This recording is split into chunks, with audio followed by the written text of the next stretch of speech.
前，你不曾拥有姓名。通向终点的路很长，但谁也无法预知结局。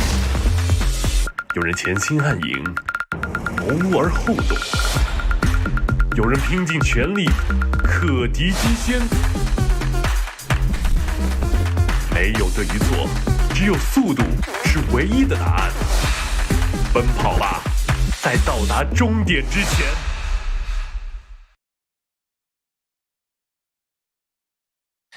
All right, good morning, good afternoon, and potentially even good night, and welcome to the Chinese DPC. We're starting our day off with the second division and a little bit of Z's there for Nomad as you're getting a little bit of your snooze on. I saw the quick eye close, but wake up, Nomad. It's time to wake up. It is time to wake up. We've got a very, very important matchup here in Division 2. LBZS against Shenzhen. It is very important because it could, or maybe not, mean tiebreakers. So I'm joined by Nomad and Lizard. I'll start with Lizard. How you doing on this wonderful morning for you, I think? It's 6 a.m. actually right now. It's morning. Cool. I'm feeling good. I actually slept. Ooh. I actually slept. Like for the last couple of times we were doing this early morning, I'd get the jitters. I'd be like, can't sleep. I need to wake up on time. Yeah, that'd be the steroids. Wow. Or that, wow, or drama. No, you're gonna let Nomad talk to you like that? Dude, Nomad, how did you know? Like I literally dreamt that I was very skinny, like you, and I looked at my arm and I'm like, what the hell? Where did my gains go? All right. Kidding. You're not skinny. I watched your climbing videos. You must be feeling super energized because of all the athleticism you have done the last couple of days, right, Nomad? Thank you, Liz. Yes, I'm feeling pumped. You know, like I watch the Dota, I get excited. I'm like, man, I want to be as good as these guys. I play a pub. I absolutely face plunks. I rubbish at Dota, and then I have to take my anger out on something else. So yeah, that's a vicious circle I live in at the moment. Yeah, let me tell you, by the way, I love the fact that Lizard's telling you were non-muscular by saying you were skinny, which is such a great compliment, too. It's just like, oh, yeah, you're skinny. It's like, but I had small muscles. It's like, yeah, all right, cool. Like, we're fit people. We got it. No, Nomad's climbing to the top of rocks, I guess, of artificial rocks. He's bouldering. Bouldering. I mean, yeah, bouldering, artificial rocks. It's the right phrase, maybe. Yeah, I don't know. Yeah, that's correct. That's correct. No, Nomad. B-Cop, I'm gonna hijack this. Sure, for just like a minute. Take it. I could go get a drink. It's fine. So there's this very long walking park, like promenade in Sarajevo, that has a lot of cliffs around it. We started climbing those cliffs 24/7. This city is your city. You need to relocate here. Yeah, sounds good. We can play some Dota. We can make some videos of you climbing the rocks, preferably not falling. It's gonna be hype. If I fall, it's good views though. So yeah, that's also. It is content. Well. It is content. Yeah. Oh, cool. I was sitting here. I was really getting jealous. Perfect World is paying, by the way. Oh, nice. Okay. So I'm definitely coming. All right, I'm in. It's a travel day. It works out well. Yeah, I mean, we could all climb together, play some Dota. You guys could carry me. That'd be great. Don't give me that look. You guys could carry me. I believe in you guys. It's just had a crashing sound. I think my cat's doing something, but it wasn't quite loud enough to warrant me to go and check. But fingers crossed. Are you sure about that? It was worrying. Yeah, worrying. But yeah, but not like I need like to a 3-foot fall. Broadcast worrying. I don't know. Yeah, you just got to have some treats. See if the cat comes. If the cat doesn't come, then you might have a problem. That's what I used to do. I hear my cat fall from a distance. I'm not worried about the cat. I know he's fine. He's a little bastard, but it's more the stuff he's damaged, but I'm sure it's fine. Maybe. Yeah. Okay. You might have broken some things, maybe gotten into the climbing shoes or something like that. Speaking of climbing shoes, LBZS are trying to climb the standings. Oh my God. And they're trying to beat Shenzhen by doing it. Your transitions are just becoming better and better. Thank you. I'm really trying to be Nomad here and have some perfect transitions and perfect hosting abilities. You guys. If you want to be Nomad for perfect Nomad transitions, you need to incorporate some culinary references there. You know, it can't be just climbing. It biscuits. needs to be climbing the stairs to crumpet my biscuits or something. I butter my crumpet. Crumpet my What? biscuits. Crumpet my biscuits. Butter my crumpets. I don't know, about? man.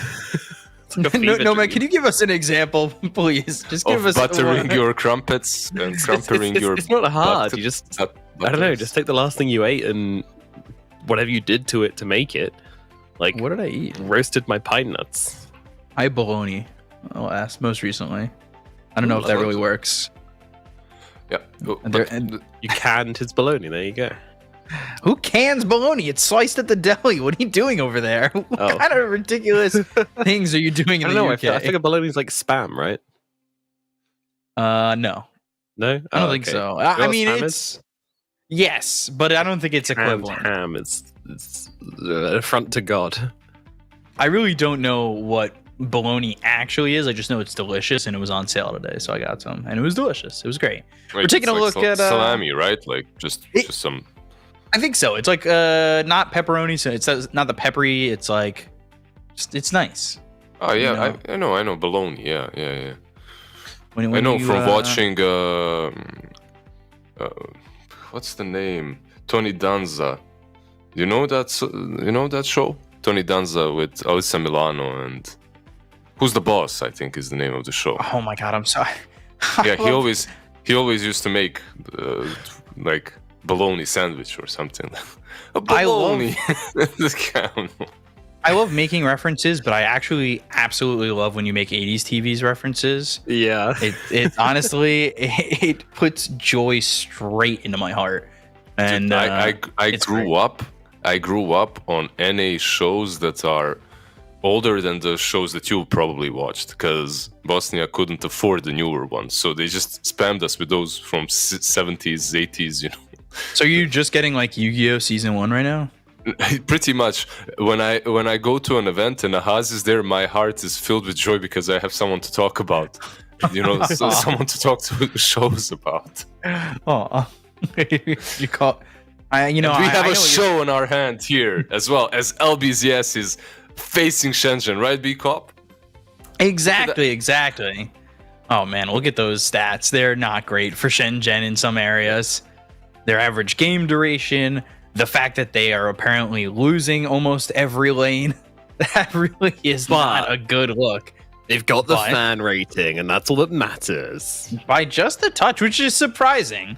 But I guess there's a lot of hope for like Kaiko out there. I think a lot of people are still fans of the artist formerly known as Simu, who used to play for CDC and LG, had a stint with LGD. I don't know how long it was. It wasn't that long. It was like maybe a couple months, potentially. Yeah. Yeah, it was not that long. But then you've got LBZS, who I think has one of the better logos out there. It's agree. beautiful. I know you would agree, I agree with you. I'm just wondering, where is the shirt, Nomad? Yeah, I messed up. I don't know where it is. You really? Whoa, you lost it already? No, Oh, I haven't guess you're- lost it. It's been changing hands a lot. You know, I wear it, and my partner wears it, and then my cat wears it, and then we don't know where it is sometimes. Right. You know, Right, of shared course. responsibility is no responsibility, as the saying goes. Yeah, I mean that's. Fair And talking enough. about shared responsibility, we can see the shared heroes on the screen right now. Wow, You guys are really doing my job for me and making it we're all easy over pitching here. it. But You know, takes a town, we're all, takes a village. we're all hosting. Yeah, you could see the heroes that they both play. A lot of hoodwink, which is surprising because I feel like there's not a lot of that at times. What are you going to say, Lizard? Go for it. I'm just really confused by the Razor Hawk. Like Razor has a hawk for a pet. Yes, that is true. Razor does have a hawk, and then we're getting these stats. Yeah, these stats are very important as well. Like you can see a perfect 1, 2, 3, 4, 5, 6 hexagon. Oh, I can see GPM.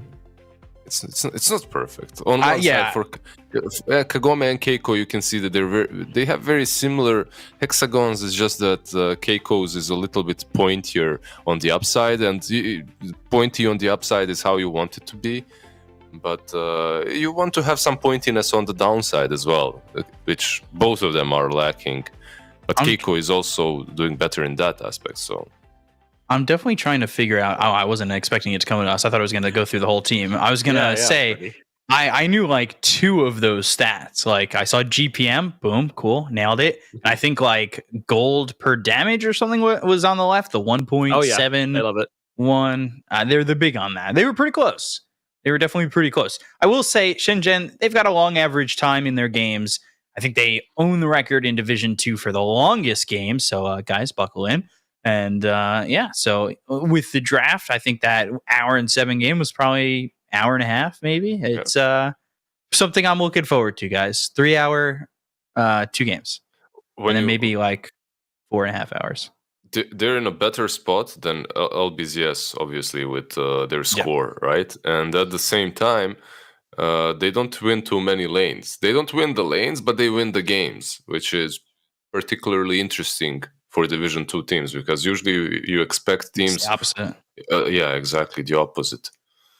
Which is pretty interesting to think about. Like, how do you lose all your lanes like that? I just don't understand how you just get beat all the time and still you're not getting relegated. Because LBZS loses this, and I'm pretty sure see you later. They're out. But if they win, they're in a tiebreaker, and we get some Division 2 tiebreaker madness.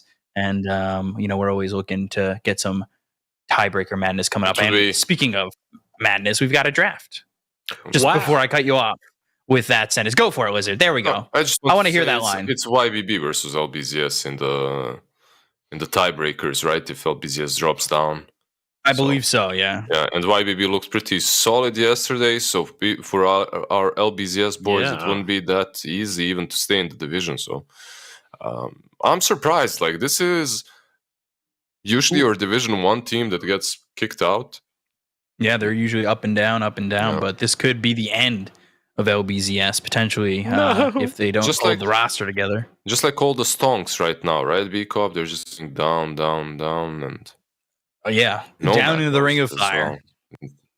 I do. I've been educated, but the LBZS have done something very smart. They picked Dawnbreaker, and because their logo is the Dawn, they'd be screwed if the enemy team picked Dawnbreaker, because it would just be a direct counter. So they take it themselves, thankfully. We have a Ring of Fire, by the way, in the game with the Dawnbreaker, right? Well, I guess that's not really a fire. How high are the flames, by the way? Do the flames go higher? They burn. It is the Ring of Fire. The Ring of Fire. So they ban the Nyx, they go to the Dawnbreaker and the Enigma, which is 2 very deadly, potentially, circles of Enigma. There's a Wyvern, right? Like, I'm surprised they didn't answer when Nyx is picked. I'm surprised when Nyx was banned, and Dawnbreaker was picked, I'm surprised they didn't go for a Wyvern instead. Because it's kind of a similar way to counter her, right? Like, she jumps in, you just pop that ulti, she just starts whacking the hero she came to help. So it's a nice little mechanic. Don't you think so? Interesting ban on the Lycan. Yeah, I mean, I'd have to agree. Mm-hmm. We've seen more Beastmaster bans recently than Lycan bans. Yeah, that's felt like the stronger pick, right? Like, we saw it on the screen. There was a couple, like, both these teams pick Beastmaster. That's where the Hawk was coming from. Now I see. It ran away from Beast and went to Razor. I mean, Razor. Yes. I mean, that's like an adopting thing. Razor had the net worth and adopted the Hawk, and then that was where we're at right now.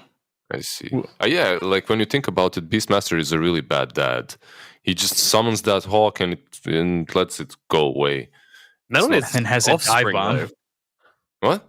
I don't know. It's offspring.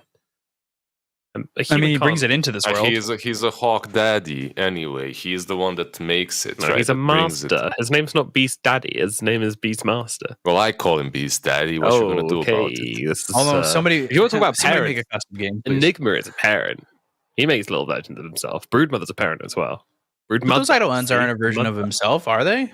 Yeah, they're little Eidolons. No, they're not little Enigmalons. They're Eidolons. Mm-hmm. Nomad. They don't call him Enigma Daddy. Yeah, don't you know the difference between Enigmalons and?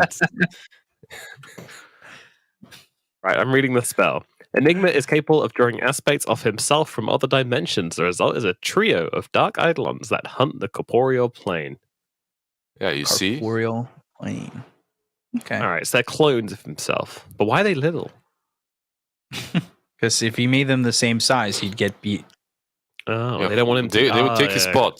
Turn on him. That's smart. Look how swole he is. If he's making exact clones of himself, he's going to get his ass whooped. Yeah, 3 of them as well. They definitely team up. That's a good point. If I was going to drag versions of myself from other dimensions, I'd make sure they were like Mini-me's. Yeah. yeah, than I dimensions am. where everyone's really small.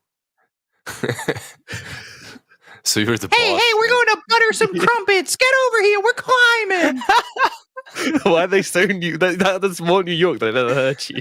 I don't know. And also, everyone's got a heavy New York accent. Get him, stir the pot. It's because they were a tiny little gang of people, and I just thought of like New Their York tiny little mobsters. gang of nomads. Little mafia. Yeah. The mini nomad mafia coming to break your kneecaps. Hey, pay us. Come butter this. Come butter this crumpet. I can't. Phoenix So- Razor, tiny. I'm trying to get back to the draft. Come butter this crumpet sounds like a chat up line. It really does. Like an awful chat up line. Hey, baby. I hope you get that voice line into the game. Hey, come butter my crumpet. That would be pure bliss. So in the draft, Earth Spirit, Queen of Pain, Enigma, Dawnbreaker, looking like maybe 4 Earth Spirit, 5 Dawnbreaker, 3 Enigma, 2 Queen of Pain. Quap is not a hero we've seen much of. Yeah, but I don't really think we've seen much at all throughout both divisions. we haven't, but LBZS, if you remember, through the divisions before, they loved playing her, and They loved it safe lane. That's the question. that's the thing, because you're playing versus Razor, right? And I think you want to plant her anywhere where the Razor is. That's the plan. Just lane her against the Razor, and then last pick some Uber carry here, like some I don't know, Medusa or something like that, perhaps. An option. Not great versus Razor, but I guess something ranged and something that's a really true hard carry, because you need to get carried eventually on the side of LPZS, right? Nomad, it's good to have a carry on your team. Yeah. Yes. Do you like I mean, they don't have anything to hit the egg. No, they really don't. No, it's a great Phoenix pick, and it kind of gives you that scary thing which is going to force them back on LBZS, which I think is important, you know, especially when you're playing against Dawnbreaker. You know, obviously it's not a direct counter, but like if she starts jumping in and you pop Supernova, then she's going to be like, well, you know, I'm literally jumping into the sun. That's not a good idea. So it's nice. And now they go Bristol. I love this hero. I think this is criminally underpicked. It's getting picked a lot though, like compared to last season, right? Like all of a sudden people have kind of figured out Bristle hits hard. Mm-hmm. Just give me my ags, keep me at 10 stacks, and just do damage. I told you the story of this friend from my elementary school that would always innovate with item builds, and he found out about this Aghanims build. He's literally sleeping in my kitchen right now. I gave him a little sofa. He came to visit. He's very I was happy. wondering what you had given him. It's probably I gave him some. I buttered some crumpets, Nomad. Yeah. I buttered some crumpets. I gave it to Out him. of my kitchen. And take his kidneys, you know. Buttered his crumpets. We like next time we all hang out, we're making crumpets, homemade, and then we're buttering them. Oh, I love crumpets. I don't know if you guys knew. I had no idea. I actually thought they were your least favorite food. I hadn't made that clear. I'll talk about I'm them. a big Don't worry. scones guy. Whenever I imagine Nomad, I just imagine him stirring the pot, like sitting. Like he has a big white chef's Pot of hat, and crumpets? he's stirring the pot in his kitchen. I think that's what he does 24/7. I don't look good in a chef's hat, unfortunately. I've got too much hair. I look good in an apron. I'll tell you that. Everyone much. looks good in an apron, actually. Just an apron. So final pick is Weaver. So that's looking like the position 1. We haven't seen a lot of Weaver again. But do you know why they pick? Let me hit you with some Dora here. and stop talking about crumpets all the time, Nomad. Only They 2 pick- picks. Like, there's a multiple reasons why Weaver is decent here. Like, you get an egg hitter because of the Gemnet attack, right? But you also get a carry that can lane against Razor and win that lane. So you kind of get both of these things, which is really, really nice for you. The only problem is, like, I still don't see the way for them to kill Bristleback in a reliable way. Like, Midnight Pulse is nice. It gives you that percentage damage, but it's not great. If it's the only thing, it doesn't feel great. And they finish it up with the mid Void Spirit. So it'll be Safe Lane Bristle, mid Void Spirit, Dolme on that Razor, Hara on the Phoenix, and YP on the Tiny. It's looking, at least to me, like Shenzhen have a clear draft advantage. But guys, I want to hear your thoughts before we jump into this one. I'm still starting with Lizard again. He'll butter my crumpet first, and then we'll get the real butterer of crumpets. I'll butter the finish that off. crumpets. He'll stir the pot. We'll see and which then way the I'll get a cookie cookie breaks in the prediction. end, right? With you, B-Cob. The way the cookie crumbles. Come on. Can you at least get it right? Come on. I'm so ashamed right now. I'm sorry, Nomad. I know I'm going to be scolded later on. We'll talk about it. All right? We'll Yeah, talk about it. I like both In this drafts, game. actually. Like, I like the Bristle draft because the Bristle feels invincible. At the same time, I don't think that they have enough catch and teamfight control for everything that they've got around this act to work. Meanwhile, on the side of LBZS, their draft is extremely mobile. Like, they can just play around you. They can ignore that Bristle, kill everyone else. That's how I feel.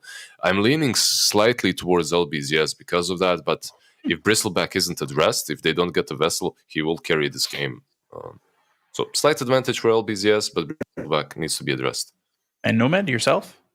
Yeah, I'm kind of leaning the same way. I feel like LBZS, I'm pretty favored towards. Like, you've got Queen of Pain and Weaver, and your lockdown consists of Void Spirit and Tiny. I mean, it's there, but it's not quite enough for me. So yeah, I'm leaning way of LBZS. They're definitely appealing to me a little bit more.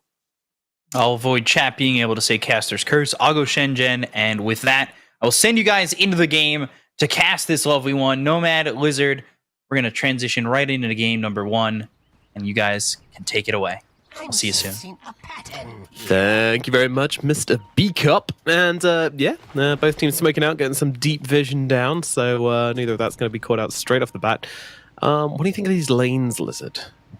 So we have seen a few games where a team has just won the laning phase and absolutely torn the other in twain. Yeah, like, I feel that for LBZS, the lanes should go all right. Dawnbreaker versus Quap is an interesting one because it changed over time. Like, Quap used to demolish him, and then Void Spirit players became a bit better, understood the matchup. It's kind of even right now. Top lane Weaver against Razor, I think it shouldn't be that easy for Weaver, but in general, you expect Weaver to win that lane. The battle begins. And on the bottom, I feel like Keiko should be the one completely free farming, but again, he's playing versus an Enigma, so his free farm will be diminished a little bit, right? Like, he's not going to get as much. Is that 3 bounty runes for LBZS? Looks like it. Yep, indeed. There's going to be an extra bit of gold coming their way. That translates to, well, it translates to about 200 gold difference, in case you're wondering. In case you were itching your noggin about that one. Game is over, literally 200. That's huge. Percentagely, that is 5%. It's a lot. Is it? 5% is a lot. Yeah. Depends. Depends how much you've got, right? Yeah, 5% true. could be huge and it can be nothing. If you have nothing, 5% is very small. Yeah, if you vary your water intake by 5%, probably not going to do too much. If you're missing 5% of your body, then you're probably going to be quite upset. Yeah, exactly. Context, people, it matters. It's very important. It is. Can you give me 5% of your crumpets? Sure. I'm sure you have plenty. I do. Don't you worry. Have you even had a crumpet before? if you explain what it is. Let me Google it. Wait. It's like well, people at home probably don't know either. They're like baked bread breakfast things. They got lots of We have holes in something them. similar. We have something very similar, yeah. I think, but not exactly this. So when I get there, I'll need to have one. Very specialist. Ooh, dolme. It's gonna be okay. Did you ever have a dolma? Dolma? No, I haven't. Yeah, dolma. I always want to think that that's where his nickname comes from. So it's a Turkish dish. It's like minced meat in what's it called? It's enwrapped in the leaves of how do you wine? Vine Grapevine. leaves? Yeah, wine vine leaves. Yeah, it's very tasty. I love Sounds it. good. Sounds good. How are the lanes going, by the way? Stop talking about food, Nomad, all the Yeah, time. I'm getting hungry.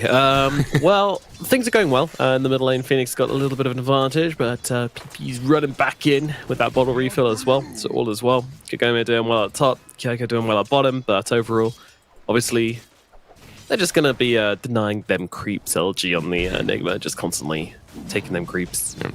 Like, out of all the lanes, I feel like the sorest loser right now is the Razor, right? Yeah, it's not me feeling. He has only 7 CS. Yeah, Dawnbreaker was doing a really good job on zoning out both of them at once. It was kind of sad to watch. And then you also have like Dolme playing against the Weaver, who he cannot really leash, right? Like, you leash him, Weaver just squishes away, so you aren't getting any benefits out of that spell. Yep. And do you think, like, my feeling is Razor might die? Oh, That's yeah, my maybe feeling. the Avalanche comes in, holds them back, and he will be fine for now. Yeah, so my feeling is, out of all the lanes, it's probably the Razor that needs the best one. Like, when it comes to the starting items and whatnot, like, I always feel that Razor needs to have the best starting time. Salad. Oh, the toss back might put YP in a bit of trouble, though, and they're going to be able to get first blood onto him, but they will get the return kill onto Detachment thanks to that link. So I think the action was missed there, but they tossed the Dawnbreaker back under the tower onto Dolme, but that just put the Tiny horrifically out of position, so he got gunned down in the street. Me and our cameraman, we both got rebated on the bottom by Earth Spirits, who might fall now. Ooh, they're trading. Rated again. Range? Not there. Oh, throws a rock. Hara, he's gonna fall, but will they trade the kills? The question. No, they will not. The roll away. And Salad, he is going to live another day. Salad Earth Spirit, enough said. Nothing more. Like, he's also had some luck there. He kills the Phoenix 1 second before he gets that dive off cooldown. And then he gets the rolling boulder at the same time, so he can get away from Keiko. Right, just perfect timing for him. What I absolutely love this game is that there's a real possibility for Salad to be tossed, and I just love that. You love tossing that salad, yeah. Yeah. I can't wait. I'm so excited. It better happen. Why do you toss salad? I don't really know. I know why you spin verb? salad. Yeah, but toss, like Tossing it, yeah. Did you ever toss salad? Like, actually toss it? No, I'm not really. I don't know. I've never really bothered. Don't really see the point. Yeah. I understand spinning it to get it dry after you've washed it, but yeah, tossing it seems Sure, extreme. mixing it as well when you put some oil and lemon in it, right? Like, Yeah, make it delicious. juicier, delicious. Yeah, but tossing it, Never I got have it. to try. Next time I'm gonna prepare my salad. I'm just gonna toss it and see what happens. You know what? I'm gonna make you a salad and I'm gonna toss one of them. Dolme? I'm gonna leave the other one. Oh. Is he in trouble once again? Yes, he is, and he will go down to Kagome and Detachment. These guys owning up in the top lane right now. The Weaver and Dawnbreaker lane looking pretty damn scary at this point. It's kind of hard, right? Like, for the Razor to do much about it. For more here as well. YP getting gunned down. He does have the avalanche at the very last second. Just comes off cooldown there, and that allows him to survive. He's got what it takes. Like, the avalanche is good enough. Keiko. You shouldn't be dying You on this Pokemon lane. now. Yeah. So I'm really worried for Shenzhen coming off bad. of these lanes. Yeah, Yeah. it's looking really bad. They're losing all 3 lanes. We kind of predicted that during the draft stage, right? That LBZS can run literally circles around them, which is pretty much what they're doing. Yeah. It's a good start, that's for sure. They need to make some recovery. Well, they don't really need to make some recovery plays, actually. This game is way more important to LBZS than it is to Shenzhen, right? For Shenzhen, it doesn't matter. They can lose it and they're still keeping their Div 2 spot. Nothing changes Yeah. for them at all. Maybe some spot stuff. So like it might be Qualifier, 2000 open qualifier spots, right? Like the positioning in the open qualifier can change, I guess. yeah. And like $2,000 difference. Old Dolme again in the top lane. Too much damage coming in from these guys, and Salad's going to move across as well. But Salad has been tossed, ladies and gentlemen. We have it. Only 7 minutes into the game. Salad gets tossed, and YP lives. I have nothing else to live for now. Yeah, Very Game sad. can end. Are fortified. It happened too soon. It really did. It's a bit premature, which we're both used to, but Kaiko farming under tower down at bottom, in between the 2 towers, in fact. So he's feeling pretty confident.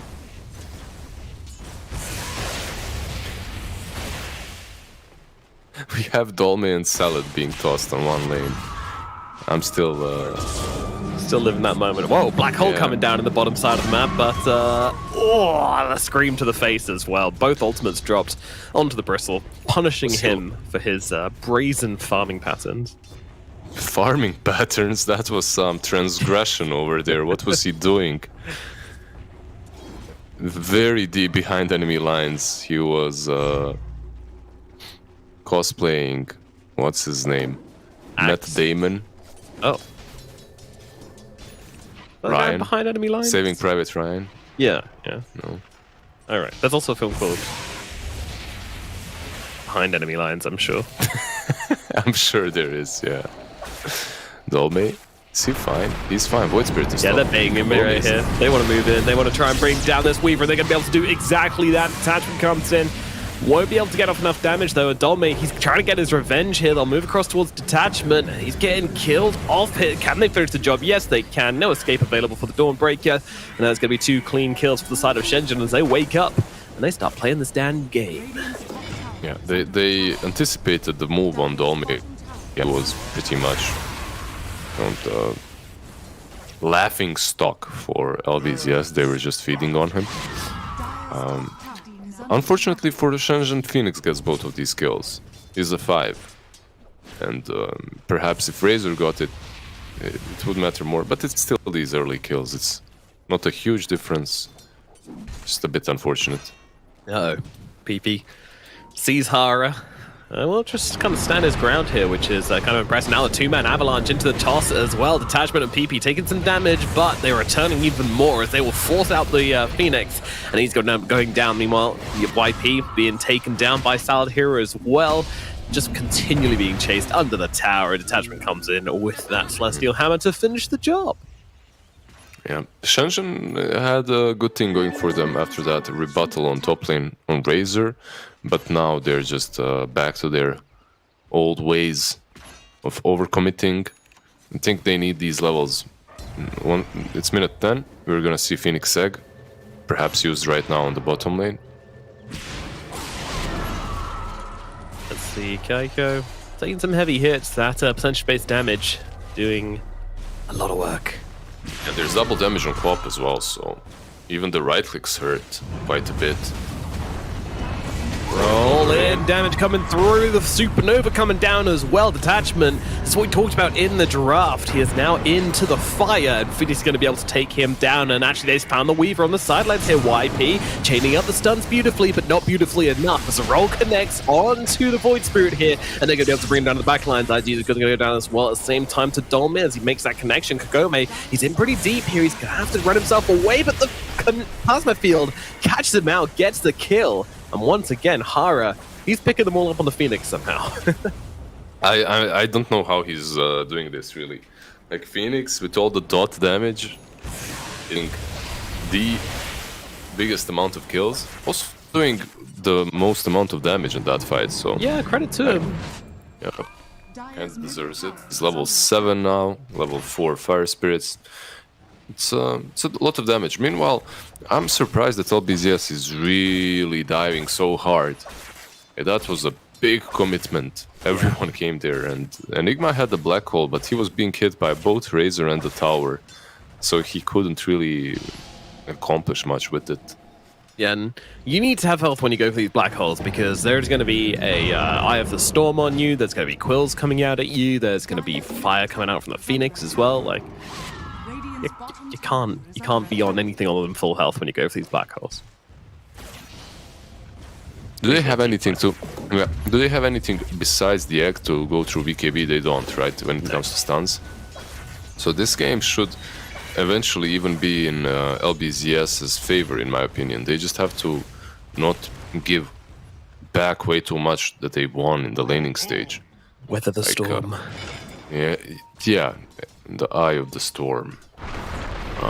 The Razor that was completely crushed in the lane now is sitting comfortably on the same net worth as the Weaver. So, Redemption arc. Good job, buddy. yeah, really nicely done by them. But this is something that we talked about. They do lose lanes. They do love losing their lanes quite a bit. On the side of Shenzhen. Let's move on to Detachment. Detachment just TP's home. See you later. Meanwhile, down at bottom, they're moving on to LG. He pops a black hole, but completely whiffs. Oh, dearie me. He is going to be losing his life, but the return coming into the Void Spirit here. They've got the signs, they've got the damage. They'll take him down just before the Supernova comes crashing in as well. And now Hara, he's going to fall as well. Salad narrowly surviving throughless, having to expend an urn charge there in order to do so. But That was a nice dive. Yeah. From Phoenix, I mean, this was a nice dive because he gets he dodges rolling boulder with it. At the same time, it doesn't really matter a lot. It falls. Good, but not good enough. Well, all these ZS. They do lose their Enigma for that, though.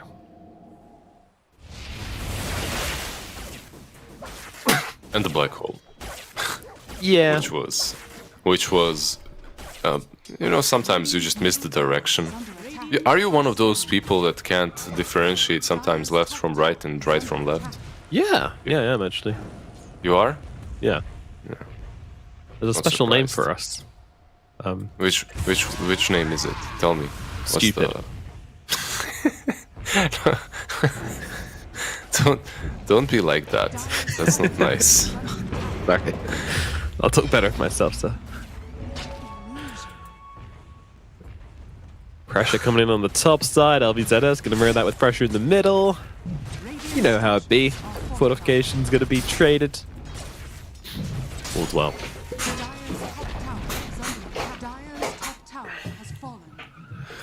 Radiant's 40 for 40.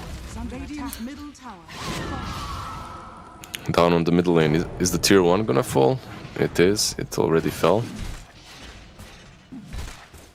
So overall, a slight win, slight advantage for LBZS, right? Like they get some more map control, but Yeah. for Shenzhen, it's I don't know. Like on one side you have this Bristle, you're waiting for his axe. On the other you have an Enigma, so you're not really worried about going late. Blink BKB refresher, something like that feels like it should win the game. Should, right? I mean, it all comes down to this this Aghanim's timing and how strong it's going to be. Mm-hmm. You know, Oh man. pretty One scary. question though. Yeah, okay, they just killed the Razor, fine. Midnight Pulse helped here as well. What do you think about Aghanims on Enigma later on in this game? Like, it could do some serious damage. yeah. If they need it inside the black hole, then absolutely, I can see that being an option for LG. I mean, it's Oh, always he a case kills though, them. like, wouldn't. Oh dear! Wow, yeah, that's that's surprising. There was an egg, he could have egged, but he thought he'd live. He didn't live because Maelstrom proc connected on one of the last attacks. Man, Very that unfortunate sucks. for the Phoenix, yeah. But yeah, with Enigma, it's always the case of like, do I want a better black hole or two black holes? And You can have both if you get Aghanim's from Rosh. true. Yeah, they could definitely go down that route. Or if you're that farmed, which he is right now. He's on top of the net worth charts. He it's cool. he's really balling out of control. YP. Roll in, yep, onto the tiny here. Toss Taking the salad. so much damage. He's not going Toss to the do it. solid. He's refusing. He's denying us our glorious moments. And YP will go down for that one as PP takes him out. He deserves what he got. He didn't toss the salad. Why have we got YP, LP, and PP all in one game, by the way? What's going on? It's, Dire's structures are love for the peas. Keiko. How far is he from the Aghanim's? Just the Alacrity left. Yep. So, really not that far away. Once he has that axe, he's kind of online. It's still not great. I feel that for him to truly be online, they need to deal with the controls somehow. That's the with the mobility. What do you Roll think, in Bobo? once again, the exact same play on the top side of the map, and it is going to be successful once again here. Phoenix getting caught out. PP gets another. And another Phoenix. Move in towards the Phoenix, yeah. Salad is going to be able to take him down. This one goes the way of LG. They're so good, they kill Phoenix twice in one gang. No ages, nothing like that. No. Dome has a BKB. Yeah. Detachment. There's a haste against you. Okay, he's fine. Kagome just being really obnoxious here on the enemy side of the map. Just diving in deep and pumping out last hits, right clicks on these cores as well. He knows they've got a lockdown problem, especially with the Void Spirit indisposed of. Yep. And we were talking about Void Spirit, he goes top lane, but he misses on Enigma, who just blinks away, and Yeah. will he catch her? I don't think so. But they're definitely noticing the same thing that we are. That's that they're lacking control on the side of Shenzhen. So Phoenix, okay, nothing too crazy. He's going for the Aghanims, but Razor is buying a Hex. He queued up a Hex. Keiko. In the middle lane, looking like he might be going down here just before the Aghanims comes out to him as well, nonetheless. That is a feels bad moment for Kaiko. Just he's about to hit his timing. They get the kill on him in the middle lane, and that's going to put Shenzhen back quite substantially. At least he'd already bought the components, so he can finish up that Aghanims now, but yeah, still got 30 seconds so he can really get online with it. Yeah, throwing back the Doorbreaker here. That's going to be a nice little pickup there from Shenzhen, so they will get some sort of revenge. Not as great as when he tosses the salad, but getting that detachment thrown away as well is pretty nice. Okay, Bristle is back up in 10 seconds. They have BKB on Razor. They have Egg. I suppose we will see some sort of a move from Shenzhen. At the same time, you'll be doing that move into a black hole that's ready and waiting. I don't know. What do you think? Who's got like the edge in the upcoming team fight? You have to play on Shenzhen, right? Like you can't just ignore the black hole, but at the same time, yeah, it's a pretty scary to play into. I don't know, maybe they go for Roche or something, just stick the Bristle in the pit and leave everyone else on the outside. Radiant's bottom tower is under I think that could be probably the best way to play around it, right? Because your Roche taking is good with Bristle, and you have pretty solid team fight around it with the Phoenix. So maybe that's the best approach. Not sure though. Also, one problem that I see with this Razor Hex is he doesn't have a plate mill, right? Like he just has a BKB. So I mean, they need the Hex. They truly need control. It solves a lot of their issues. At the same time, Razor isn't gonna be a hero. Yeah, he's He'll just be gonna the get Hex. killed. Like Hex and die. Pretty much. You become that item, like if you buy it so early on.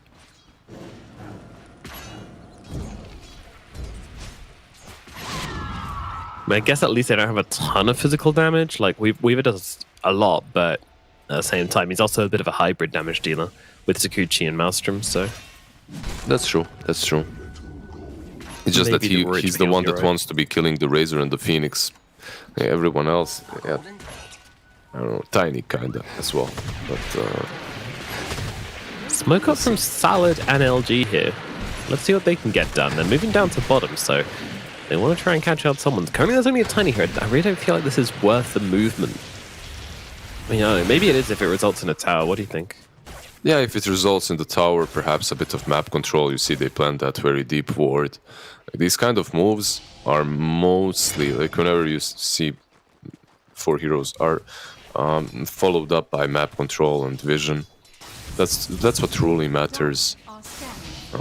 Because like, if you don't have that, you're just moving across the map blind, and Radiant's bottom tower is under attack. if your Enigma is moving alone, he can also get caught out. Or if your supports are trying to ward alone, it's not as... Oh, Kaiko. He's farming this triangle, and LBZS are moving across, but Kaiko spots him out and safely backs himself away, though he is moving straight into dire vision here. This ward is currently doing tremendous work.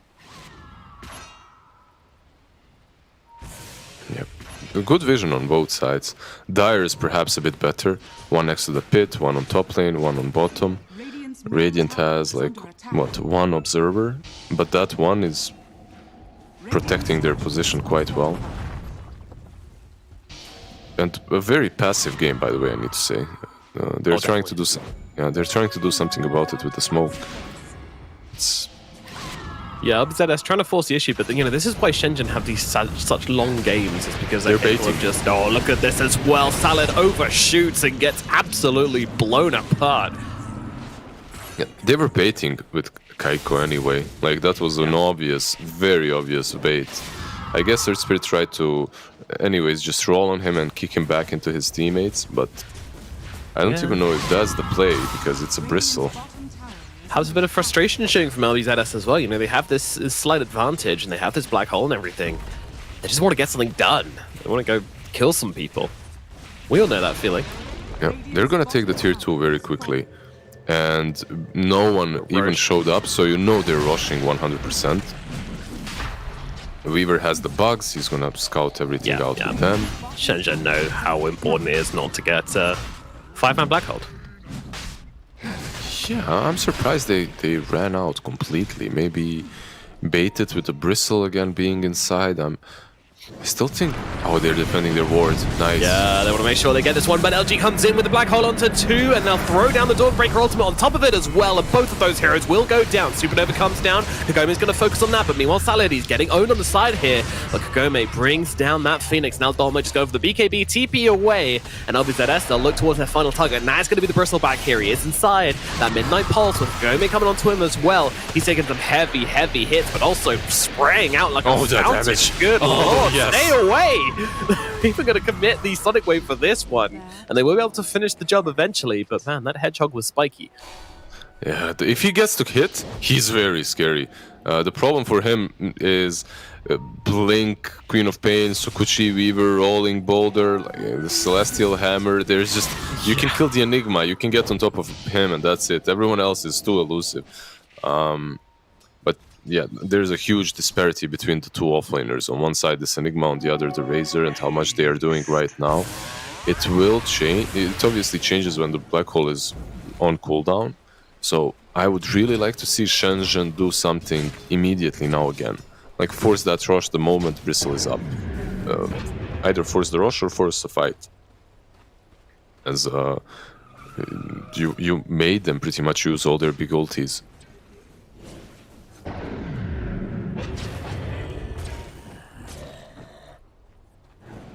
Yep, Shenzhen, we'll see what they decide to do when this Bristleback respawns.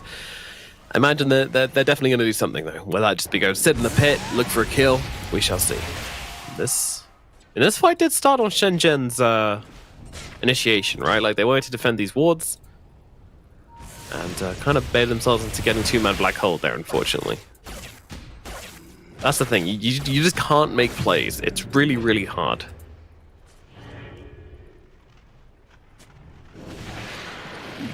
Will they go? Taking their time, aren't they? I feel like they're waiting for the BKB, but it might be a mistake. Not sure, 50 we'll see. seconds only on the Black Hole. That seems like very short cooldown. They have an Arcane Rune as well. Aghanim's completed now on Void Spirit. I guess you can wait for the BKB on Bristle. You could see in that last fight how much damage he deals if he's able to deal it, like if he's actually not controlled. Yeah, I can guess. see, you know. But I always had the same problem with my teams. The timers would always be skewed a bit because we would always be waiting for something. Yeah. Right? There's always that. Just wait one more item. Wait. And our black hole's going to be up in 8 seconds. Is the timing going to work out? They need to poke just a little bit on LBZS. But it looks like they are going to be able to delay things, and Salah's going to be rolling in here onto the Void Spirit, throwing down the ultimate as well. There's a black hole catching onto the Bristle Pipe. That's exactly what they've been looking for, but it's not quite enough damage. Kaika with the BKB is going to survive through the black hole, come out the other side, and now they're looking for more. They want to finish the job. Salad here, has he overextended? No, he has not. He will kill off the Bristle Pipe. Now moves across towards the Phoenix as well, but they have lost PP in the process. They move in for more though. Wipey's going to be the next target. The only casualty on LBZS has been that Queen of Pain, so I'm sure they're not too bothered though. Salah's going to go down as well, but the final kill comes in for LBZS, and they will make it a full 5-man team wipe. And that greed, that delay, waiting for the BKB on the Bristleback hurts them so hard. And now they'll move into Roshan. Right, because he still used the BKB just to survive the black hole, and it doesn't feel that important. It would be more important to fight without the black hole even being available, or running into the pit and not fight at all, just getting the Aegis, and then you have Aegis against black hole. So you wouldn't. I don't know. This is just reminiscing me of some of my scenarios as well, very heavily. Nice nostalgia kick for you. Yeah. Well, not necessarily nostalgia. I just remember myself being pissed trying to explain this. And it not working, but yeah. It happens. It's kind of hard to call as well. Like, it's not like you have always the perfect timer. I just noticed there's literally 4 wards outside the Roshan's pit from LBZS. 4. Yeah, I see. Well warded. They really want to know how Rosh is doing. Yeah, they're concerned. Yeah. It's like CCTV. They've installed all these premium plans, you know. Protect your home. The Farm, Love Island, Roshan.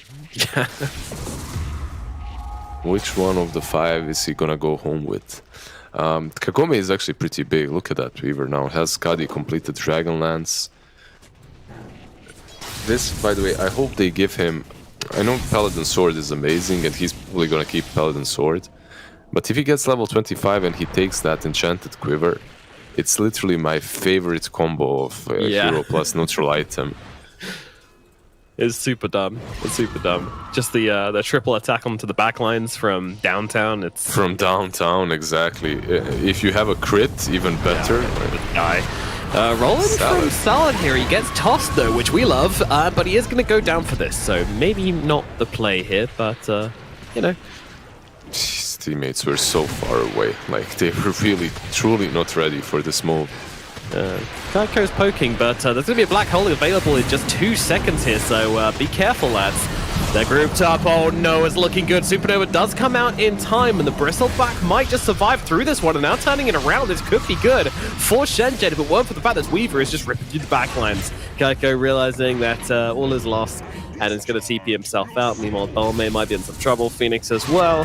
He's trying to play around his Remnant, but there's nothing to be done as PP will bring him down. But, you know, we've seen worse fights. Yeah, it wasn't that bad.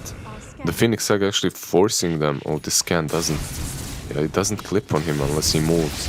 Damn, that scan is almost on top of him. I'm so surprised it didn't catch him.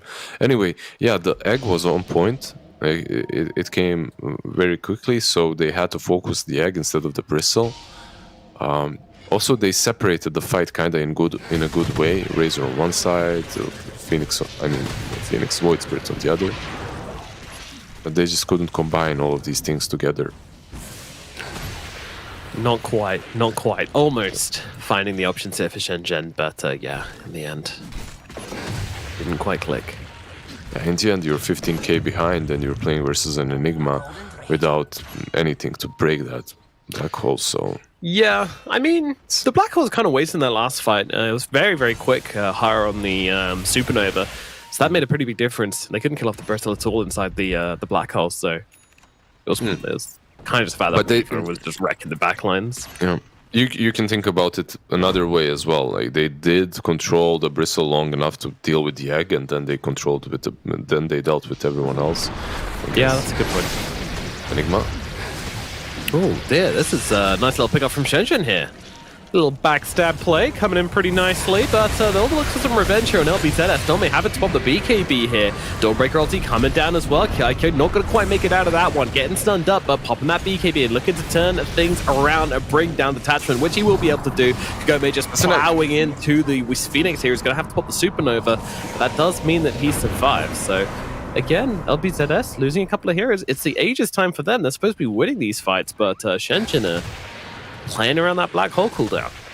Yeah, they finally realized. I mean, it's not even that they finally realized. There's just nothing to wait for any longer, right? Like, you have everything that you need. The plate mail on Bristleback hole making him way harder to kill. The Hex on Razor obviously coming in clutch. Every fight, helping with those catches. He's gonna have Refresher Hex as well. With Refresher Hex, you can pretty much kill the Weaver. You shouldn't be worried about him any longer. Weaver and Quap, if they don't pop the BKBs early on, they might just fall to this double Hex. Yeah, this is a sick build, honestly. Tinker cosplay.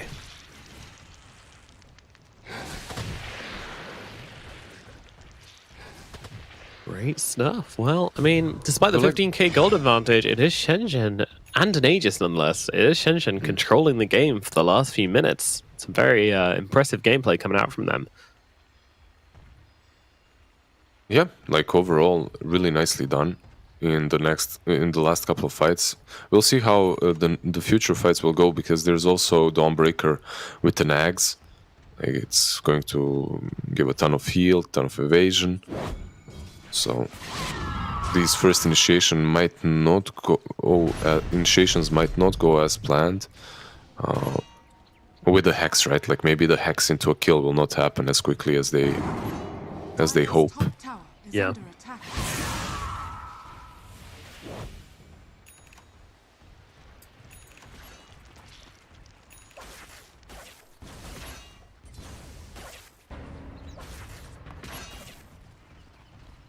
And it's time for... I mean, looking like they want to smoke again. I mean, that black hole is back. This is a smoke. This is a smoke. If this is a very obvious one, right? Yeah.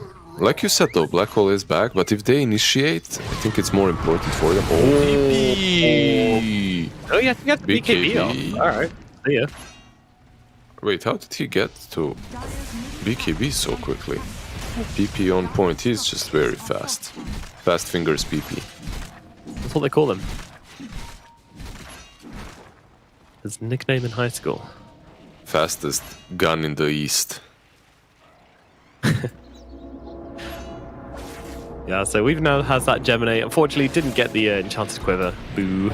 Even has the Daedalus as well, so the full combo could be available, but either doesn't know or doesn't care enough. Wants a lifesteal maybe to fight up into the bristle.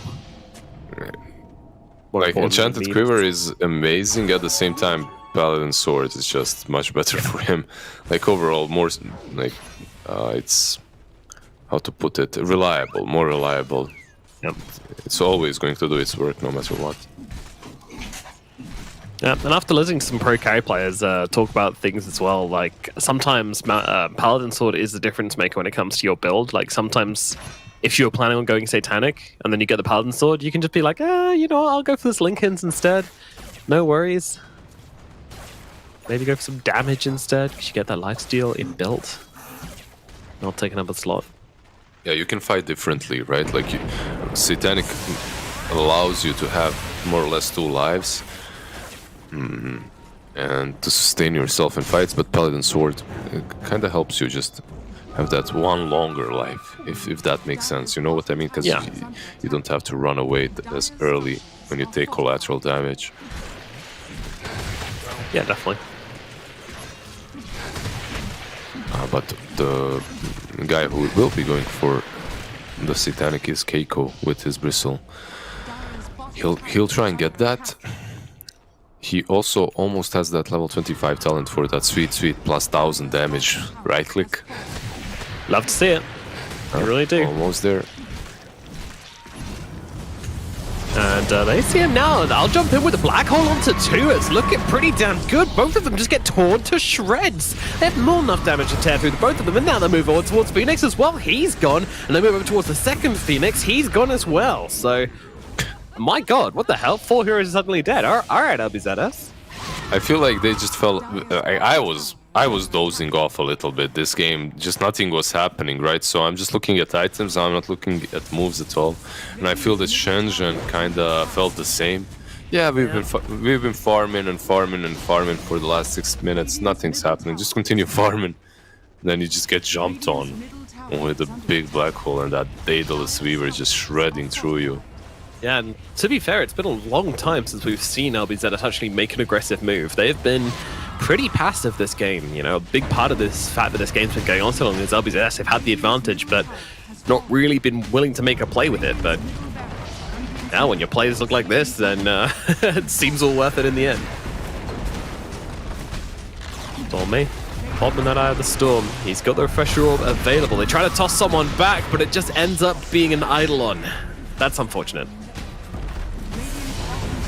That is really unfortunate. Yep. 2 sides gone. Roshan spawned. Double damage rune as well spawned at the right time. So, Oh, nice. Shenzhen will probably try and contest this, like run over, maybe even buy back on the tiny. But yeah, this is just gone in a matter of seconds. It's a shame as well, because without a DD, they might have been able to contest this one, but unfortunately, yeah, Daddy Gaben says no, Shenzhen, just no. Also, that shard given out to Weaver, so it's pretty good. Keiko goes for salad. Yeah, they're going to be able to. Oh, no, they're not. Zard survives and pops off the BKB on the other side. Now G comes in with a second black hole onto the bristleback. They'll be able to take him down. That is 2 down the side of Shenzhen, but crucially, that is a dead Bristle. Yeah, he's looking. He's not finding, though. He's going to use those spider legs to get back up onto the high ground that PP is chasing, but will not be finding. He tried to refresh and hex the Earth Spirit there. Hex out onto the tiny, and the damage coming in thick and fast on Tim. Yule's going to keep him alive a little bit longer. I think he will end up going down here, but not before both Phoenix and Salad overextending a little bit there. Bash? No basher. Falls, that's going to be it. Wow. I can't believe that was the price they paid for that overextension. It was just a kill onto the Earth Spirit. Yeah, just a kill on the Earth Spirit, but LBZS managed to force Bristleback buyback. BB with the BB. That's very nice. Forced by PP. Yeah, PP forces the BB and the BB from YP. Damn. GG, yeah. No, they still have Aegis, right? So all they have to do is just re-engage, throw everything they've got on that Bristleback, and the game should be quite simple off of that for them. Yep. In 90 seconds, there'll be 2 black holes available, and Bristleback won't have a buyback available still, so it does feel like this game's kind of on the tracks right now.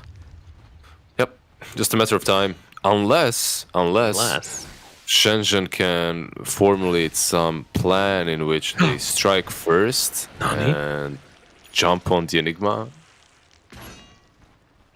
It can happen.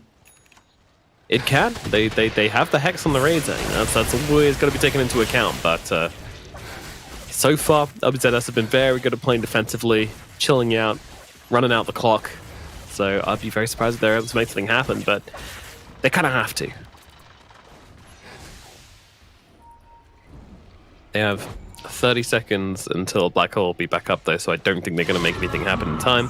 So, yeah, it really is a case of just finding the Enigma on the back lines.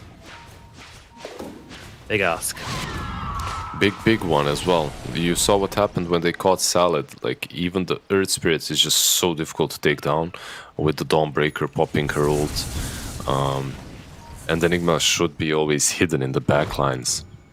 Radiant's They are top tower attempting though. under This attack. is the wraparound smoke. No one is scouting the high ground, but they're very well hidden in the trees. Radiant's Yep. And look at the staggering here from these guys. They know exactly what they need to do as they jump in with the black hole, landing it onto 3. And this is the ending they were looking for. Kaiko trying to fight up into these guys, but there is nothing to be done. They're going to black hole them a second time, because why the hell not? LVZS, they wipe Shenzhen off the face of the earth, and they will be taking this first game in style. Yeah, really, really nicely done by LBZS.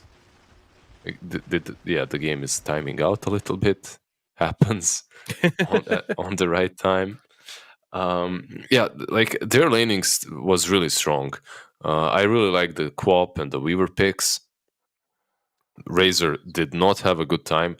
They did itemize kind of well on Shenzhen, like getting that Hex on Razor. I really think that it was a good build. It helped with the catch versus the Weaver versus the Quap. But the problem is, how to put it, they were still not ever taking like the ball away from LBZS, right, B-Cop? Yeah, I was always climbing uphill, right? Like you guys saw it.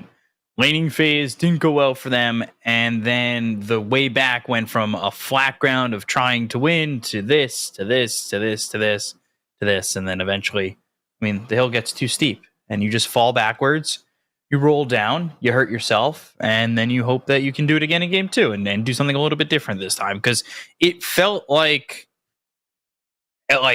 Shenzhen, they kind of had this idea that they wanted to fight and farm their way back, but it just never worked out for them. And that is a stat we talked about in the pregame. You lose your lanes a lot, you're going to be subject to games like this, games that make it impossible for you to come back. Like, Nomad, what was the biggest thing that you saw? Like, what was the most glaring thing from Shenzhen that took him out of this game?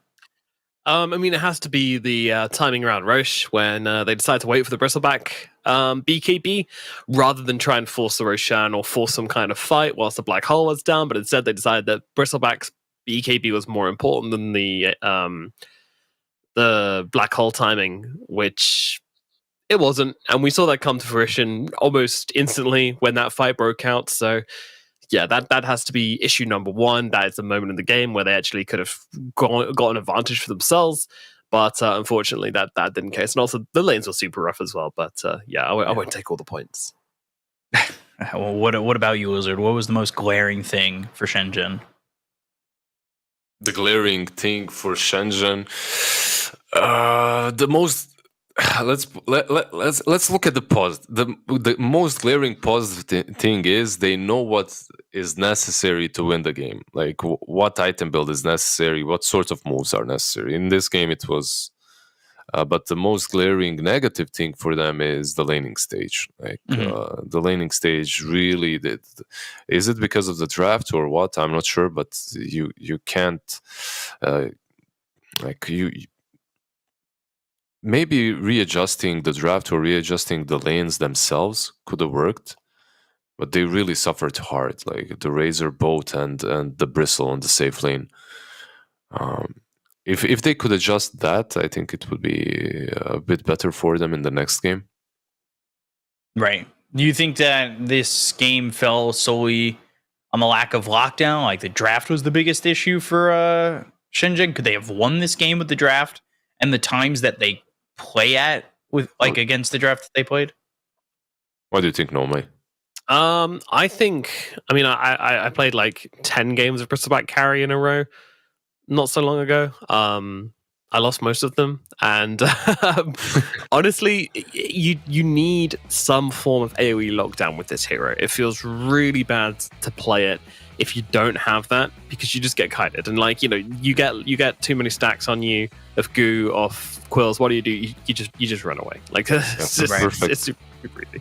Like, yeah, this is the perfect example of what you're talking about, right? Like he's trying, he barely gets to Enigma. He clips him with 2 hits. He kills the Enigma with 2 shots. Yeah, the guy's a beast. Okay. So for Shenzhen, like first and foremost, winning the lanes, I think would fix all their problems. Why do I feel that? Do I think they don't have any other problems? I don't. But all their other problems stem from them being a step behind. I wonder, like, how would their games look? The dominating force coming off of the laning stage. Like, if they're not the ones having to wait for that one extra item, you know, if they put the pressure on LBZS instead, I feel that the game could be much, much different. Because you I have a feeling that's much easier to solve than to solve some other issues like falling asleep at the wheel, like they did when they got double black hole. It's like it just happens. Yeah, absolutely. The stat was 25.1 or something like that of lanes won. And it's like, what do? You're playing pretty much every game down 2 lanes, at least. If you're only winning 25% of your lanes, it means you're losing at least 2 lanes every game. That's wild. That's such a hard way to play against some of these teams. It's probably one of the things that every tier 1 team is more or less good at, and that's making sure that you win 1 lane, lose 1 lane, and even out 1 lane, right? Mm-hmm. So the game is even for you. And that it's not a gentleman's agreement. It's just the way the drafts work. Like, if you're winning 1 lane and you have opened up with a really strong lane, that means that the enemy team will probably find a way to do well in another. You know, like there's always some compromise. There's always some trade-off in the drafts. Look at that anime villain pose. I have the world in my hand, and all I want to do is crush it. He was amazing on this Earth Spirit. It felt like he was always reaching for more and not putting himself in too much danger. There were a couple times where he died, but it felt like his extension of the team fight allowed LBZS to get even more out of some of the engagements they had against Shenzhen. A couple of times when he got tossed, yeah. Yeah, and I also really liked his pickup on the Boots of Bearing. It's an item we don't see enough of, but it's very, very good against Bristleback because you get those goose stacks on you. Oh no, I'm going to die. He's going to catch up with me. In comes your friend with the bongo boots, and you just groove it onto the bongos, and you can just get away from anything. That's actually an amazing notice. Nice. Like, an amazing point. Oh, thank you. It's really good. It's really damn good versus Bristle. Like, when I'm talking about control with Bristle, I'm not talking only about, you know, some black hole or some stuns on his team, some roar. Even the slows really do come in handy. That's why he has Gu. That's why they gave him the spell.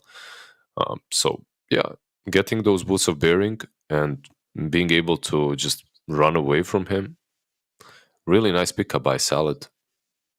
Yeah, it was really well done by Salad, and you can see just how well LBZS and how together they were. Like, I almost want to say you never see this kind of KDA for everybody, right? Like, everybody has 20 or more assists. Everybody was included in, like, at least those kills plus the kills that they got. Like, that's crazy. That true team efforts, right? Yeah. That they were running 5-man Dota pretty early, right? Like, there are a lot of teams, because I don't want to take anything away from the win, but like, there's a lot of teams that might play the map better than Shenzhen if you play 5-man Dota like that and make you pay for that kind of stuff, right? Like, I don't think you're going to get away with that kind of 5-man Dota in Division 1, where teams farm the map and find the openings and don't give up as many kills. You'd be hard pressed to tell me a team in Division 1 that would allow something like that. No, I completely agree. Do you agree that Dawnbreaker will be snatched once again by LBZS? They have 1-2. They can go Dawn plus... No Nyx ban, though. Yeah. They can go Dawn Nyx, but yeah, probably not the best combo. Oh, I don't really hate that. I'd put that with like a Spectre. And then you've kind of got like Vendetta, Solar Guardian Haunt. Like, do you think that's spicy bad? Here? You're getting spicy. Okay. I'm going too far. I'm thinking too global. Yeah, you're putting too much chili in this curry. You know, back off. You know, get some ginger in there, get some garlic. All right. Well, you know what? I'm gonna make my own dish, and I'm gonna be over here putting great things together. Get you some hot Meal pot. prepping my burritos. Oh my god, yes! I had hot pot the other day. It was great. I agree with everybody that I've been doing these interviews with. The go-to hot pot question. This has I to love be it. Nyx, right? Or the Wyvern. I feel I don't like Nyx Tiny that much. Oh, Pretty they weak go that kinda support sucks. duo, right? with- Why do you go with the Void versus the Viper though? Isn't that kind of sus? It's a comfort pick, right? Like, It is a comfort pick. I completely understand, but you're putting yourself in a bad lane once again. Like, if I'm thinking about heroes versus Void in the lane, I'm thinking about Viper and I'm thinking about Venomancer. Like these two heroes, just you can't time walk when you have all those dots on you. It doesn't work. You just continue taking damage. Plus, you're slowed. You can't approach them. You can't last it. Dawnbreaker plus Viper for me sounds extremely difficult to play against. But sometimes when you're one game down, big up, you just want to make it even harder for yourself, right? Like, you almost want to prove something, but like, I would say there's nothing to lose for Shenzhen, right? A win doesn't put him in Division 1, a loss doesn't put him in, I believe doesn't put them in it doesn't put that them in a bad. tiebreaker. Yeah, it's just the open qualifier rankings, right? That's it. Yeah, however, that ends up working because I'm still trying to figure out what the deal is with that. Because at the end of the day, Shenzhen would be 3-4. I know. Well, LBZS would be 3-4. And okay, so there wouldn't be a tiebreaker if LBZS wins because Shenzhen would be 3-4, LBZS would be 3-4, and YBB would be relegated. So Yeah, what it really exactly. means is YBB is rooting for Shenzhen right now. Yeah. They're sitting at their screens going, Void in a Viper? Come on, please. What are you guys doing? I mean, eventually, when you use that chrono, right? Like, you can take him down. I personally just enjoyed the Viper in this matchup. You can go for a 8,000 Gleipnir as well, somewhere early on, and then be that nuisance that can catch you. You can also Nether Toxin to break your passives. Like, overall, I'm a Viper enjoyer in this particular matchup. That's all I'm saying. Viper Dawnbreaker feels like it could be a very Oh man, like I don't want to be strong, disgusting, like Celestial Hammer into the right clicks of the poison attack, and now Slark. there. Oh damn. Okay. I don't know if I really like the Slark yet. Like by itself, I haven't been too impressed with Slark. Mhm. I'm a little worried about it against Void, especially if Shenzhen just add Void, combos. You know how I feel this draft is going on right now? Have you ever seen the picture in which the guy is so drunk he's keeping his poker cards like Face up. face up, yeah, facing the players he's playing against? Like they opened up with all their cores. Like you can see the Slark, you can see the Void. There have been some instances of position 4 Slark that I've noticed with the instant shard build, but yeah, I don't think that we're getting that. I believe in China we're just getting the Radiance Slark, right? Salad Slark would be pretty cool. It would. Not gonna It'd be lie, something hype. different. It would be something I'd be happy to see because I'm yearning for something a little bit different. Like, I don't think this patch is as, I wouldn't say it's stale because obviously it's still pretty new and there are some things coming out. Look. But there is a rotation of heroes already. No, Yes.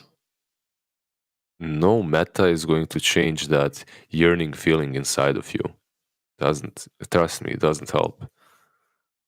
That's true. I guess also Shenzhen, they're the team in Division 2 that has the lowest hero pool right now. So that is a little concerning. A lot here for Shenzhen in terms of team fight. But it almost feels like a blow your load kind of lineup, right? You have one big fight. Yep. And then afterwards, you have to play defensive. It depends what kind of a person you are. You know, when I'm a pig. When I eat, I just finish everything in 30 seconds, and then we talk. You know, but there are some Right. people that are more sophisticated elegant than I am, and they like to separate. Maybe have a good 5-course meal. And this one fight you have Chrono plus egg. The next you can have the Mars Arena plus egg. Just the arena, just the you can play around it. Incredible analogy. Thank you for that one.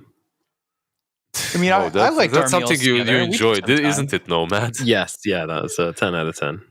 I thought it was nice. I think we're all when we're together very we're like in between. We're the 3-course. We all sat down for lunch and we'll all talk to each other. Have a Who is which course though? That's a question. Appetizer.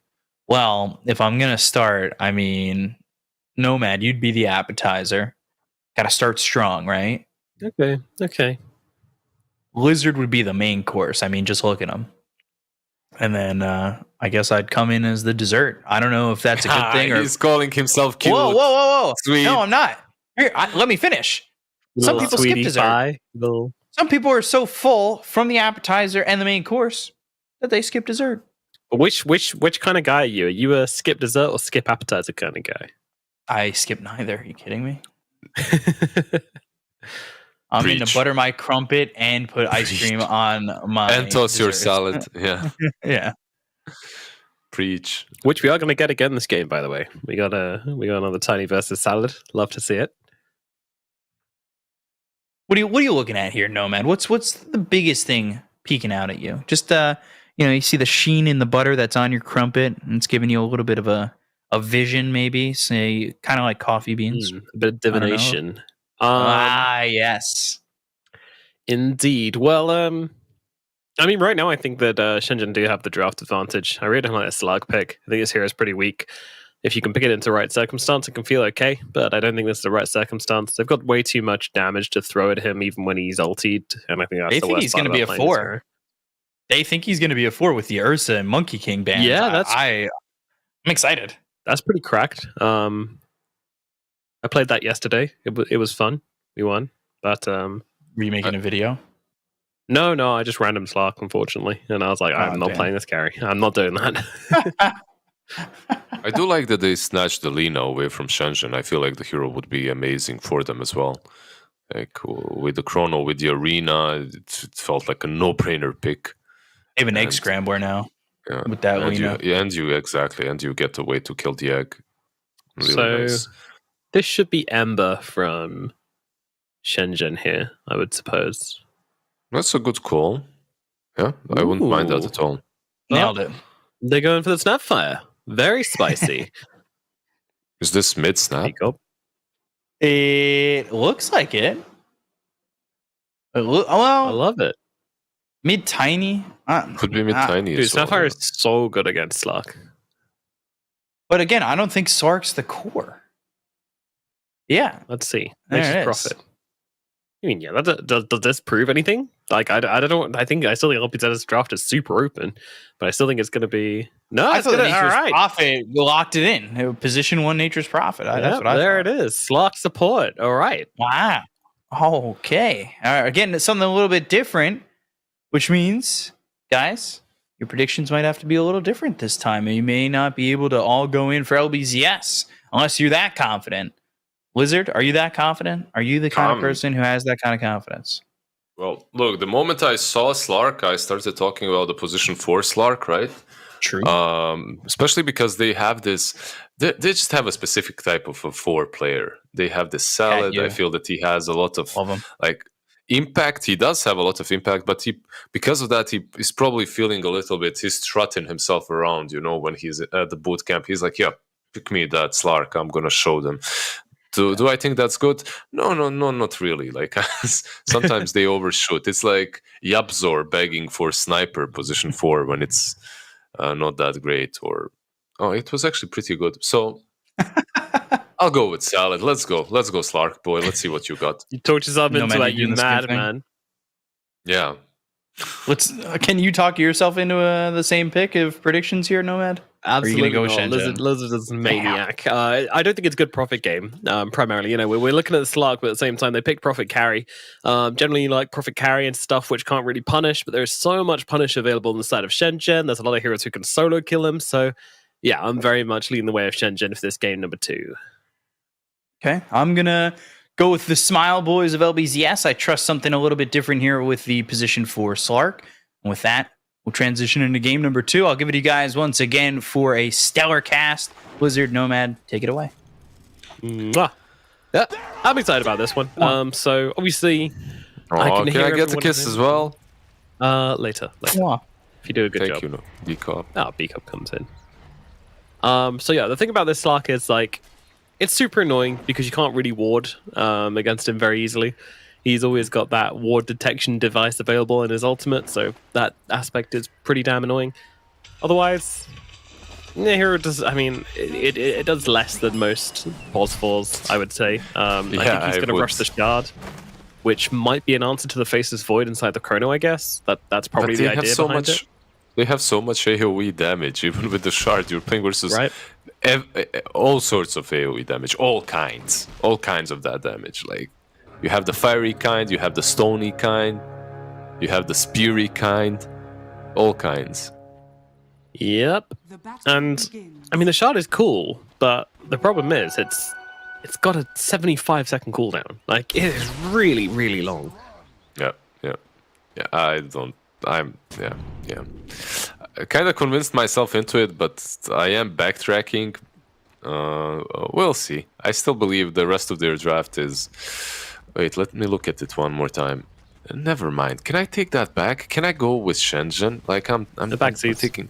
Yeah, I'm. Yeah. It's an interesting one. We'll see what they can do with this. Maybe they'll blow us away with some next level strategies as we move into this laning phase. Like, what happened? Their first draft was so good.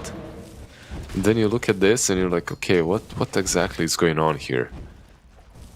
Where's the control? Where's the catch? Where's the front line? Like, they have none of that. Their They have to boxes itemize. are very unticked. Their crumpet is dry and unbuttered at the moment. They didn't steer the pot, and now it's all crusty and it's Yep. solid. Yep. The bottom's burnt, the top is raw. It's a whole mess. But maybe they can make it work. Who knows? Maybe they can. Yeah, they did definitely make the last draft work, even though I felt that they had an advantage there in the lanes and off them. Here, do they have an advantage, Nomad? Like in any of the lanes, I guess mid lane should be solid for them. Lina versus Tiny, right? Yeah, you've got Lina. I think top goes okay as well eventually. And yeah, top lane as well. Radiant's top tower is I under agree. attack. Like top lane, if top lane was their opener, Dawnbreaker plus Viper, I'd be so down for that. Hara, will he die here even? Like, he's gonna drop really damn low. He's got the Might- pounce as well. Hits level 2, and that's going to be the kill coming in for Salad. First blood on the pos 4 Slark. Where them doubters at? Where are you? Look, the Void needs to be careful too. This Slark hits hard. He's got 9 essence charges stolen. Gotta respect Yeah. it. Yeah. Phoenix being strength hero as well, it hurts him quite a bit Yeah, when he trades hits with Slark. It's basically pure damage from all the stacks stolen. Salad is just Essence Shift takes 1 off all your attributes, though, right? yeah, but yeah, you're right. Never mind. You're right overall. It doesn't matter, but it still feels like it hurts. I don't know. When I'm playing Slark, I just love hitting strength heroes more. It still feels better. Yeah, them big beefy boys just seem to melt so quickly. The damage amps up so fast.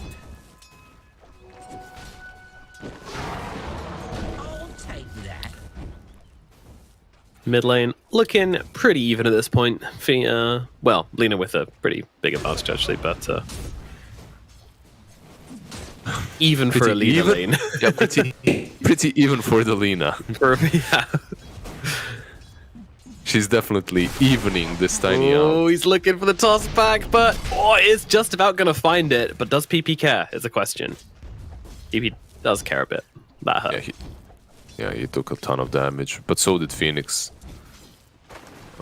as PP was rolling back. How did that happen? How did he miss that range creep? Those misses sometimes, it's like from the low ground, they can really play with you. Yeah. They get in your head.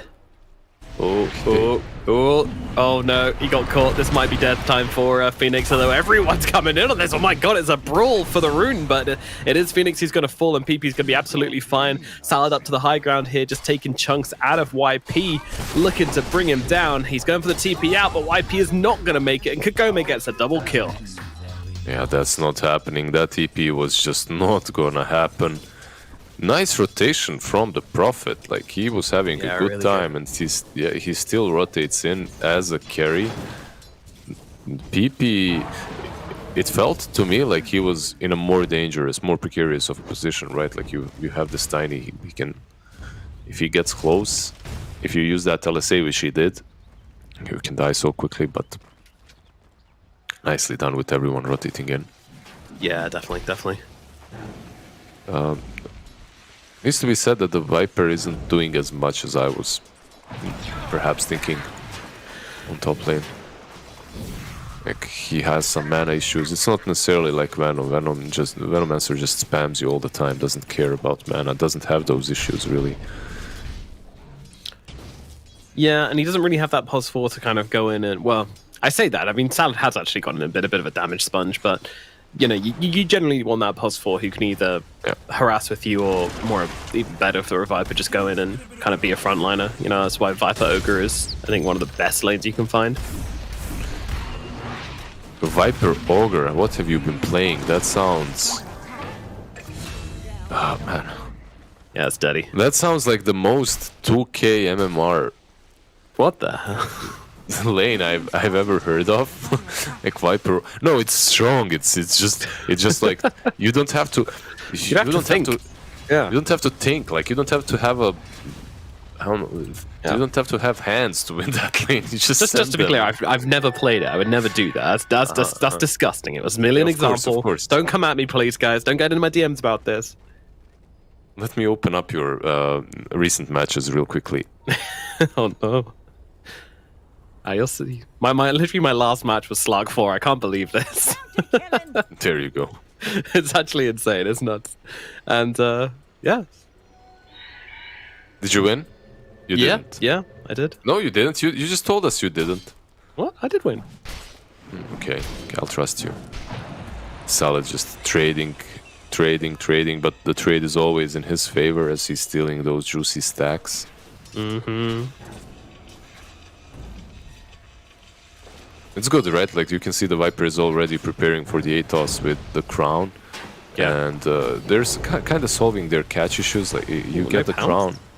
I think if he pounced higher there, it's just dead, but holding off for the time being. Kagome coming in as well. Look at they want to put a bit of pressure into this top tower, a bit of acupuncture perhaps on the map. Yeah, this is what they've been doing, what most teams have been doing with the Prophets, right? Like, you get the Carty, minute 6, and you go with him. Hara, he's actually stuck, he's dead. Oh, they find him in the trees. Oh dear. I think the courier might have given it away for him, I'm not sure. The creeps just went for him, it was crazy. Like, the lane creeps just got on top of him. Call that bloodlust. Poor Phoenix. Get him, boys! You know what the easiest way to when you're hiding across the map, there are players that memorize like timings for where the creeps are to know if they can cross the lane or not. But the easiest is just symmetry, right? Like, you look at your side, you see where they are. Oh, really good little trick. Just look at your opposite lane. Because Dota is a game of patterns, and if you can figure out those patterns, then you'll win TI. No, you won't. Okay. Over promising there a little bit, maybe.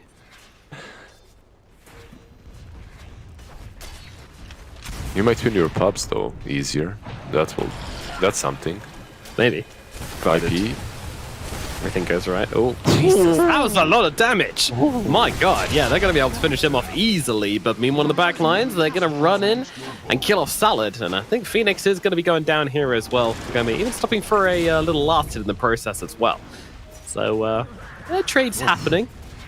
My oh my, that was a ton of damage on Snapfire. Where did he go? The Prophet is just such a crazy hero. He almost has that orchid completed as well. So we're gonna have 470 damage dealt by Wrath of Nature there. Is that okay? Is that okay? Is that fair? Is that alright? Are we letting that? We're just accepting that, moving on? I guess we don't have a choice. Regeneration. Yeah, when they start hitting these ulti timings on the side of Shenzhen, we're going to see a different kind of game coming out from them. They have got a ton of things to play with in that regard. Their toy box is positively bursting.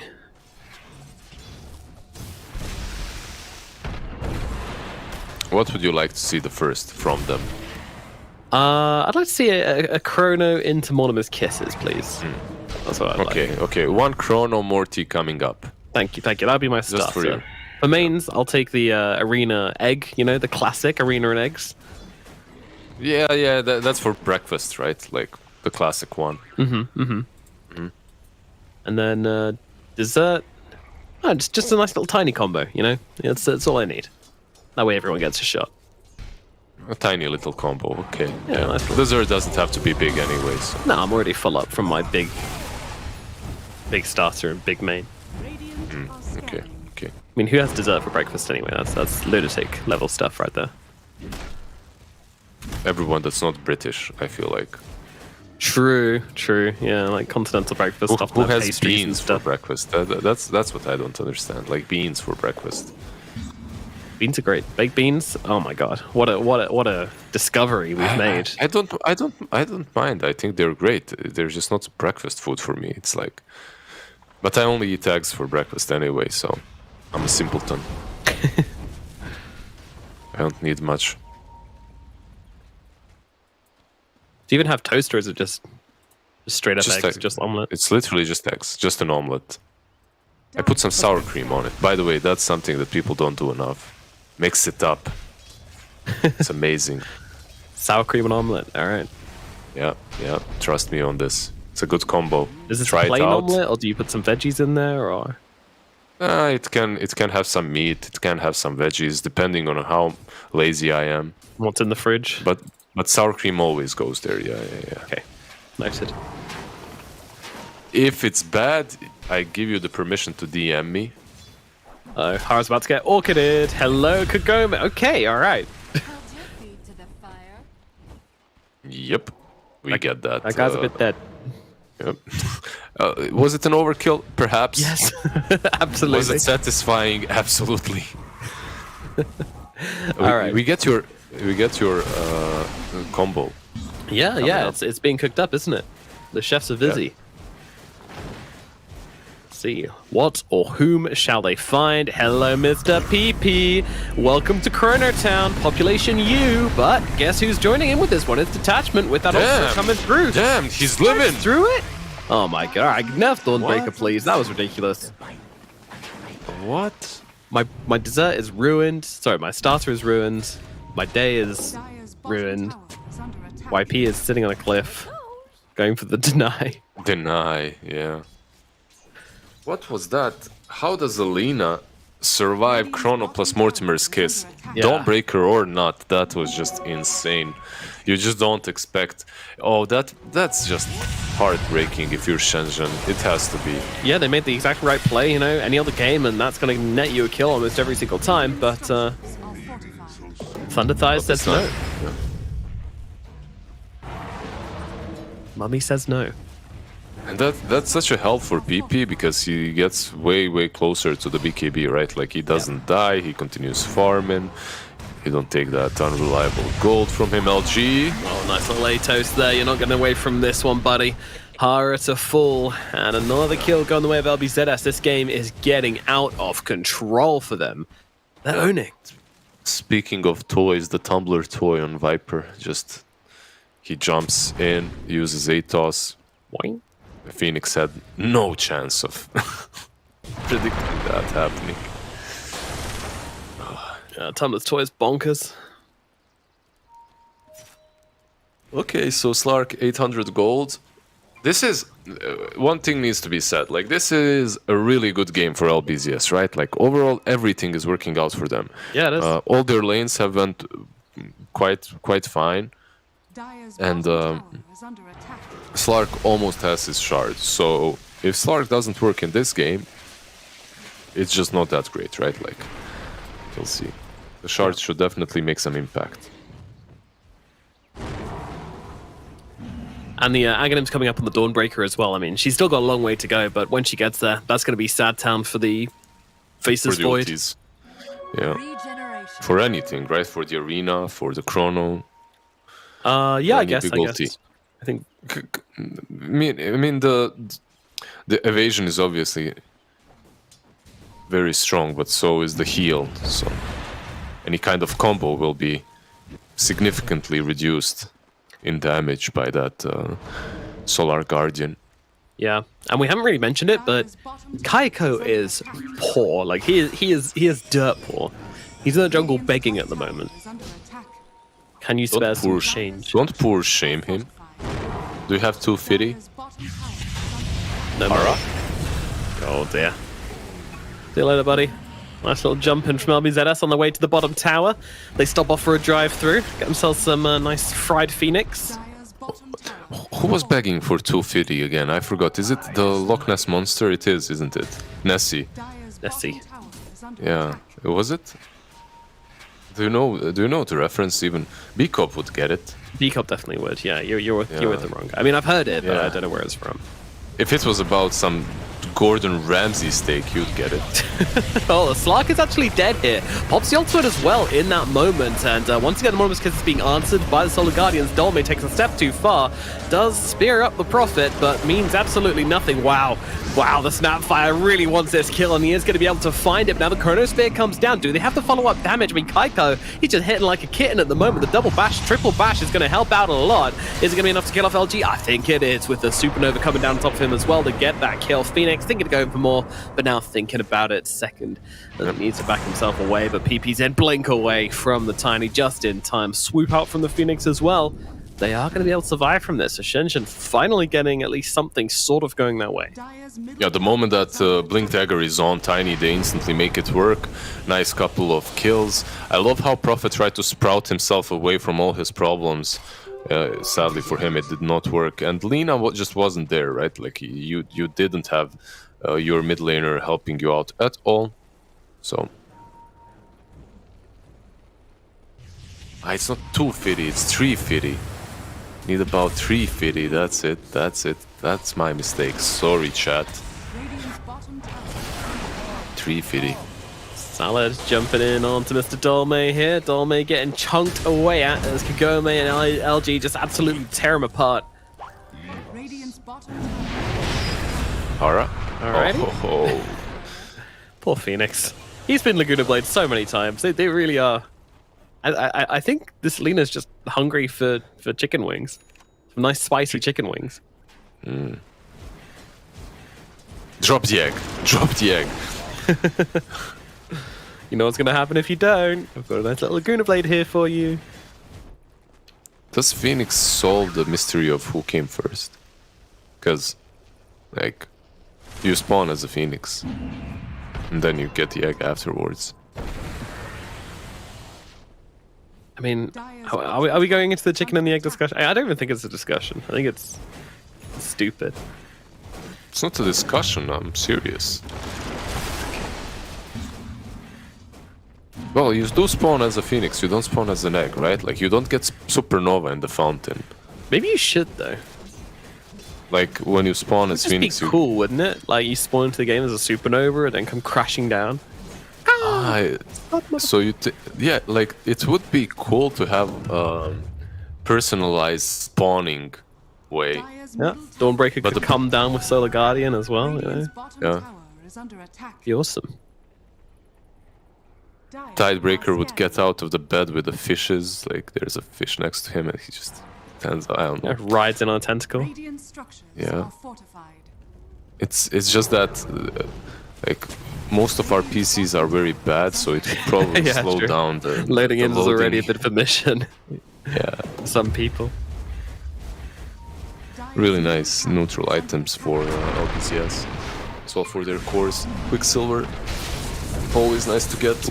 On Lina or the Prophet. Detachment trying to get out of this one. Might be in trouble, though. He gets speared up, and he's going to get taken down a little bit late to leave the party. And unfortunately, it's beaten up by an angry mob. Happens to all of us at one point. Yep. They do have everything that it takes on LBCS, I feel like. Oh, Tumblr's Toy Baby. What a goddamn item. What an absolute... Dolme is right now just literally writing a message to Ice Frog saying, "Dear Ice Frog, please remove Tumblr's Toy from the game. Love Dolme." All of your Mars players, thank you. Yeah. Please remove it. Supernova Egg? gonna come out here, crashing on down as LG trying to get away. The spear back here. Sure, there they went. Salah just gets absolutely obliterated, poor guy. Did you just call it Stupid Nova instead of Stupid Supernova? Maybe a Freudian slip there, perhaps. It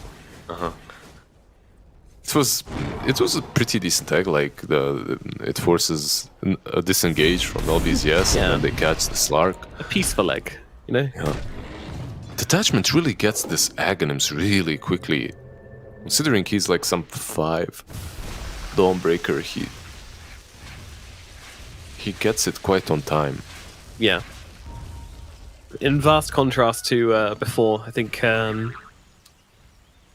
can't remember who was playing it, but one of the players with like the most deaths in the region was playing this Dawnbreaker, and they needed to get the Ags online fast, and... I know who you're talking about, Yeah. but the nickname eludes me. Indeed. It's a Division 1 team, right? Yeah.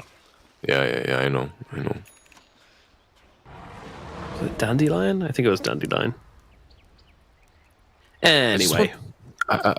Anyway, back to this game. I would like to look at LBCS and how they're drawing on the map. Like, they're feeling a little bit, perhaps, of pressure as well. I think that they could be and should be doing more at this point.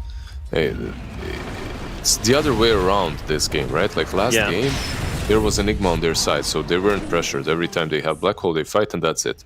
This time around, they don't have any long cooldowns. They should be forcing fights. Yeah, no, I actually want to call out PP. I really don't think you should be using Laguna Bay like this. I know it's got a short cooldown, but like, there's really no reason at all. Like, okay, yeah, you could jump in and get Chronos. It's possible, but you have good vision up. Like, the kill's pretty much guaranteed at this point. Like, just save it, man. You can keep pressuring for kills like this, but He's just cosplaying Lion. yeah, he really is. He's like, where are my charges, guys? And it's not the longest cooldown, right? Like, you can still use it for the next fight. But I just... Yeah. Like, we're talking about pressure, right? And like, when you're working in like such a high Look, skill it's already game, up. Yeah. Up. It's not up. It's 10 seconds still. This is 10 seconds. He could be on the other side of the map, just threatening kills, but instead he's got to be in his triangle. Detachment, 400 gold, and that's it. All your ultis are going to not feel as strong any longer. Yeah, absolutely. Hello, Tiny. Ooh, Tiny's like, suddenly got a hammer in me whilst I'm TPing away. That doesn't feel too comfortable, but Detachment not really looking to follow through on that one. This guy is really just in mode farm at the moment. Want to be distracted. Yeah, at the moment, and the moment has lasted for the last 15 minutes. Yeah, 22 minutes, 23, I'd say. Yeah, more likely. I was just being generous. What's next? So, actually, a Witchblade on the Prophet. Oh, the Atos. That's not the Tiny. That's the little derp in the jungle.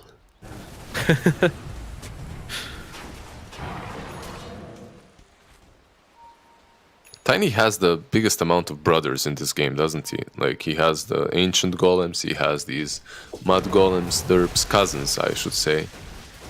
Yeah, I think he's very closely related to the ancient camp. Yeah.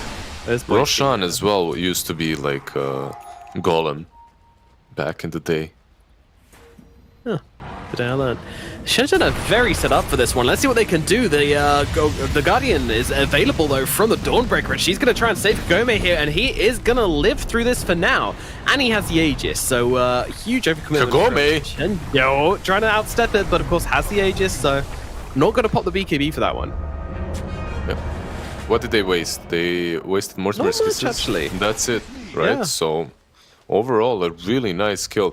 Kagome is just feeling a bit too strong with the Aegis and Dawnbreaker's ulti, probably thinking, yeah, we got this. They can't really fight. They can't approach me. But that was a very important Aegis for LBZS. I feel like it gave them the necessary timing and the advantage to take a good fight and then put Shenzhen on the back foot because they don't have these big ultis.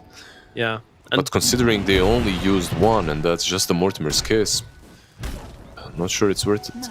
Super disciplined from Shenzhen as well, not to go ham on that as well. You know, even when the Dawnbreaker jumped in, they were still holding back. You know, they just wanted to claim that Aegis, and they just wanted to claim that Solar Guardian. Yep. Can I ask you, was it super disciplined or were they just late? Because I feel it could be both. The Void was a bit too far. He was trying to get there, but just couldn't. I'll give them the benefit of the doubt. Phoenix, Phoenix, oh no. Oh no, no, no, no, no. I was actually trying to click on the Phoenix at the top, but yeah.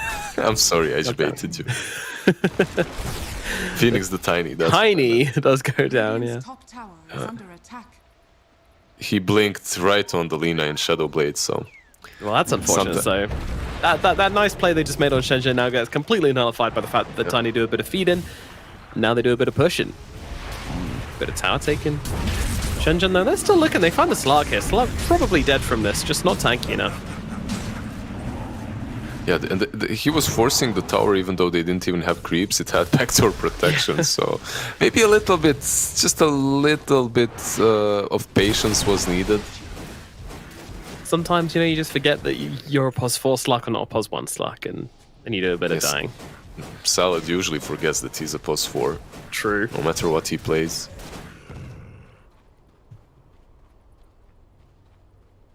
Yeah, and you can feel very good on the Slark as well. Like, you know, you're like, aha, I can dark pact anything. I'm a god.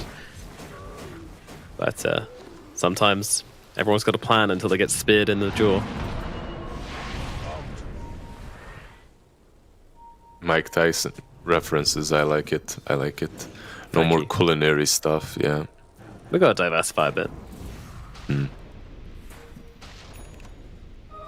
Oh, Salad gonna get a bit of dressing here with the Arcane Rune and see what there is to see on the enemy triangle. He's just looking for wards. That's all he's doing. He's got that Shadow Dance tick in and he's just like, yeah, just do a bit of ward checking. Do you like the build of Prophet? Like no Maelstrom, straight Witchblade Orchid. I think it's good enough, right? Yeah, I think it's really good. Like, I don't think this hero needs... I mean, obviously, he's, like, significantly higher on net worth than anybody else. Hero doesn't need another farming tool. Alright. LG sees enemy heroes, BKB is out. And that'll be that. For me, Maelstrom just sometimes feels good. The proc is nice, the amount of damage that you deal, and the true strike from it is also good. The one true strike. I like this too. They left the Void, but they're smoking up. So if there's vision on the Void, everyone else will feel safer, such as this Viper mid. Yeah, has no BKB after earlier on. They are going to throw down the ultimate from the Solar Guardian, but it's not going to be enough to save. He actually moves out of it in the end there as well. Supernova coming on down to get the kill onto detachment. They're going to try and make it 2, and they will succeed in that. Meanwhile, the Prophet is getting to work. He's shoving the bottom tower, moving to top, pushing in the creep wave there as well. But Shenzhen, they are looking to try and clean him up. Yeah, they're not gonna get him. He knows exactly what he's doing, and the bottom lane is actually the one that's pressured even harder. So they have a little bit of rat infestation going on already. But at least they will claim the tier 1 mid tower 27 minutes in. That's just so damn late, but better late than never. Wise words. Today I'm just filled with them, right? Yeah. Phoenix, bottom lane. Dude, people don't give a shit. He's turning it around. Phoenix getting absolutely wrecked by the Lina. Quick on the BKB, quick on the Laguna Blade, and the team quick to react as well. Very nicely done. Because it was a trade mid, right? It was 2 for 2, 2 ultis for 2 heroes, and 2 ultis that were used were Phoenix Egg and Mortimer's Kisses. So the amount of damage that Shenzhen has got after that those have been used is pretty limited. Yeah. So you can be a bit greedier. playing the fights on the side of LBZS. And Salad again just being super obnoxious, walking around the enemy jungle, seeing what there is to see. Taking their outpost. I literally just ran at the void on the Phoenix and said, get out of here. This is our jungle now. Dire's top tower Commandeering is it. under attack. With shade drawn. I'm going to try and throw some spells away at Mr. Salad, but... Does he even know what he wants to build? Does he have a plan? I just wonder, does Salad have a plan? Like, he went for the shard. Okay, yeah, I understand that. But what's the build after? Like, do you just go utility? Is there the perfect build? Or do you just, okay, I have the shard, guys. I don't know what to do next. I feel like Wraith Pact is probably the right choice, but... Yeah, it sounds good. Are scanning. You're just getting these small items. I do raise my eyebrow a bit at Orb of Corrosion this late into the game. Right? Like, who are you really going to be hitting to like that? He has Orb of Venom, but I really oh, that was nice from Void. He jumps in, instantly jumps out. LSA would have connected if he remained just a second longer.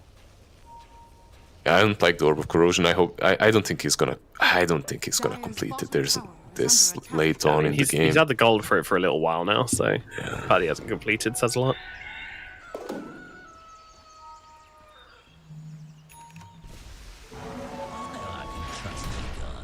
Oh, they smoke up. They have everything ready once again on Shenzhen.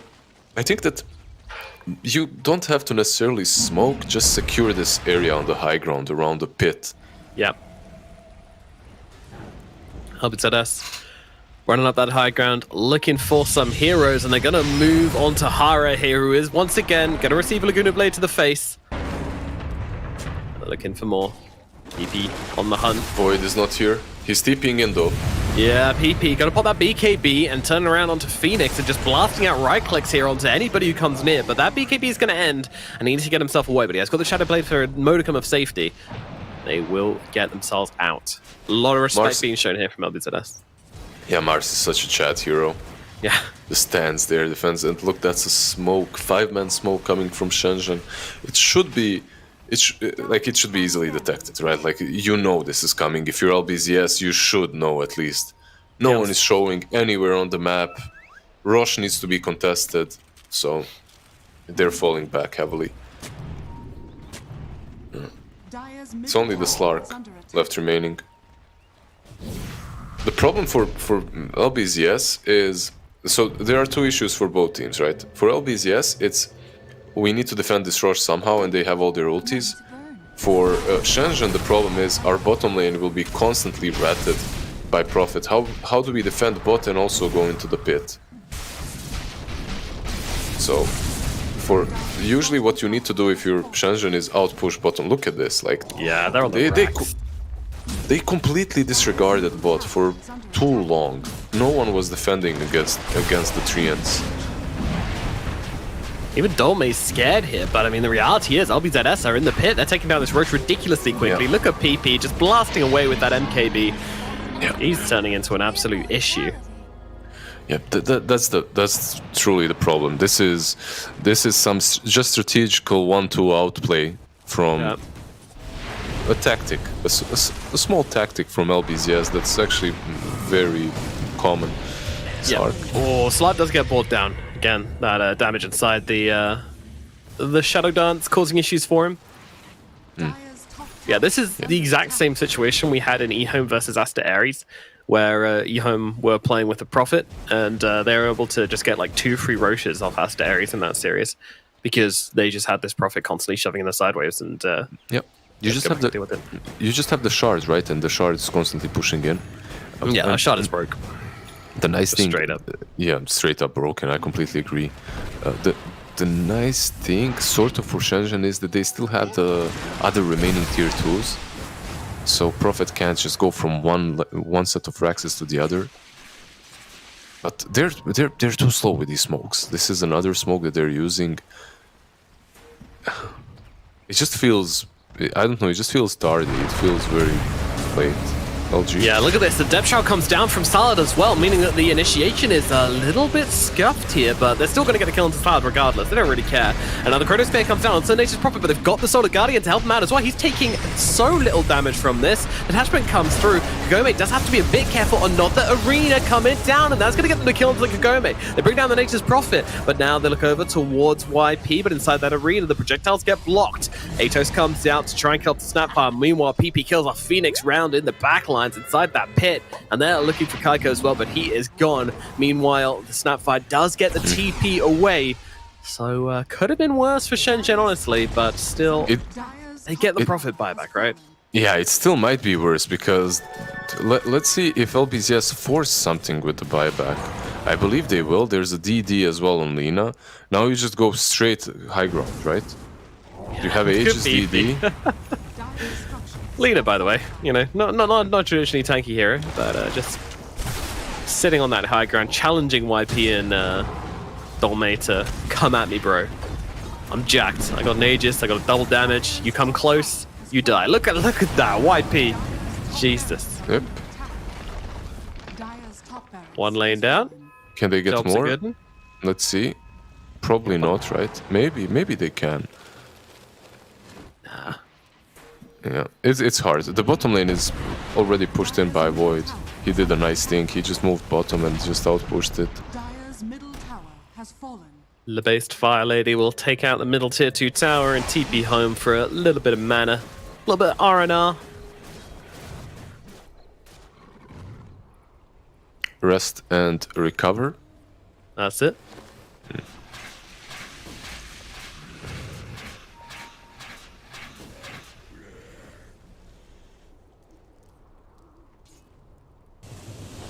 So Slug did eventually decide, and he decided on a Glimmer Cape for himself. Yeah.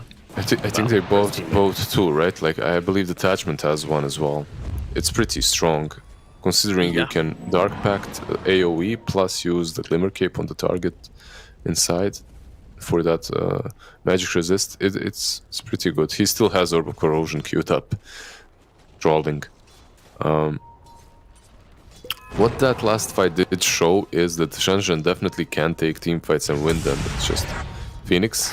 Quick blink. Ooh. Nice blink. Hara Wait, though, what? Hara still gets caught? Okay. Yeah, the Pound's going to cancel that every day of the week, and there's going to be a dead Phoenix once again. Hara now sitting on death number 9. Yeah, that was a dangerous play for him to try and go for the bounty rune, which he did get, but it forces his whole team instantly to just TP base and start defending. Yeah, because you know, okay, we don't have Phoenix. They're probably gonna rush us. Luckily for them, it didn't happen.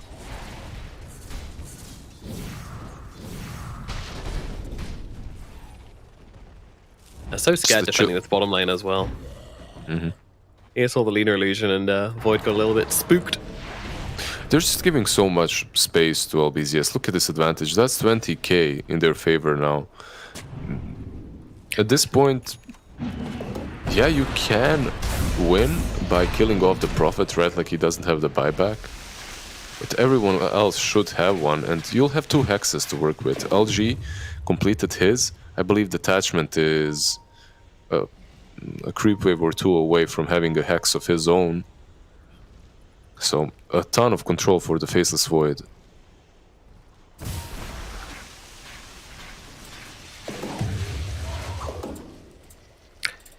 Yeah, that's pretty insane. Hex on Dawnbreaker. Not something I was expecting him to go for this game, but makes sense, that's for sure. The troops are gathering in the bottom lane.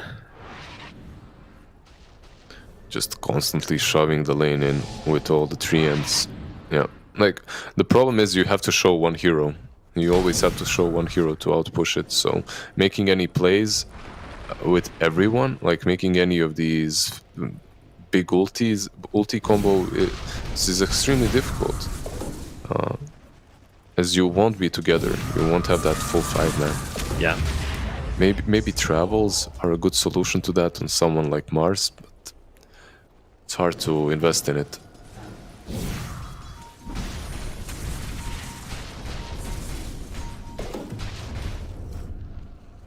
I mean, it kind of feels like this game is going to be stuck in a stalemate for a very long time, at the very least until Roshan is up.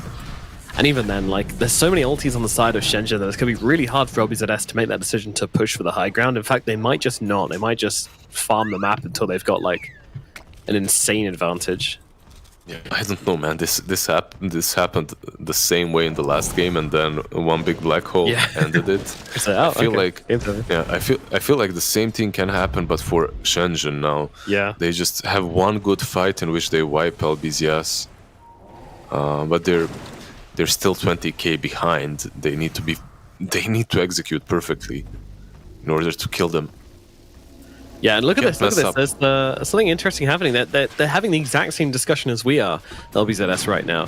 And they've just queued up a bunch of Aeon discs. Nature Prophet's bought one, Slark's buying one. Like, this is actually super interesting. Yeah. Once you get those Aeon discs, like, you can even take a fight, force all the ultis and fight off of that. Yeah. Why not? Like, it does, yeah. I like the idea. Same. It did become an item that you always buy versus these kind of lineups. Almost any Void game, you'll see a lot of Aeon discs. Mm-hmm. And another thing to point out as well is that Phoenix is actually, by Phoenix I mean Tiny, is going for the Aghanims by the looks of it. So wants to have even more damage to throw out into the Chronosphere. Again, more AoE ground target damage. Yeah, do you need that? Is it? No. It's definitely not something they're lacking in. Yeah.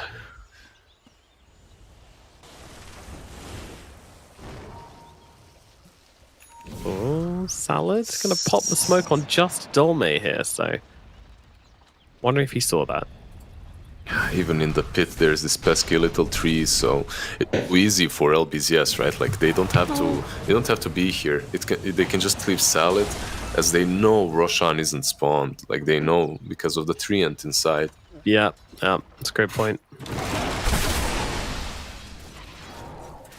And the bottom lane, the flood of creeps coming through. They really need to buy some boots of travel on this Mars. He's got a Hex lined up for himself, though, so... Look at the smoke instantly, because Mars is bottom. Yep. Now they pounce. They're searching for a fight. Absolutely, yeah. Salad's going to put down the sentry, immediately getting jumped on by the time, but the time to get hexed up as well, keeping Salad alive for the time being. He has got to be careful, though. Not safe inside that Shadow Dance, having to both Shadow Dance and Glimmer himself. So it's actually going to be Shenzhen who protect their ward for the time being. They do, but Mortimer's Kiss has been used, which is kind of big, right? It's not as big as before when it comes to the damage output, but it still helps in the chrono and in the arena. Yeah. And now that Mars has rejoined you, look at bottom lane. Like, bottom lane is pushed once again. And yeah, and now YP, it's my turn to go and deal with this. I mean, he doesn't have kisses, so it's kind of okay. Observer telling us this Laguna Blade has not been used for way too long. Yes, Phoenix has been alive for approximately 3 minutes now. That's unacceptable. Lena, come on. Absolutely unacceptable, yeah.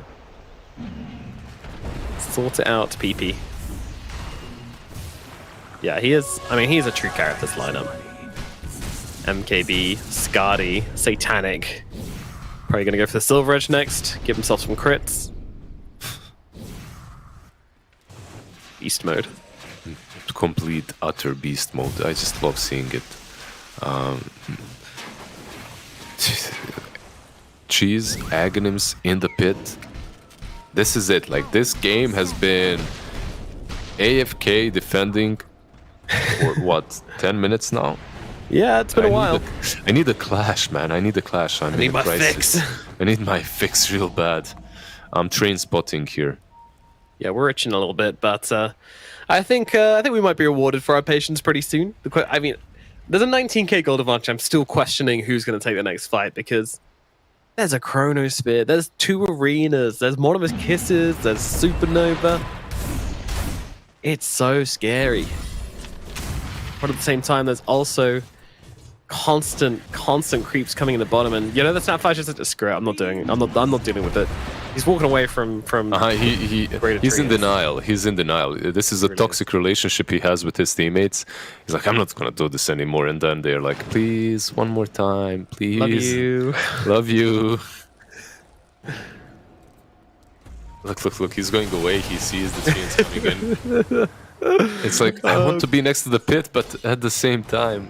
I want to play defend. Dota, please. I don't want to play Tower Defense Simulator. Dire's bottom barracks are He's moving All back. right. He's Well, moving too back. late, buddy. You've already lost the range barracks, I'm afraid. Bad news. You can even see, like, on the map... Oh. Not lost. Alright. Not yet. On the map, you have arrows, right? And you can see the way these arrows all turn towards bottom lane when the Treants come close. I don't know, what are you thinking? Do they need to get the cheese in? Wait, Shinjin, actually in the pit at the moment. There's no way LBVS, LBVS let this happen, right? Dire's bottom Well, they're asleep a little bit. Split Yeah. pushing. Bit too absorbed in the profit game. Salad. He's gonna stick his Salad's face into the going pit in. here and see exactly what's going on. So he knows that Roshan is about on 1/3 HP as they jump out of the pit and go on to LG here. LG, he does have the BKB to get himself away, but the Chronosphere comes out beautifully onto the both of them. The Slav being kept alive for now by Detachment, but Detachment gonna land and immediately die. No buyback on this Stormbringer at the moment. And they're Your gonna be able mid to lane, kill off LG, Helena just tearing through them at the moment. But now they get her inside the arena. Does she care? Roshan is down. Aegis into the hands of the Faceless Void. Meanwhile, inside their base, is mega Kagome creeps. is just absolutely tearing it apart. Oh my god! They don't have any barracks anymore. Kagome gets off the Get out. spot. No, he doesn't get away. He pops a refresher orb and drops a Chronosphere to kill off this goddamn Nature's Prophet. Kaiko, that was therapy for him, but at the same time, he needs more than therapy right now. He needs some physical recuperation. Exactly. That base That- doesn't exist anymore. That was therapy, but you're already homeless. You know, the damage has been done. Like, Yeah, You- you flipped out at work. You know, you've thrown a chair at your boss. yeah, you broke up with your wife. Your Yep. kids hate you. That's it. But at least you got therapy. At least you killed a damn rat that Yep. drove you crazy. What they have Aegis, they don't have Chrono. They also took Aghanims, right? Like they could possibly try and force this, but how? Prophet has a buyback. Like, strap yourself in. We might be in for the long haul here. Like, I just don't see LBZS forcing this easily. Yeah. Even Yeah. with the mega creeps, I don't see them forcing this easily. This might go 60 minutes. This game is halfway through, everyone. We've reached the halfway point. If you want to grab a snack, now would be the time. Call in work. Tell them you're going to be late. Unless Shenzhen just decides to break it and they do some crazy smoke action. Yeah, I feel like that could be more to their own detriment than anything. Your base will not last long. Do they have good ways of defending the base? Not necessarily. Like, Void is really good. Tiny with his item build, perhaps.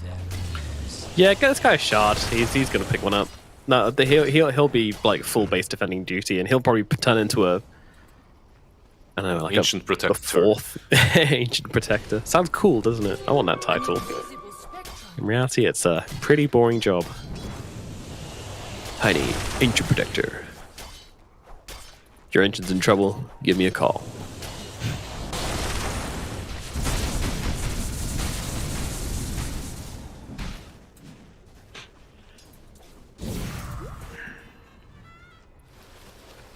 All right, chat. You know, we're going to be in this one for the long haul. So, you know, if you've got any questions, any life issues you want us to help you out with, then now's the time. Drop in the chat. We'll help you out in any way we can. Any culinary help, Yep. we can help you. Any Yeah, gym for sure. help. How do I bench press more weights? It's very simple. Lock in your shoulders, move them back. Imagine you're breaking the bar. Don't just lift it up. It's all these things combined, and you're Tense golden. your ass. Sure. Yeah, sure. You can do that as well. If that floats your boat, like, sure. I will. Is that what you do usually? Yeah, I focus on a different muscle Yes. to the one I'm actually using for the task at hand. Ah, okay. So you're anti-meta. That's what you do. Yeah. Everyone else is like mind-muscle connection. Think about the one that you're working out, but you're like the opposite. No. if I already cannot control it, I'll go in the opposite direction. Exactly right. Exactly right. Get a horrific injury. That's the way to go. Salad. He's they know he's around here, and they do manage to get the Hex off before he can get off the Dark Pact, but unfortunately he's got both an Aeon Disc and an Aesthetics Cap. Basically 2 Aeon Discs, so... Yep. Plus that gem, he now knows where he needs to deward once they retreat to their base. He's finally finishing the Nomad build on Salad as well. He's getting that Wraith Pact, so... Yeah, good call, good call, good call. I like the Wraith Pact. He's going in once more. Yeah, a little bit of trading happening here. I'm a little bit surprised Shenzhen are doing this so far out of their base, but Phoenix taking some heavy hits here from PP. They're going to try and get him out with the cookie. Profit. And they will keep him alive from that match. Yeah, good go, mate. Kaiko's having none of it. Kaiko's having absolutely none of it. They know he's still around. They're pinging it. There's also the Sentry plus Obs, so he will be scouted. Can the Void get They it? get the Chrono out for him. They actually found him out here. PB's going to come in across though. They need to keep him alive. He doesn't have a buyback here. He's going to pop the BKB and just try and TP away, and they will be successful in doing that. Out goes the Prophet, and now they'll turn their attention towards the Lina instead. She is going to get killed off, but does have buyback, so that'll be okay. Meanwhile, inside their base, could go, mate. No way. No way is he trying this. That is greedy, and now he is getting punished for it. His buyback is now off cooldown, though. Gotcha. Yeah, like I expected them to perhaps be a bit cleaner with all these ratting plays later on. But one thing needs to be commended, that's the arena from Mars. It was perfect. Yep. Literally saved the game. It saved Void. He was able to actually get healed up by the Phoenix as well afterwards. Go back into the defense. It was a decent-ish trap from LBZS. They just needed a bit more damage there. A little bit more gunpowder in the cannon, and that might have gone differently, but... Look at these guys. Look at them trying to go high ground. Yeah, they want some buybacks. Pushing mid lane. Yeah. They do. The only problem is top lane is being pushed in. It's also being killed as well. They've actually found Phoenix here. Is this only high ground or is this throne attempt? What do you, I think this is a throne attempt. I think it's a nothing attempt. I think it's a runaway time. It was a throne attempt, but as Tiny is dead and your top lane is being pushed in, someone needs to deal with it, right? Like, you don't know if they have buybacks or not. You can assume that they probably have. I don't see a Viper very often on 25. He went double the corrosive. Very cool. Very, very cool. Very cool.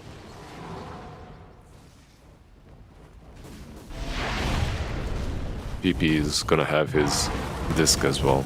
So is it a 5-man disc? It is, isn't it? Everyone has one. Apparently, Okay, those deaths, by the way, on LBZS, they gave up 1,600 gold, and then PP gave up 2,000 gold in those 2 deaths. So Comeback mechanics, let's go. yep, doing their work. Well, Thank you, BCup, for keeping an eye on that one. And he also asked, how do I simp the right way? I fully understand the question. I'm a really good simp. Like I can, like you can either follow me or will simp, and you'll learn from the best. Just look at Lizard's replies.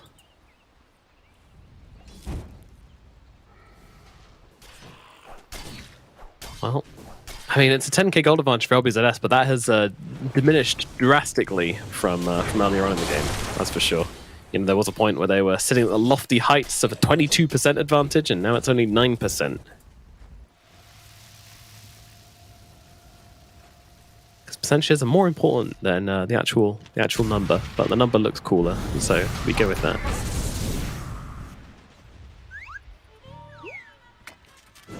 Oh, the questions are coming in. All right, Lizard. Any tips for cardio workout? I'm listening. Just Where run. are these questions? And Twitch chat. Remember I asked them 5 minutes ago? Now they're coming through. Yeah, swim. Don't run, swim. Oh, If you okay. have a pool, swim. If you have a pool, okay. Easy advice. You mean if you have a pool that you can go to locally, right? Or if you have your own little Olympic swimming pool, swim. It's pretty good.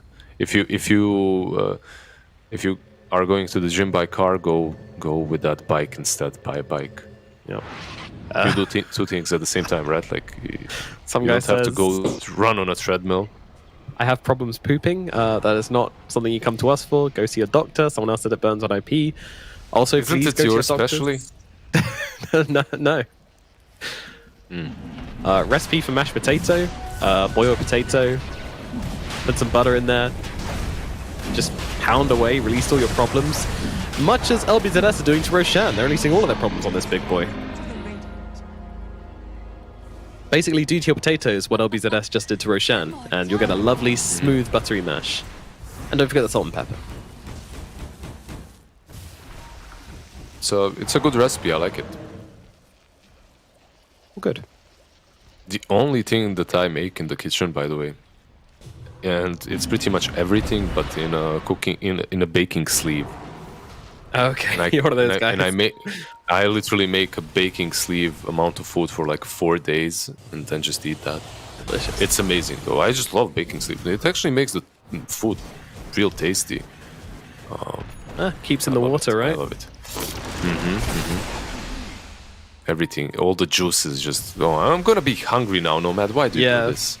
I've got like a massive bowl have of to. pasta salad I made on Sunday to last me through the week. B-Cop is like in Romania you were doing that. Yeah, exactly. I'm doing it anywhere, man. Like anywhere I live, I do it. It's not country specific. But yeah, he remembers. I would literally go into the supermarket, just buy all the vegetables that are there. Also, Big- add cream big to the piece mashed of meat. potatoes. Get out of here, you goddamn American. No. Yeah. What the hell, cream? No. We don't do that here. Oh, Chronospace comes Cool. down onto PP here. They want to try and take him down. The Guardian coming through. Is it going to be enough, though? Doesn't look like it is. Oh, Salad throwing in the depth shout. It finally does something in this game, and it keeps PP alive. Absolutely massive. Gome. Wait, what? All right. Once again, trying to rat when really... Can you stop ratting, Why? sir? Like, it's enough. You don't have to. It's like... it's just hard to get rid of some of these, you know. Like, he needs to exit rat mode, you know, but he's already morphed, you know. He's already... He's full rat. He's morphed into full rat. He can't stop. Yeah, on his screen, he doesn't see the prophet anymore. They're just an infestation of rats Yeah, they're like, running around. Kagome, can you please stop like doing this? Just fight with us. And he's just like, squeak. Squeak.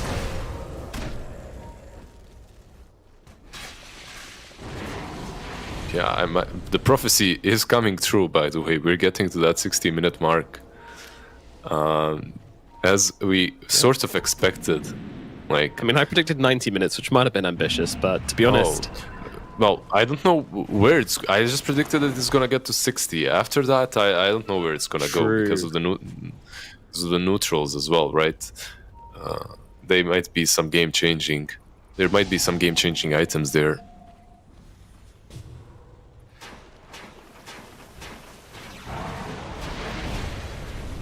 how to sleep early? Ask somebody.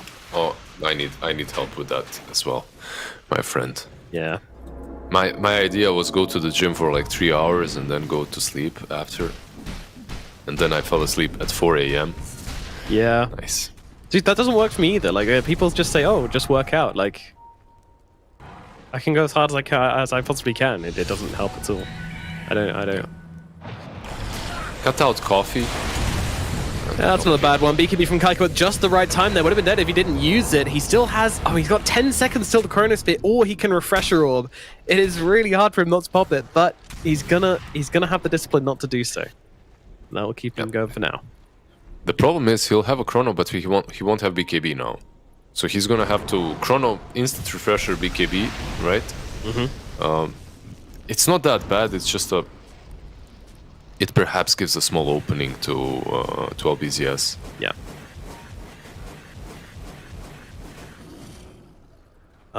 What's the best calzone filling? That's an interesting one. Do you think calzone fillings differentiate from pizza fillings? Or toppings, sorry? I don't eat calzone. Like, I don't really care about that much. But what would be the best filling? Yeah, like what? Just order a pizza. Why do you need calzone? Like, what's the point? It's handier. I don't know. Like calzone always in this area, in this region, it's always bad. Like it always has the worst filling. You can't see it, right? So you buy it and Well, you never ask. You're just like, well, you keep your secret. they just have one. Right. Okay, I'll take it. Did you know what they usually have? You know, they will tell I'm you, gonna listen. It's not a secret. They usually have bologna here, and it's really not that tasty. We talked about it with B-Cop.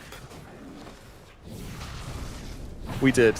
Well, kind of. Not exactly that, but yeah, sure. If I wanted a damn sandwich, I'd buy a sandwich. If I want a pizza, I buy a pizza. Yeah, but what if you want a pizza you can carry around with you and eat on the go? Why not just get a sandwich then? Because it's not delicious dough and it's not delicious tomato sauce and... Just make a sandwich with delicious dough and delicious tomato sauce. So instead of bread, make little squares of dough. And then, this sounds like more effort than just folding a pizza in half, I'll be honest. Yeah, just do that and call it sandwich. A pizza sandwich. All right. To be honest... Wait, did Prophet sell his disc? He did, right? Oh yeah, he Gomi did. Does not. What a lunatic. Yeah. He is about to farm some sweet. Oh, items. here we go. Here we go. We got the tier 6s. Sorry, tier 5s. Tier 5s, yeah. It's a 60 minutes, so I always call them 6s, but yeah. Ex Machina. Okay, Book of Shadows. Is that good? Should be. You can cast really it on good. anyone. So it should be really good versus Void.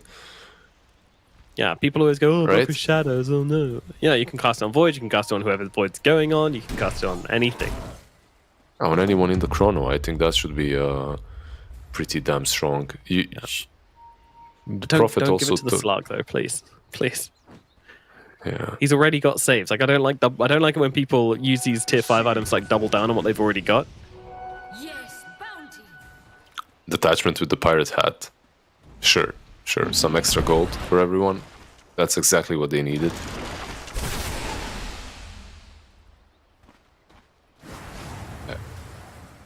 Zolme, with his Mars smoked up, like, what do you think? Did he leave the base just to find the neutral items, or because does Shenzhen have any? Like, did they get newts? No, they haven't got didn't, any right? They couldn't leave the base. I expected them to smoke out with someone and try to farm some neutrals. Oh, damn. Hara is still holding on to the Philosopher's Stone, man. This item is paying itself off. Considering it's free, I guess it's not hard, but... No, Warren Buffett would be proud. Like, this is some years and years of hodling. I mean, why not, I guess? I kind of like You're it just if sitting in base, right? Yeah. Anyway. Maybe have, like, you know, the flicker or something in your backpack at least, but... Nope. Oh, YP's on a mission. He's gone to find the neutrals, and he gets one.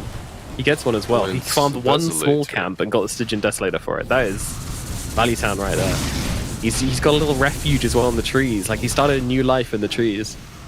It's like They give it to Tiny. I guess the Tiny is gonna hurt now. He has the Shard, Silver Edge, AC, Stygian Desolator. yeah. That's a ton of damage coming from him Did he too. ever get the eggs? No, he didn't. That's a shame. Nope. YP? Oh, doesn't get anything from that camp. That's a shame. That's a shame. There's no way you cut the wave, right? Don't waste your positioning on that. Yeah. No. You don't do it. You're playing versus a Prophet too. It's so close. Oh no, he's gonna. Oh, good. Oh no. Oh, he sees him. YP. Run, YP. Run, YP. The Great Escape. Look at the teammates Keep it trying to help him. Yeah, they're really converging. Oh, P. Chronosphere's down onto him. Do they have the survivability? He's got the Aeon Disc coming through. They're holding back on the Guardian for now, but now they throw it down, and PP still taking heavy damage inside this one. I don't think they can keep him alive. Let's see. He's got a Satanic available, but he's not going to be able to get the right clicks off. He's dead. And now they move across towards Kagome as well. Kagome inside the Chronosphere, losing his life. Another hero dead. ILG needs to get away from this one. He's not going to be able to do so. He's got another BKB charge available, but they're just going to come in and smash his face in. He's gone. 3 heroes dead on the side of LBZS as Shen uses those ultimates beautifully, but it is all of the ultimates used. So in terms of actually pushing this and going high ground, it's going to be really hard for them to actually force that out. These sorts of games actually just make me feel that some teams, all they need is a bit of discipline and staying together, not making any moves. Like, making no moves is better than anything, right? Like, are you sure about that? Sometimes it truly is. Like, look at Shenzhen. If they, let's say they didn't have megas, right? Like, let's say they didn't have this problem that they had to deal with, they'd probably like peek out of their base, go for a play with the smoke, lose a team fight, lose the game, right? But because they're so compact, defending constantly, you just can't break this wall. Like, at least LBZS is struggling too. Now Roche has respawned. Wait. Oh, they are going to say it good. All right.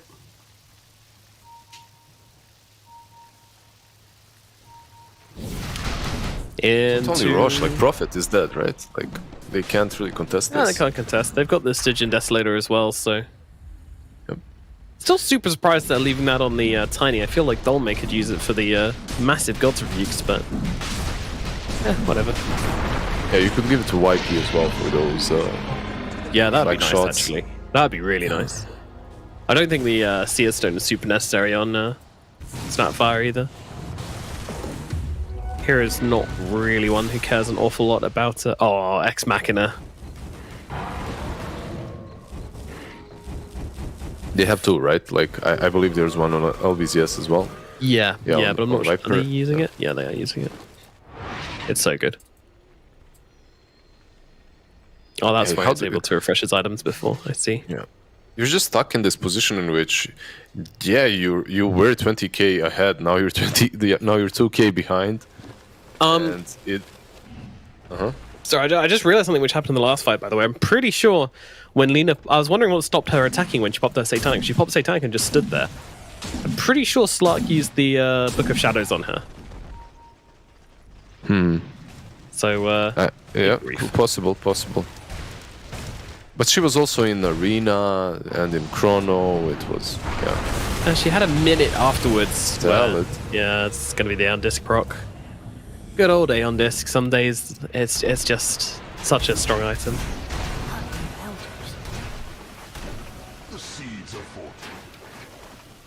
YP going to go for the crits as well, so going to become like the fourth core on this team. Tiny, he's embracing the carry life. You know, he's like, Ags, no thank you. I'll get myself a moon shard. Thank you very much. Go for a swift blink next as well. Yeah, why not? Like, at this point, everyone can dish out some crazy damage. Yeah. The game, usually at this point, the game is unpredictable completely, right? Like, you really can't say which team. Like, it's all about the first jump. Like, initially, if you get a good jump, you just kill the target and that's it. But you are playing versus a Void. You're playing versus a Void, but... Oh, the Chronosphere comes down. They've managed to catch out the Viper here. They have got it. Wait, is he not inside the Depth Shroud? I can't tell. Either way, he's still dying here regardless. They can't keep him. That was the book, right? Did he use the book? He used on Depth him as Shroud well? first, but it looked like the Void just kept hitting him through it. I'm not sure about that. We get an instant replay? No, we can't.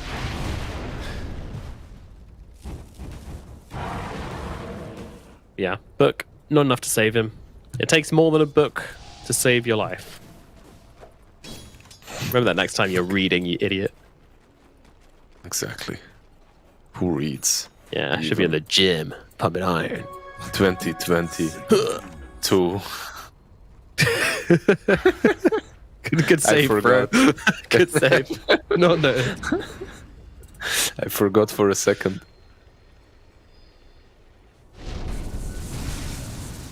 I do like looking at Dawnbreaker with the Giant's Ring. I know it's awakening something in me. She What big. exactly? Let's not go into that. Okay. When we get to minute 90, we'll go down that route. Yeah, we're getting close. Prophet split pushing. Look at those 3 ends. Just he's trying to find a way to get to the base. It just isn't working.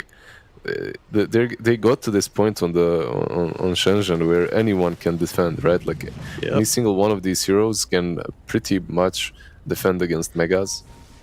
Even the Snapfire, even the Phoenix. Yeah, the lanes are equalizing. It's happening. They're But how do you push now? That's the question. Well- I guess, yeah, I guess eventually you're gonna have Refresher Shard and Refresher, and you can refresh the refreshed Chronosphere and kill them, then kill them again after they buy back, then, you know, end the game.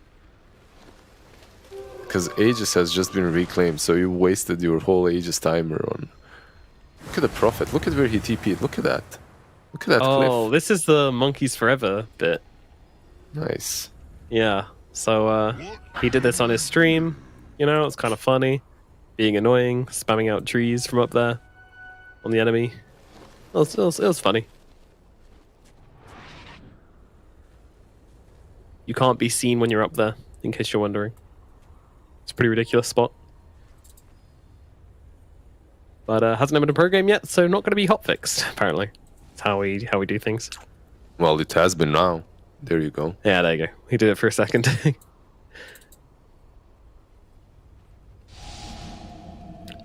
Wow. 15 seconds until we hit minute 70. I don't think we're any closer to ending. Aegis gets respawned. Void's like, oh, finally, I get another slot. Why is he hitting creeps at this point? He's got 14k gold. What do you need? What more do you need? There's this just undying urge to kill creeps. There's this feeling that can never be satisfied, so you just have to continue mindlessly doing your work. Why does an ant carry stuff back to his base all the time? Like, he just has an urge, right? Like, that's why. It's deep. Why do we go to work? Why do we go to... Oh, that's different. Yeah. Because we need money and we don't want to die. Yeah. Carry player hits I guess the creeps. it's the same for ants. Is it? Are we just ants? Bigger ants? Nomad? We're workarounds. Yeah, bro. I That's can it. feel you, Serving the Kagome. queen being capitalism and the man in charge and the patriarchy. We gotta rise up and kill the queen, Lizard. Dude, leave her alone. No, I love the queen. I'm English. I love the queen. I love the queen. Oh crap! I'm gonna So get what beheaded are you for treason. saying, man? Ah, boy, I'm going to the Tower of London. All right, see you, boys. It's been a good run. Someone's gonna clip that and send it to Her Majesty. The next time you leave the country, you won't be allowed back in. Yeah. It's gonna happen. Damn it. We're gonna expel you like Boris Johnson. I've actually clipped it, Nomad, and I have tweeted it at the Queen. Damn it. All right. I'm sorry. Yeah, no, I had to understand do that. it. You know, got to take out your competition. I get that. I'm a threat. That's the I'll take move. that as a compliment. How you been doing, B-Cop? Are you enjoying the game? Yeah, I'm enjoying this long game. I had some bologna. You had some bologna, nice. Yeah, you said bologna, and I went to go get some from the fridge. What else did I do? I had 2 seltzers, and that was about it. I've been watching. You this probably game. had your lunch and dinner, considering how long this game was. Yeah, my 2 a.m. lunch, dinner, breakfast, and I'm listening on how to simp. Oh, you guys yeah. were saying Yeah. before. The Dawnbreaker, right? That's very Yeah. nice. All right, I'll let you guys get back to it. All right. No, you can remain. You can take over if you want. Please don't go. Don't leave me with him. Be gone. Be gone. I'm gone. Oh well. I wonder how many cheeses we're gonna get in this game as well. Do you think Observer took a toilet break as well? Looks like it. I don't blame him, dude. Go if you need to go. You know. Smiley face. He's here. It's fine.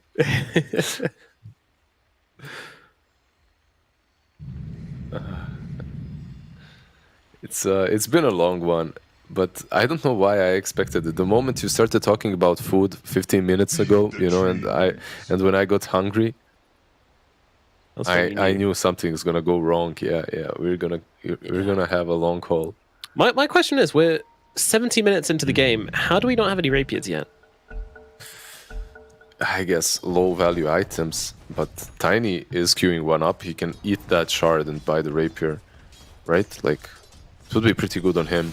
Yeah, it does, but He became a true core, like a big, bad Tiny. yeah. We haven't really seen him in fights yet either, so... Yeah, he hit the Lina once or twice in some fights. And that's it. Nothing crazy. Who's carrying the Arcanist's armor, by the way? It was Phoenix. Salad breaks it. Ooh, PP. Chronosphere comes down, beautifully landed onto 2 here. Can they finish off PP? That Book of Shadow doing its work, and the heal coming out with the Satanic as well, but they're not going to be able to get any kills, and now he needs to leave, but the Supernova is going to come crashing down upon him, and Phoenix, the new core to the fight, gets on top of the Lina, taking it down. Meanwhile, Kaiko in the backlines kills off Kagome, and now they're going to get the kill onto PP as well. Another hero dead on the side of LPZ as the detachment falls as well. 3 now lying dead and buried. Buyback's coming out as well as they need to. So they're going to start threatening this right now. They're coming up the high ground. They're looking for LG. They want to get this dieback on the Viper. They might just find it. The second Chronosphere comes on down here as the Void hits 30. That extra radius doing work, and they'll kill off the Viper for a second time. And then they move it towards the Nature's Prophet. He doesn't have a buyback either. He's just been caught out here. This might be the end for LBZS. They can't keep it together, but they've got the face of Void locked down. Can they kill him over time? Yes, they can. He's gone. And now let's turn things around. The damage coming out from LBZS. They finally find the fight they've been looking for such a long time, but the spear coming down onto 2. They've got Kagome locked down. He's dead. Cat goes back into the fight. Moves across for the Slark. Slark's going to fall as well. This might be the end. Dawnbreaker, for some reason, buying a Divine Rapier in a desperate attempt to stay in this one, but it is over. Shenzhen are almost definitely running it home with this one at this point. There is nothing left in the tank, I can safely say. The backdoor protection, will it be enough? I don't think so, even if it isn't. We got 100 seconds to wait until either core is back up, and yeah, there it comes. GG is called.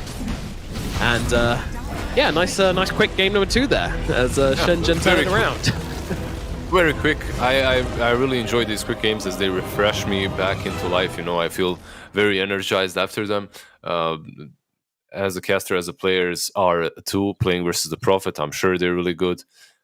Feeling really well at the moment. You can see the joy on his face right there. Just enjoyed himself truly. But yeah, like it becomes just so difficult to fight against the chrono, the arenas. There were like 3-4 chronos, 3-4 arenas in that last fight with all the shards and the refreshers. So like you just can't do a lot against that, no matter how farmed you are. And I just have to say, Slark, sure, you did nicely in the lane. Like in some games, I can definitely see this working, but the draft was just horrible for the Slark. For the position for Slark, this was a horrible game. You were playing versus Phoenix, versus Mortimer's Kisses, versus Spears. Like there's just way too much damage.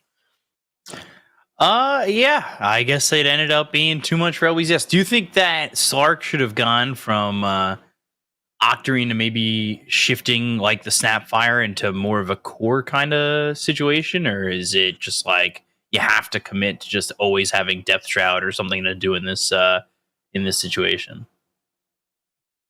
What do you think, Nomad? It felt like he was doing nothing in the end. I feel that, yeah. I mean, the problem is you don't actually have any support abilities on Slark normally. You know, like Pounce is probably the closest you can get. So the shard definitely gives you something you can use to help your team out and kind of contribute a bit more to the fights. I do like the shard. It does feel underwhelming, especially when you consider that cooldown as well. Like 75 seconds on an ability that's just like, it's good, but it's not amazing. You know, it can save people in some regards, but like most of the time, you know, it just doesn't do a lot, especially against this team as well. You know, the shard is the same as the ulti, right? So if you've got spells which are good against the ulti, you've got spells which are good against the shard. So yeah, the bait and switch doesn't really work in that regard. You know, you're like, haha, you've picked heroes good against Slark when we're not playing the Slark core, but then the Slark support is still rubbish, and yeah, he doesn't do anything as a hero, and his shard doesn't really do much either. So these highlights are starting at 27 minutes into the game already. It really did feel like Prophet misplayed their hand. And I say their hand because it felt like it was just the Prophet who changed the outlook. Yeah, by forcing this rat mentality and forcing in these, okay, you guys are fighting. Like, it worked, right? Like, they got mega creeps. That's where it should have ended. And then he kept doing it and trying it again and going again. And I think they really gave away their opportunity to win the game by doing that multiple times. Yep. I think once they got megas, they should have just washed that idea out of the way. I completely feel the same. Like, I like your point. The moment you get megas, you just continue playing. You get that one rush, and then you fight off of that, right? Like, that's how you abuse the megas. Instead of just trying to rat.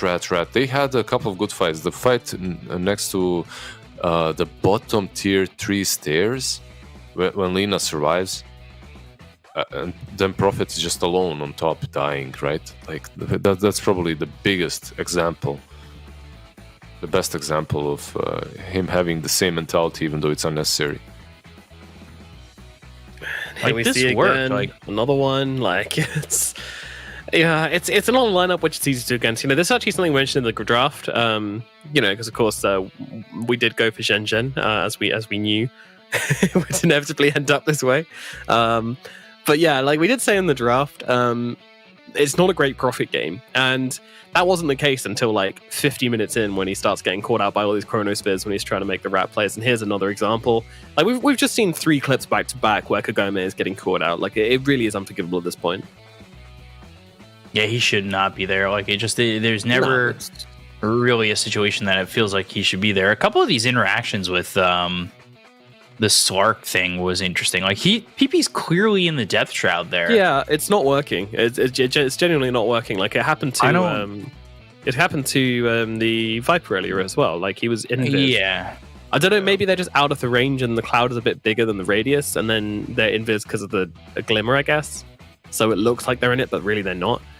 The size of the cloud is much bigger than the actual effect. The effect is pretty small. So I guess that's probably it. He was just missing a little bit. Maybe he's got quick cast on and can't really tell that. Well, I don't know. Yeah, it's really hard to say, and it's really unfortunate, because if that's the idea, if that's the thought process, like, hey, like, I'm throwing these Death Shrouds down and they're not doing anything, and that's the basis of having a Slark in this position. Yeah. Like, what are we doing here? Yeah. Like, it's on him here too, and he's got what's like that time it worked, right? Sliver of health. That time it worked. I think the only reason he was burning out was the sun ray at that point. I'm not sure. Yeah. Something else I want to mention as well. Kagome, whilst we do play him for a little bit of overextension here and there, did have 19,500 building damage. That's probably the most I've seen in a very long time. That is huge. Yeah, kind of. That's see why. That's what we're flaming him for. Yeah. It's buildings only buildings matter, nothing else. Yeah. This is Kagome. He TP'd in really far forward in this buyback. Yeah, that was pretty wild. I need to be with his Lina though. That's the thing. Like, need to reinforce her. They couldn't. Yeah, absolutely crazy final fight of the game. Yeah, and Kaiko getting the MVP. Yeah. Do you agree with that? Anyone else that could? I think it's solid, right? It's solid of an MVP. Give it to that. I thought the Mars did a good job. I thought the Mars had some really clutch arenas. The spears, like. I agree with that. I think Dolme had a solid game, and he was one who kind of started the comeback for them. I would say he got a couple of nice arenas and got them that Roshan early on, which kept them in the game to the point where I guess the Faceless Void could really turn it around later. Yeah. Okay. Mars was like second MVP. In my eyes, first MVP. Yeah. Taking a look at this, Shenzhen obviously getting the victory. Did only a little bit more damage, I guess, percentage-wise. Their economy a little bit better, but it shouldn't have been. They were down 25,000 or something like that at one point, which was ridiculous. Look at the death gold loss for LBZS. It's actually one of the bigger numbers I've ever seen on that one. 14K. That's so much. I mean, I was telling you at what 45 minutes Huge. they had Lena giving away 2K gold on a death, and Yeah, that that's an was like interesting one. gave away 2K gold and then gave away 1,600 on the Nature's Prophet like right before that. Like I that's absolutely insane, and it ends up pushing it to a 1-1, which I don't know if anybody at 45 minutes thought it was going to go that way. I don't know if anybody at 50 minutes thought it was going to go that way, or 60 minutes thought it was going to go that way. Although there was that point where like it did feel like the Nature's Prophet had kind of lost it. But we'll be going on to a game 3. We'll be taking a quick break before we get to game 3, and we'll see you guys in just a couple of moments when we come back with game number 3. We'll see you soon.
不曾拥有姓名。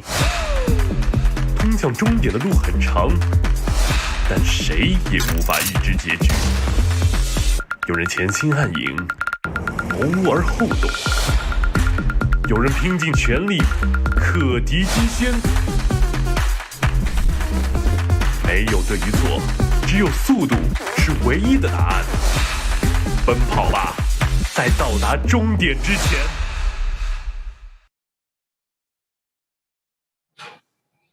All right, and welcome back. Game number 3 between Shenzhen and LBZS. We're coming into the draft real quick as, they didn't feel like they needed to use that water closet, wash closet, water container. Yeah, the water WC. closet.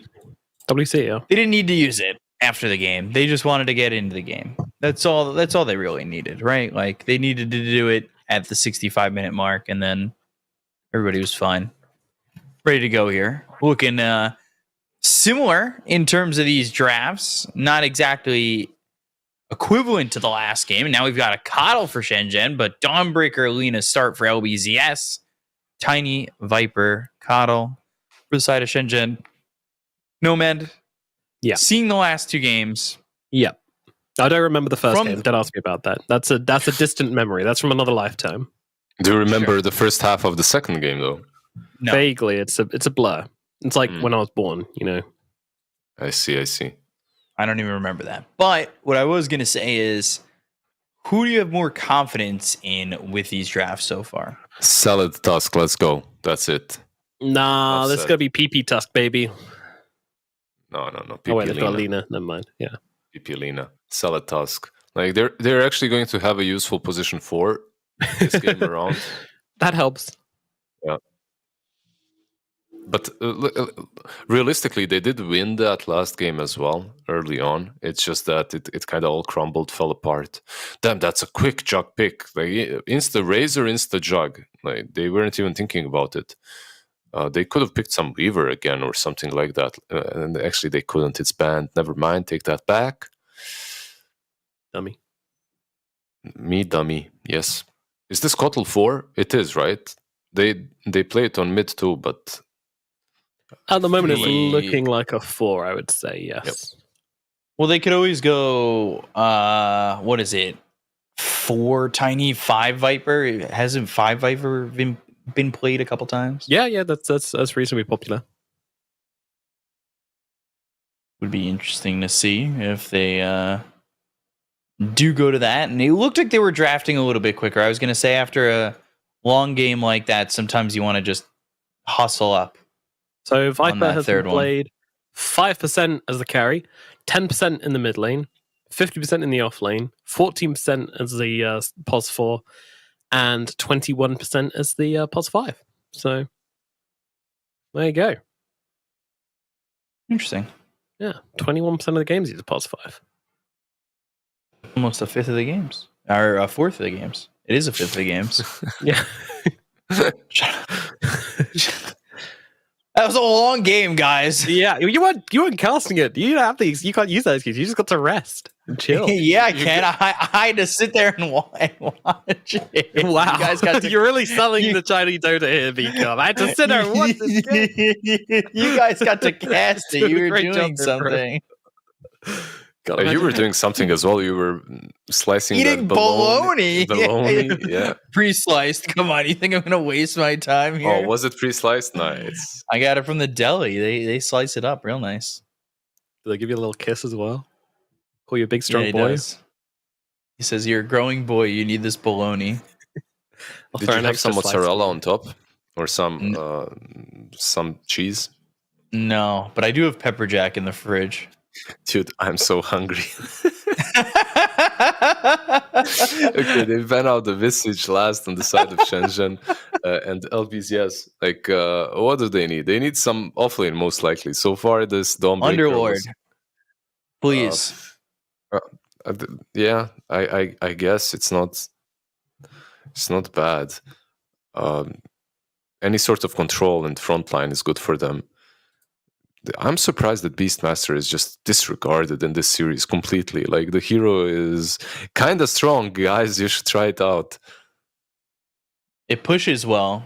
It pushes well. It catches well. It Kagome. gives vision. It's like it kind of does everything.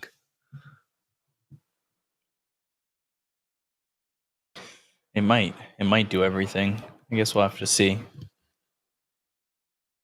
We'll see if they go Beastmaster. Maybe just once.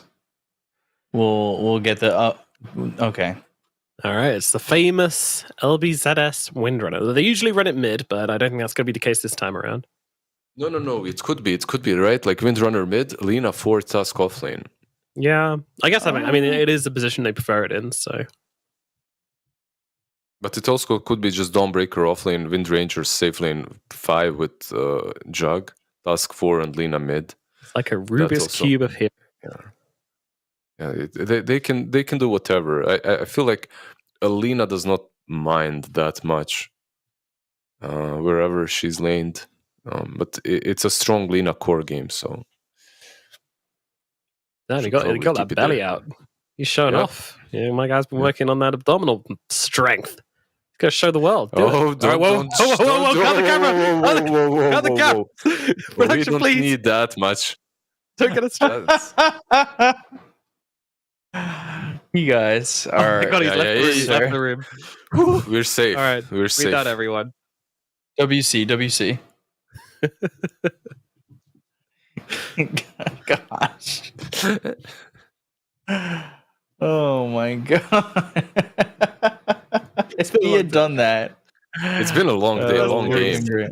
Yeah. First series of the day. Here we are.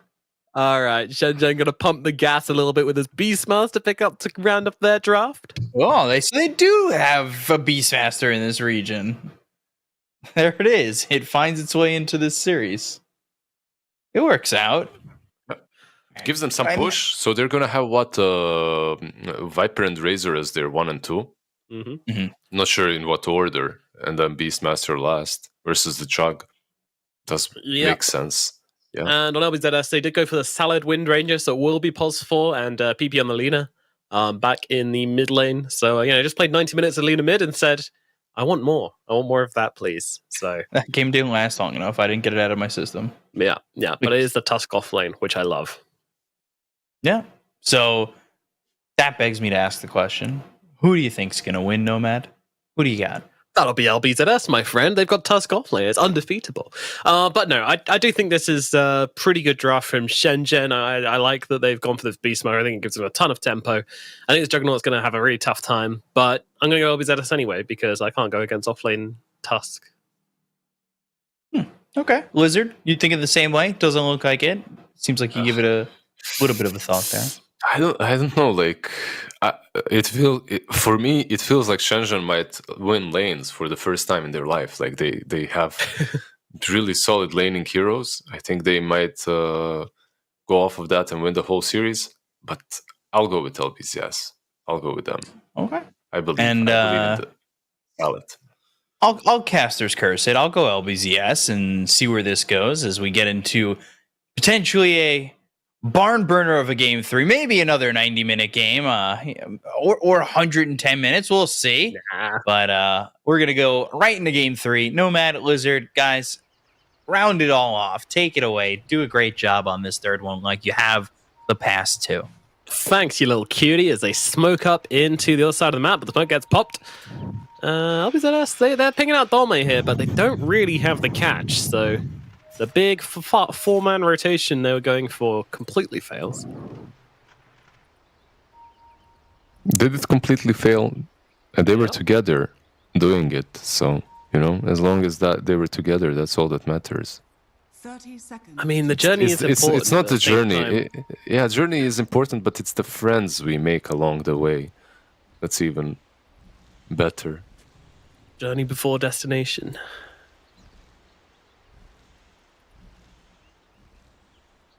That's deep, bro. Glad we're starting this cast on such a philosophically enlightened note. Looks like they're going to fight for these runes. I'm not sure what Detachment wants to, though. The battle begins. No, I gotta chill. I'll let them have it.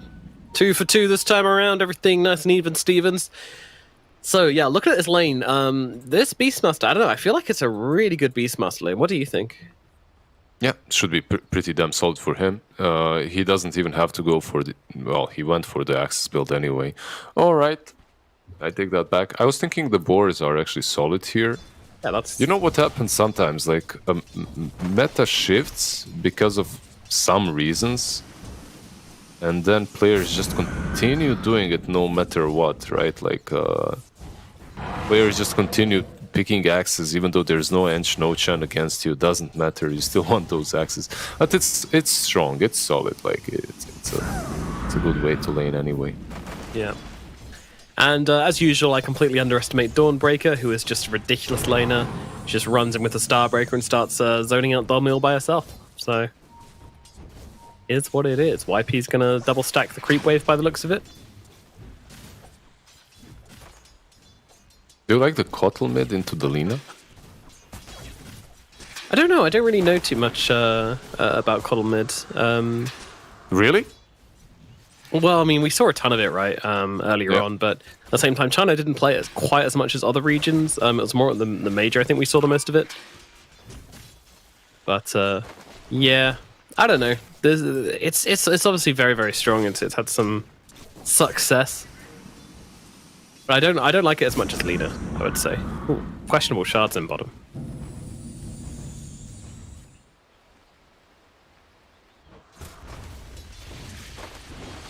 Yeah, I'm your resident Lina enjoyer as well. I think Kotl is good if you can have a strong early game presence that turns into an even stronger mid game, right? Where you just roll around the travels. Kotl, he's dishing out a ton of damage. He's healing heroes as well.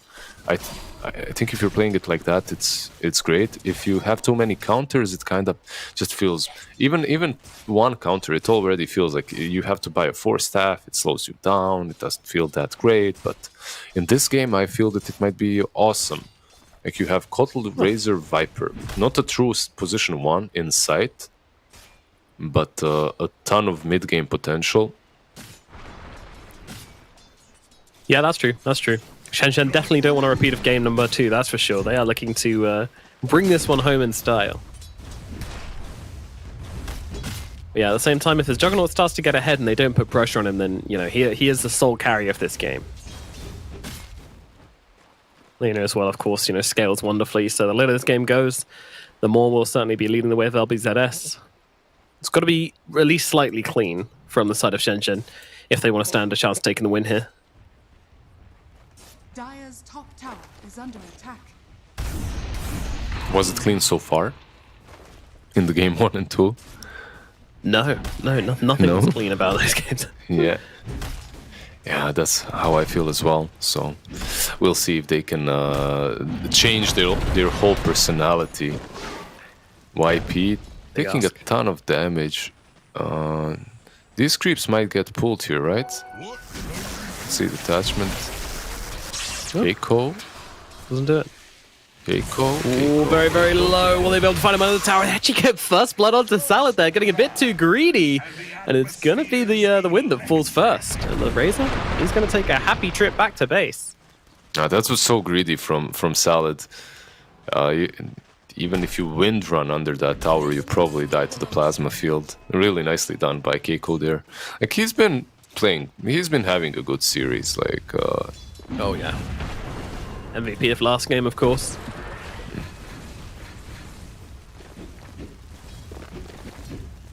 Chrono's pretty much perfect across the board. That's in. yeah, like I felt Oh, maybe bottom. he had Hara one is bad dead. chrono. It's not an easy lane for Radiant on bottom, I guess. But at the same time, you have a Viper and a Razor on the same lane. You're 5-1. It's yeah, it's like when you see this in a pub, you're expecting them to be fighting for last hits, right? Like Yeah. 100% one of them is mad. He's screaming in Russian and he wants you off the lane. I don't know. Yeah, we've seen a bit of this this Viper 5. Not so much in the China region, but yeah. No. The Viper. I'm kidding. Obviously, I'm Yeah. joking. But position 5 Viper is okay. It's just that it's funny because Razor and Viper they're kind of very similar in that way. Even Razor was played as 5 in 1 or 2 patches, if you remember. Yeah, I do. Just running in, taking damage away. The anti-carry. Yeah, I don't know. I feel like Razor, Viper, and kind of like, in a way, DK all fit into the same category for me, where they're like very flexible, very powerful mid-game heroes. Yeah, Always semi-cores, right? That are always Yeah. solid if they have a decent laning stage, and if they don't have a decent laning stage, they usually fall off heavily. Yeah, that's how I see them at TPs. Lot of damage onto LG. Here he is going to fall. Not a great lane so far from LBZS down here. You know, they did get that kill onto Viper not long ago, but Kyoko seems to be having a pretty damn good time.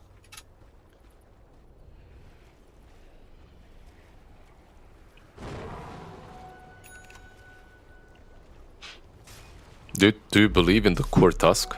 Do you have faith? Oh, I love the core Tusk. It's my absolute favorite. Yeah, of course I do have faith in it. My only issue is like, all right, this game I would actually say maybe it's like I really like this build where people go Echo Saber and play with tag team, and he is maxing tag team, which is a really good sign. However, this is one of the very few games where I'm like, I can maybe see why like the more magic focused build might be preferable. When he became popular on mid lane, everyone was actually doing the magic build, right? Yeah. It wasn't anything else. Detachment gets tossed back into Illuminate, and they finish the kill. No, all good. And he'll salve up as well, so should be back in lane pretty darn quickly. You know, the hero's the sitting at 880 HP at level 3. Is this okay, Lizard? It is. Considering how big those ties are, there's 300 HP in them. Them alone, yeah. Dolme getting spun down here. Spin to win is the idea, but Dolme's going to get himself away, and now Phoenix even turning up to this one as well. So 4 heroes on the side of Shenshen turning up to this top fight. They really want to get something here. I mean, first they go for detachment, and they will get that kill. Now they move towards Kagome, the big fish. Can they fry him up, though, is the question. The answer could be yes. Omni Slash. Oh, it bounces back! Oh, and the Quelling Blade, if he lives through this. Okay, Illuminate should be there on time, I feel. Nicely, but Nope. oh, he doesn't. Nope. Kagome, no way. No way does he get out of this one. No way. Oh my god, he is. The supports are coming in, and now Hara under the tower could actually be in some trouble. A beautiful shackle coming out from Salad, throwing the Starbreaker as well. They'll get the kill, but Kagome finally goes down. Moves forward onto Phoenix and pays the price as the Illuminate blows his face off. Yeah. He just made 2 heroes die, though, like, while chasing him, right? Like, you lost the Viper and the Tiny in the Omni Slash instead of just getting an easy kill and getting out of the area. Like, nice plays overall by him. Yeah, and the Razor died down in the bottom lane as well, so... There you go, yeah. I would say that's definitely finding the bright sides to that one, as the logo would suggest. I feel like Shenzhen are definitely the team in this game that needs to step it up and pressure, right? Like, they need to be... Razor isn't a bad core and he can scale very well, but you're playing versus a Lina, versus a Jug. Like, you can't expect a Razor to outcarry this. Eventually he will fall off, so you definitely need to start pressuring the map as soon as possible. Yeah, absolutely. Need to find your wins as well. And it's not happening, they're the ones losing objectives even faster. Like, bottom lane already taken. Will be traded for top though. Yeah, of course, Dolme always going to be in a position to shove these waves in. And he's got his Helm of the Dominator coming out to him now, I believe. Yeah. Viper. Oh dear. Yeah, being beaten up by this Tusk. That physical damage very good versus that scaly Nether Drake. Yep. Especially when he's a 5.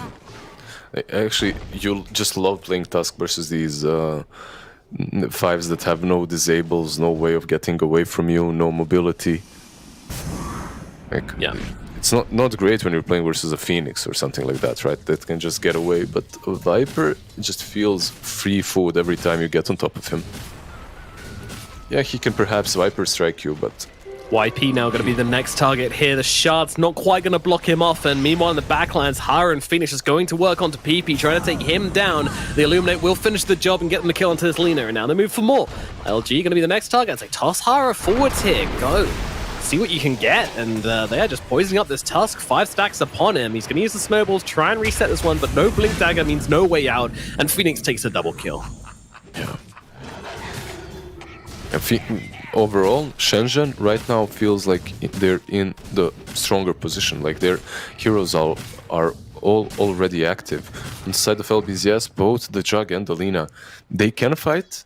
Sure, they can contribute, but they'd rather not. They'd rather farm up a little bit, right? Like get that first extra item, like either the Maelstrom or the Travels, or maybe even the BKB on the Lina if he decides to go for that. So, and you're literally having that one core disadvantage, right, on the map. Yeah. That's how it feels. Yeah, Lina is going for the BKB. In fact, she's nearly got it already. Skipping Travels even, just to get an earlier possible BKB. I love that decision. Meanwhile, on the top lane, they're going on to the Beastmaster here. Dolmy in some trouble, shackled up and taken down by the Solar Guardian as well. And the creep, yeah. Extra 100. Bit of pocket change. Yeah, I mean, I'm not sure why there's not more heroes here. Honestly, Pyra tanking a bit, but not enough. No, dude, don't Shenzhen kind of want to be on the top side of the map at the moment? Well, you already took the tier 1, so you could be on top side, but you should be collapsing towards mid, right? Like that's probably the way you want to be playing it. I see. Collapsing around that mid lane, so Beastmaster should probably be around. Do they have good deep push on LBZS? Sort of. What do you have? You have the shards, you have power shot, LSA. Not that bad. What was I doing?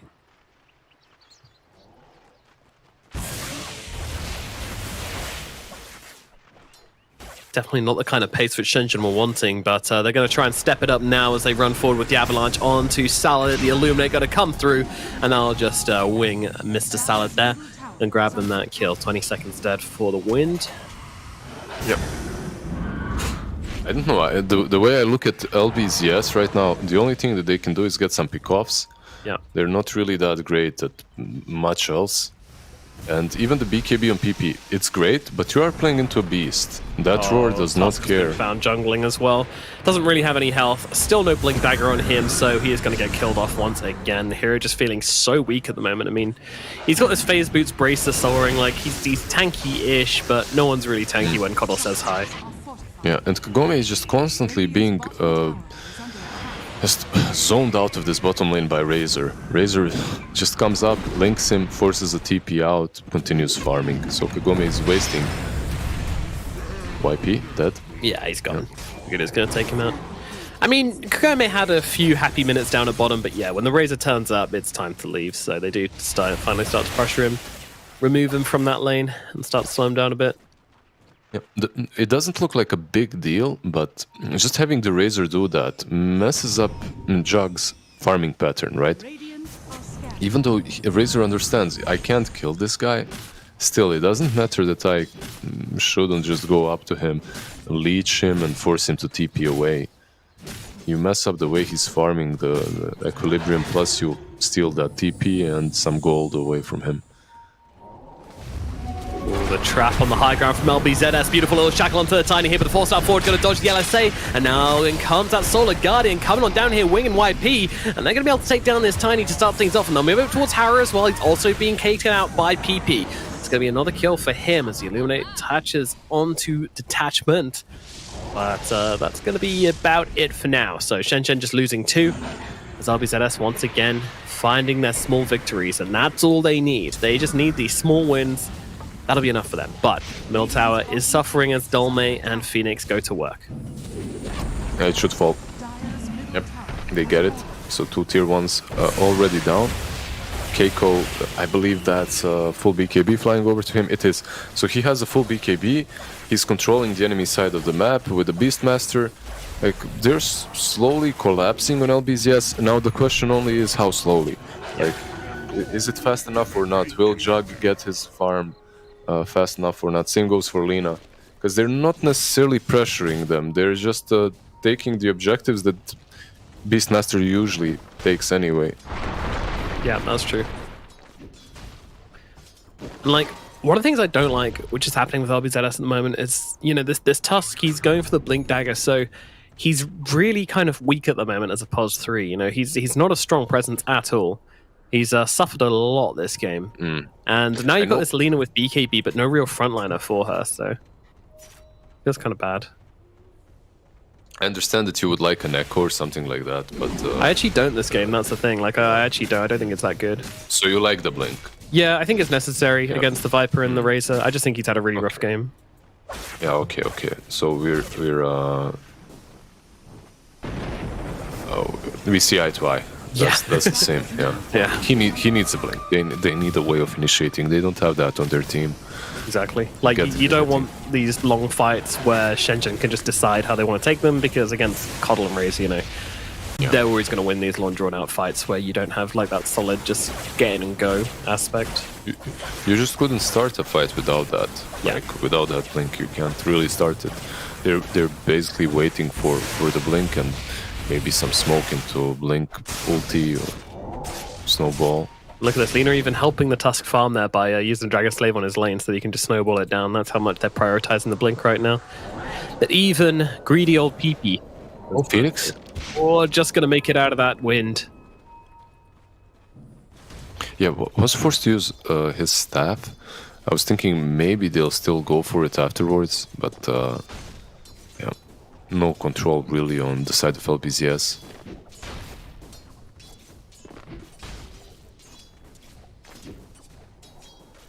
Full staff has always been such a cool item. It's one of my favorite items in Dota, for sure.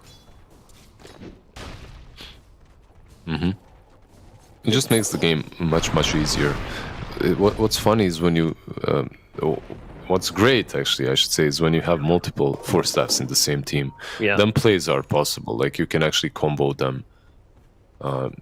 You can communicate how to use them as well, so for the maximum impact.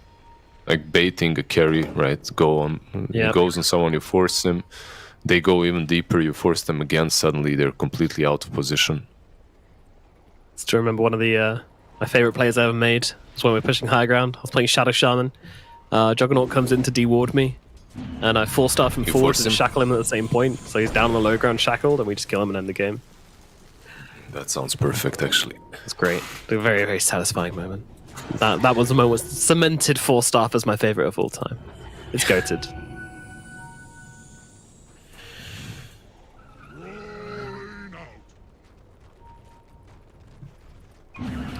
Shenzhen gathering on the enemy side of the map. We now have this Helm of the Overlord to play around as well. The big old laser dinosaur ready to go. YP manages to find one in the tree line here, throwing back the Dawnbreaker. If they can catch her out, that's going to be great for them because they won't have a Solar Guardian for the fight, but it doesn't seem like they've got enough damage. Yes, they do. Never mind. But Domain's going to pay the price, though, as they have that Blink Dagger now completed on LG, and they'll use it immediately to get the kill. Hara trying to TP out. That's not going to happen. They're going to get another one here as LBZS take down 2 and defend their side of the map once again. Shenzhen just unable to make it happen. Yeah. How much HP did that tier 2 take? Quite a bit, right? So slow and steadily they are doing damage at least. 1/5 maybe? Not great, not terrible. It's a push. Meanwhile, YP finally TP's out. He was stuck in the trees that whole time, but he was forgotten about, thankfully. Sometimes it's good to be forgotten about. On your birthday? No. When you just survive a gank? Yeah. But don't you need some reassurance when you just survive a gank? That's probably not when you want to be forgotten about. You want your friends to come up close, check in on you, right? Yeah, but you want the enemies to forget about you. The gankers, yeah. The gankers. Absolutely. So you can have your sweet revenge in a smoke, such as Shenzhen is preparing right now. Where are they gonna go, Rosh or high ground?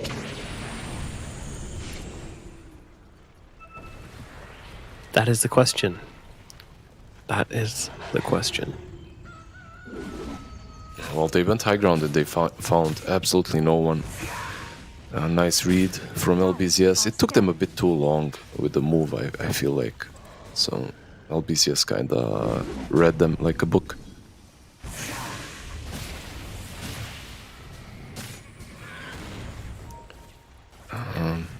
So how is this play going to be different from the last one then?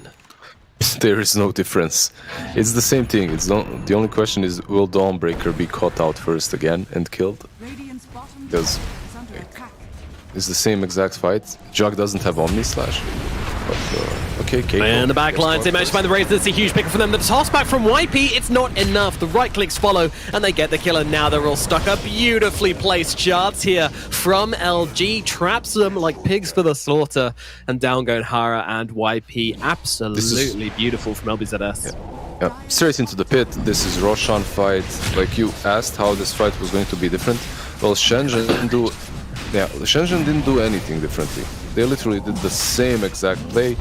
LBZS read it, they punished them for it, and this game already feels out of control. Like the last match, no matter how much LBZS were in front, it didn't matter because Shenzhen just had superior late game, right? But this game around, I really don't see Shenzhen scaling as well. So right now, I feel that LBZS are in full comfortable control.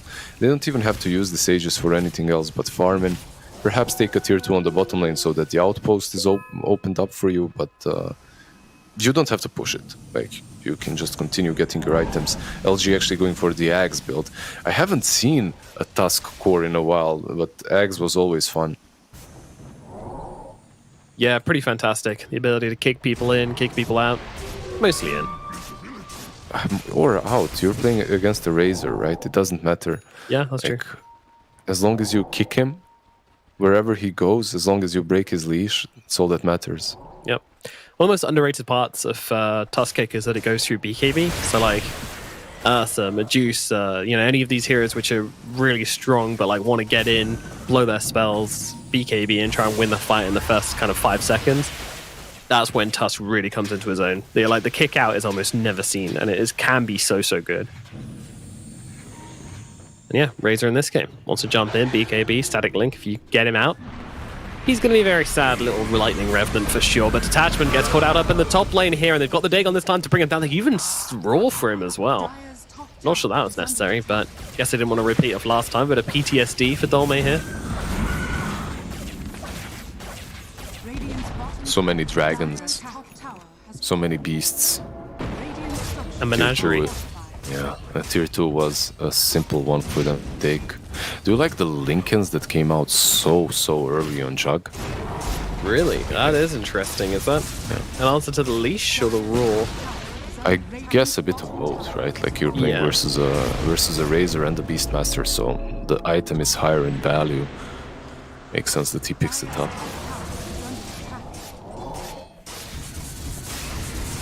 Yeah, I like it. And then when you get the Eye of Skadi's Way, you just kind of become a stats platter where, it can feel really good to some games. If you're ahead of the curve, just to like pad your stats like crazy, just literally just ultimate orb, and all of a sudden life feels very good. It's all about those balls, man. It's the best build in Dota. Always was, always will be. Yep. That's why Meepo was the best hero. You just buy 5 balls on him. You combine it into a couple of Skadis. Don't you know?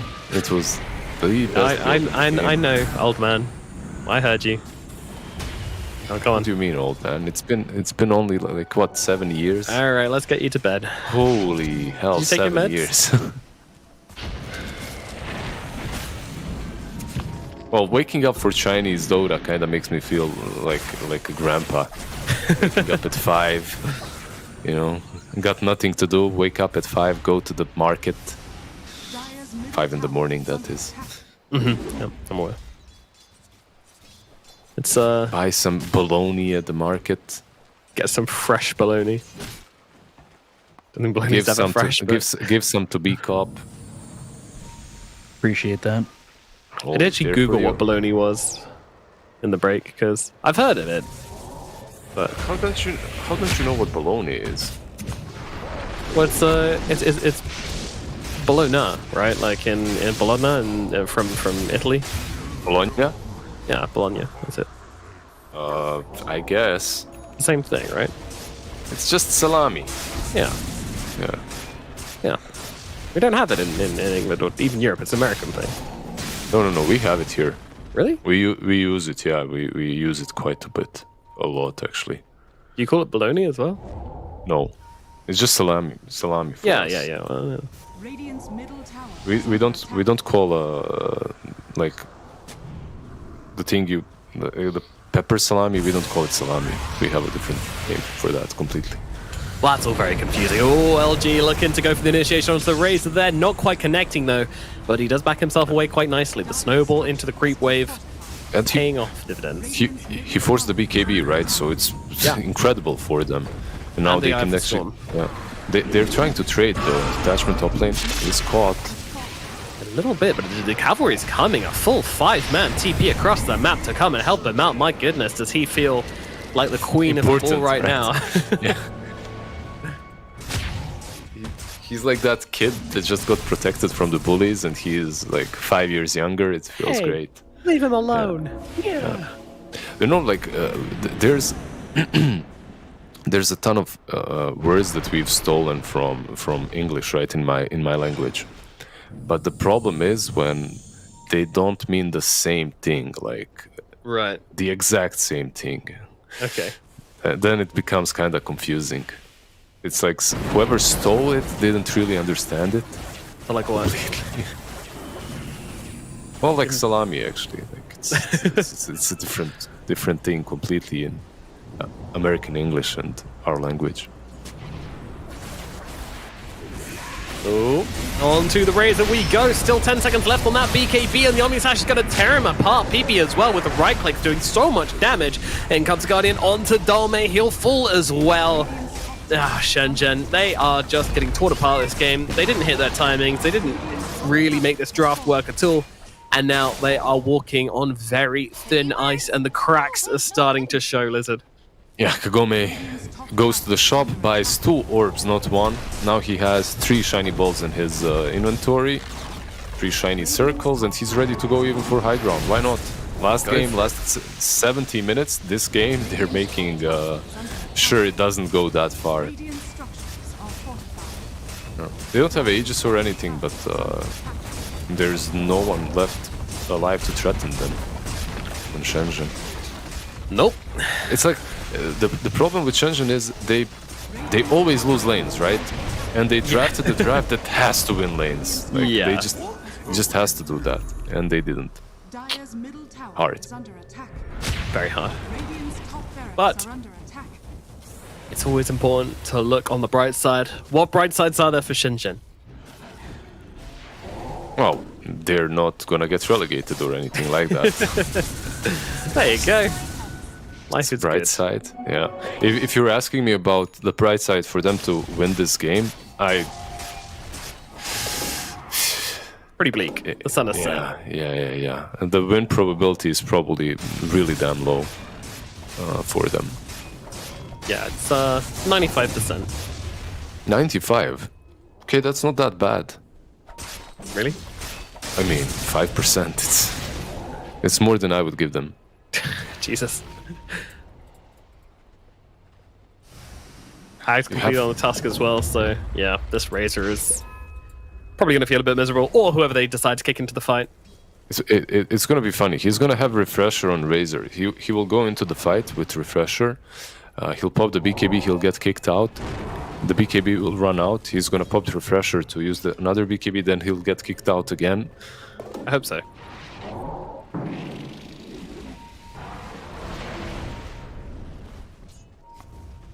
You find it interesting that he's using Eye of the Storm just to farm up this top area of the map at the moment? Just clear through it as quickly as possible? Yeah, a tiny little bit peculiar.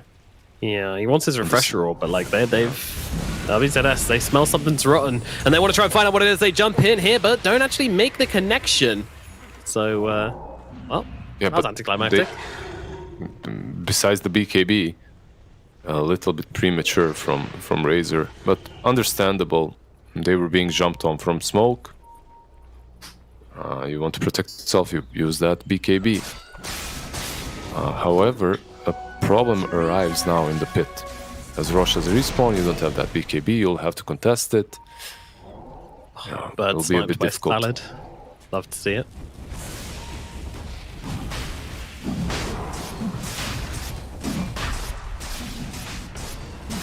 They're not going to get to this bit in time. Shenzhen are very far away. Yeah, this is sloppy. Oh, YP trying to go in for the steal here, but it's not gonna happen. And now he gets kicked out, punched up, beaten up every which way. The rock has been ground down to sand at this point.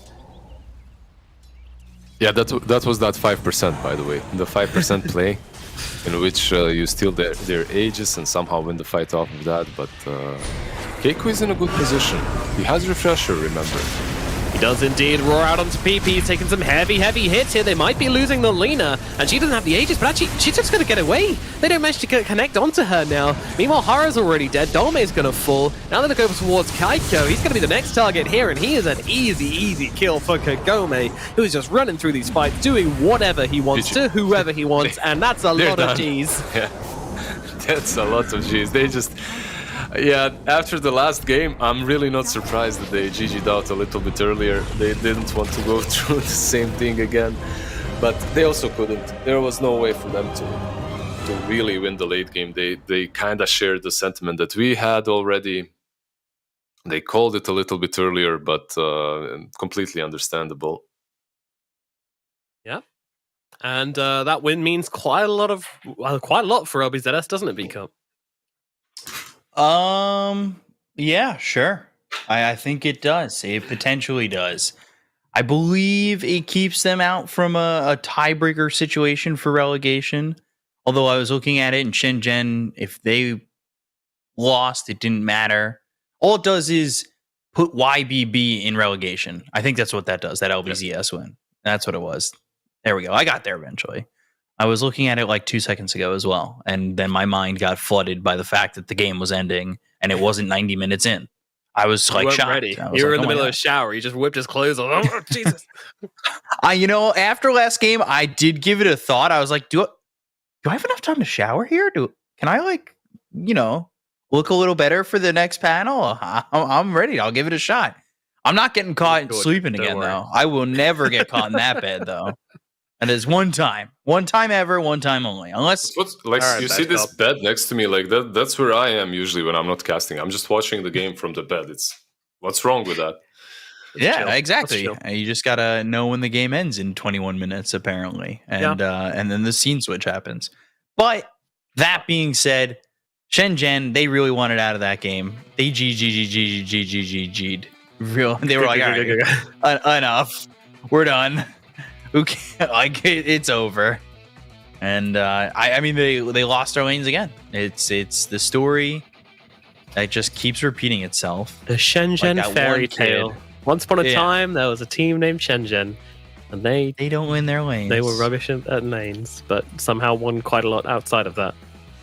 Yeah, I'm actually impressed by their resilience, right? Like they lose a lot of lanes, they still come back into the game. They win the impossible mega creep comebacks and whatnot, but still their lanes are pretty damn bad. Something that they need to work on. It's like we're in most situations when you're looking at Division 2 teams, like there are some strategical aspects that they're lacking. For Shenzhen, it's not the strategy; it's just lane execution. Perhaps a bit of a drafting issue there too, but mostly just lanes. Yeah. I mean, the laning is it's not really showing to be that great. And Shenzhen coming into whatever is the TI qualifier format is going to struggle. Like, there's teams in this division that I don't think they beat that way. There's teams in Division 1 that I don't think they beat that way. Like, it is really, like, quite the struggle for them. And I don't know. It's rough for both these teams. Like, I'm always wanting Magma and LBZS back in the Division 1. It's hard to see them not be back there. It's rough. Like, Blizzard, if you're in their shoes, what's your mindset right now? Is it just like boot camp? Are you hoping there's a third-party tournament that you can kind of like really get some practice into? Are you roster changing? Like, what is even going on through the mentality of both these teams? Well, If you had to guess. if I understood correctly, all of them will get a chance to play in the qualifier for TI. So until that happens, you're probably not changing anything. We'll see. They might. Um, it depends on how satisfied they were with their own performance and execution. If they, one thing that's really important for every single team is this sense of improvement, the sense that you're improving over time. Like if you're improving over time, that's all that's needed. Eventually, you will become really good. But when this sense of stagnation or even sense of downgrade seeps through the cracks and gets into you, that's when it's very difficult to stay together because you don't really see the light at the end of the tunnel. You don't see the reasoning, right? So it completely depends on their outlook. Like, this series didn't really change much. It just sent YBB down. Is there anything, Nomad, you take away from this series that is maybe highlighting the good things from these teams rather than looking at the low points from what we've seen in some of these games? Yeah, for sure. I think Shenzhen showed us how much of beasts they are in the late game. You know, they're so comfortable in that environment that they're such a scary team to play up against. You know, if you and that it adds extra pressure because then if you slip up, you know, you're going to start feeling like you're playing into their hands. So I think for them, like, that's a huge bonus. That's something they can play off at all. I think this draft, like in the last game, it's just, I kind of like that they did it in a series which didn't mean much, but if it ever means something, I really don't want them to play like this. You know, I always want them to pick themselves that hard carry, which they know they can carry through to the late game. Like, there's no shame in doing that. There's no shame in being like, oh, you know, we're a team which likes to have late game options. That's absolutely fine. And you shouldn't beat yourselves up about not having that flexibility in your playstyle just yet.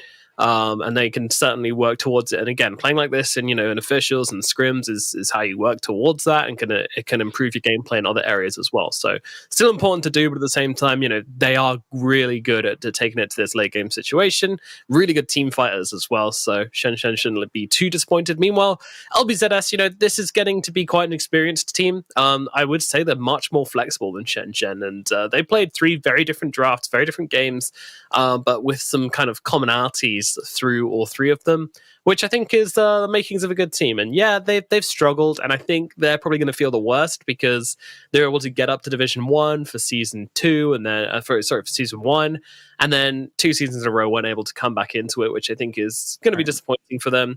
But at the same time, you know, the region is hot at the moment, so they might get opportunities in the future, but I think it's just a case of growth for them. It always is. And they are still, in the grand scheme of things, young players. And I just hope to see them keeping on. Yeah. It's certainly one of the things that you think about when you look at some of these Division 2 players is like, some of these teams really lack like a heavy duty veteran. And I wouldn't be surprised if 1 or 2 of the pieces from a lot of these teams go to bigger teams. Like we saw that with Phoenix.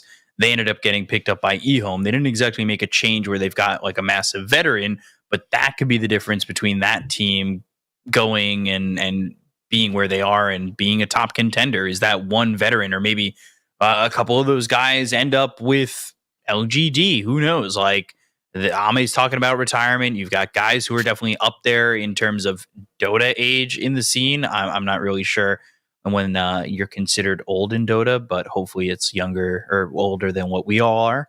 And for sure. I heard like 36 at least. No, we got whatever Nahaz is, like that's it. That's we've got a lot of time. Okay, we're good. We're fine. He's young though. He's still young. Looking very fresh. Young. Yeah. I bet he always looks so fly.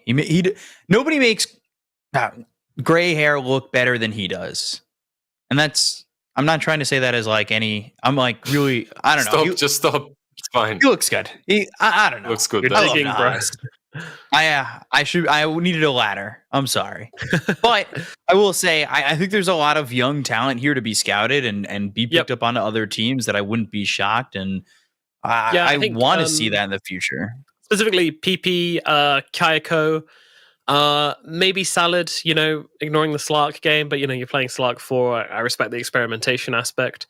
I think Dome had a decent performance as well. But, yeah, definitely PP and Kayako making standout performances in this series for sure. Yeah. We if you had to replace anybody on like those top 4 teams or 5 teams with any of these young players, Ame for theoretically, Kayako. not even Shiro, the No. new Ame. No. Damn. All right. Ame for Kayako, just because I would just love to see the nuclear fallout which would come from the LGD fan base after that. That'd be mwah. Do you think Well- that do you think that his retirement is going to be the 5-day one, 2-week one? What's the Ame's? guess, guys? Yeah. After TI. I mean, Will it Ame- be longer or shorter than Sylar and Elephant? I think Ame is a superstar, and I think he will probably go to streaming and just earn like millions a day from doing that.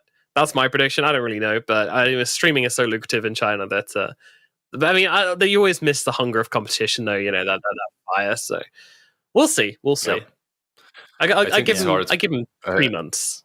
I think it's hard for someone like him to just stop playing, right? Like competitively, it's very difficult. Like if you guys remember Fade and his fade out of the scene, and then he was back like the next day. Faded out, and I'm back. Speaking of being back, we've got one of the players here back to do an interview with us. So I hope you guys got some questions ready, and we're going to go right on into this interview with LG. LG, great victory. It was a long game too. It was a bit of a long series, but how are you feeling after pulling it all out? 恭喜你拿下这场比赛的胜利，一个非常的系列赛。然后现在的话，你的心情怎么样？在打完赢下这场比赛之后，心情当然非常好，感觉松了一口气，因为 A 级保级成功。I feel very great. And I think we stayed in Division 2, so it's really nice. So, with doing so, I believe you've stayed in Division 2 as well. What's the mindset? What's next for you guys with the ending of Season 2 or Season 3? 那这场比赛赢下来之后，你们确实也保级了。那现在心态的话，就是下一步啊，有没有想过下个赛季的目标之类的？下个赛季应该会更加努力吧，因为这个赛季准备感觉不是很充分。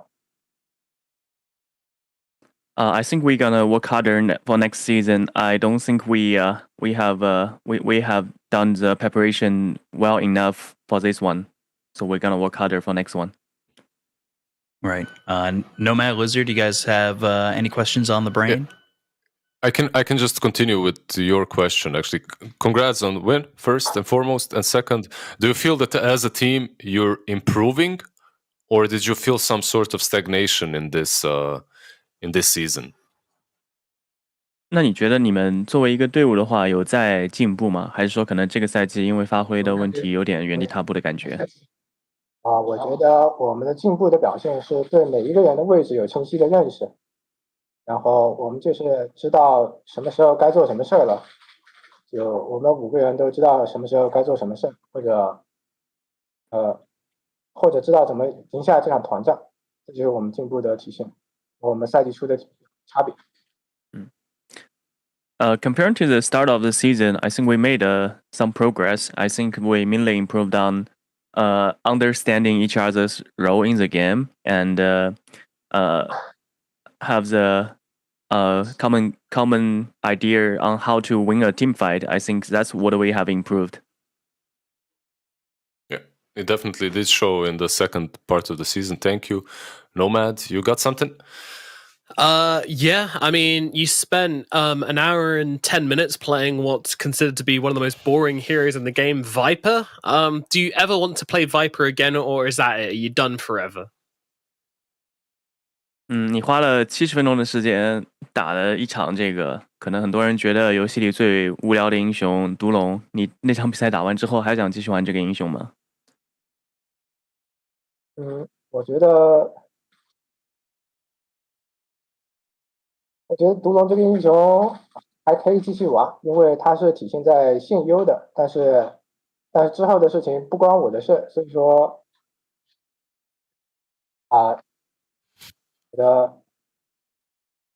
我觉得这个英雄能赢就继续玩呗，打不过团是我们没有办掉对面的马尔斯的问题，而不是出在毒龙身上。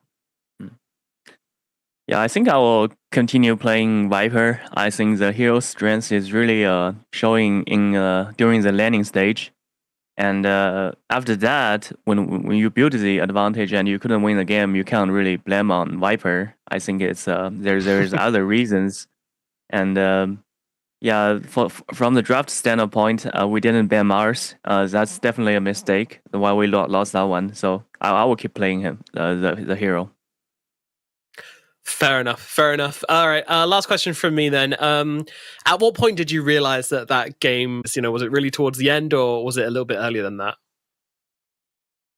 你们什么时候发现到那场比赛可能有点大事不妙了？是到了可能60-70分钟，觉得自己赢不下来了，还是说之前就觉得已经有些问题了？当我们觉得我就是打到20-30分钟的时候，我和小姨还有火女的组合进不了对面主野区，每次感觉先手不到人杀不到人的时候，就感觉这把已经有点不太好赢了。It was at 20-30 minutes mark when us three, Slark, Viper, and Lina, us three cannot invade their jungle, their main jungle, top jungle, and we cannot stay there. We are not able to get some free picks or gank picks. We cannot initiate the fight. We realize there are some problem with our squad. I see. All righty. Well, thank you very much for coming to talk to us, LG. B-Cup, anything more from you? Yeah, just one last question. As a player, what was your biggest takeaway personally from the season? And who do you think your hardest opponent was throughout all of Season 3? 作为选手来说的话，你觉得你这个赛季个人的最大的一些就是一些体悟、领悟、心得是什么？然后你觉得你们这个赛季遇到过同组最难打的对手是谁？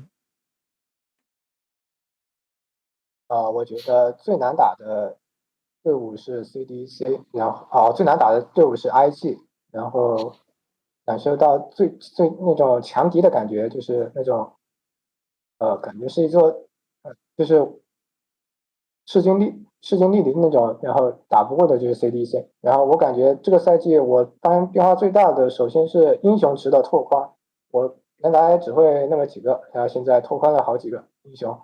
然后就是个人对团队的那些节奏和细节，还有自己不能犯失误，不能一个人冲上去打新手，这些体会的比较多。So the toughest opponent, I would say IG. When you're facing against them, you can feel the tension, and CDC is a good rivalry. You can really feel the back and forth in the game. As for myself, I enlarged my hero pool. I used to only play several heroes. Now I can play more, and also I learned a lot on team fight, how to work with the team. I changed my habit to start a fight and going alone. Now I can wait for my team and start a good team fight. Cool. Well, that's all the questions we have. It's been an honor to get to cast your games and call everything you guys have done so far. Hope to see you guys continue to grow, and we'll talk to you guys soon. 感谢你接受我们的采访，希望你们能够继续成长。我希望下次还能够采访到你。Thank you. Thank you. Thanks. That's really cool. I really want to know towards the end of this season, like what the biggest takeaways are for a lot of these guys, because there's been a lot of Dota. It's been a long year, even maybe not just Season 3, but the entire year is a culmination. Like, what have you learned? What have you taken away? And increasing your hero pool, communication, like that's two big things that maybe those bigger teams might be looking for. Hey, Vici, maybe it's not working out in the off lane. My boy LG plays Viper, and he plays a couple other things. Like, who knows? You make yourself a good sell when you're able to talk about those things, and it's really nice to hear for sure that these players are still growing. So I'll get your final takeaways before we go to a break, before the next series. Nomad, anything you want to take away before we go? I'm just sad he thought I was flaming his Viper. That's all I'm sad about. Lost in translation there a bit. So but, rude. So rude. yeah, Like, yeah. it How was well, this just- guy hates me now. Whatever. You're just making us all sad, actually. Like, I'm just realizing that this whole year is about to be done.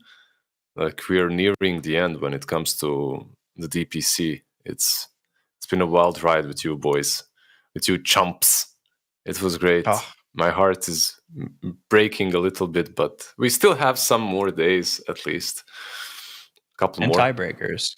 Yeah. And we've got some more series coming up. So we'll take a quick break. We'll be back for Aster Aries against Dandelion. We'll see you guys soon. And we'll be To hide my tears. Right. It's to hide my tears. We'll I don't want be- them to see me.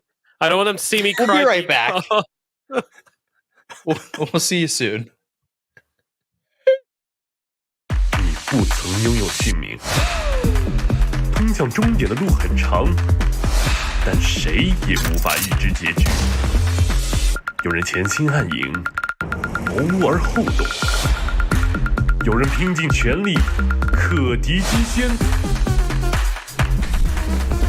没有对与错，只有速度是唯一的答案。奔跑吧，在到达终点之前。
英雄之前，你不曾拥有姓名。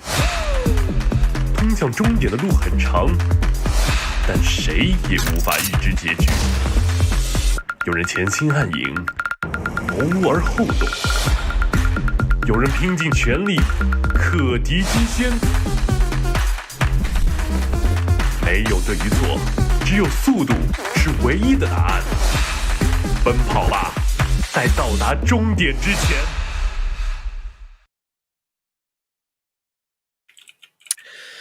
Here we go with the next series of the day as we move into Division 1, and it is Aster Aries who are on the docket list, and these guys have been moving from strength to strength recently, looking better and better each time we've seen them. These guys have honestly been the biggest surprise of the region, coming from Division 2, and honestly pulling off a fair few upsets along the way. They are turning heads, and they have been looking better each time we've been watching them. Meanwhile, on the other side of the coin this time around, we have got their old rivals of Dandelion Esports. Now, this is one of the most interesting teams, honestly, because Dandelion came through Division 2 absolutely unscathed. They didn't drop a single series. We had high expectations of them coming into Division 1, but still realistic. However, when they came through, they've just completely dropped the ball. They've really struggled to turn anything into a win, and that entire momentum of theirs has been lost. And now they get to go against a team they beat last season, Aster Aries, in an incredibly critical game for them. They have to win this one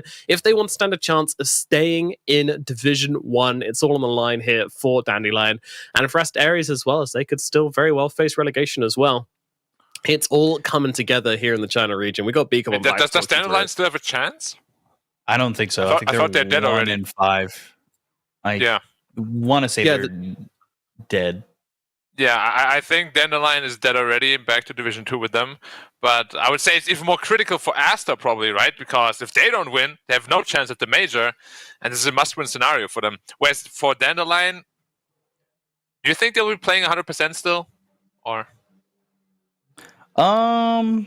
Yeah, last chance, something to prove. Technically, 3 and 4, I think, can get you to the major. If, which is crazy, wild. Yeah, no, it can, absolutely, it can. Actually, here it is. Aster Aries loses here, so they end up being 3 and 4, and then Vici loses to EHOME. EHOME ends up at 3 and 4, and Vici ends up at 3 and 4, and then LGD loses to Aster, and then Aster Aries, LGD, Vici, and EHOME are all going for the final major spot at 3 and 4. How wild is that? So not just that, but also they'd be playing a tiebreaker to decide relegation. Yeah. Oh my god! I didn't even. I actually want that now. I want that. So what happens? So the team that loses most is just relegated, right? And then the other three. We have a small tournament. I think it has to be a LAN. We're all going. All right, make it double a limb. Make it happen. How are they going to do that actually? Because they said when there's like important matches like that, it's usually BO3, right? If it's about relegation and going to the major. Well, it's BO3 when I think it's 2 teams. Yeah, but anything more than 2 teams, it's a round robin. So it would be a BO1 for elimination and major. That would be kind of. It might be 2 different round robins. It would end up being like a round robin to decide the major, and the 3 leftover teams play another round robin to decide the relegation. Or you go the other way. You do relegation first and then the major. Oh my god, please. There would be so much on the line. I want this. I know that I wanted LGD at 4 and 3, but if everybody ends up at 3 and 4, I don't care.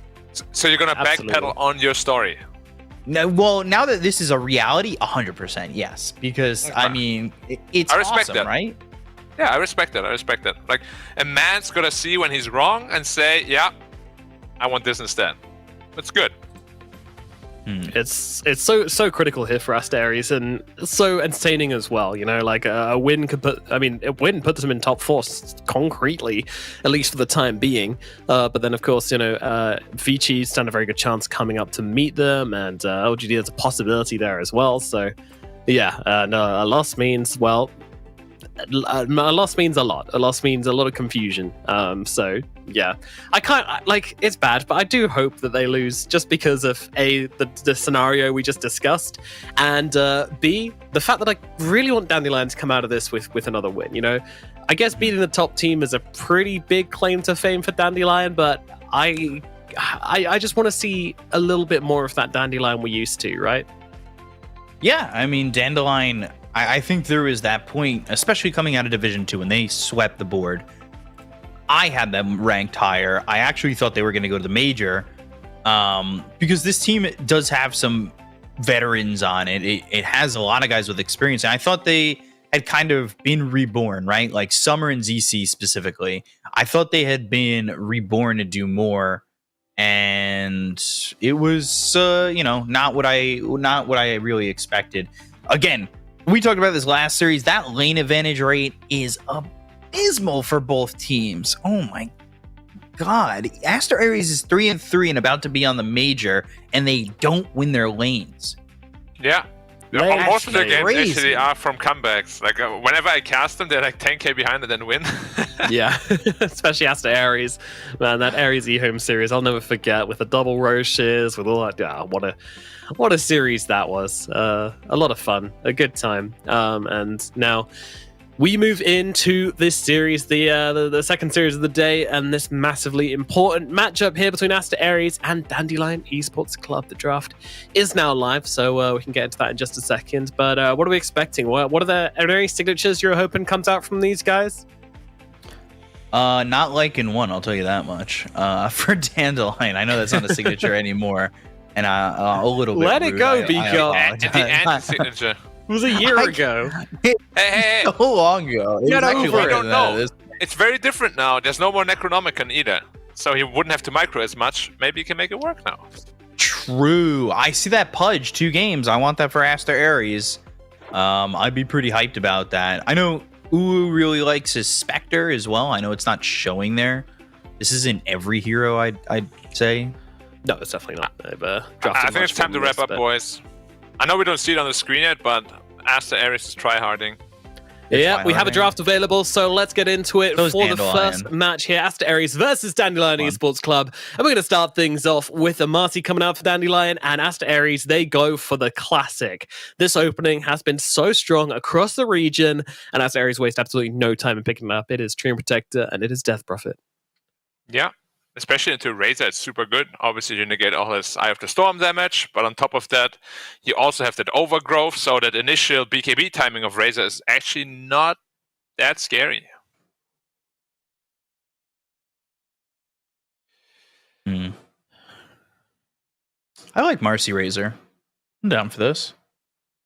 Is What it else do you weird that like, I'm like Nico? kind of rooting for Dandelion right now? I can't be biased though. But I mean, if I hate to break it to you, Dandelion, like, even if they get ahead, that's when Aries starts playing properly. You know? you've fallen into my trap card, you have a 20k lead. So basically, they're I both have going to be 100 trying to life throw the points, laning phase. 8,000. No, but you gotta admit, like 23% is ridiculously bad. low. That's I'll that's swing problem at the territory. moon. That's Like even if they get to the major, like, if they somehow get to the major, I still don't know how with like these numbers that they showed there. I feel like they're just gonna get eaten alive if they don't change anything in those laning stages. Like imagine like they play against a team like Tundra, the game is over in 15 minutes. yeah. Which is also weird. That kind of just shows me that Chinese teams don't really know how to end games quickly yet, and they don't draft for that either. I mean, how's it The even going major's to gonna work? be very interesting. What happens if Aster Aries make it to the major? Because you're not allowed 2 teams of the same org At TI. Valve event. Oh, is that only TI? That's a TI only. Yeah. Oh, okay. That's what we had that discussion last time where I talked about how I'd love to see Energy Pacemaker pick up Aster Aries or Team DK or something like that if Aster Aries makes it to TI. No, I reckon And all the other Aster. orgs will just drop their team and pick up Aster Aries instead. Yeah, but it would be cooler to see the other ones. White Fries Gaming, Hyper Glory Team. But Or the imagine the Dream. Asher would grudge. be happy though. with that probably. Like What? if they sell Aster Aries, right? Like Yeah. probably for you know the contracts in China is going to be like $1 million. Oh, yeah, they'd probably loan them out to the team or the org Yeah, that to wants to pick them Cloud9. up. Yeah. Just poach Yi first, though. Yeah. Well, for Aster? No. Well, yeah, actually. Ori for Yi? Come on. Are you kidding me? I'd take it, honestly. Wow. Drama. Hey, Drama on the I don't know if panel. you guys know what Paparazzi said. He did say Yi was He is one the of the harder goat. mates to play against. But I've also I'd take liked Yi for a young, long upcoming time. talent over established talent any day of the week, and I think Yi's exactly that. Like, Hey, I agree with that. I was pitching him when he well, was. let's go then. Get on the didn't have a train. Get team. on the. I just for Ori, I don't know if I could do that. Ori's had a resurgence recently. He's looked really good. He has. He's finding his second wind. I'll give him that. But Where's he's got the a third shelf wind? life, and he's reaching it. No, I'm kidding. Whoa. Esports retirement isn't a real thing. Don't worry. I'm retired. All right, I'm back. Just kidding. I'm retired again. But no, I'm back again. Now I'm coaching. Now I'm playing. Now 1TI. My name's Seb. Now I'm making YouTube videos. Okay, I'm Then I back. want to try again. Okay, I'm the secondary coach now. I'm casting. Oh, I'm meeting the president. I'm paneling at TI. Now I'm on the team. We can do this all day. I'm standing in for my team. I would have made that. Dota. Dota. We are. Dude, you can say what you want, but Seb's story is probably the most ridiculous one out of any player. Oh, absolutely, dude. Absolutely. Even the last major win is so ridiculous. Like, I don't even know. I don't know what's up with him. I gotta contact him. Maybe we should talk about the draft though. How about that, B Cup? Nah, Your favorite here, Weaver, picked up? no. No? My favorite hero, Weaver. What are you talking about? I hate Weaver. No, you love it. Okay. You love Weaver. Don't pretend. Yeah. I've seen your Yeah. Dota Smut account. Don't lie. Yeah. Don't Google that. We got double lightning coming out from Dandelion, Razor, and Zeus. Wow. Hey, Zeus is tryhard, and so is Alchemist. We've seen some cool Alchemist plays. The question is that going to be a 1 Alch or a 3 Alch? Or a 5 Could be a support Alc too with Or a Nana 5 couple of Alc. times. or Yeah, 4 Alch. or a 4 Alch. You know, I'm Alchemist is drunk on all actually this Alch. so broken now. Like the level 1 acid spray is way too strong in lane. The stun is ridiculously strong with those That's talents. Done, man. That's where it's at. The 7-second cooldown. Oh yeah. Yeah, and it now Wow. hits creeps too. If you ever get lucky enough to stun a creep wave, you kill the entire creep wave anti-hero. Very nice. Wowie. You guys think it's a nerf or buff for his ult? As in, like, the duration was increased, but so was the cooldown, right? Oh, was it? All right. So it's like 30 seconds duration and 60 seconds cooldown now, as opposed to like 25, 50 or something like that. Yeah, I guess it's a buff. I'd go buff. Like, Buff. Having it longer was always the biggest dream, right? yeah, inside a Just- team fight, if you can keep it going the whole time, and that's pretty nice. I didn't realize that the Alchemist's Ogre was so jacked. But then he has like a massive stomach. Yeah, I relate. Some people have that. They've got that 4-6 pack, and it kind of pushes out a little bit. That's mostly though for like really Bodybuilder say kind it? of stuff. bodybuilder kind of stuff, exactly. Yeah, so he's a bodybuilder. There's also a bunch of really big people that just have a 6-pack. The 6-pack muscles are bigger than our head. Yeah, they're using synthol. Yeah, probably. Same as Zeus. What do you think the alchemist's? What do you think the alchemist himself is drinking in that potion? Or is that an unstable concoction? Hopefully, whatever Black was drinking at the gym. Bit of Protein pre-workout. shake? I don't Yeah. think so. It's a protein shake. It's a protein shake? Dude, I just realized Alchemist's legs are tiny. he's definitely skipped leg day. Jesus, They're not tiny. They're just covered in clothing. Come on. No way! Look at how they're tiny, like- little baby No legs. way. Those thighs are big, though. I mean, They're not quite even large, yeah. Yeah, But still short. That's the Guys thing, are the big. height. And he's carrying a full person. Come on. I mean, you can't really call that a full person. He's carrying a person. What are you trying to say? So he's got The funny beard's ears. probably the heaviest part about him. Yeah, what do you think about Monkey King? I mean, they probably picked this as an answer to the potential of an Alchemist, which beats him quite badly in lane. It's also always good in the game against Alchemists. So Yeah, I really like it in combination with the Treant Protector as well. I think that's a really nice little combo they've got now. yeah, it's also versatile, right? We don't know what they're going to do yet. Could be a Monkey 4, could be a Weaver 1 still. We don't know. But his Weaver pick, I'm going to say, it looks really out of place. Yes, it does a little bit. Pick. Now they need somebody to jump the backline. Like some Spirit, some Void Spirit could be good. Actually, Void Spirit looks amazing here. Yeah, that looks like a really good jump. I can see that. I would say Storm too if he wasn't so dead. What about Earth Spirit if they're going to do like offlane Death Prophet? Yeah, that could work too. I'll Or give something you that can really Death go in and start fights for you. I don't know. Yeah. Oh, That was on the list. All I right. It was yeah. part down, but it was on there. Yeah, that was on there. All right. I said I So wanted to see it. I guess I get that chance. Yi gets to play as Death Prophet. Ula gets to play as Weaver. And it's going to be Xingzi on the Pudge once again.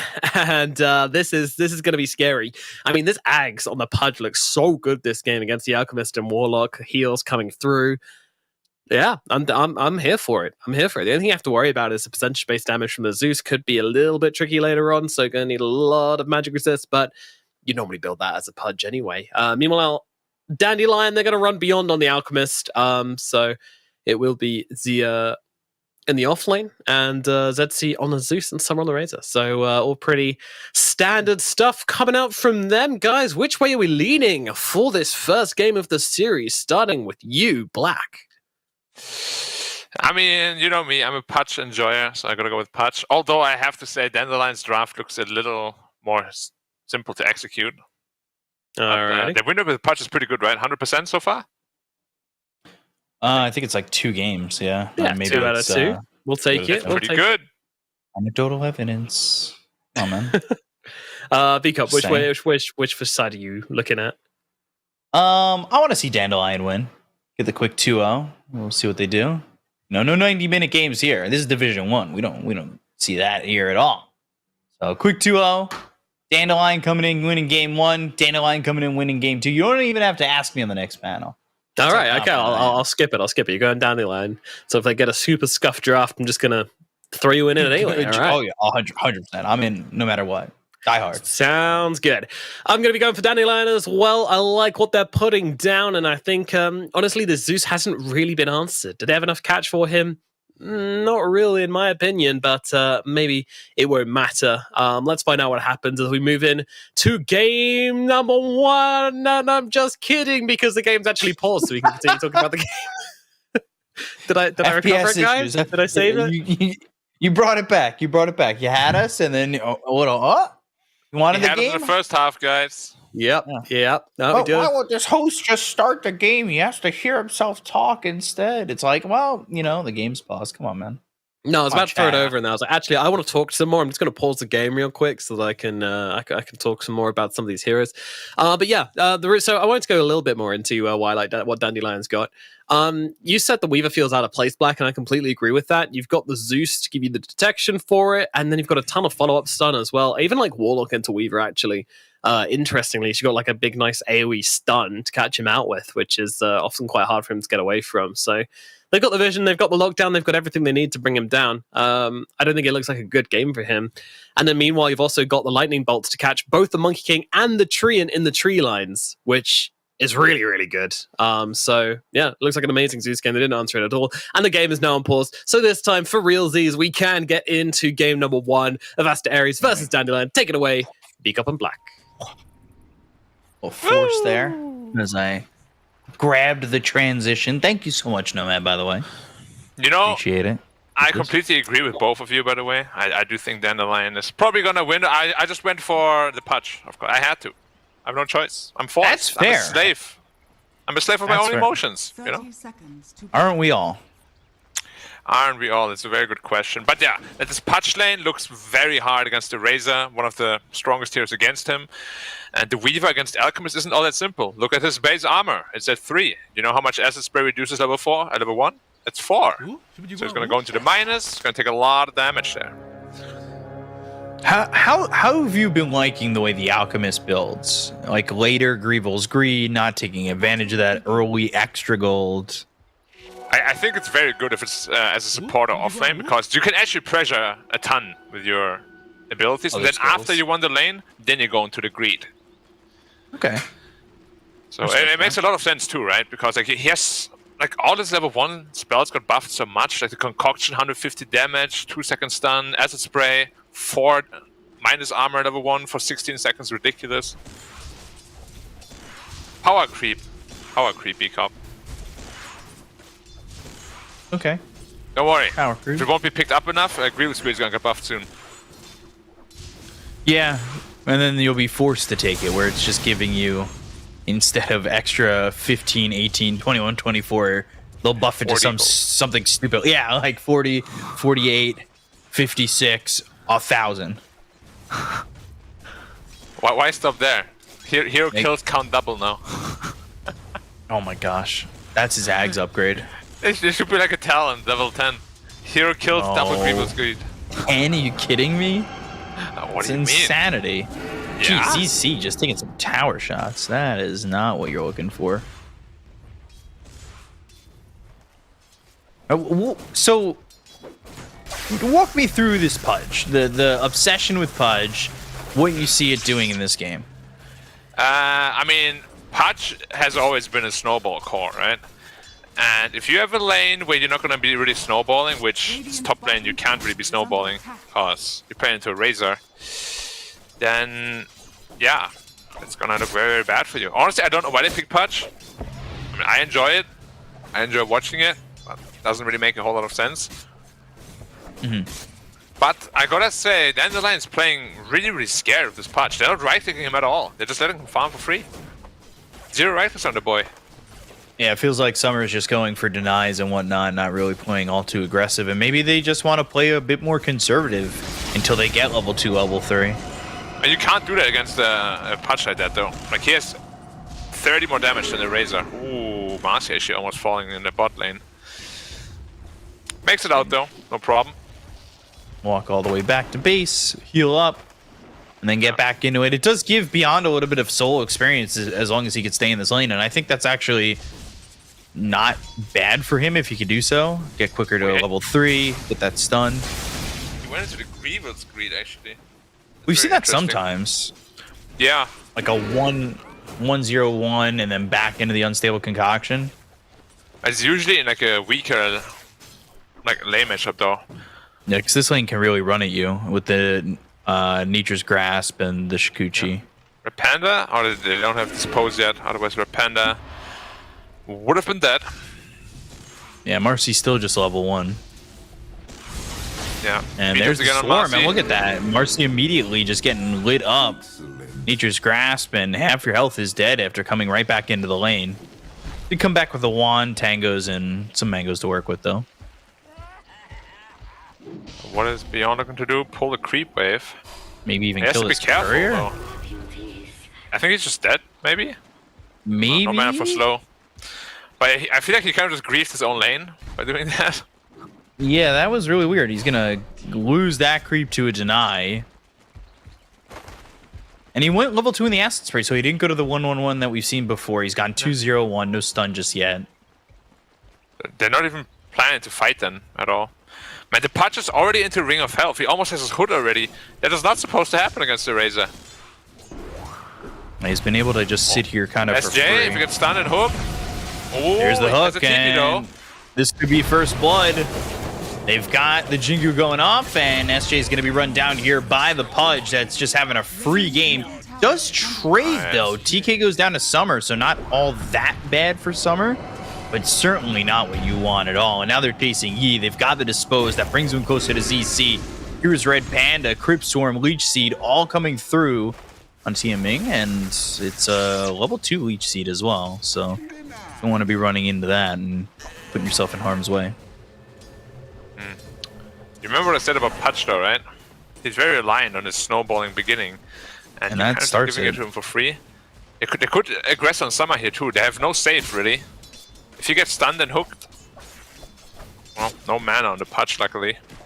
The Warlock went mid to refill the bottle of ZC, so he wasn't in the lane for a while. He's finally back.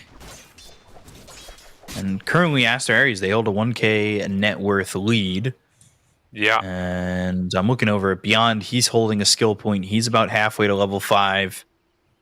Lulu's not really taking much pressure at all. The CS is good, though, for Dandelion. Like, yes, they're down 1,000 gold. Probably because this Alk only has 10 CS, which is abysmal. It's the big problem. Like, the lane wasn't supposed to go this poor. And Beyond, he might actually just be dead this time. A lot of minus on the second up. One more. No, I can't reach. Like, they're just bullying out of lane constantly, and I don't think we're supposed to go this poorly. Like, Marcy having to go back to base so early kind of ruined the lane for them, because Dispose plus Unstable Concoction is a free kill on the Treant, pretty much. I am confused. Also in the top lane, they're like massively misplaying that lane. Patches is getting way too much. What we're really seeing here too is, like we talked about it, two teams that struggle to win their lanes. And like even with the proper matchups, it seemed like for Dandelion, they're still struggling. And Where it's did the it timidity. come from? Because they did so well last season, Dandelion, in the laning stage too. But this time around, they just seem so much weaker at it. Like, where can it even come from? Could it be just the losses that have caused them to be a little bit gun shy? Potentially, yeah. That's definitely an influence. Or could definitely be an influence.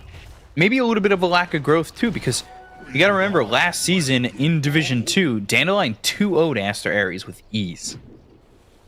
Yeah, no, I remember that. Looking for the hook up in the top lane, but didn't land it. Oh, Yeah, and Beyond's maybe for the better too. Beyond might just Razor die. can easily kill him though.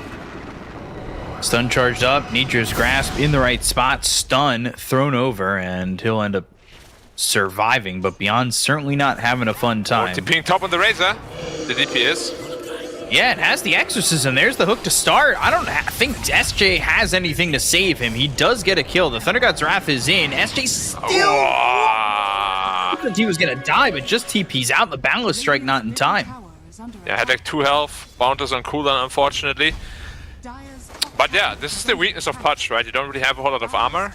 Eye of the Storm plus Static Link. There's a lot of damage coming out. But if you're Dandelion, like, you see that, right? Like, you see that you can run through these heroes. Yeah, you should at least. Razor to ping back top, you should be able to defend. Only the 1 plasma though. Going full lane domination. But he didn't really dominate the lane now, did you? Bottom lane disposes out onto Ulu. He'll immediately use that time lapse. Or Summer, no, you can't die again. Chase just TP'd in. The Shadow Word's not enough, and he's got another kill in his top lane. Yeah. Nobody coming over from the side of Dandelion to help protect that, and that's because bottom, they were busy, and I guess ZC didn't feel the need to go over there and work with this Fatal Bonds, because that's one of the combos that we talked about. Now Beyond's solo just dead kill. bottom. Top tower gone. It feels like Dandelion's just getting outclassed. Yeah, which is weird to say. As you said, last season they just stomped them. He this time in trouble though. Or is he? Might end up dying, disposed. There's the Fatal Bonds with the Arc Lightning. That's going to be a lot of damage out onto these heroes. But, ooh, it might be enough to get Yi as well. He will drop. It ends up being SJ's Shadow Word, which is at level 3. So getting both those kills is pretty big here for Dandelion, but what Aster Aries have done a good job of is killing Beyond, keeping him off the map. He's not even level 6 yet. Like, he has not gotten the gold that he wants. That's for sure. I'm gonna say I'm a very tiny, small bit surprised that Patch actually didn't just run in there. Because the 3 of them can't really touch him at all. Kind of just let his teammates die. He's like, yeah, screw you guys. I'm the real carry. Once he gets that axe, certainly a possibility. Trusty shovel for ZC. First use of the shovel gets a bounty rune. Perfect. Literally the best thing you can get. Yep. Arcane ring now found for the side of Dandelion. We'll see if that gets passed over to ZC or if TK. Summer will just hold it. Boundless Strike trying to TP out. The damage is there with the help of Thunder God's Wrath, which I believe might have just come off cooldown or recently come off cooldown. And It's a big kill to get. Kind of wishes he had that just a second ago. But Yeah. an Arcane Rune, regardless for Zeus, is going to be very strong. Do you remember the times where Zeusel had like a minute cooldown? Well, it was used for scouting then. Yeah, but why is that? Like, I mean, it's good that the cooldown is now 130. Don't get me wrong, I like that. But why do heroes like Pangolier still have like 70 or 80 seconds cooldown on those like game-changing ults? You know? Yeah, It's a Rolling little off. Thunder should definitely get a cooldown increase. That's for sure. Like, it should easily be 2 minutes as well. So Beyond is going to be giving away an Ags first item, which is no surprise. That's the Alchemist thing to do. But who do you want to see the Ags go out on first? Is it the Zeus? Do you just want the Nimbus? Yeah, I think so. Free Nimbus on a hero like Zeus can be really devastating. Boundless But if you Strike raise into a nice hook. Dismember, Wukong's all there. Summer's still alive. Chaotic Offering comes down, gets the static link, but that keeps him in the Wukong's a little bit longer. He's got the Shadow or the damage now. With ZC, they'll turn this. They've got a Death Prophet behind them and a Treant. Summer ends And they're all up leaving. SJ leaves. And there goes the Zeus. So Exorcism for nothing. All of a sudden, the lanes were lost. Dandelion were looking lost themselves, but last few fights have kind of gone all their way. Yeah, the only unanswered thing is still the Weaver, of course, which I'm very surprised that he isn't really trying to join any fights. Because usually Weaver is a more active hero early on. We'll see when he decides to join. But you can just see the Zeus jump, killing the Pudge there. It's it's such an unfair ability. Yeah, but Can't you move gotta anymore. be moving when you use it. Otherwise, you just jump right up in the air, right? Yeah, oh, Mars might be in a little bit of trouble. Dust, dispose, and ooh, how willing are you to go for this? They've got the Shadow Word. They'll use the Heavenly Jump. Now he goes into the ulti, and that will force the time lapse. But Summer's here. Razor's waiting for him. Yeah, but no Yeah, chance. he is. Walking the dog a little bit with that static link. Not gonna Walking matter. the though. ant. Or the spider? No, it's an ant. At least that's what the Chinese call him, so I want to trust him.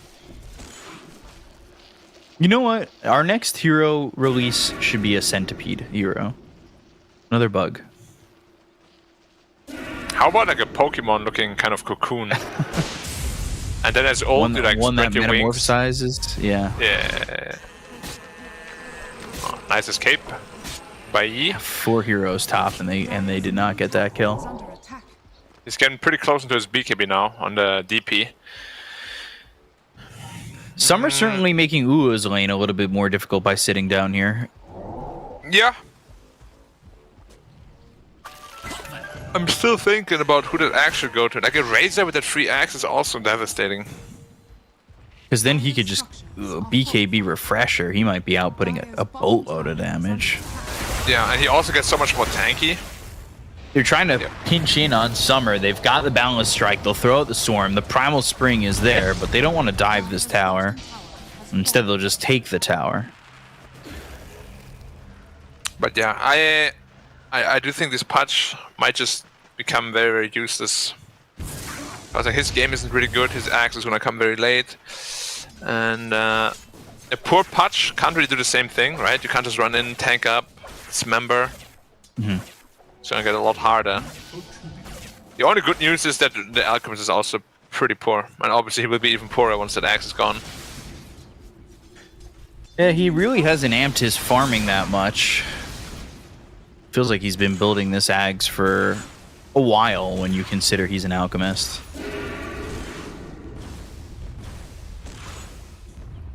He's So he's starting to close BKB's in on up. it, though. And about 100 gold. They need to do something with the Death Prophet. They don't just want to let the Razor get a free BKB as well. He's still decently far away from it.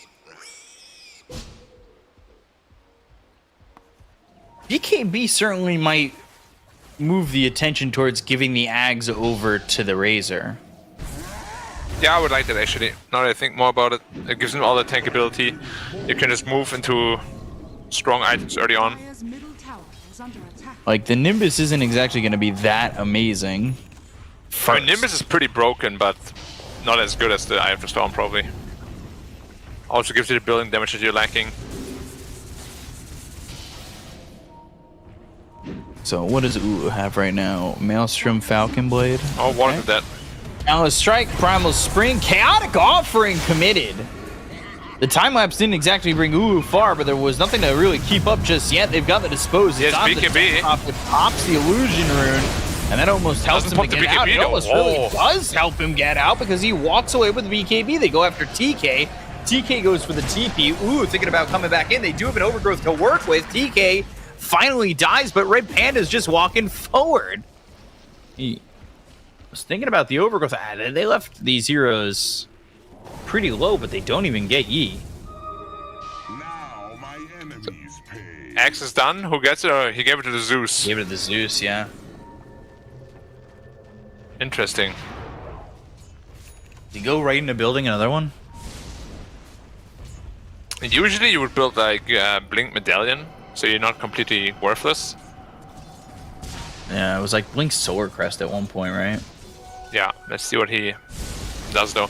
I mean, another axe is also a possibility.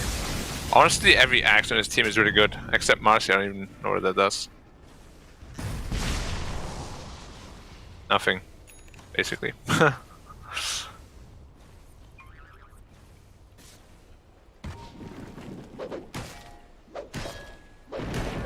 Dire's bottom tower is under attack. Now, Axe is almost done on the Pudge.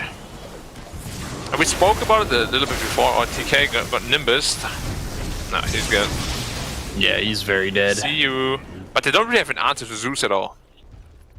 So, could get very Radiant's top problematic. tower is under attack. Because he is very rich with the Aghanims, of course.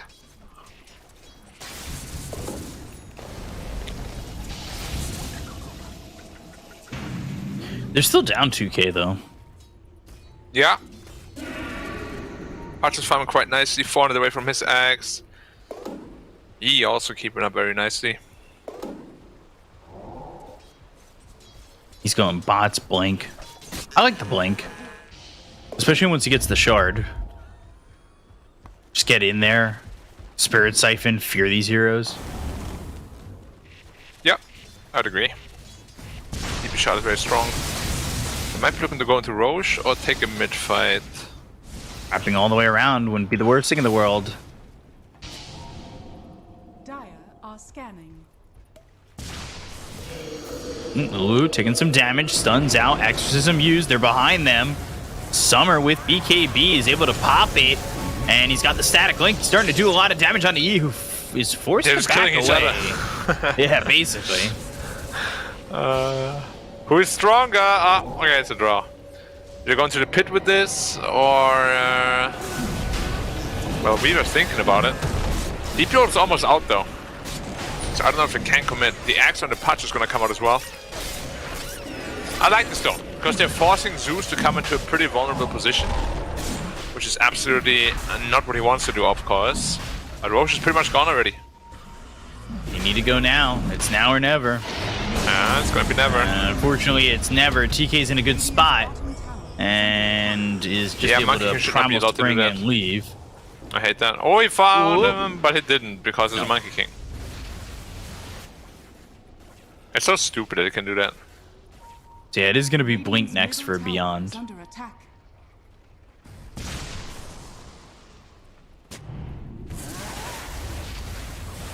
I'm just gonna say, if the Razor had the axe there, the DP is dead. Yeah, I agree. I think that axe should have gone to the Razor. They've got the Chaotic Offering mid. Red Panda ends up dead, but they do lose that Marcy. They pull in ZC, but there's the Plasma Field as well as the Static Link. They'll take the Aegis out of the hands of the Pudge. Pudge took it. I'm not sure that's the best Aegis carrier, considering the fact that it's gone. Well, at least he played aggressively with it. Zeus is so farmed, obviously, given that Axe has the shard now. Zeus can do a lot of damage in conjunction with SJ. If you're not too careful on Aster Ares, these fights can be very dangerous. Oh yeah, 1 Fatal Bonds and 2 Zeus ult. Like 3-4 heroes are afflicted by it. That's 1000 damage on all of them, if not more.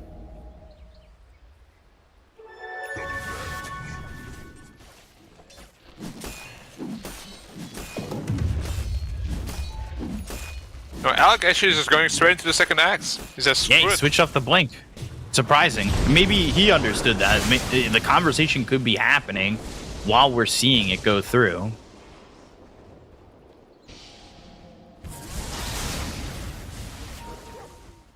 He's just going full, please carry me mode. Dire's middle tower is under attack. Yeah, just carry me, I'll make you guys stronger. Aether Lens finished off for the Zeus. Like, I feel like the Zeus, with the extra oomph of the Axe and the Shard here, like, he can be powerful in these fights, given the right positioning. But they'll lose SJ. That's over bottom. Just wait until Zeus hits level 15. And he gets that additional 350 health. He's going to be sitting at like 2.4k. Or not a small amount for Zeus. Heavenly Jump target. That's so awful. Is it really? Yeah. I mean, 350 health on a hero like Zeus is just pretty broken at level 15.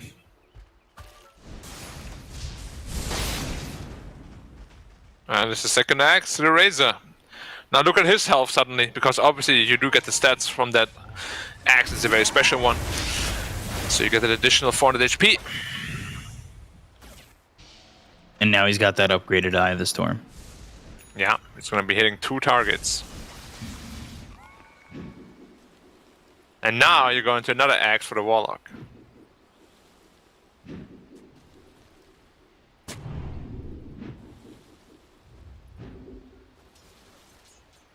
They're going to smoke with this. At least that's what they're looking to do. Make something happen.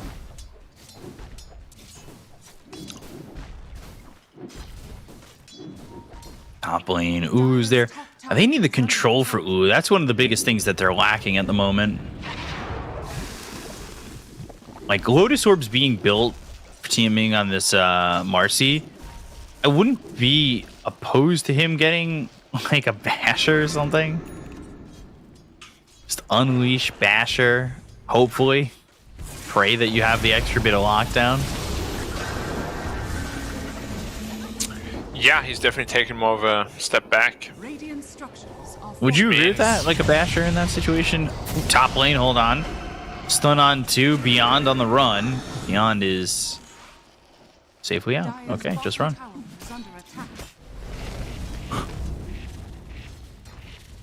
Yeah, would you agree with that? That you could go Basher in that situation on the Marcy? I mean, he is... I'm a little worried. Like, either it's Basher or BKB usually. Or BKB Basher. But the way he's itemizing, I'm just a little worried that he's gonna be not very impactful at all. Alchemist doesn't have any farm. Neither does Warlock, so it's basically gonna be like... Ooh, they found TK. TK, it's a lot of damage. Nimbus, dispose, keeping him under the Nimbus. Just needs one more shot, won't get it. Yeah, it was very close, but... Yeah, honestly, what they did here, I don't like a lot. I feel like Alchemist should have become a core himself. Like, if I was the Alchemist, I probably would have gone Radiance this game. Right. Ooh's chasing, looking for the Marcy, looking for Beyond. They're going to rebound away. but it's not going to matter as he does get that Maelstrom to proc, and that's what ends up getting the kill onto the Marcy, and he still wants more. He looks over at SJ. Fade grenade thrown onto Ulu, who'll use that time lapse. He'll start to run away. Some damage being felt there from ZC, but it's not more than just a tickle at the moment. Radavetos thrown out into Summer. They've got themselves the Balance Strike into the hook, the BKB, Dismember, Chaotic Offering coming through onto 2. Red Panda goes and blinks in Overgrowths. Summer trying to survive. The Shadow Word just not enough. He gets the kill. Things are falling apart for Dandelion. ZC's not got a lot of mana left. Oh, Bjorn sounding himself. Any follow-up? No. No.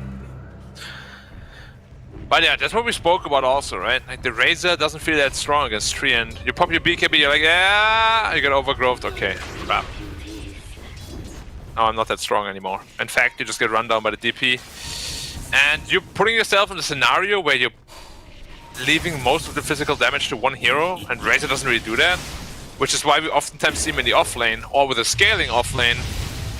Because, yeah, you're just going to be able to spread that damage a bit. ZC Okay, nice with kill help on the of the Marcy. And Ulu Ulu just destroying him, yeah, I don't know why he went to him. Yeah, that was wild, and he's got time lapse again. They just don't have the control for this Weaver. He's free to do whatever he wants, and now he's got himself a Scotty. Yeah. Like, what do you do to hold down the Weaver? Yeah, I think if Dandelion loses this game, then they have to look back at the Alchemist build, which looks cute on paper, but really, what we have seen a lot, even from the offlane now, is that people just build to scale. But he's still an Alchemist, right? So, yeah. In hindsight, 100% disagree with his item choices. You're at 3 supports like that, now. Yeah, it feels like that older Alch support build that was going around last year. Yeah, but things always evolve, right? And right now, the meta, like, Tricores are so scary.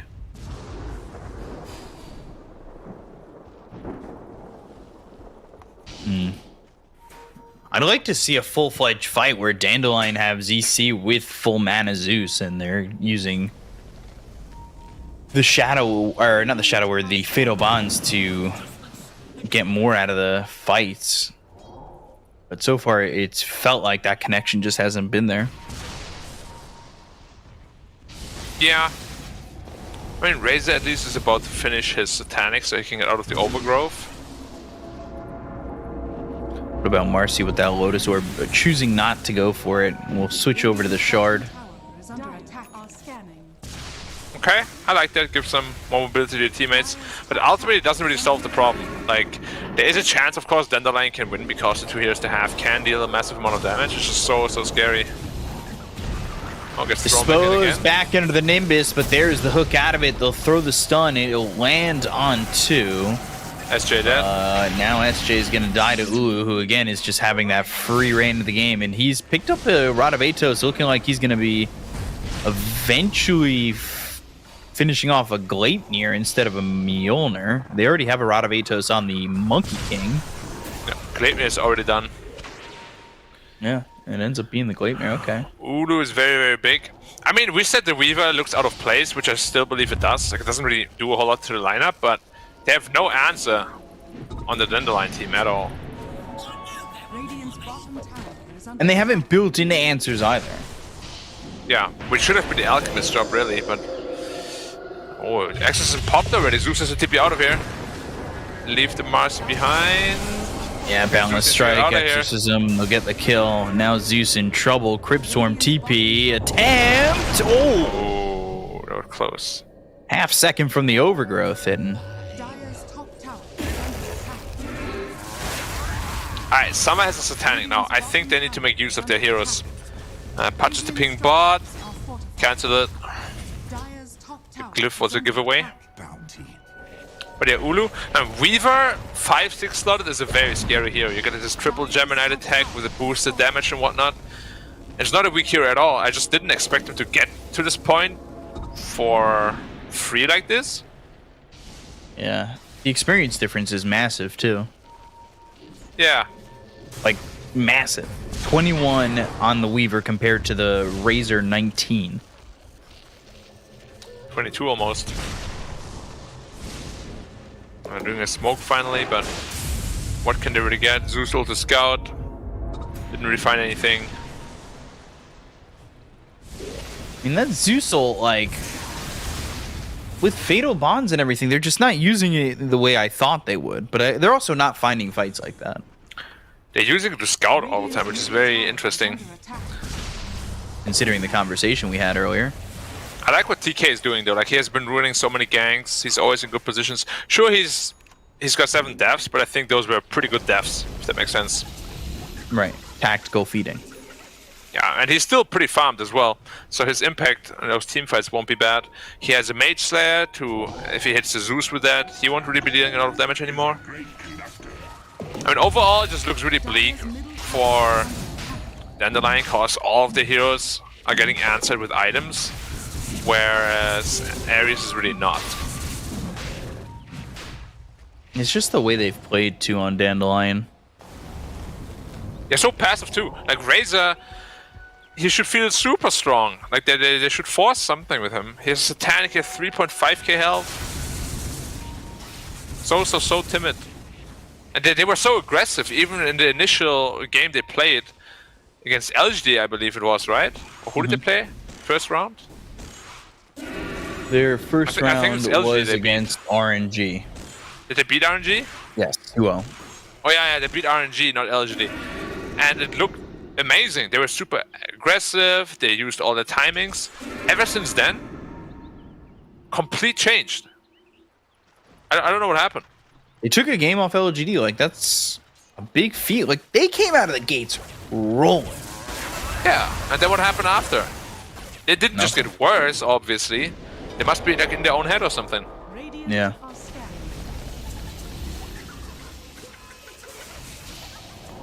Psychic headband for the Marcy. We'll hold on to that. Yeah, they might need that.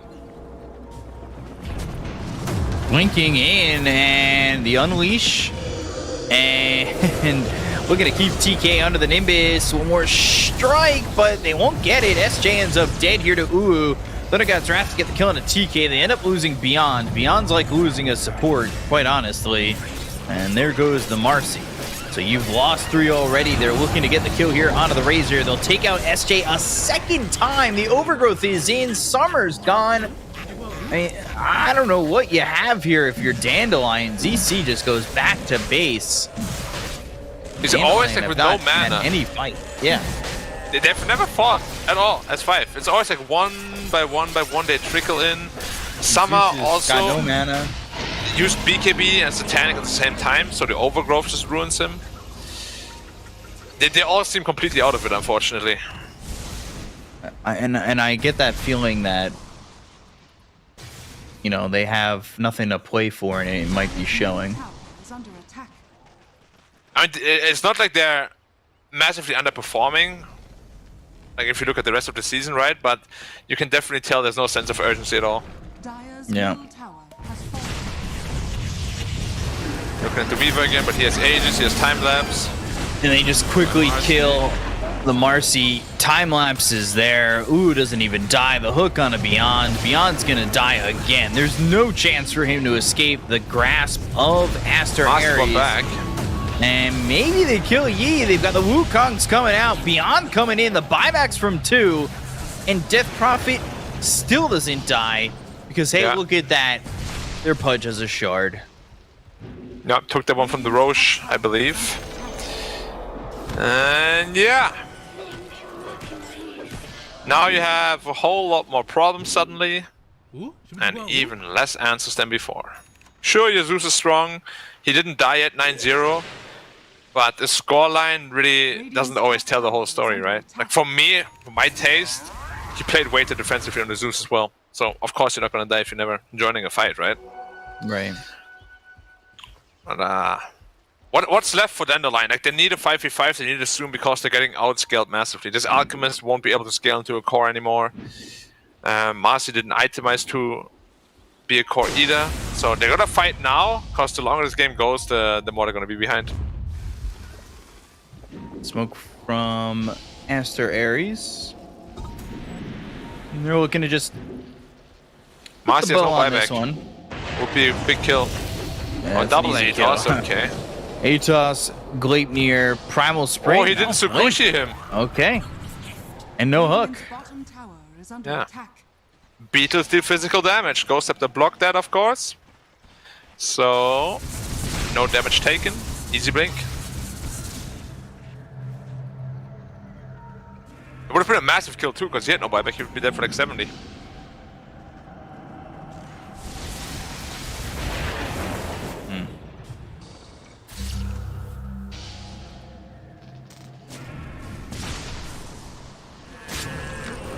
So what can you do here if you're Dandelion?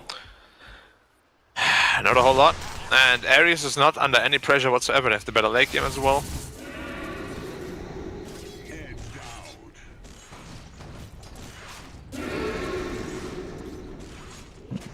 Bottom lane, Ulu's here. By himself, maybe an opportunity to get a kill on Ulu, dispose, He has Aegis, so. stun, hook, and devoured. And full health. You're not gonna be getting these kills that easily with Patch around now.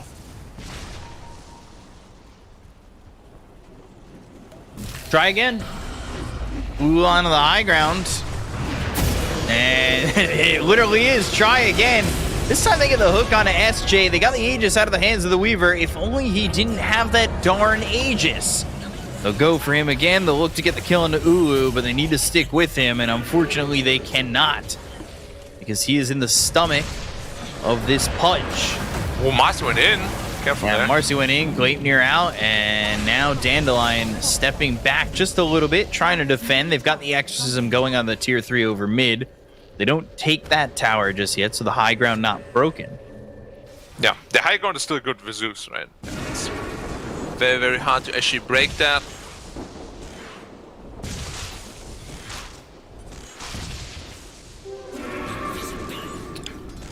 But again, they're not really getting out of base, and even if they hold forever, they're gonna get out farmed. They can itemize for that. They'll jump them eventually. Just not getting anything out of the map.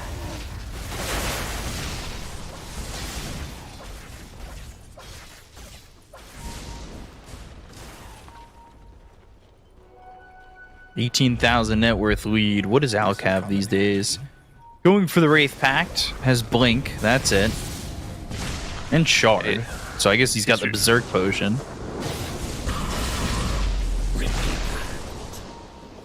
As long as this Pudge is alive, you're not killing any of these heroes.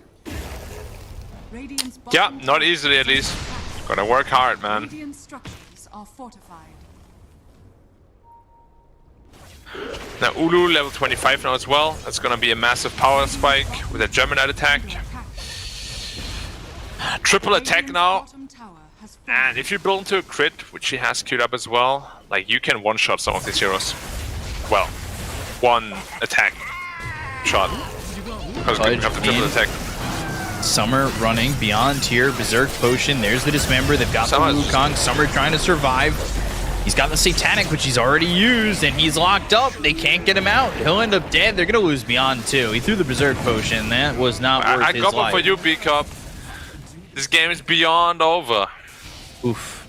Ooh. Oof. Oh, I mean, A plus. I give Thank you the you. A plus. Thank you. I appreciate that. But yeah, I mean, obviously, I understand you don't want to GG out here, right? But like, you've got to be thinking about the next game already. Like, Has been killed. where did you go wrong? What happened? What can you do better? Yeah, because you don't want to just leave the season like this.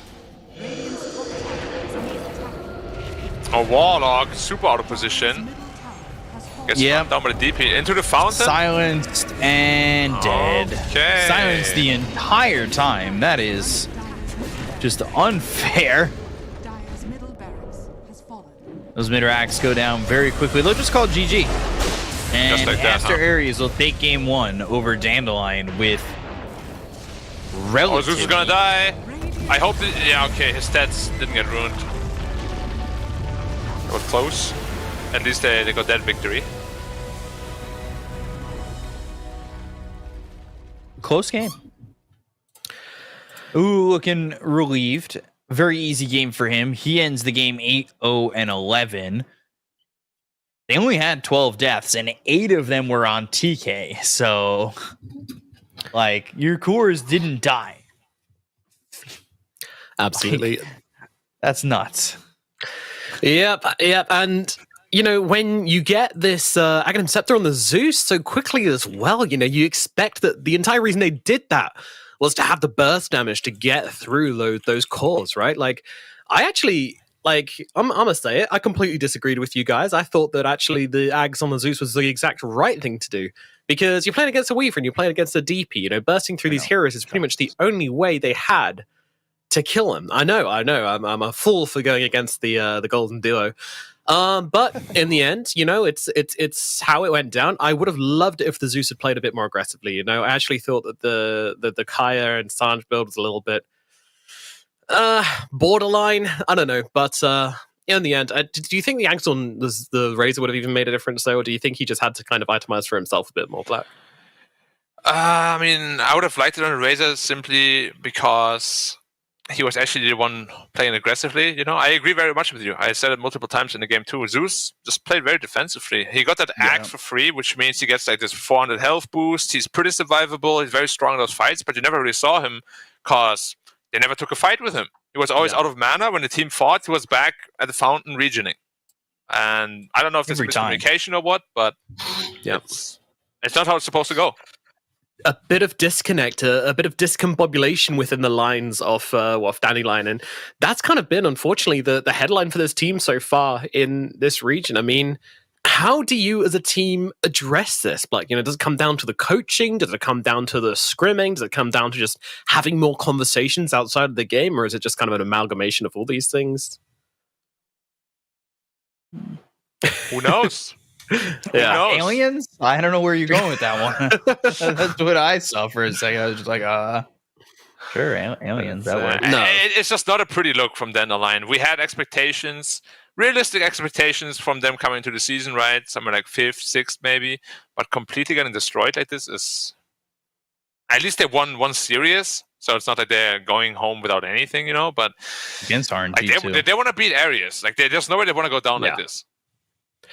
Yeah, absolutely. They want to take them down, but you know, this game one didn't look. I don't know. Do you feel like it didn't look confident from them, B-Cup? Yes, but also no. Like, they didn't care. Like, there was no urgency, and maybe that. Okay, I don't want to say didn't care because then people were, they just throw. Blah, blah, blah. Hey, shut up. That's not what's happening. There's just. All right, having a little domestic with yourself. Yeah, a little bit of a fight with my own emotions there. You know, there comes a point where it's just like, well, what are we really playing for, right? Like, we're definitely relegated. Yeah. What are we really trying to do? And I don't know if I really like that mentality because you still have a chance of going to TI through the qualifiers. There's still time to grow as a team. And I think you should take every legit DPC game. Like, this isn't a scrim. You can take this very seriously. There's still a lot on the line for Aster Aries. They fucking care about this series. Like, if you're Dandelion, you can play Runer. You know, put them at 3 and 4 and be those guys and show that you're very strong. Like, you're still a team to be respected.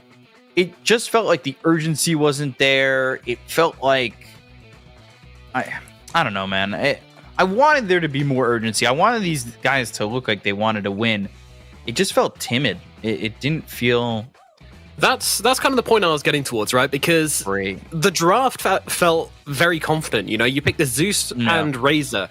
These guys have been known to pick very slow drafts where they rely on Summer's like incredible farming potential to take them through the game. And then this time around they go, actually, you know, we're going to switch it up entirely. You know, we're going to put Beyond on a very inactive hero. We're actually going to prioritize the Aghanims on the Zeus. So, like, you know, this says to me, like, hey, we're willing to try a different style of gameplay coming into this series, which doesn't mean so much. But at the same time, when it actually came into the game, it didn't feel like they were trying to play that new style of game, which is just it's a little bit odd. It's a little bit odd, a little bit confusing for me.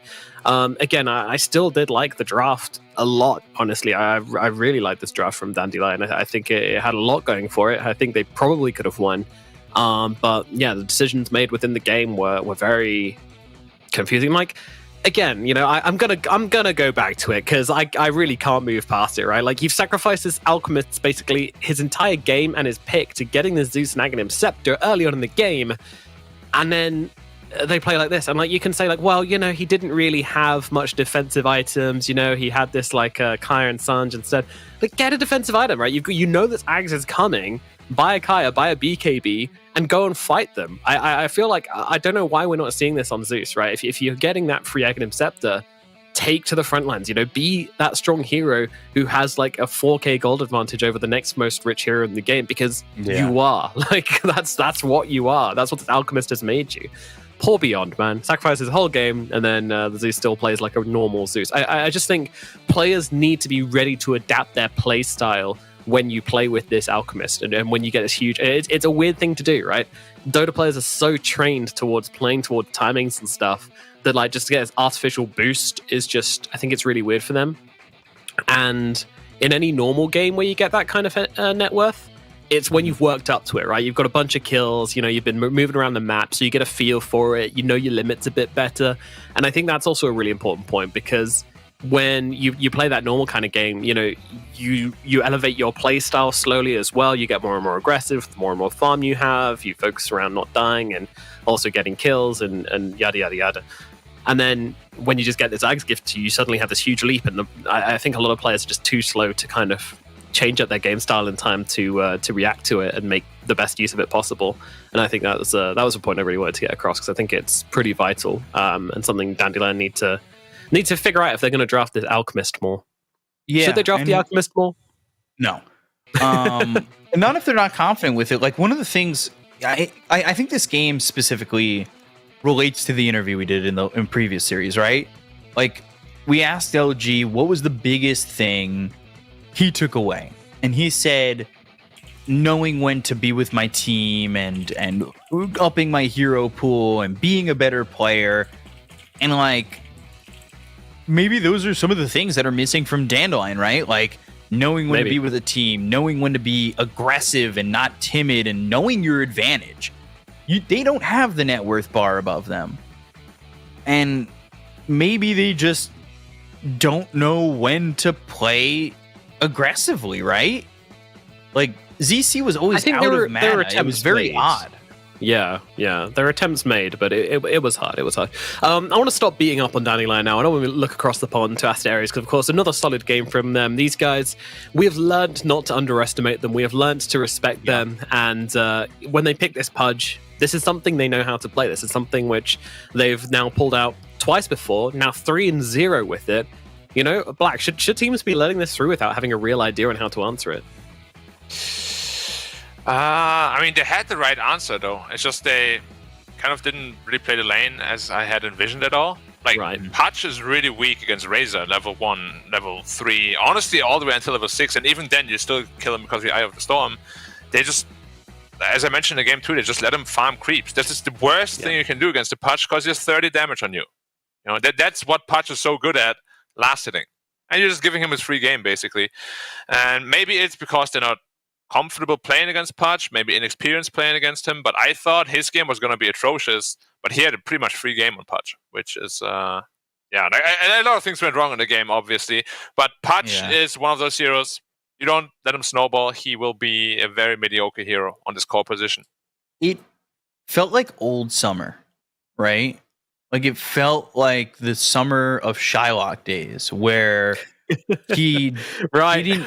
No, I'm sorry. No, don't do it. Don't do it. Come on. He's felt not like the same player. I'm not saying he's the same player, but it did feel like he was falling back into those tendencies, right?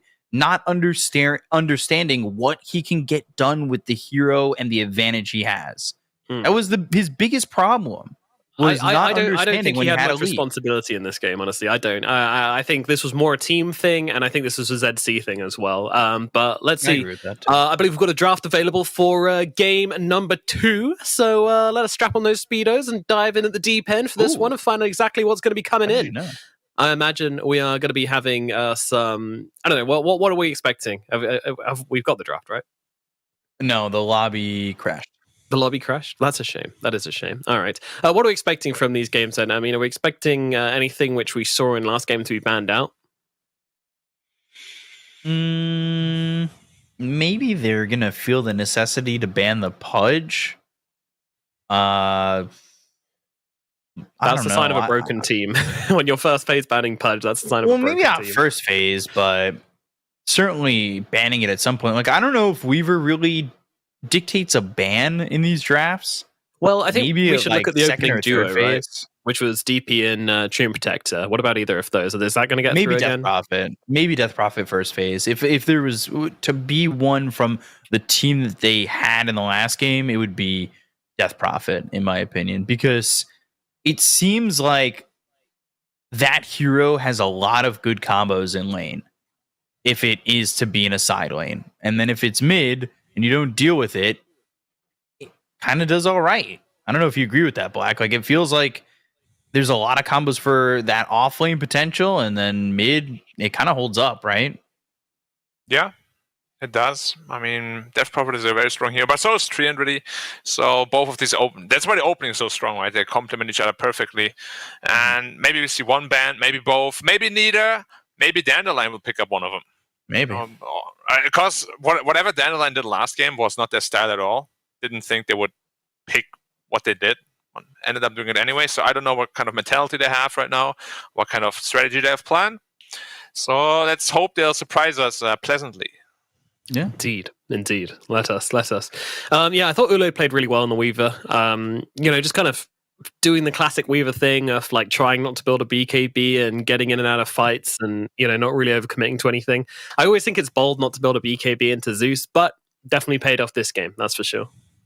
They lacked the lockdown to do anything. Like, even like the Zeus had Nimbus, and it's like, okay, cool. What?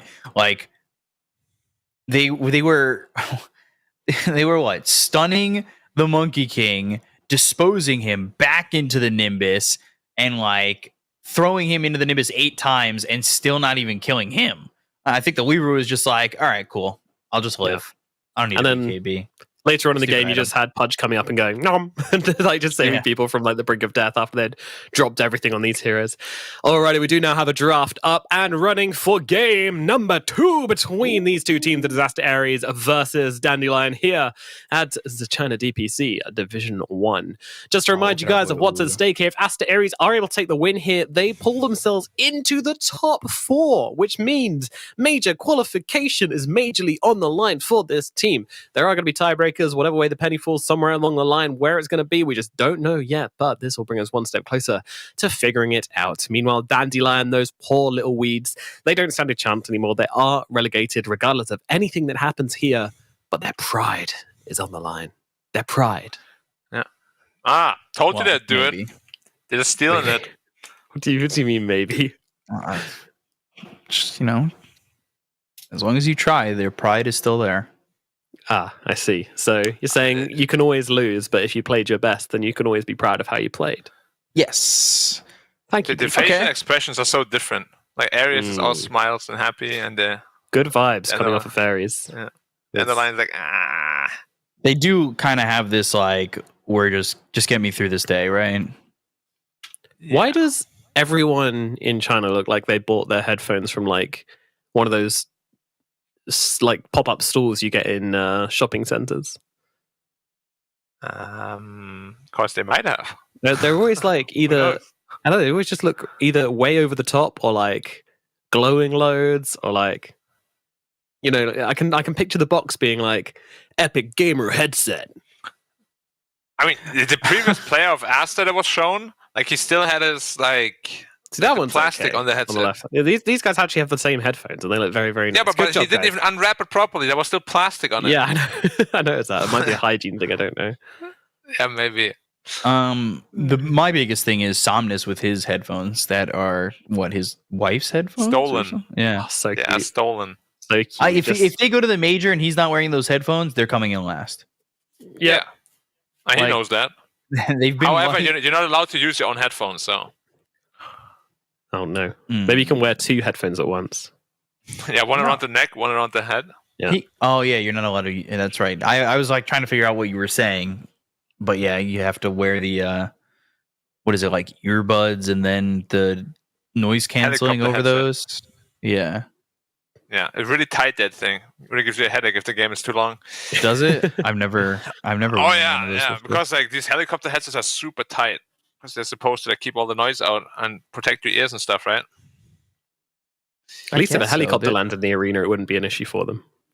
Yeah. It'd be Everyone else great. would be Or like, an "Oh, airplane it's so crashes loud!" around them. They're just They're like, "Oh, no worries." huh? What Get to the airplane? No, chopper. no. Go mid. Just keep playing. Also, helicopter makes emergency landing. It's just like explosions everywhere. They're like, go. Game is over. All 10 players step out of the booth. Everything's on fire. Like, Oh, are you guys okay? no, we lost. No. All right, Asta Ares grabbed themselves the other OP combo. They managed to get themselves Marcy and Razor. Meanwhile, I mean, they're just changing drafts right now, right? yep. far. And Dandelion grabbed that old faithful, like Asta Ares rocked last game, Treant and Death Prophet. I'm a guy that reads a lot into like body language and how they behave and stuff.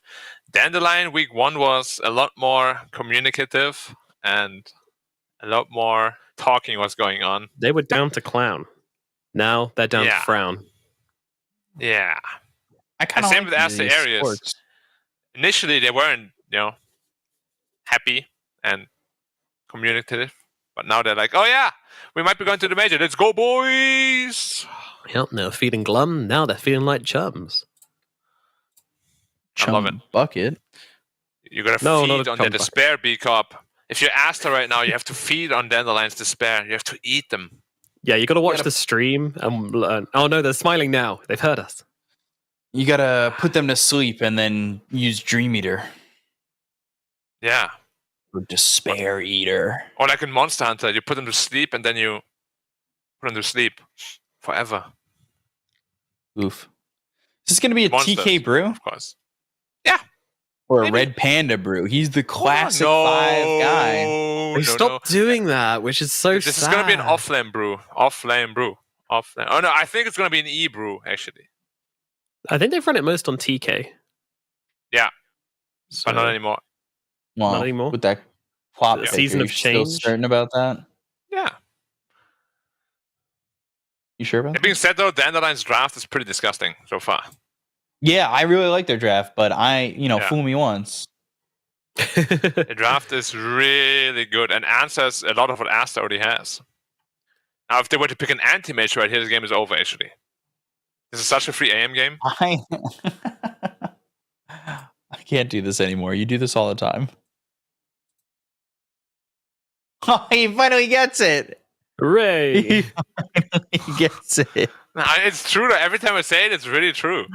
Yeah, but this is like the one time I've heard you say it and get the anti-mage. Yep. Yeah, because usually they just don't pick it because it has this stigma of, oh my god, anti-mage is such a terrible hero. No, it's not. You're just not as good as I am on the hero. That's why I think it's bad. Okay? Now Summer is going to show you guys how good it is.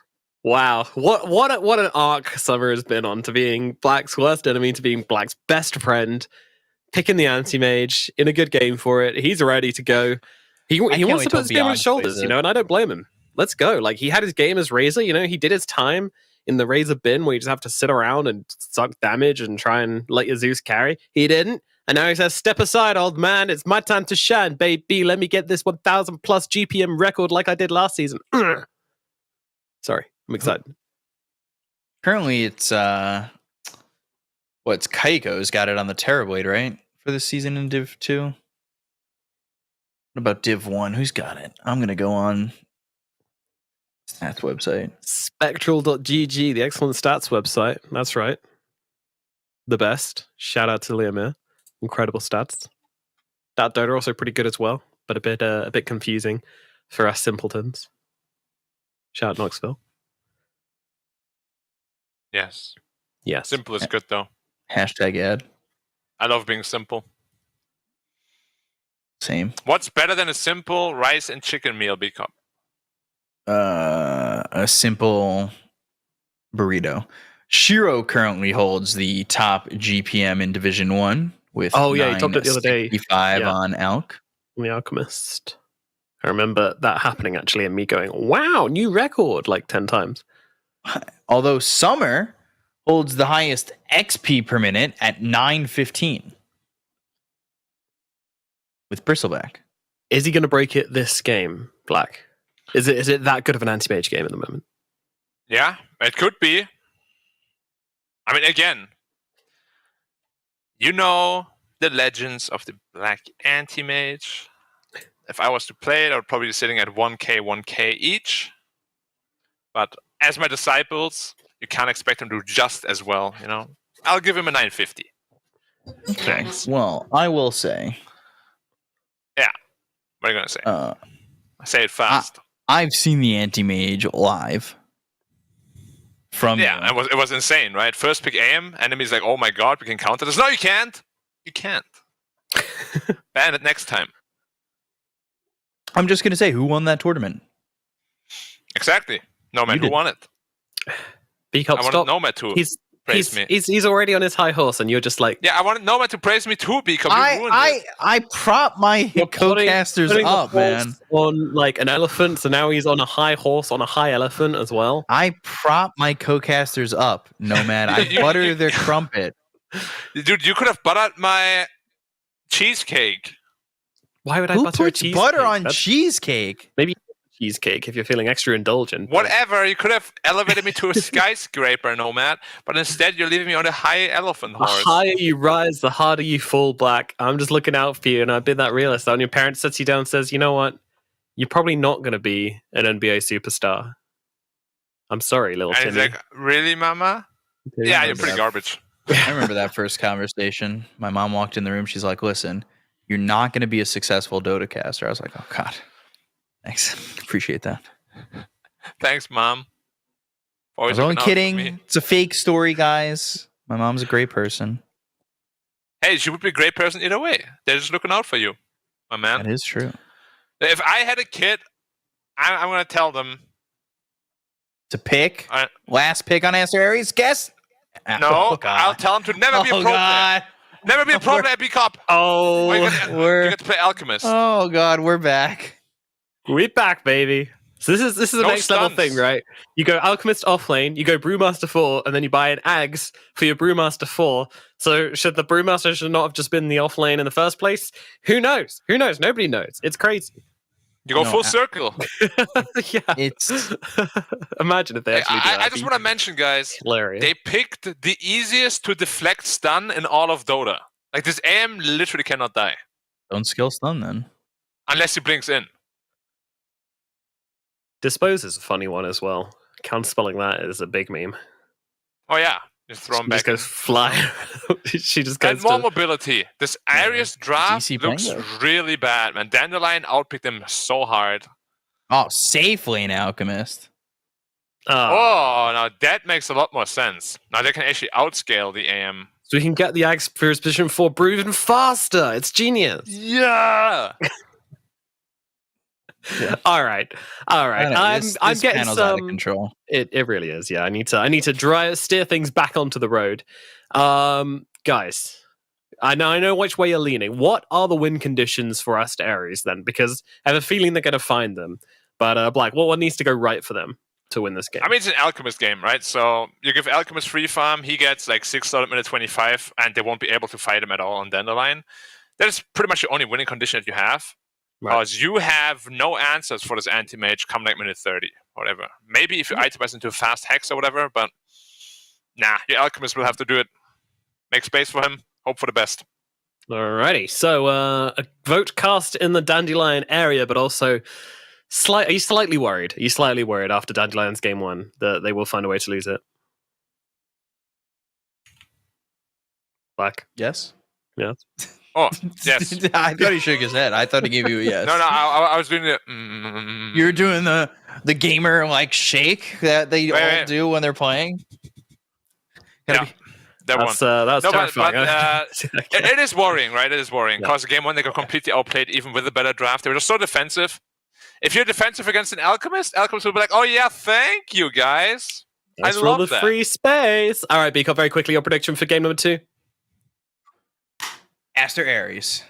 Alrighty, we got a Dandelion, we got an Aster, and I'll be You heading what? the way off Aster Aries as well. I think Dandelion are a broken team, but let's find out exactly how this game's going to go down as we move in to game number 2. It is Aster Aries versus Dandelion, battling it out for this slot here at possibly the major for Aster Aries, or possibly a 4-way tie if they lose. There's so many different permutations going on. Who knows what's going to happen, but we'll get into it with B-Cup and Black.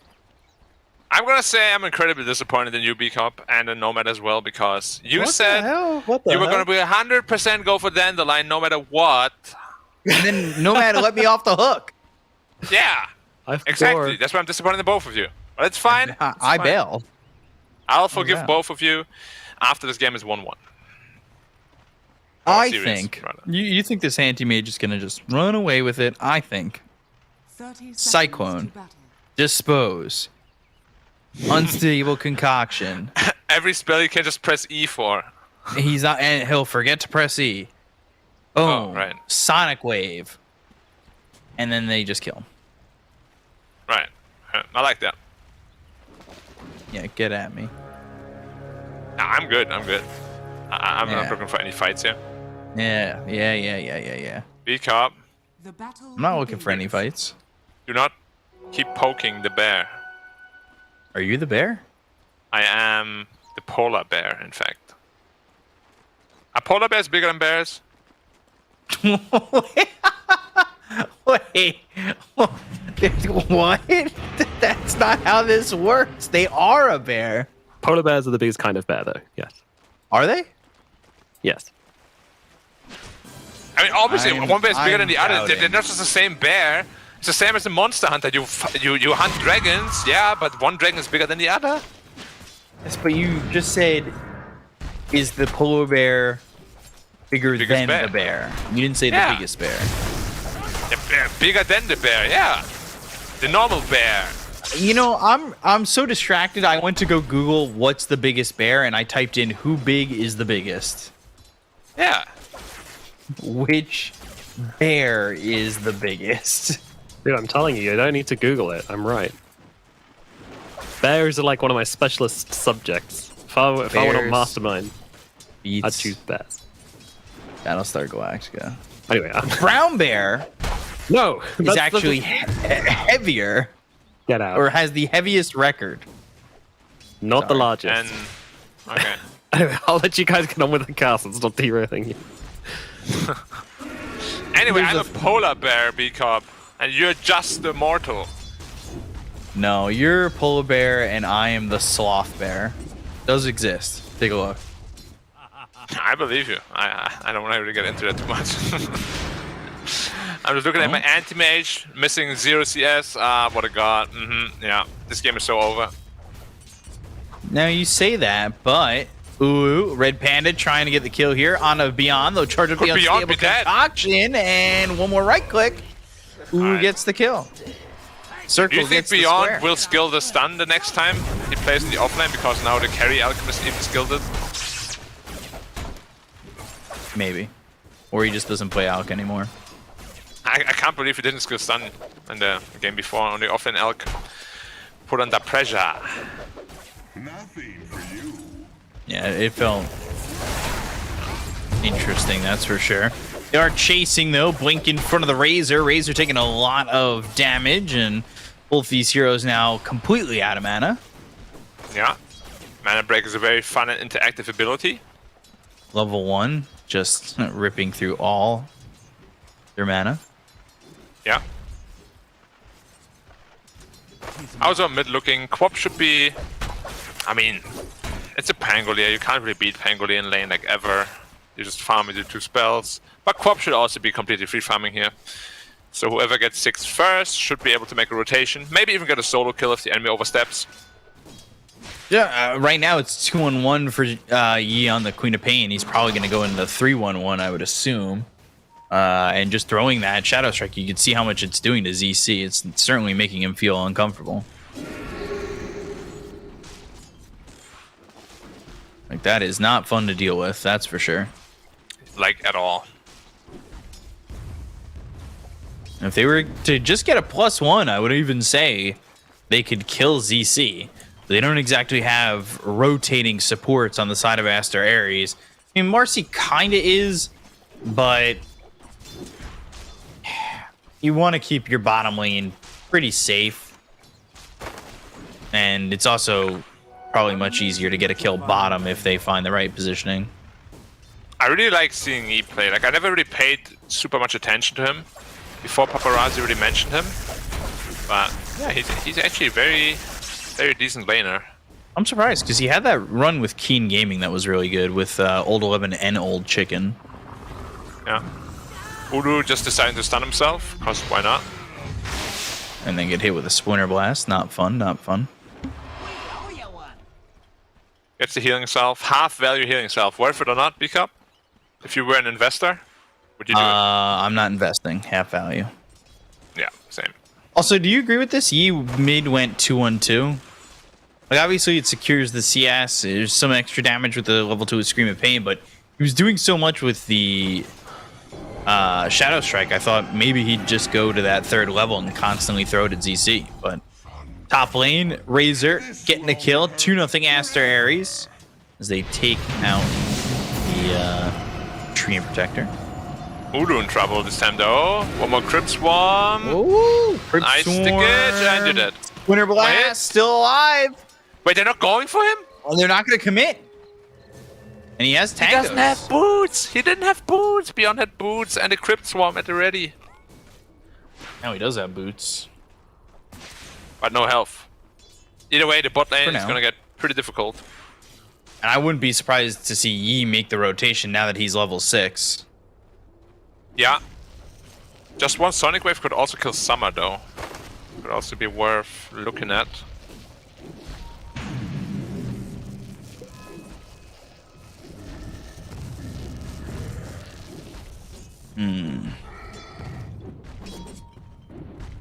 Just looking around the map, you do see that Anti-Mage is having a good time.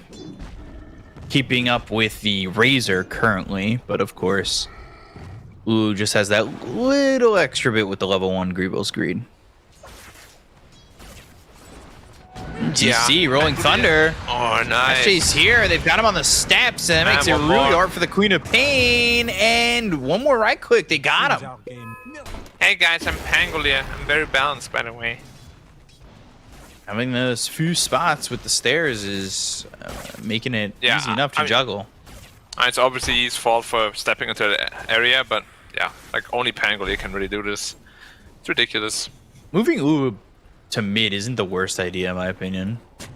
Although he just misses all that CS. He did not last hit any of those. Yeah, jungle is going to be his new home. And Quap, as you said, is the ping bottom. 2 lanes beyond. They're actually looking for a kill. Can't get in range. Have you seen Red Panda play Marcy before? Can't quite remember. I have. Oh, they're looking for Razor, and Razor looks pretty dead. Yep. 3 heroes here. Easy kill onto the Razor. And a second kill here for Dandelion. Summer keeping up with this Alchemist. Scary prospect. I mean, if Arias wins with this draft, then they're just way better than Dandelion, because this draft is completely one-sided. I have no idea how they managed to draft this abomination.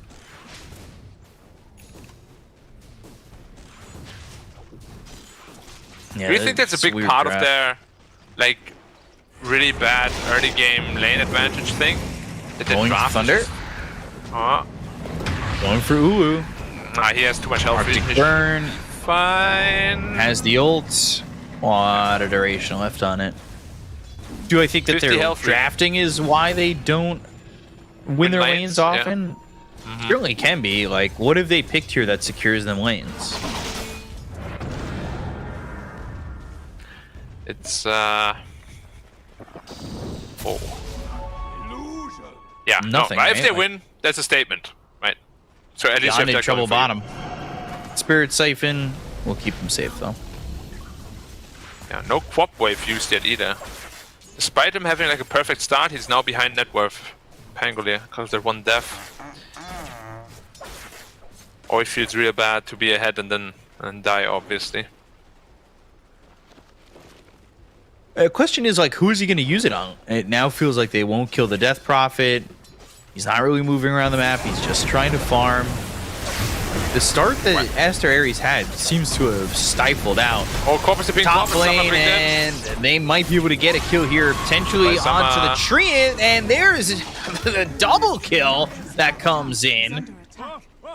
As that Sonic Wave helps to get the kill in the summer, as well as the Treant PMing, and well, they do lose SS on that Razor. They got baited in real bad. Like AM should have never blinked in there. It was a mega bait. It is, though, who's aware of that situation too. Make that TP call. Yeah. His game is still looking pretty good. And Alchemist is getting a ton of space now too. It's like the one hero you never want to give space to. He's going into the Radiance. Dire's Typical. middle tower is under attack. Radiant structures are fortified. Even if you shut down an Alchemist early, you can always just come back into the game so quickly. You usually want to be ahead if you're an Alch. Top lane again. TK taking some damage. Bot lane at the same time Bottom too. lane, Beyond trouble. They're going. They've got the rebound. They also have Yi here. It'd be big for the Queen of Pain to make a big leap forward, but the ghosts come back, heal up Beyond. Beyond still on surprised the he's not run. TPing. Spirit Siphon's there. Beyond not TPing out just yet. They've got the Unstable Concoction charging up. They'll stun up this Death Prophet. There's the Scream. There's the kill onto Beyond, and they'll look for the +1. They've got the Dispose. The Shadow Strike is out, and they should take the Treant's life once again. Another double kill coming in for Aster Ares, more specifically on a singular hero this time of Yi. So he had a bit of a slow start after he got off the lane, but all of a sudden he goes top, he goes bottom, he gets to be involved in 4 kills. Yep, and Alchemist is really, really happy now. The bot tower is also still alive. Pretty close to his relic, just 1,000 away.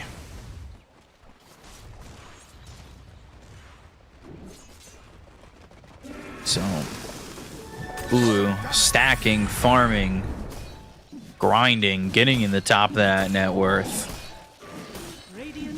There's a lot of work to do for the Pangolier. Yep. Ooh's not even at his max form yet, and he's doing a great job stacking, keeping these camps in between.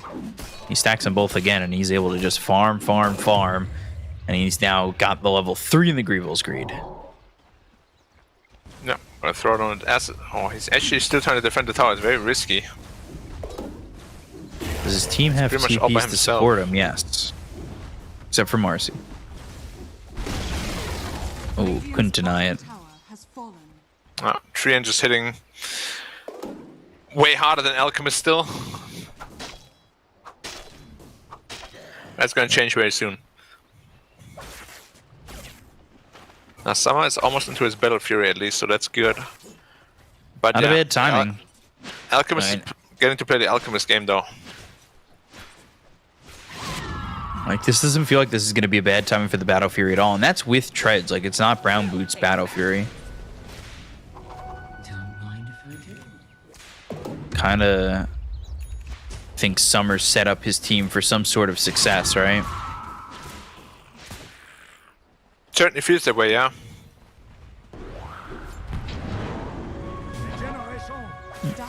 So, Is under attack. ooh, just trying to farm up this Sacred Relic, and let's see, where's Yi? Yi's just sitting over mid. Death Prophet bottom, still sitting there. ZC, he's got the Diffusal Blade. That is just, they have Mana Break, they have the Diffusal. I would assume next for ZC is going to be the Blink Dagger. They're going to bring these heroes towards top. You've just got Razor showing and hitting the tower.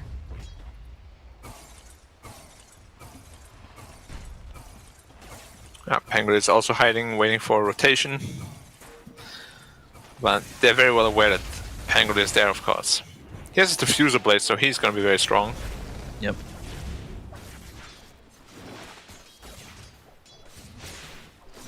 And they've got 4 here for Aster Ares. And keeping all this space for the Alchemist. ZC's up here, look for the Rolling Thunder. That'll hit on the Razor. They've got themselves the ulti coming through from the Brewmaster. They're just not doing the damage, though, to the Razor that they want. So the chase is on to try and get a Cyclone out and find somebody. SJ might just be that somebody, but the rest of the team is not here with the Brewmaster. And he'll turn back to form back near his team. I can't believe DP's going first item Lotus Orb, not BKB. Like, he'll need to be on the front line for his team. I don't think Lotus Orb will necessarily do that for you. We'll see, maybe it works out perfectly. But the Alchemist into his Radiance already, and now you can just see how the net worth is, the gap is widening. Yeah, not great. And Radiance is only going to make it easier to farm. Dire's bottom tower is under attack. Anti-Mage is almost there. Like, he's doing really well.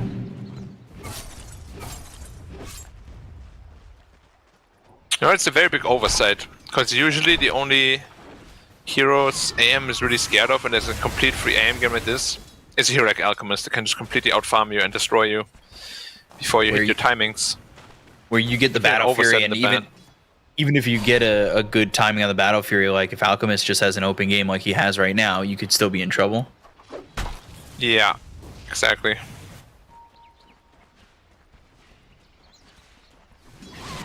The efficiency for Ulu on this farming is really impressive to watch too. Just like knowing the stacks or like pulling them out with ease. Like he's not missing stacks being made, you know?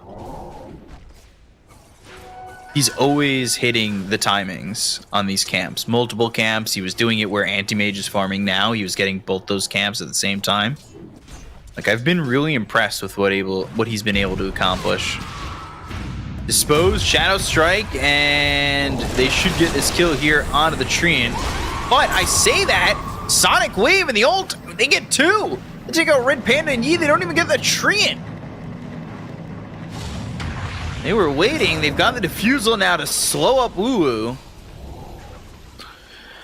Wait, Ulu was part of the newbie roster that got second at TI, right? No. Who was that? Who am I mistaking him for?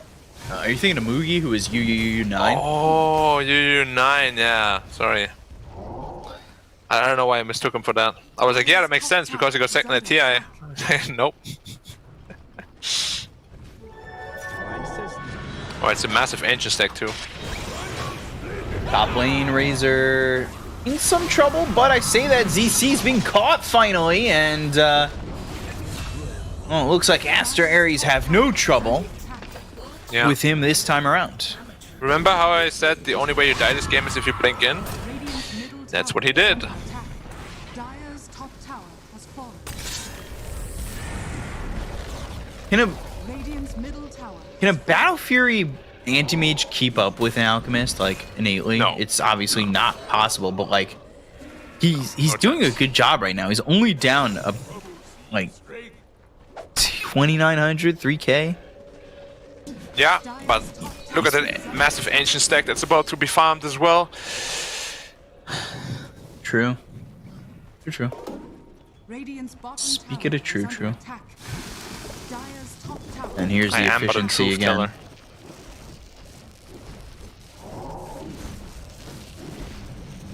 Gonna grab all this farm.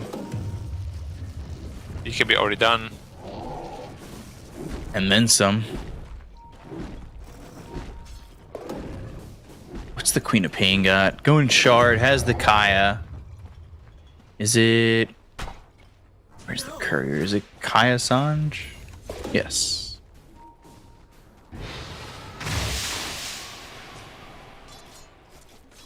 So... Salve passed over. Not that amazing, obviously, as it gets passed, but What are the things here for Dandelion? Like, what are they doing right? What do they need to continue to do right to keep the game close? I mean, stalling for aim is good, but you can't just be stalling. You still got to be pressuring the Alchemist, which is now a lot harder since you got his BKB, of course. But you still have the answer of the overgrowth, of course. So I would really want him to aggress towards the Alchemist, at least restrict his farm. But he's a little bit too free still. Rolling Thunder, BKB, going after the Treant to just get this kill. ZC is going to be out of the Rolling Thunder in a second. Swashbuckle avoided, but they're not going to continue to go.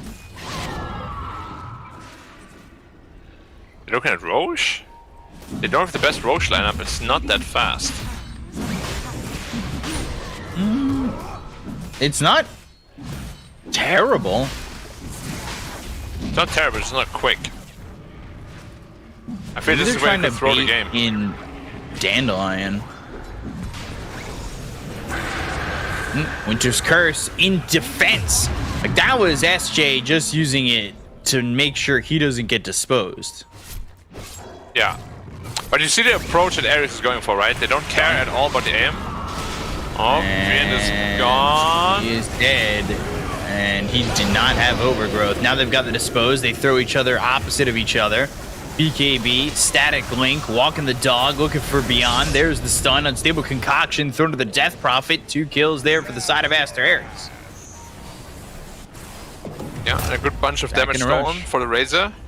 So Roche is going to be a little bit faster. But yeah, the approach is very obvious, right? Ignore aim, we can't kill him at all. Just make sure that we get the Alchemist fat and take fights on our turn. This Alchemist is still, I mean, this Roche is still very slow though. Yeah, ZC comes in with the Rolling Thunder, but not exactly effective. Turns back around, looking at TK, hits him with the Diffusal. He doesn't have Primal Split. He's going for the Ags, but that's a long ways out. Roche now below half health, finally, as they're still trying for it. Summer stopped farming for like a good half minute. Probably looking to fight at the Roche pit, but that is gone. And there's the Aegis. Into the hands of Uu, who's now got a slow and steady, right? Just keep the ship on pace. Keep it on track.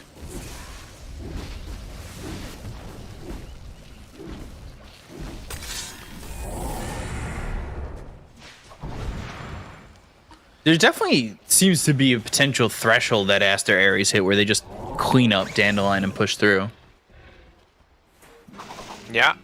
It's all in the back of the Alchemist, right? It's the entire game plan. They haven't touched his aim in forever. They haven't even tried. They're not itemizing into it either. They just want to overrun them with pure force in like 5-10 minutes from now on. Ooh. Sonic Wave, Overgrowth, Rolling Thunder, and Yi was trying to play aggressively, and now he needs to run and avoid the hits on this Rolling Thunder. As the blink again, and now you're into the hands of the Razor. ZC with the Swashbuckle! He gets Yi, but he ends up getting traded. I'd say it's probably worth it. Maybe. Maybe it's just an even trade.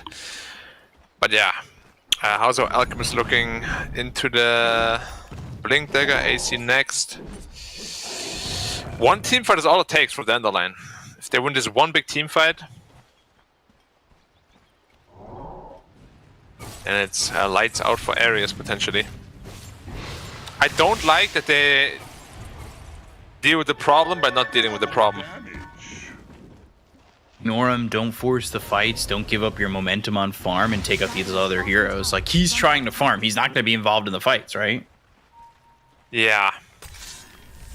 Wyvern. You're dead. Looking like it. And they might get a +1 if they're able to spot this Treant Protector.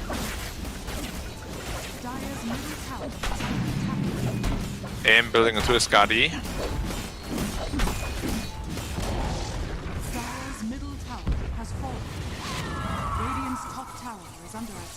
And he's almost... he's not almost got it, but he's certainly making progress.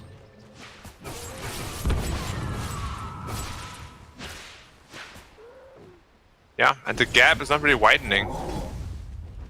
No, it's not. You still are getting farm here on the Death Prophet.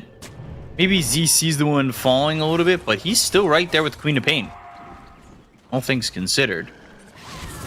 There's no way you can stun the AM. Like, if AM is... Well, he got stunned. He got stunned. Winter's Nice Curse, curse. though. On 3, this Marcy's gonna die. Red Panda goes out, and Summer's able to run. Yeah. He must have not had the camera on his hero or whatever, but SJ bails him out. Lots of attention towards him. AM back to farm. That was very good for them. Another kill for Ulu. But yeah, Summer has to be really careful. Like, this cannot happen. You're gonna have the camera on your hero.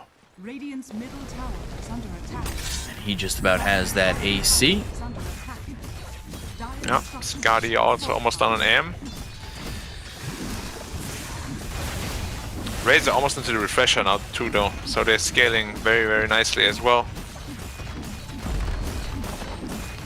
Dire's bottom tower is under attack. Dire's bottom tower has fallen. 4K now, like it's not even growing, and you've got an Alchemist on your team.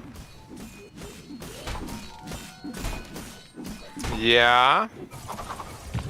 But they will gradually start taking more and more of the map. Marcy again. You're gone.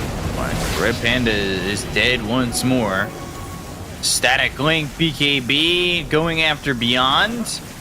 And losing as much as you're gaining, so you're not really doing anything with that. And they'll go to the Exorcism to try and turn it around. They've got the ult coming out from Summer. The silence there hits onto the Queen of Pain. TK coming over. And they get the kill onto the Razor. They look over at Beyond, who pops the BKB.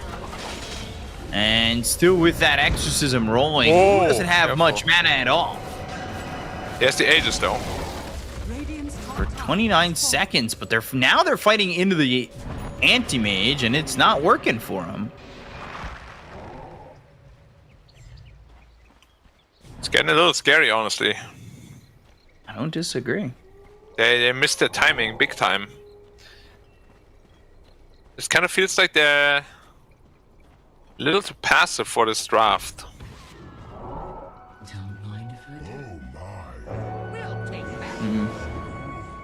Definitely feeling like that may be the case.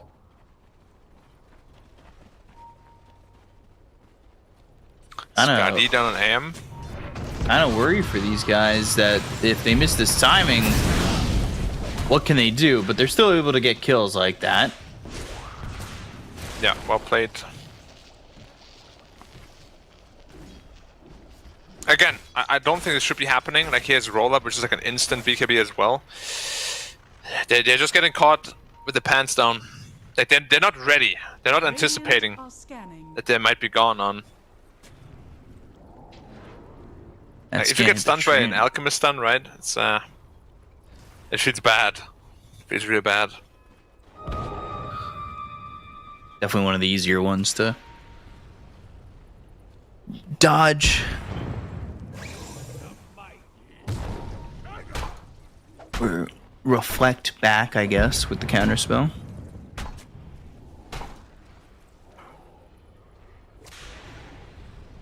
These heroes are searching far and wide. Like, it's Marcy and the Alchemist that are looking for something, and they haven't found anything. They spent a lot of time just kind of looking. Yeah, I'm surprised that they're not really being aggressive at all with the alchemist. He's big. But AM is getting there too. The gap is actually becoming lesser between him and the AM. Scary Doing prospect. a great job. What sort of prize is this? I mean, that's what the upgraded Summer is good at anyway, right? I'm really surprised they didn't do that in game 1 already. Yeah, I definitely agree.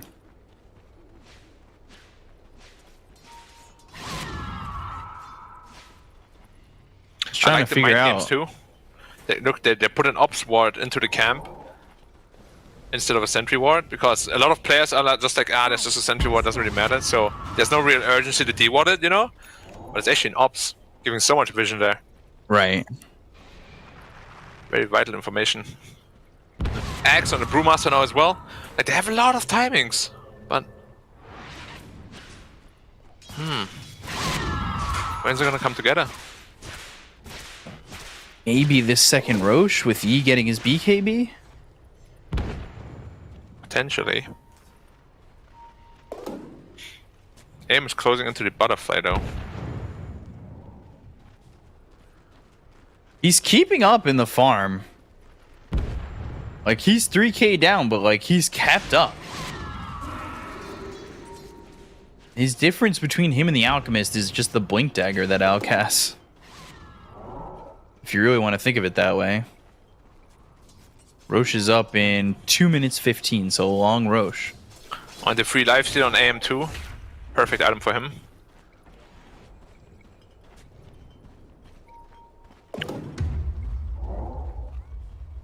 Definitely feels as though Aster Ares aren't playing their timings exactly right.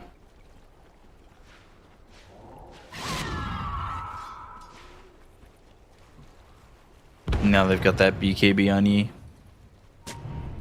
They got the refresher as well in Razor. Radiant's top tower is under They should assume that Roche is going to be up in a moment is under attack. and start to migrate their way towards that area, and that's exactly what they're going to do with this 5-man smoke. Yeah, this fight is going to be very important. Winner of that is going to be able to take that Aegis, of course. Top tower is under I feel like if Dandelion wins that fight, the game is just over though. Definitely could be.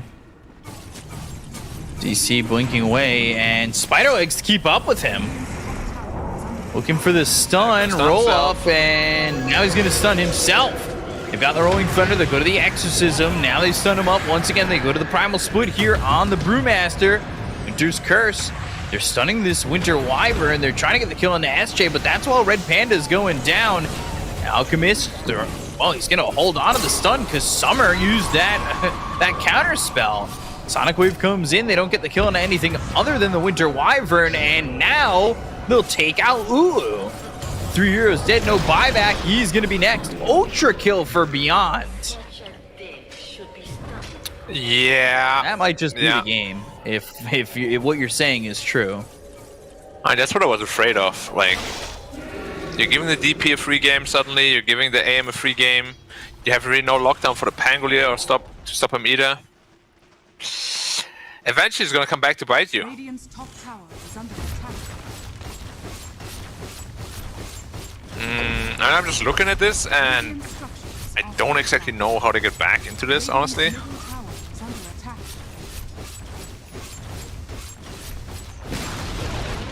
Now AM and Alchemist are pretty much even in farm. DP is getting super strong.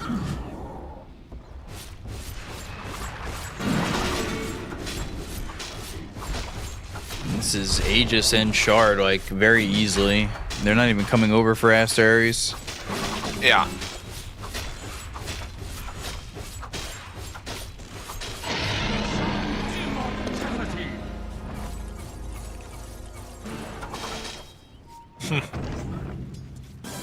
Again, I'm not sure who or how they ended up with this abomination of a draft, but it's super tough to play this sort of draft. And mind you, everything is on the line for Ares here. Yeah, they need to win. They're the ones who do need to win.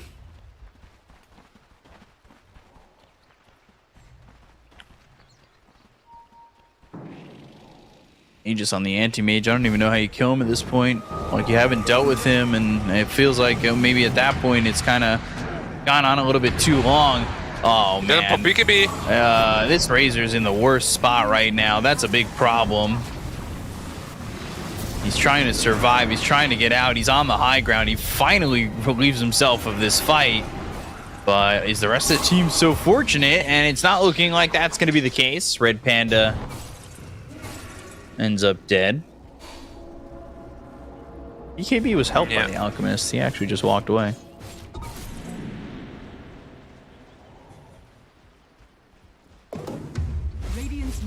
Mid tower's next. I don't see where they should be stopping. They have DP ult as well. The team fight is overwhelming. Pangolier rolls back off cooldown already. Such a stupid spell. I mean, he just used it. That's wild. There goes the tier 3. Timidity has been the dagger for both these teams. Oh no, Ulu. Okay, Ulu will try. Dead. Ulu will die. And there's no buyback. Yep. Rolling Thunder, Overgrowth, they're in on the Queen of Pain. This is looking like the final fight, as they'll pop the Razor up into the air. They'll rebound, but they won't rebound in this fight at all. And they'll call GG. We're going to a game 3. Dandelion. All they had to do was wait, and the Alchemist did nothing to get them a lead here for Aster Ares, and Dandelion even the series up at 1. Yeah, as I said, I am insanely confused by what Ares' plan was. They picked this Alchemist to outspeed the AM, but they just don't push any tempo whatsoever. And yeah, the game kind of just went on and on and on, and they just accepted the game as it is, right? They were just basically waiting to lose, which is one of the worst ways to lose a game, really, because it was all in your hands, and you just didn't really do anything. Yeah. Yeah. It felt, I don't even know how to describe that better. It's like you just literally didn't try to do anything. it felt like a repeat of game 1, just timidity. Yeah, but in the opposite way. Yep. Maybe they're the ones under the pressure now because they do need to win that game. Who knows? Maybe. It's hard to say. It's hard to see inside the minds of the players, but it did look like a tough old game for Aster Ares here as they end up dropping game number 2, putting this series at a 1-1 and pushing this day on to what's looking like is going to be a very late finish, but a hell of a games coming out from both these teams. Unfortunate that Aster Ares really couldn't keep their pressure on. I mean, is there an aspect of this Alchemist here that feels like a bit of a bait, though? Like, how far ahead really were they? Because obviously the net worth looks great because they have this Alchemist who's nice and fat. But at the same time, how does that translate to actually being aggressive? Do you think, like, there is an aspect of that which affected them, Black? Yeah, I mean, the biggest problem is just they were sitting back in their own half all the time, right? Alchemist finishes, like, Radiant's BKB at, what, minute 14, 15 maybe? That's the time you invade the enemy's triangle, you don't give AM the free space there and at the bot lane. Like, they just didn't do anything. As I said, dealing with the problem by not dealing with the problem is never the right way, pretty much. Even in life, free life lessons for you guys. And Thanks. Again, in this game also, it did nothing. Like, I just can't comprehend what they were thinking. Because how do you stop enemies from farming? You invade their space. They were just like, nah, do what you want. Comes down to nerves, I guess. B Cup, a bit of they know how much is on the line right now, I suppose. I'd like to say nerves, hopefully. That was like they were on autopilot. They weren't doing anything. They just let it happen. Like, that game was a slog and a drain. Like, I don't know how you like, truthfully, I don't know how you sit through a game playing like that. I know pub games where you're losing and you're like, yeah. But you're not, like, they didn't even try to, like, alleviate the situation. They had an opportunity, like, it was right after Queen of Pain went top to bottom and got 4 kills. And then they never fought again. And, like, they never even tried to really do anything after that. Like, it was crazy. They just allowed Death Prophet to outfarm their Queen of Pain. They allowed ZC to outfarm their Queen of Pain and their, like, Razor. I don't understand. Like, I feel like they had a timing and they just said that's stupid. Timings are stupid.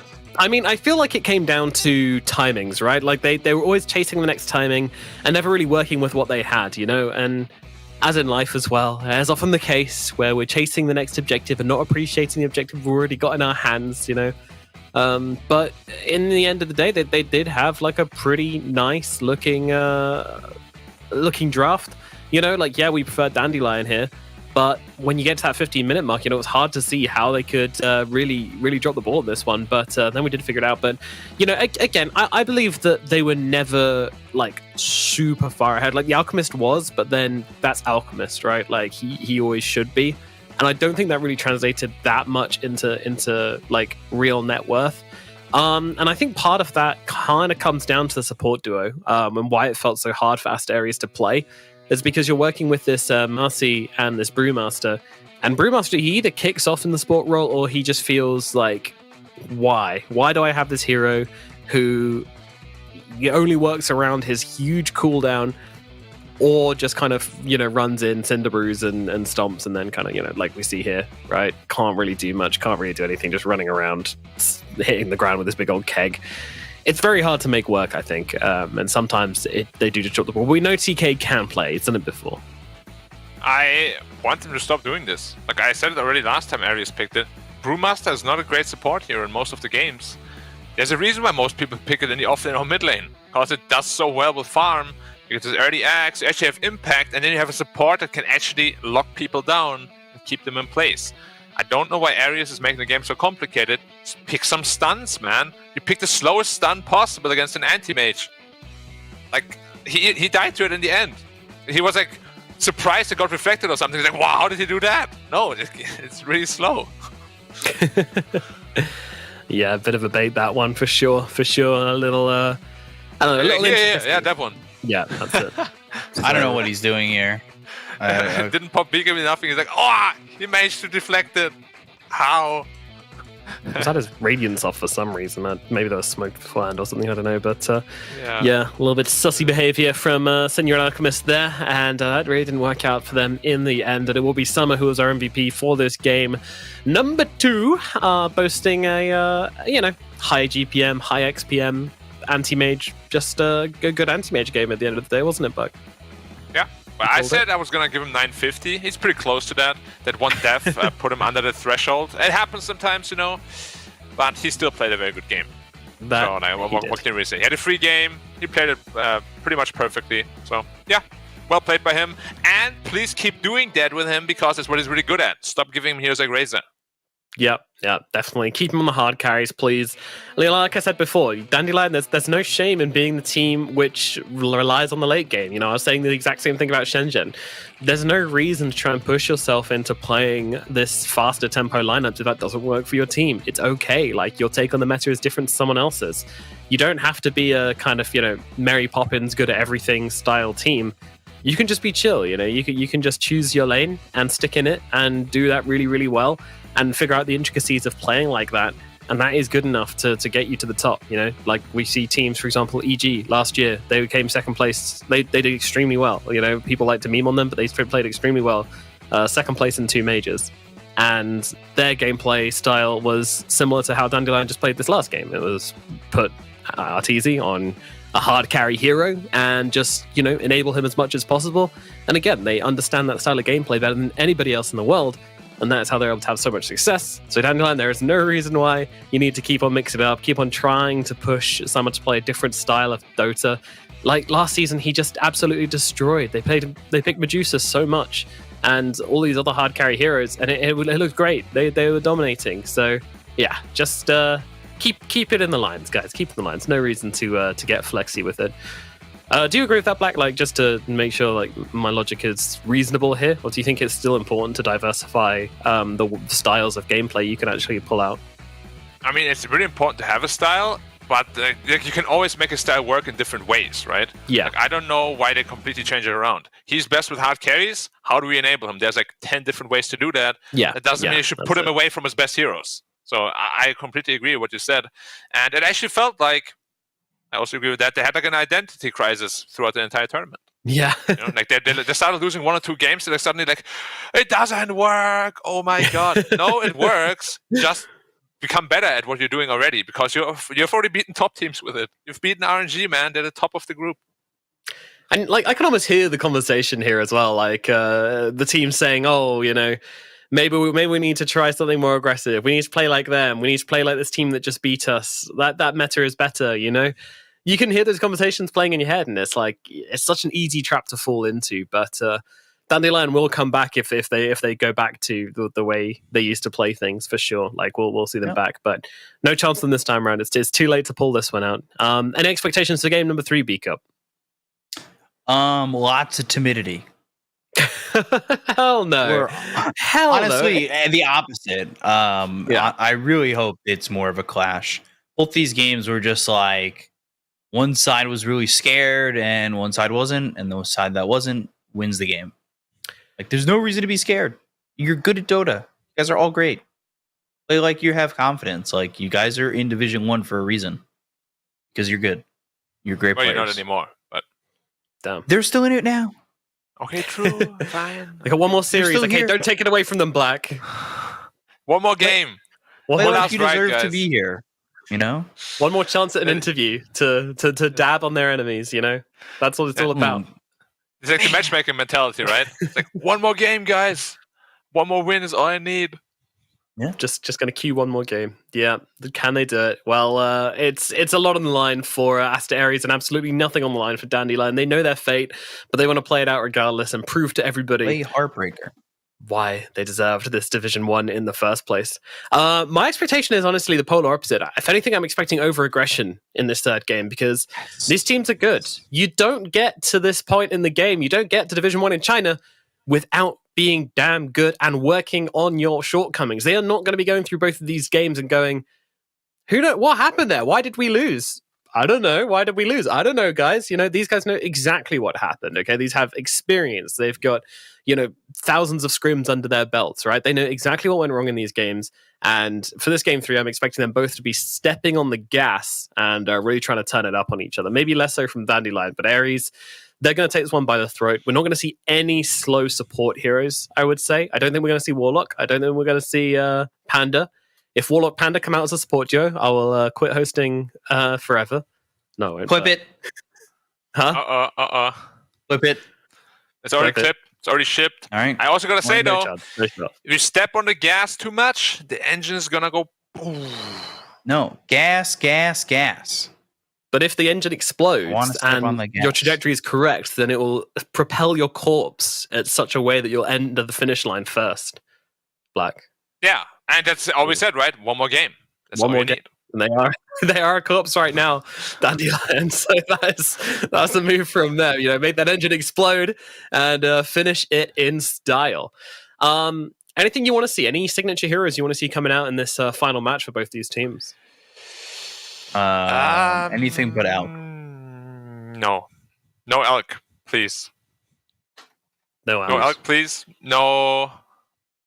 What was in game 1 again? Oh, yeah, no Razor, please. No reason. Yes, no tempo carry for summer. Alrighty, Honestly, draft. I gotta say, I don't know if you guys agree. I don't think either of these teams really have great signatures. Wow, this guy plays this hero all the time. I think they have a pretty versatile hero pool actually as a team as well. So tap into that, get a strong opening, and then diversify as you need. Yeah, possibly the Yi Void Spirit, something which used to stand out to me, but that feels like a while ago since that was his regular go-to when the hero was really strong. Anyway, we do now have a draft available, so let's jump into it as we get into the final game of the series. And it is Asta Ares versus Dandelion in this very critical series for Asta Ares. Who knows, could be the fact that this is the major on the line that is shaking Asta Ares just a little bit. And Dandelion, they've got nothing to play for. Throw caution to the wind, do what you want, and they're going to open things up with the Treant Protector and the DP. Meanwhile, Asta Ares, they will go for the Blue Boys in the Wyvern and the Morphling. Wow, what an opening from Asta Ares. This is not what we expected. I just want to say Dandelion have the biggest hero pool in Division 1. Did they really? Which is not surprising. They played so many heroes in Division 2 as well. Just tap into that, when you're a versatile team, all you need is a very strong opening, which, newsflash, DP3 and is one of the strongest in the game. Now let your versatility do the rest. You have the last pick anyway. Make sure you don't get completely countered by one more thing now. Don't just let them in a free game. Why did they pick Morphling so early anyway? I've been trying to wrap my head around it. I'm not sure. Comfort. It's got to be, right? High pressure game. Yeah, but scary let's situation. say high pressure game and there's some nerves, right? Isn't Morphling the worst here to play? Oh, I pressed edge shift. Oh. I don't know though. That can feel comforting for these guys, right? I've always just got this get out of jail free button and strength morph. I have one thing to focus on, and that is getting my strength morph off at any available opportunity. One thing I was always super worried about, especially in grand finals, that suddenly my equipment would stop working, I need to press my BKB, but my hotkey is just not working anymore. That was one of my biggest fears when I was a pro player. I don't know why. It never happened, luckily, but Imagine if it does. Losing because of that would be like so sad. It would be pretty miserable. Yeah, but equipment is pretty good nowadays, right? It doesn't really break too easily. Hopefully, if you treat your equipment well, your equipment should be treated very well, guys. Let's just talk about that real quick, okay? B-Corp Nomad, your mouse, Just a your euphemism. keyboard, your okay. screen, you gotta clean it, you gotta maintain it, you just gotta be nice to it. You can't throw it on the floor in a fit of rage.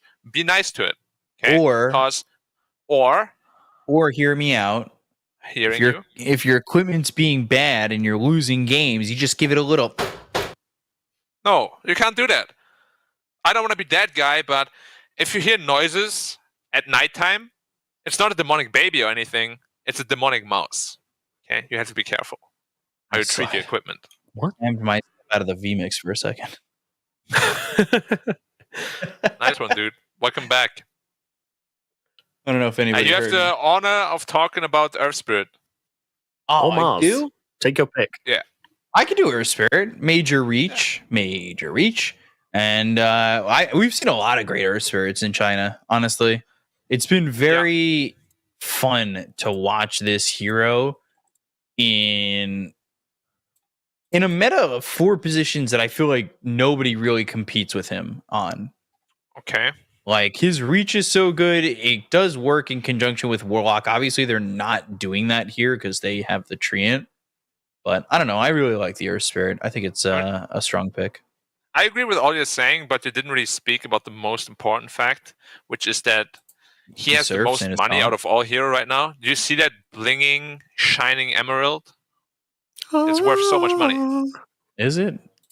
Yeah. I guess emerald is kind of expensive, maybe. Yep, it is. Spectre into the Mars Shadow Shaman. That's a very tough lane to go up against for a Spectre. Like, both these heroes have like 20 plus damage on her, so she should be getting a lot of creeps tonight. And into the Morphling, it's a decent matchup, but not like, wow, that's super good. Yeah, I agree, actually. I mean, the Shaman's a weird one because he's really annoying to play against in lane. Later on, though, you can really bully him, especially if you get that Ags. He can have a pretty miserable time. I think the same with Wyvern. Like, I'm always looking at the supports when I see a Spectre pick, and it definitely looks like a game where you can just bully these guys. Like, the Wyvern's one usual escape route is just, like, fly over some trees and just peace out, and the Spectre's going to be like, hey, me too. Let's go over these trees together. And I was like, no, this is kind of a solo thing. You weren't really invited, but Spectre comes along anyway. But the Shaman is like, it depends on who's like more on top of the game, right? You can instantly hex it, Idu, and it's gone. Kind of like protect yourself that way. Especially if you just blindly haunt for vision, right? Like, Shaman should always be faster because you don't actually know where he is, whatnot.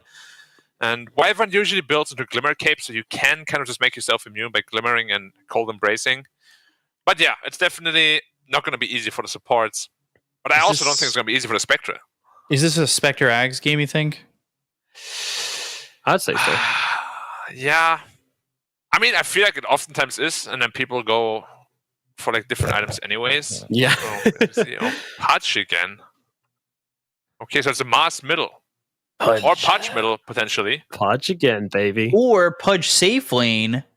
No. Doesn't this feel really bad, though? Like, putting the Mars or the Pudge again's a DP mid is just going to be awful. Coddle. Am I over Coddle kiting route? Wait, it's Coddle mid, yeah. What is happening? Coddle, yeah, I guess it could be. I wanted it to be Coddle 4 mid. Yep. Well, whatever. Never mind. I like this a lot, though. Pudge, like, we just spoke about the problem that Spectre is going to have in the lane, right? With getting just completely out CS'd. Pudge has like the 3rd highest base damage in the game, I believe. It's very hard to trade against Pudge as a Spectre early and mid game. So you should have a completely free lane, and then you can just frontline for your team. So I like this pick a lot, and they're very comfortable on it. My big observation on that whole thing was the fact that Uu was sitting like a maniac in that chair, and I don't know if he plays Dota like that.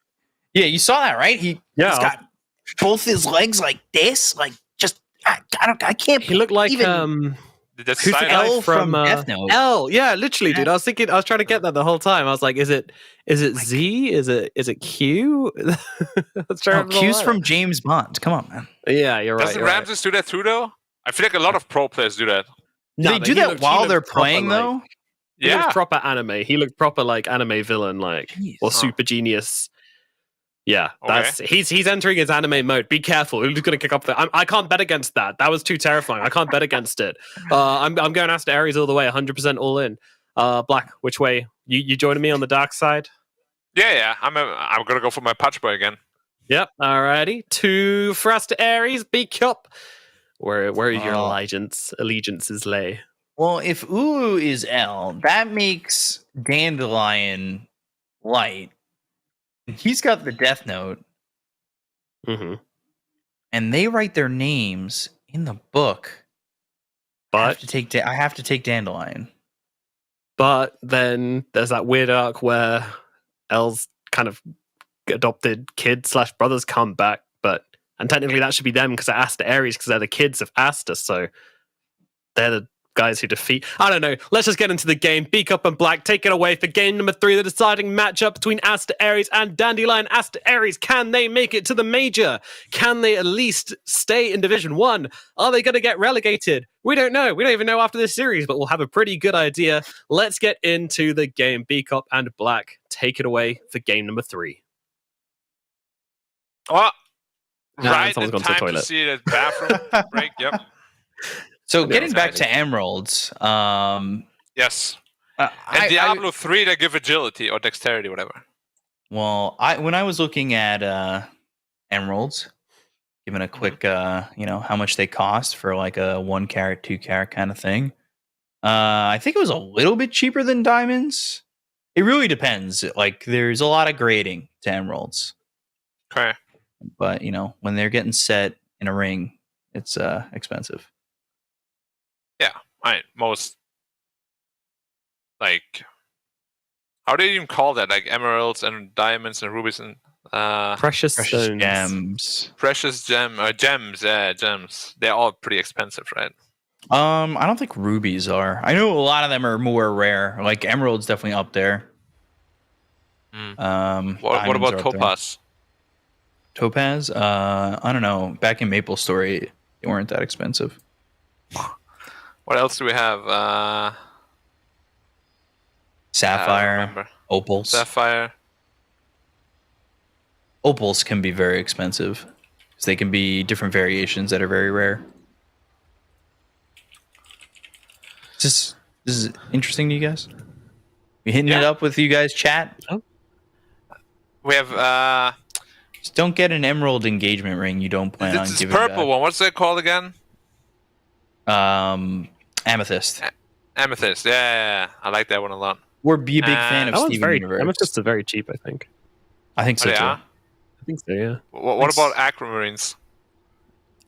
Still pretty cheap. You're looking at if you want an expensive blue stone, you want sapphires. I think those are super expensive. Well, there's variations of sapphires that can be very expensive. No. Yeah, like depending on the cut and grade and everything. But depending anyway, we're back on in the game, starting. so Yeah, I'm gonna like, let you what's guys much to more get to it. important. What the hell is a lapis lazuli? I don't know. You're just naming Steven Universe characters at this point. No, I just No, that's a opened thing. like a list of gems and it's lapis lazuli. There's also red sapphires and other things and whatnot. I, can I believe it's lapis conveniently ignore my lazuli. question, B-Cop. Great. I don't know the answer to that question. Well, then say that. Do I It's look just like a someone who birdie. works with precious gems? Yes, you do actually. You do. The only precious gem I ever had got away. You're gonna be the next golem. My precious. Oh, Oh, kid! but they don't follow up with anything. Instead, they get hit with a boulder smash. Battle. I Unfortunately. love saying that whenever I see a hook.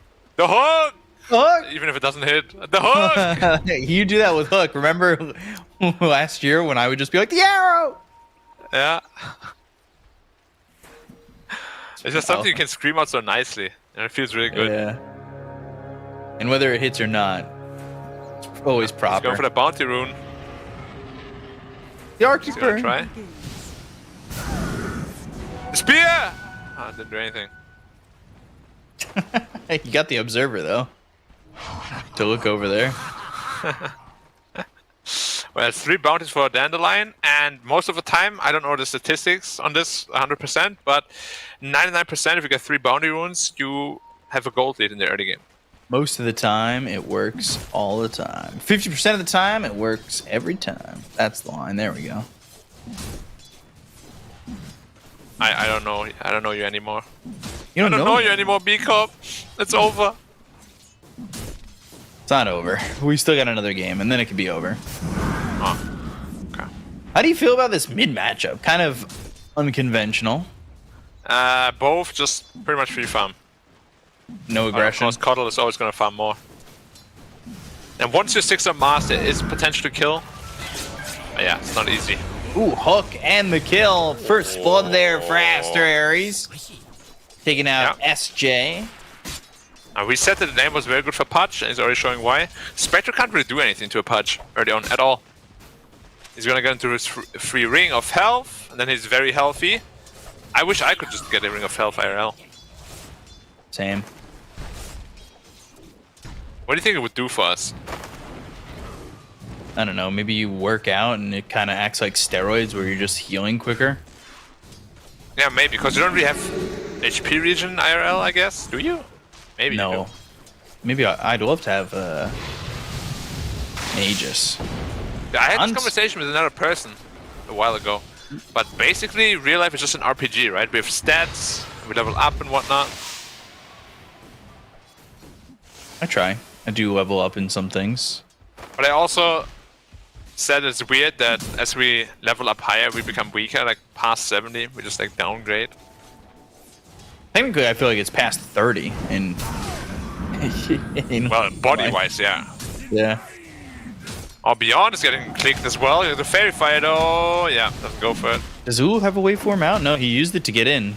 But they're not going to chase with Beyond being solo. Yeah, and now Spectre is actually farming decently still. But yeah, this Ring of Health is going to cause a lot of problems. I can't really harass him out anymore.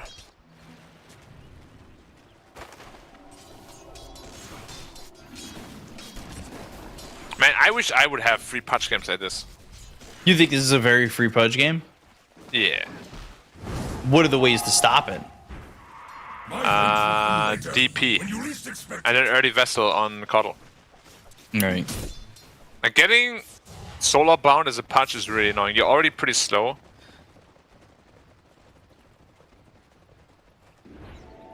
Oh, TK in a little bit of trouble. Got a Fairy Fight Spectral Dagger. Ow. Heavy damage. Highest base damage against the second highest base damage. Oh, well, that ended exactly how I thought it would. With nothing accomplished. Bottom lane, ooh, still sitting low. But Summer. Gotten cooldown. Maybe if you can catch Summer in a hook again. We haven't really touched on it a lot, but Coddle right now is losing mid quite badly in terms of CS. Yeah, 26-8 to the 16-1, which is not where you want to be if you're a Coddle, and that's not where you want to be if you're a Treant. Yeah, as that's just one kill Shackle for and the you're just butt. dead. Shackle, hook, there's nothing you can do. Spectre is a very weak laner. He's going first item Blade Mail on Summer. You know what I think about that? What do you think about it? Not much. Mm. How about you? Interesting, interesting. Same. I mean, things for Aster Ares look pretty good, but it's not like it's an all-out victory just yet, although Beyond and... well, he'll be fine. The chase and the aggression was on. Red Panda and Ooh are kind of having their way with this bottom lane. You remember last time we casted Mars versus Coddle, and I said he's not really spearing enough to deny range creeps and stuff? He has been doing this like every wave pretty much, which is why he's so far ahead in terms of CS. 600 gold ahead as well. Nice. Wow. Yeah. Just every time a Coddle challenges a wave, spear him, Spectre? free deny. In trouble. That shit comes in with a Nature's Grasp, and they don't have the mana for the hook, but he does have Soul Ring. Yeah, someone has to be really careful. If he steps up again, he's dead. They went straight Shackle. I'm pretty sure they wanted to get in a hook.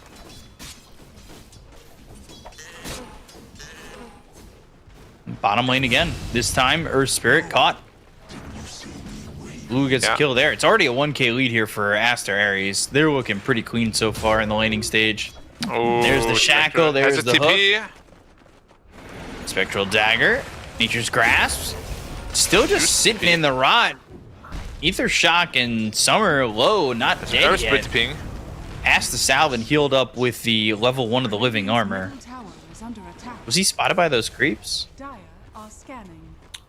I don't think so. But they should know, because he didn't have a healing salve on him. It must be someone else.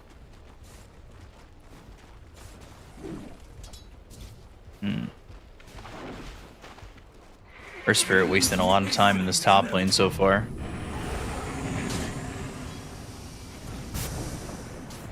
Hasn't really done anything yet. Yeah, now the hook coming out. And this lane is now unlaneable for Spectra, so he probably just has to go to the jungle. Which never fits good as a Spectra.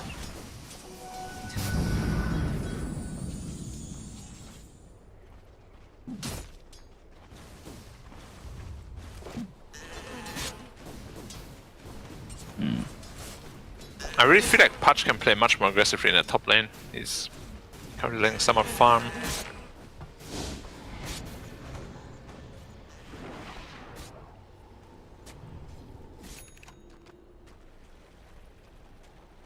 EP might potentially be in trouble if she gets double slowed by Wyvern.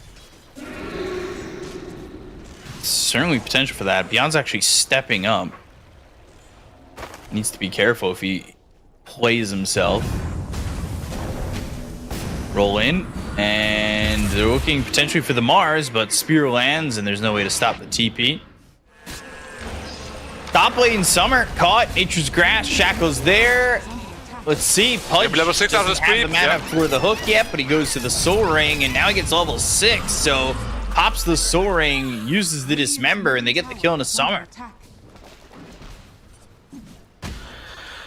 Yeah. 4-0. Wow. Yeah, this time around I like this Ares draft a whole lot more. Beyond in trouble too. Might just be dead. Yeah, looking like he's just gonna die here, and it is really going downhill. Just have not been able to get the ball rolling at all. Yeah, now Earth Spirit dead too. They're just bleeding kill after kill. Yeah. And this is like Pudge heaven, basically. You get a free lane, you dominate your lane, you get a lot of flash heap stacks from the lane, and then you just get into fast aggro and scepter, and you can pretty much just carry the game from the offlane from there on out.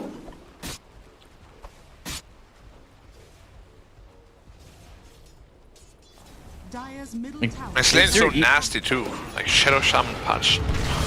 So much damage. Is there recovery at all for him? Is now they go into the Haunt, they've got the arena down, but Beyond Haunt is for dead. what, though? Like, it just does not feel like Dandelion have a way back into the game with how far behind they are. There was a 3-minute cooldown expended as well for no gain. Okay. Couple bounty runes to pick up. That'll get them from 3k to 2k. Hook on SJ. Look for the hook, and he's got it. Dismember again, and with another kill, it's pushing him closer and closer to that Ags. And he's already got 5 on the flesh heap. Yeah. Look at his net worth too. He is massive. Just untouched, unscathed, and killing everybody in this top lane, making it a free lane for him.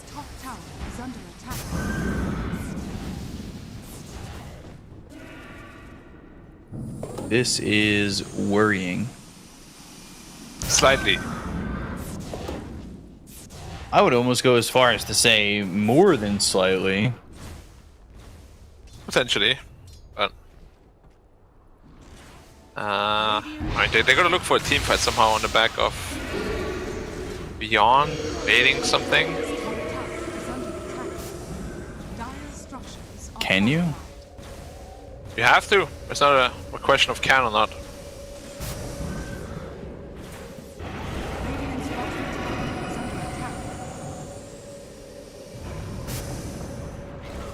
Oh, so much space bought by Red Panda as well. TP out? He might just be able to. He's got Curse, so maybe he can pull that off from behind. Coddle's just gonna die here. He comes in, gets the kill on his EC. Beyond being run down by Uu and TK, they have just come and flanked him. TP attempt out, but there's the spear landing and another kill there for the side of Aster Ares. 10-0. Wow. Yeah. This is nothing really going. Really insane. This must be demoralizing, man.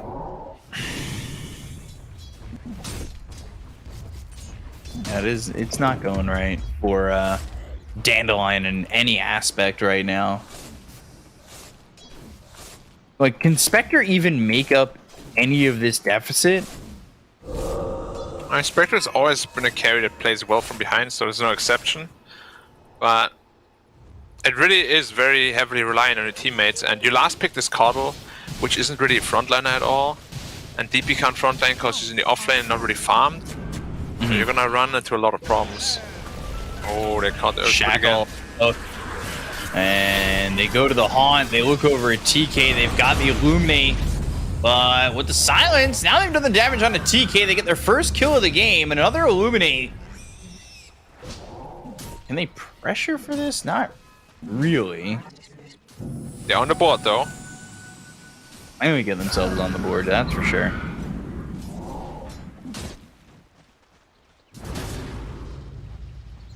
It's almost a vessel done for the Coddle as well, which is gonna be big. It's like the biggest tool right now to kill the Mars, Morphling, and Pudge.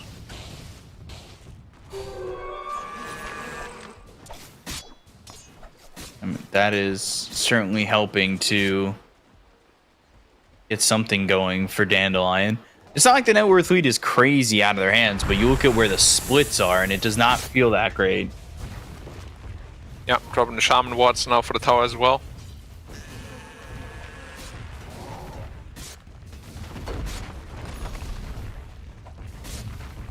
Should be an easy tower.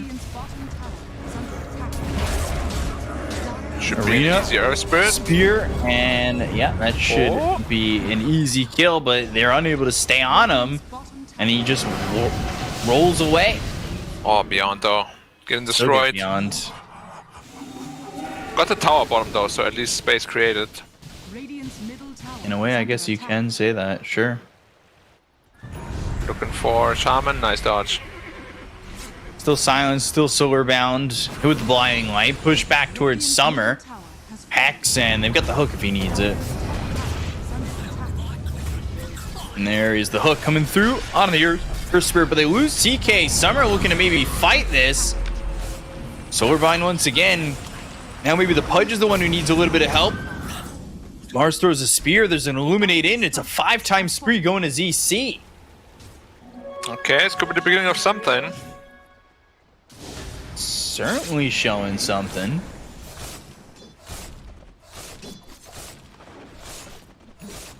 And that is probably not what you're expecting if you are that that Pudge, right? Yeah. I like his team didn't exactly react to him getting taken out for so long. I mean, he overstepped by himself as well. He tried to get a kill on the Earth Spirit. I mean, he did get a kill on the Earth Spirit, so it's not the worst thing in the world. You still get the Flash Heap.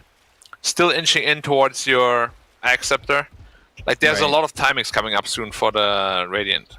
BKB, also just 1,000 away for the Mars. Same for the DP though, he's rushing BKB too. It's not unplayable. It's not unwinnable for sure. Spectre can win these kind of games.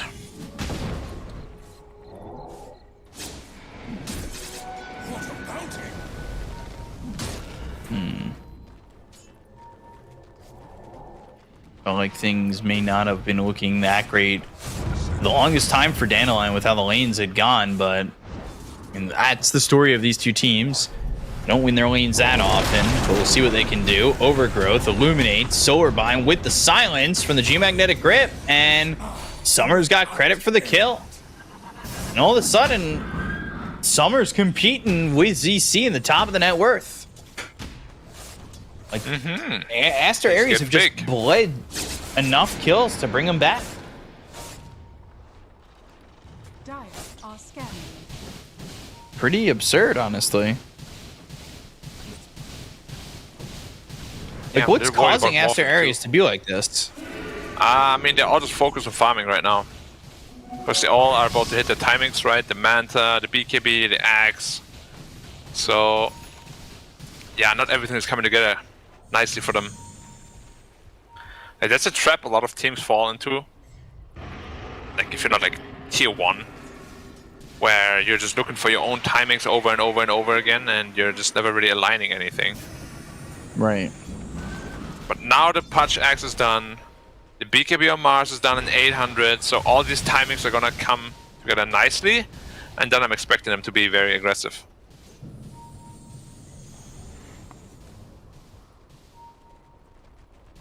Have to see if that ends up being the truth.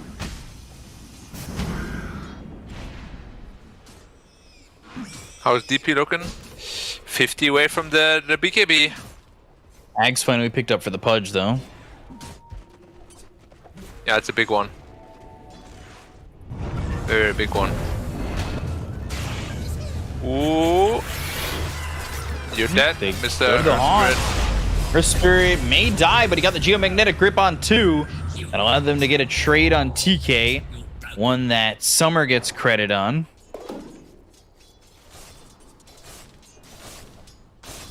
So still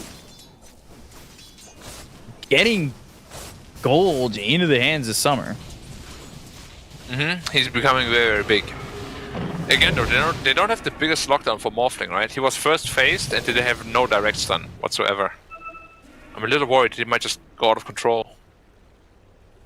Almost the Manta for Spectre. And he's suddenly top net worth. Yep. Summer has just been given that kind of space. And he is going to pick up that recipe, have the full Manta. Oh, it's a Pupil's gift as well. Things have gotten interesting. At 2,000 health or so. Not an easy kill whatsoever. SJ spotted and killed very quickly. Mega kill streak for Uwu. He's 5-0-0. But if he ends up dying, he's going to be giving up a lot of gold if they have the catch to continue to kill him.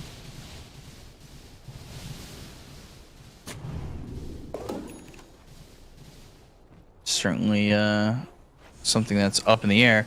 Meanwhile, Earth Spirit, first big item, BKB. Yeah, I like that. You just need to be able to frontline to give space for your Coddle, opportunities for your Spectre as well as Treant. Top lane. Hook misses, Arena doesn't, but he's got the roll and he's out. Okay. I didn't know you could just roll out of that. That looks stupid. He rolled into the shield and nothing happened. Dire's bottom tower. Pretty much.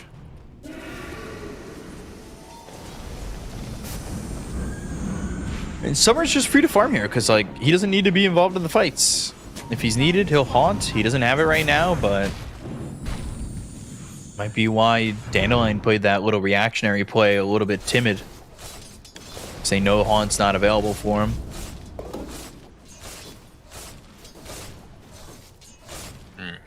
I think you were right with what you said.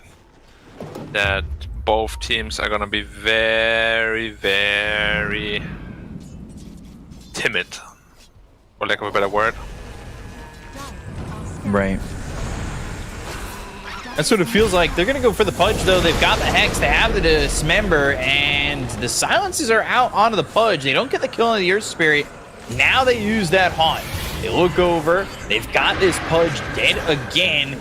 And let's see, beyond losing his courier, that's actually big. Would have had the shard that would have applied that fear with the spirit siphon, but it doesn't matter for now. They get the kill on the TK. They end up losing their spirit. Ooze low. Ooze on that mega kill streak. You can't lose this Morphling. You're going to be giving up a lot of gold. The vessel's ticking in. Moving in, and they've got the vessel. They'll get the kill. It's a lot of gold there for ZC. And the net worth game is even and should start to favor Dandelion once they get this tower. Man, Aries right now, I can already, sort of feel out. what they're thinking. Oh, they're really stressed right now. They're Spectre's crumbling. just getting super big. Your timings are crumbling. You haven't really found your timings. Very reminiscent of last game with Aries, right? Yeah. Now they're going to the Roche pit. Oh, whoa, whoa. If they got this Aegis on the Spectre, that looks spicy. Shackle. Maybe looking for the spear. But he's got the geomagnetic grip, Oh, and he he's also has rolling the out roll again. to leave again. They've got Pudge looking over on the side to maybe get a hook. It's a hook for the Mars. What? The roll is in. They've got the magnetize. They get the kill on the Yi. They'll take out the Mars. They'll end up losing this Earth Spirit, but now the Pudge one in bleeding trouble is again. the Pudge. Spirit Vessel makes that cold embrace worthless, and they kill the Pudge once more. This Pudge that had an amazing start has died 3 times in a row. Yeah. And now Aries is definitely sweating buckets. They never thought they would be in this position. And Dandelion is making it work. You know, they might be eliminated already, but they could be ruining Aries' chances of getting to the major here. If Aries lose this, they have to hope that EHOME beat Vici after this series, which is certainly possible. Yeah, and then the LGD And then they need lose to Aster, Edge- which is certainly possible. doesn't Asta have... Oh no, 3-4, yeah. Asta has to lose... Oh yeah, I get it. But if LGD plays like that, oh my god, there's gonna be so many question marks. True. Certainly. Well, Aries, what's certainly your true. trump card here? Morphing almost into the BKB. Yeah, can they hit him with the Uno reverse? And now suddenly the punch is not looking that strong anymore, right? Because you don't have that BKB, you're playing against Spectre DP, it's a lot of percentage and pure damage coming in. And your Mars? Almost into his blink, so hopefully... Like the last 2 arenas, on a solo Earth Spirit and he just rolls out. See a Haunt, it's just a random Haunt. I feel like he misclicked that? Yeah, maybe. Trying to chat wheel? Maybe? I don't know. That was odd. It's a big cooldown. Certainly. Definitely not what you want. I feel like Aries is actually really falling into a trap again where they're waiting for the next timing. And the next timing. Mars has Blink in 50. And then Pudge's BKB in 1000. When are they ever gonna come together and make the move happen?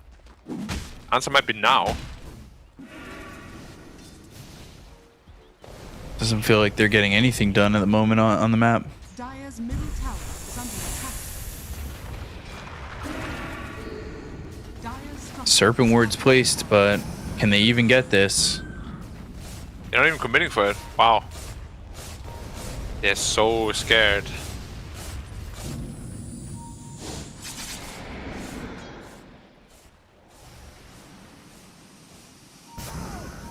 Can't be that scared. I mean, those Serpent Words did nothing. Yeah, and now instead of Dandelion smoking up. No Haunt though, no Haunt, so Spectre won't be able to get into the fight too easily. There's almost a Skadi on the Spectre though. He's going to make mincemeat out of the Morphin Pudge.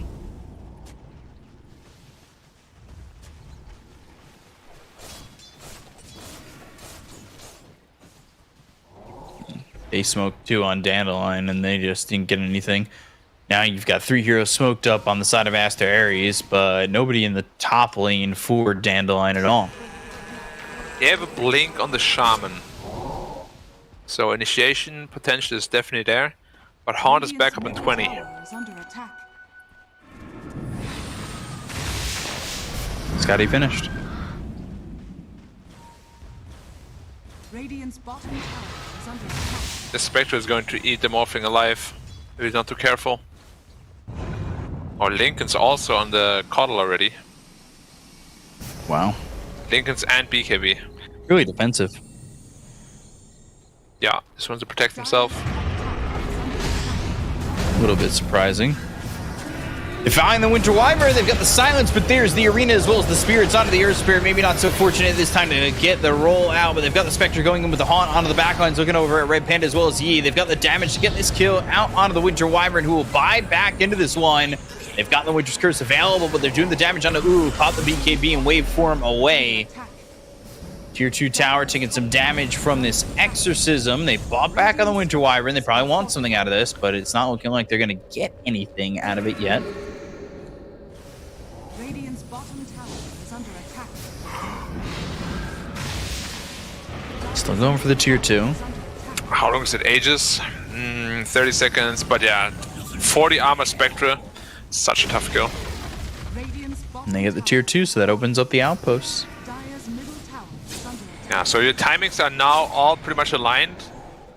That Spectral Dagger actually hit, and some are immediately bailing. Not even testing the waters. There have been a lot of arenas on Earth Spirit. Yeah, the focus is too much on this Earth Spirit. Yeah, he's very close to finishing his own BKB too on the Earth Spirit. Nice catch potentially. Yeah. Yeah. Dire's middle tower is under attack. Dire's middle tower has fallen. And they get the tower this time.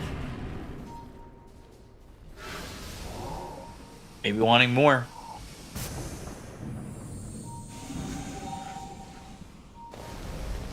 They know that they're all there. They saw them with the Spectral Dagger. So they shouldn't really be able to get caught here. Masters and Blink Arena though. That could be a big one. Blink Arena, it's around Summer. He's the one who's hit. They've Summer got the can't be the one Spirit dying. lands. Summer without an Aegis and now dies. That's massive. Beyond though gets a turn kill on TK.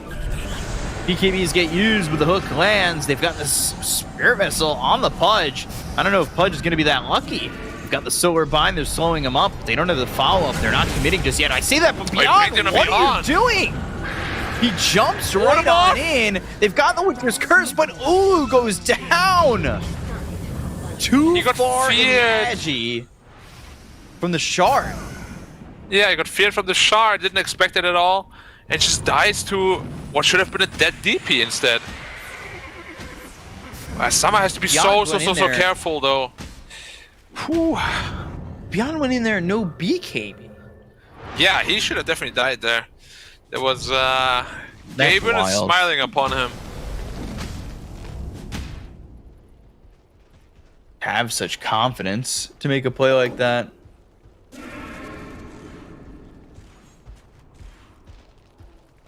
I like it though. I like it. Confidence is good. It worked out this time. Will it work out again though? Here's a blast right now on DP. Man, all these heroes are becoming so tanky with the 3 and armor. Look at DP, sitting at 30 armor suddenly. Now Spectre was isolated of course, but did you see how long she tanked and lived for? Yeah, it was a while. Working on the BKB, if you can get there, is Summer. You might be in a good spot. BKB on Summer actually, wow. Interesting. I'm surprised he's not going for the Ags, but... Yeah, Ags or Basher. I think Basher is really strong on Spectre. He could go Basher still. He's got them both queued up. I'd like to see it a bit more. Like, he only really died there because he was isolated, right? And it won't be happening again. Hopefully.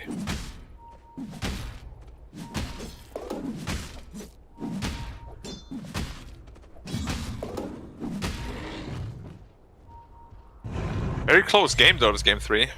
Much closer than game 1 and 2. Doesn't feel like either side is really pulling away after that last fight. It felt like Dandelion for a while. ZC pops the BKB. They've got the Dismember as well as the Spear. They get the kill on SJ. They're going to wait for him. And they land the hook on ZC. They'll buy back though on the tree. And they want the arena.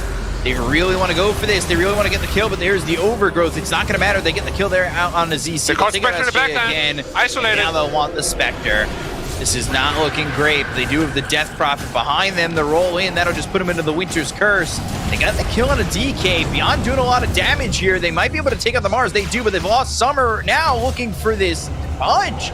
Pudge trying to fight. Silence out onto 2. They've got the Fear rolling in, getting another. And I mean, just rolling into these fights is beyond. Like, he doesn't care. Or, well, floating, not rolling. Yeah, the little spooky ghost lady. I thought this fight was going to go way, way worse.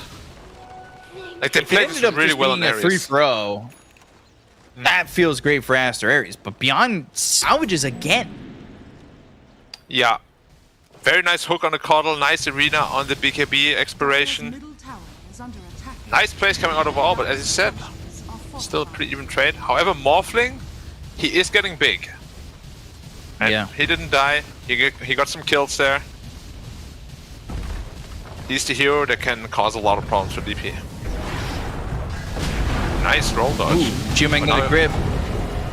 But the silence taken away. Beyond with the Spirit Siphons. The right click damage onto Beyond. He needs to be careful. And he'll morph into the Earth Spirit and roll away. Beyond was taking a lot of damage. Didn't have a BKB for 10 more seconds. Dire are scanning. Look at the tower. It had 5 health. Are they gonna try to heal up all the way? Might as well.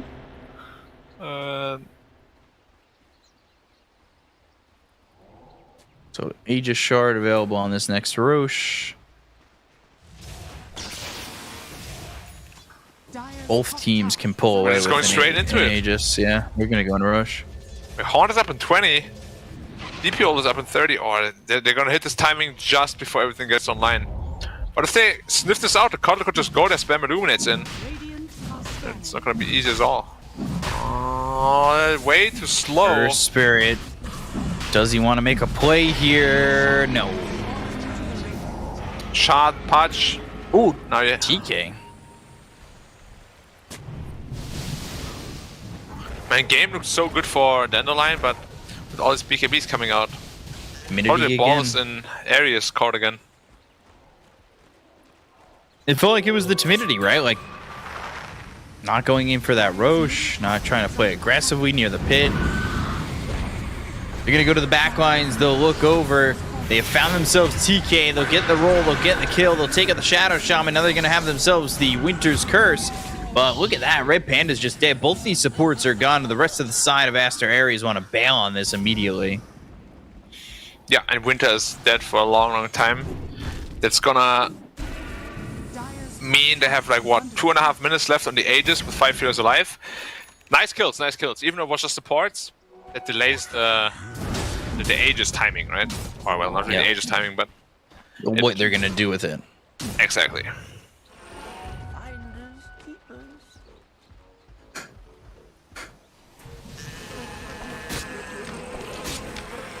Spectre, I believe, yep, has the BKB. Getting pretty close to 25. You know, I don't want to be disrespectful to either of these teams, but kind of reminds me of how Division 2 games usually look. You know, they're both very, very scared suddenly. There's a lot on the line, of course, but if you're going to a major, it's your first international LAN. Right? This is if you play like this at the major, you are going to get eaten alive. You can't be scared. You can't show fear. No backing down. Yeah. There's almost a Skadi down in the morph now. About to purchase it, I believe. And it's a very scary morphling now. Both teams looking like they're going to smoke soon. Yeah. Spectre finished her BKB, so she should be very confident in those fights. Bought herself a dust as well to assassinate the Shaman. As I said, like, Shaman needs to be really fast on the trigger. As soon as the horn comes, you gotta hex the delusion instantly to protect itself. They're putting a ward in the base, looking for a base hook. Dire's bottom tower has fallen. They might be able to get one. Smoke still lasts for another 5. Coddle. Dire's bottom tower is under Just forcing the high ground. Hey, they have no glyph. This is fast. They're gonna need They to have make a move Satanic eventually. pop up again. Got the tier 3. They're gonna kick him into the base. They've got the Aegis. Now he's behind the racks in a pretty poor spot. And they kill Ooh again. He'll waveform out and Exorcism's starting pop. to leave. But here goes Beyond. Beyond moving forward with the help of Summer. Summer with BKB, but they're starting to retreat. Hook misses. Nice They've got the curse. Winter's Curse. That's gonna lock up Summer. Summer is gonna turn into Winter or Fall. They've got the Refresher. They may be looking for another arena here, but they've got Beyond the in X. They have trouble. the control. Summer and Beyond, they're in a big bad hurt as they're hit by the Venn diagram of arenas, and there is no Summer for a long time. That Groundhog was has very seen his scary. shadow. Yeah, no Summer, no DP with Exorcism. They are probably gonna get 2 sides here, minimum. Cuddle can spam a lot, but Satanic will just top him back up again. Yeah, when you go for these hook blinks, you cannot cancel that hook. Otherwise the price factor is gone.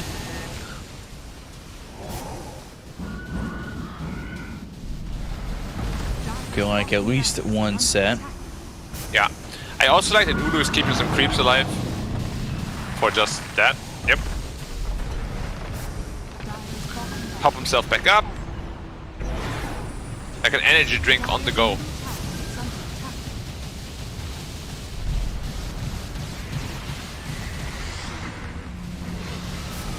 I'm very surprised that the Keeper didn't go into a Hex instead of the Octarine Core.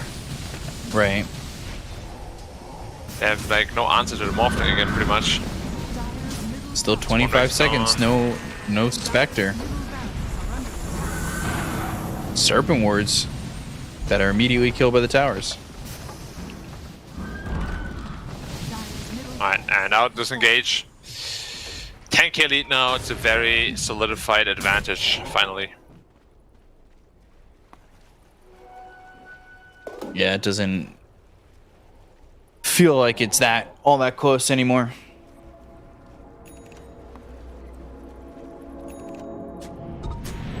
Summer didn't really. Oh. Who BKB'd? The Coddle.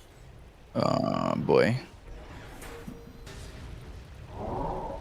2k Octarine Core. Cooldown is lower. Sure. Look at the Spectre Illusions desperately trying to push out the lanes, but they're so weak.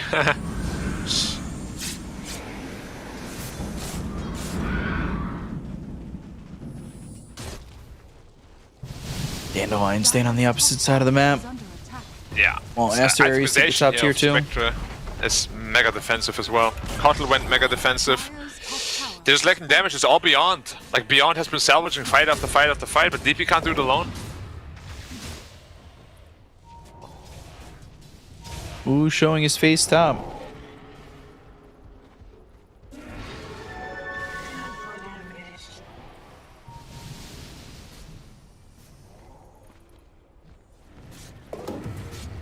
Aster Ares, they could play for the next Roche if they really wanted to. And it looks like that's what they're going to do. I think they really want to. With They so much don't on the want to be line. sweating anymore. Yep. They've been sweating enough.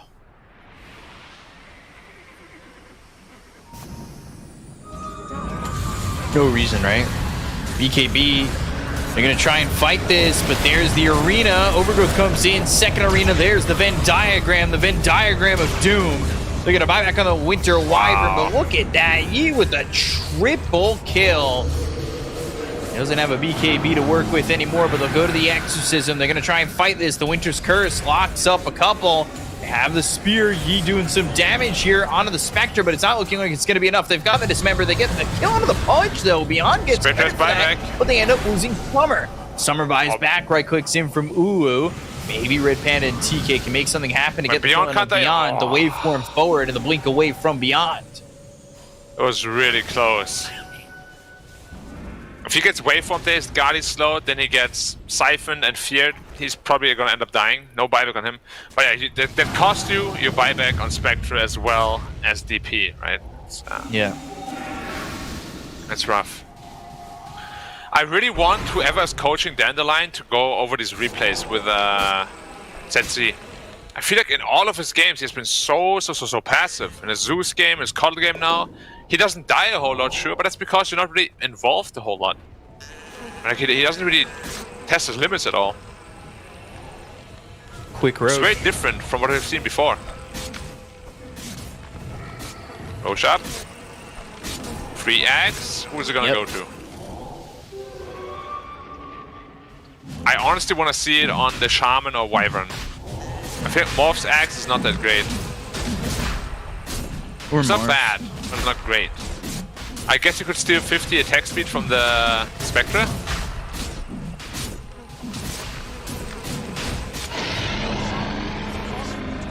So he takes Aegis, Aegis, Eggs. cheese, eggs. Morphing Yeah. takes it all. He's a hoarder. He's the real golem.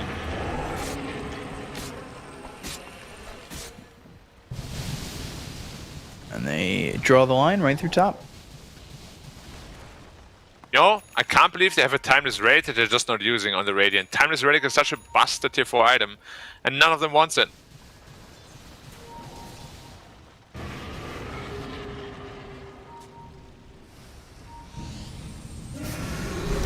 So here they go onto the high ground. Serpent Ward's committed.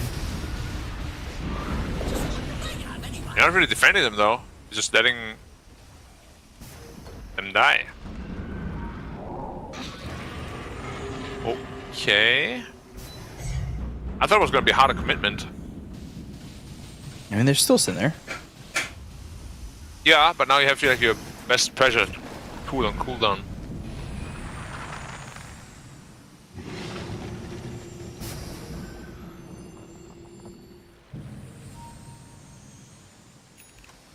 So the question becomes, when do they want to just commit in? And that might be it for now. They've got the Ooh, they Hex caught that the comes DP. through on a Beyond. They've got the Arena. They've caught the Death Prophet. They'll get the kill on SJ. They'll take a Beyond. Both don't have buyback on the back line of it all. Earth Spirit's there. They've also got some help from Summer. TK gets taken out by the Spectre. Full dagger. Buyback used by TK. Look at the tier 3. They look for the dust. They're trying to get anything they can from this. But now it's the Racks that are under attack, looking for the mega creeps on the side of Aster Ares, who's sitting low, but not sitting low to death. And they just keep throwing these Illuminates out. And he's back full again. Waveform attacks talent. Yep. That's mega creeps. Let's see how long Coddle can defend this. But yeah, without your Death Prophet, you just have no damage. And towards the tier 4s, they've already got the Megas. Nine trying to stay in this one. Ooh, taking some damage, but again, he's got this Aegis. He doesn't really care for it right now. The Lotus Orb is picked up there on the Pudge. Pudge is going to devour the Morphling, let him heal up a little bit. Lotus Orb Water's on very him, good for- and Keep hydrated. yeah. There are the wards. Water better than Gatorade. They'll look for the hook. They'll grab it. And, well, they'll get the kill on the Earth Spirit. He's got buyback. Now they're just short this Death Prophet, but they need the Death Prophet to try and defend this. They're going to go for the tier 4s. They'll reflect it back. They got the Arena. Now they'll look for the Spear. They have the Hex on a Summer. Overgrowth comes in, but it's not going to matter. Summer dies again. He's dead for 2 minutes. Down goes SJ. They'll call GG. And Aster Ares at least locked up a tiebreaker potential as they will finish the series 2-1 and finish the season 4-3.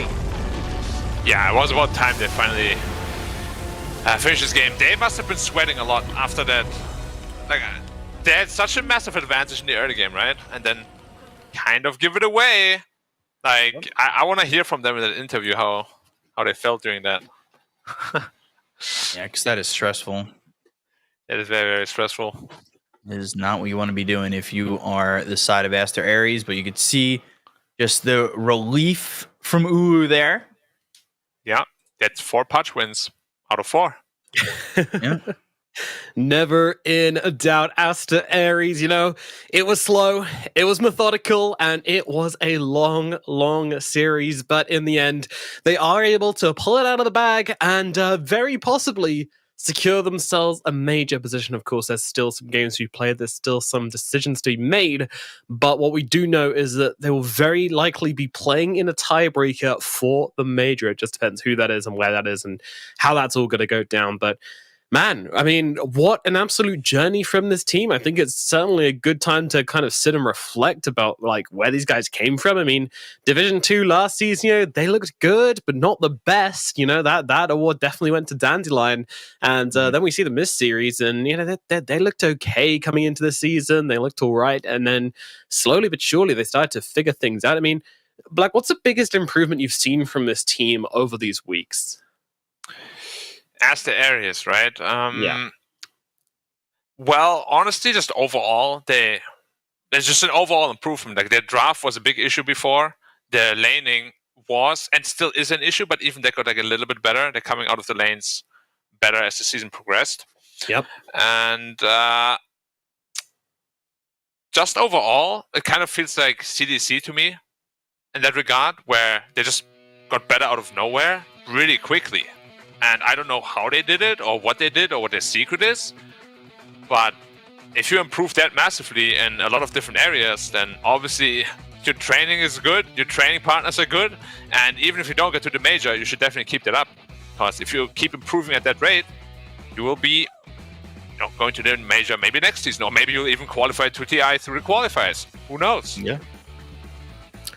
Who knows? It is a start of a possibly very long journey for Asterius. I mean, who knows where these guys will end up, where this team will end up. But right now, I'm sure they've got their sights set on one thing, and that still is remained to be seen. But man, what a journey and what a series from them. I mean, okay, let's focus on this game a little bit more.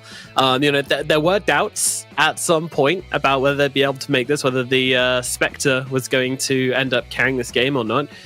And honestly, in the end, this for me was kind of, I don't want to say like turning point, because we've seen the strength of Morphling before from other teams, but like definitely a big indicator of the fact that Morphling is actually very strong. Maybe not very strong, but like a strong carry. And in this game especially versus the Spectre, it really did in a lot of these fights kind of come down to who could get the jump on whom and how much control they could really get upon each other. And yeah, I mean, Morphling's team definitely rallied around him, but the hero definitely delivered on what he needed to this game. Are you impressed, Biko? Yeah. I mean, I think the Morphling got a lot of help. Like, there's a lot of control here. The Dismember, the arenas were on point, especially with the refresher. Like for the next... Look at this. Summer's not doing anything. Any carry's going to get that kill. I don't know. I think Morphling definitely showed strength, but at the same time, you're a hard man to please, Beakup. You're a hard man to please. I'm sorry. I just think there's Spear, there's Dismember, there's Winter's Curse, there's Hex, there's Shackle. There was a lot here to really. There's a lot here to really help the Morphling succeed. Yeah, he had a fantastic game. He's my MVP. Really? He played pretty well. Look at the arena too, as the BKB times out. He definitely played really well. But we have never doubted Morphling as a late game carry, right? Our problem was always he has no real mid or early game timings, which really differentiates them from so many other carries where they get one or two items and they're suddenly super strong. Didn't really feel that way with Morphling. And even in this game it really didn't. But once he got all his items up, of course, he was like the king. One waveform plus Satanic, full health every time. Yeah. Late game this hero is a monster. Yeah, he really, really is. He's so hard to play against, and that's something which the Spectre definitely struggled with this game. What do you think of the Spectre's item build in the end? Because we talked a lot about the Morph and not so much about the Spectre. I don't like it, because literally everything is on Beyond this game. Coddle goes super defensively, no Hex, no Dagon, no E-Blade, nothing. Summer, was it BKB, Manta, Blade Mail, Skadi, no damage from him. Like, you can't put all that pressure on your DP to kill everybody by herself, basically. Like, you have a bunch of tickle monsters. It's not going to do a whole lot. I love that. A bunch of tickle monsters, but painfully accurate for sure. And I love in this fight here the mini arena which he creates. He makes the Venn diagram, and they're like, this arena just got very cozy. I love that. Good bounce back and forth. There's a lot of damage coming out of that arena too. Oh, a ton. Yeah. It's a little disappointing, honestly. Like Dandelion, they showed so much promise. Now they're gone. Like they played really well in game 2 and game 1 and 3. They looked really deflated. What am I to make of them now? Like, I personally don't think they will stay together as they are. Maybe until the qualifier, but yeah, I think changes on the horizon. At least that's kind of the vibe I'm getting. Yeah, Maybe it's they'll always that add, question, right? Like, Lightning. do they try and make it to TI with this roster, or do they try and make like a last-ditch effort to try and see if something else can click? You know, where is their belief? I think from what we've seen of Dandelion so far, they're a very momentum-based team. You know, they're very. It's easy to say, right? They went on this massive win streak, now they're on this massive losing streak, right? Like, it's pretty obvious these guys have a mentality thing where when they're winning they feel like gods, when they're losing they feel like crap. So hopefully they can get their heads back in that, or just find a random series win and then get back on that winning path. But right now that is not seeming to be a very forthcoming option for them. Do you feel like Spectre was a summer hero that we were asking for, Ben? I think it was fine. I wish he itemized better. I think Summer was playing correctly in the beginning. Like, he had to recover, but Spectre got his way back in because of the way Summer was farming. Like, Yeah. I think that it showed his strength there, that like, even though he was behind, like, he got back, he did his thing. And then I thought the item decisions, just like Black said, weren't exactly the best item decisions, but I don't know. It did also feel like Aster Ares came up in the clutch when they needed to. Like, that was a clutch win for them. Pressure and all. They broke through like what Dandelion was doing. Because there was a point in that game where I was like, wow, Dandelion is making Aster Ares shit bricks and they don't know how to stop it. And they were really struggling for a little bit. Yeah. The way they broke the Pudge, I think, was like kind of that hallelujah moment where I could see it coming. I could see the win on the horizon, because the Pudge against the DP is actually a really bad matchup. You know, like that percentage-based damage, the Spirit Vessel, all that extra stuff. Throw on the Heavenly Bind set, yeah, from the Coddle as well, and Solar Bind. Bind. Yeah, that's it. And all of a sudden, things looked a little bit spicy. You know, this Pudge who was carrying their momentum on Ares suddenly gets broken. And then I'm like, well, you know, it's time for someone else to step up. Who's it going to be? And for a while, no one really was. But then, you know, Yi starts finding his momentum, and boy, does he hit that. Like, he pounded on the pace at some point in this game, which is kind of unusual for a Mars, right? You expect this hero to be owning straight out the block. And he kind of took a bit of time to come online, but man, you know, that refresher timing was just beastly.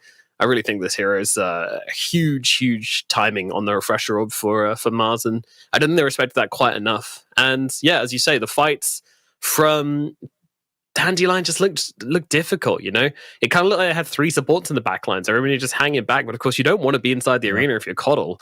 But at the same time, you can't really finish kills, you can't really get enough damage off, and you can't really get your spells off properly if you're that far back. So it really was a hard one. And I completely agree with what you said. You know, ZC needs to watch some replays of the of the Zeus game and of this Coddle game, and kind of evaluate what was going on here, because, you know, we can only say what we saw, but it didn't look fantastic. So hopefully there will be some reflection, and we'll get to see a little bit more from ZC in the future, because he's a fantastic player when he's on these kind of tempo heroes. But when you put him on these backline kind of spellcasting heroes, he can fall into a bit of a trap, which I feel like it's very easy to fall into.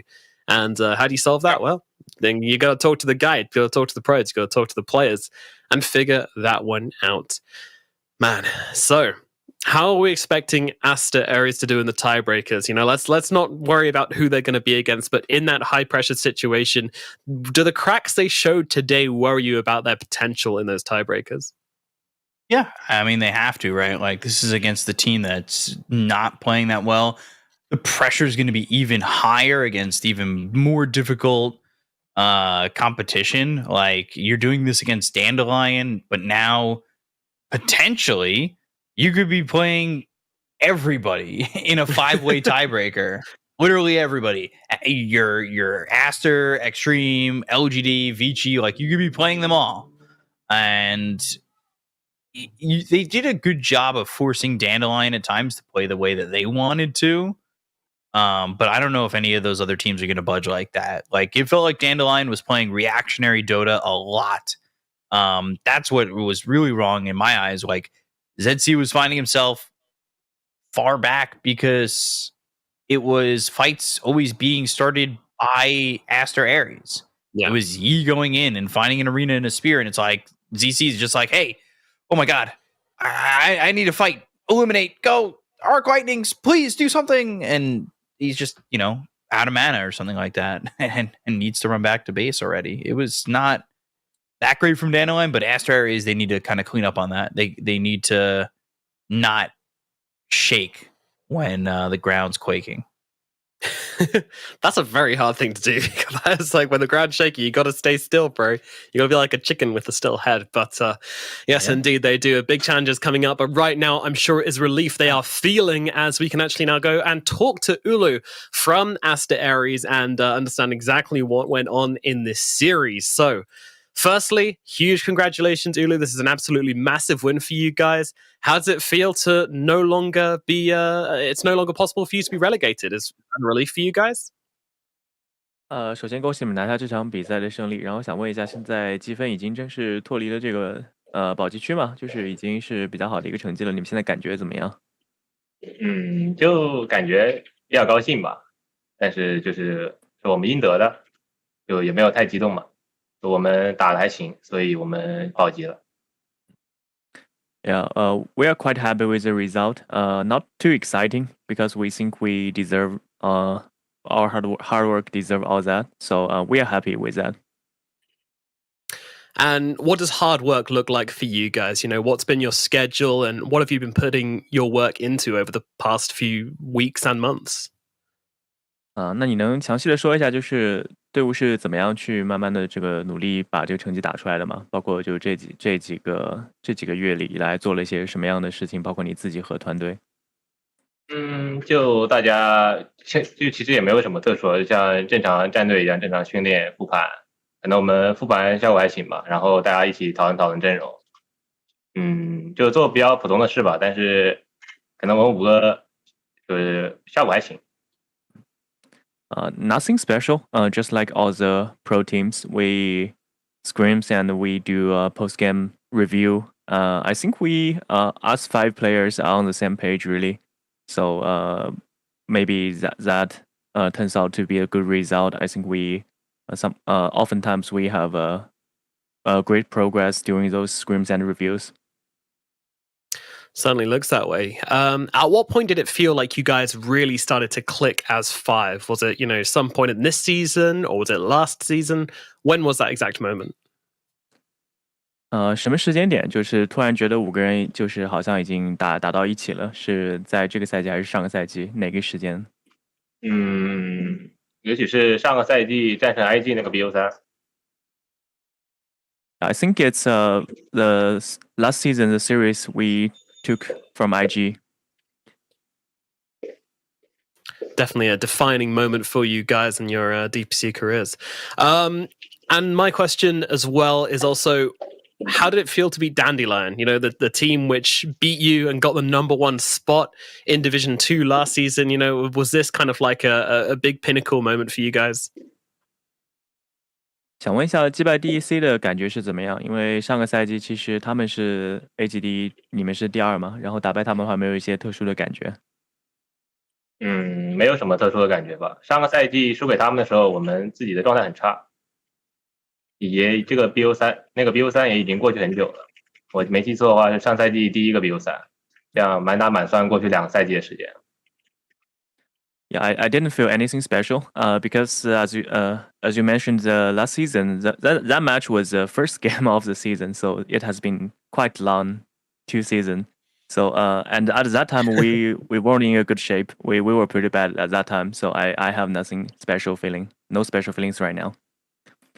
Business as usual. Very cold, but I respect it.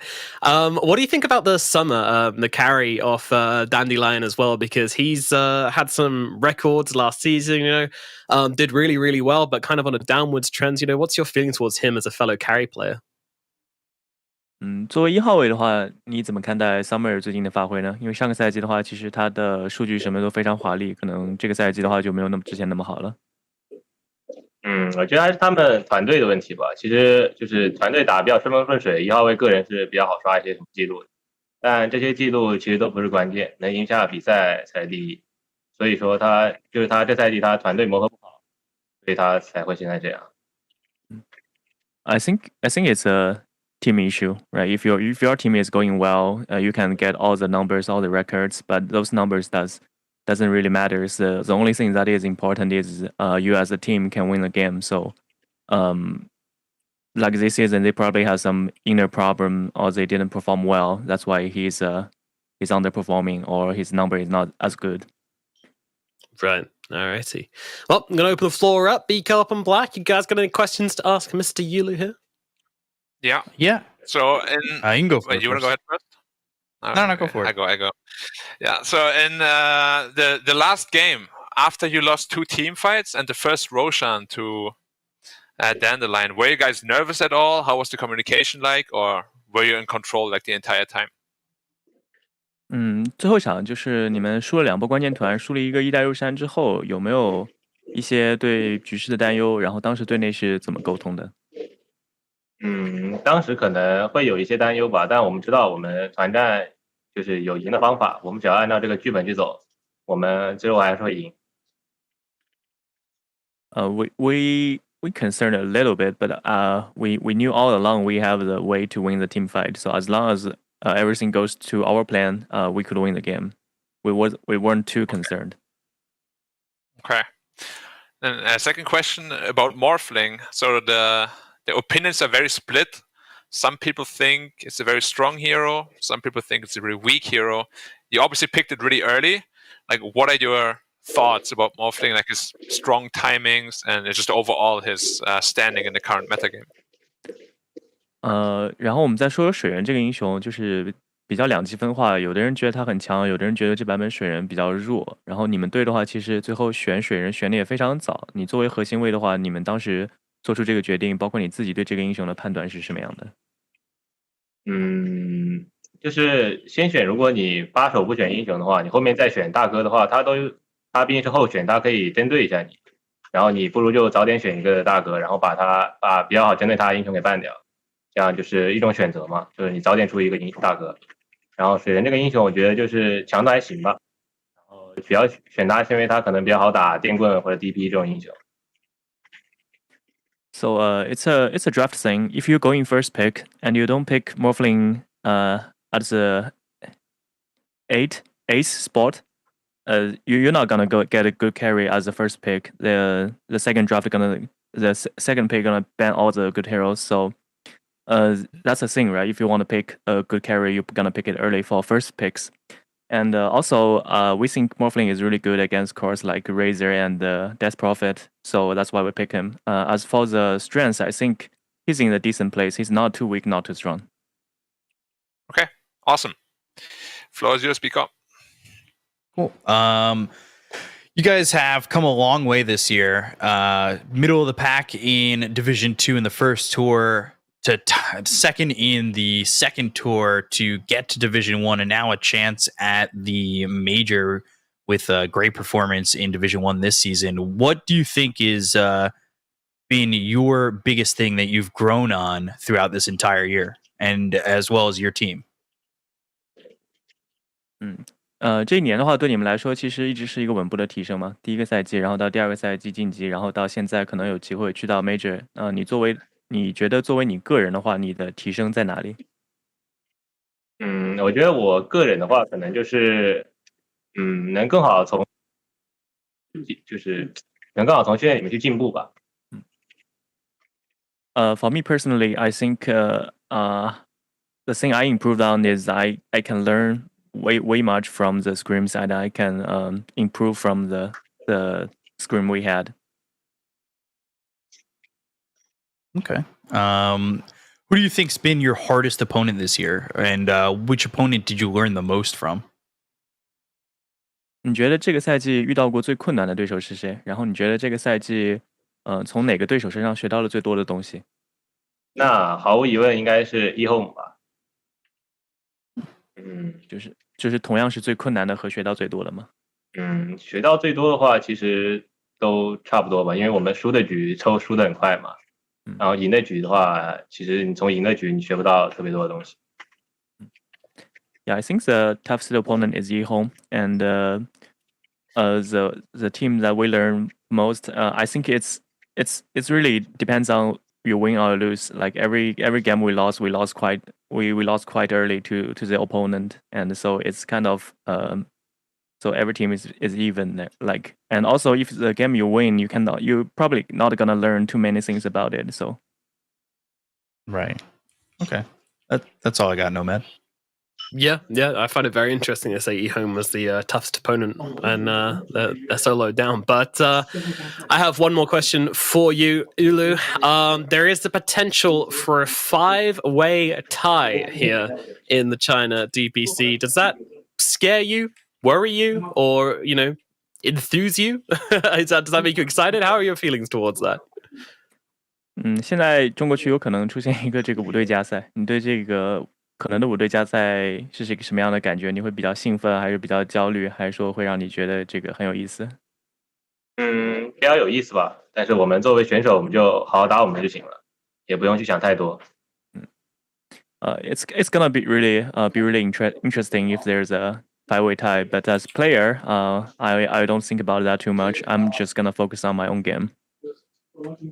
Just play the game. Always solid advice, and we wish you best of luck in whatever situation you guys end up in. Hope to see you at the major, but all the same, thank you so much for coming to talk to us, and best of luck, Ulu.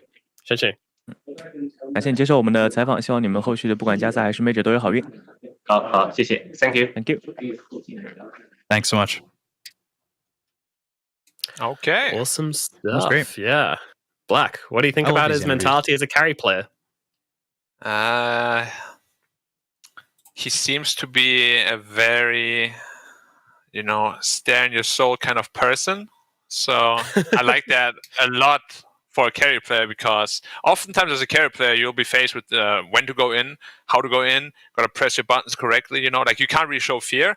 And even in this game, when he went in on Morphling, sure, it wasn't always the best decision, but at least when he went in, he did it correctly. He did all the things he could do correctly, and he didn't doubt himself really. And you could also tell, he was oozing with confidence in that interview. He didn't even fear anyone. He said EHOME was the hardest team they played against. Like, what? Okay. That's crazy.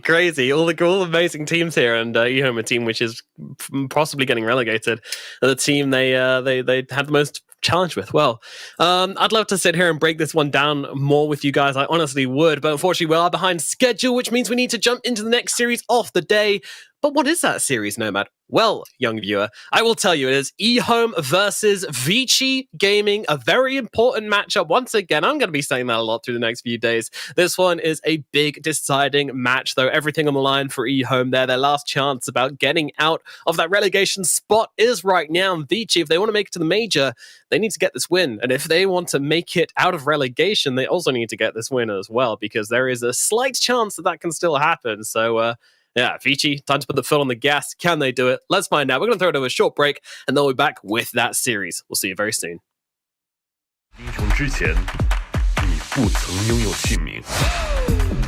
通向终点的路很长，但谁也无法预知结局。有人前倾暗影，谋而后动；有人拼尽全力，克敌机先。没有对与错，只有速度是唯一的答案。奔跑吧，在到达终点之前。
英雄之前，你不曾拥有姓名。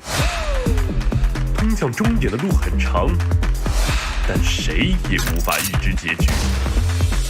有人前倾暗影，谋而后动；有人拼尽全力，克敌机先。没有对与错，只有速度是唯一的答案。奔跑吧，在到达终点之前。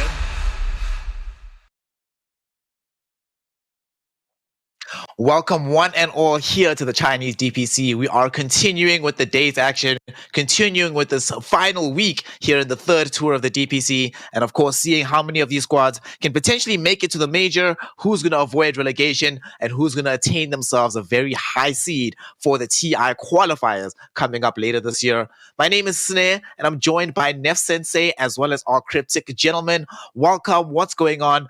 Nef, I'll start with you because I know you love chaos, you love madness. So talk to us about what madness we have coming up on the card today. Okay. So today's matches are in multiple reasons. The first one being that if Vici managed to win this one, they could potentially force a 5-way tiebreaker in this region. I would absolutely love to see that. I mean, I'd feel bad for the players and the tournament organizers, but me as a spectator of Dota, I love chaos. All right, we taking a look at the bracket here. 5 wins, 2 losses. 4 wins, 2 losses.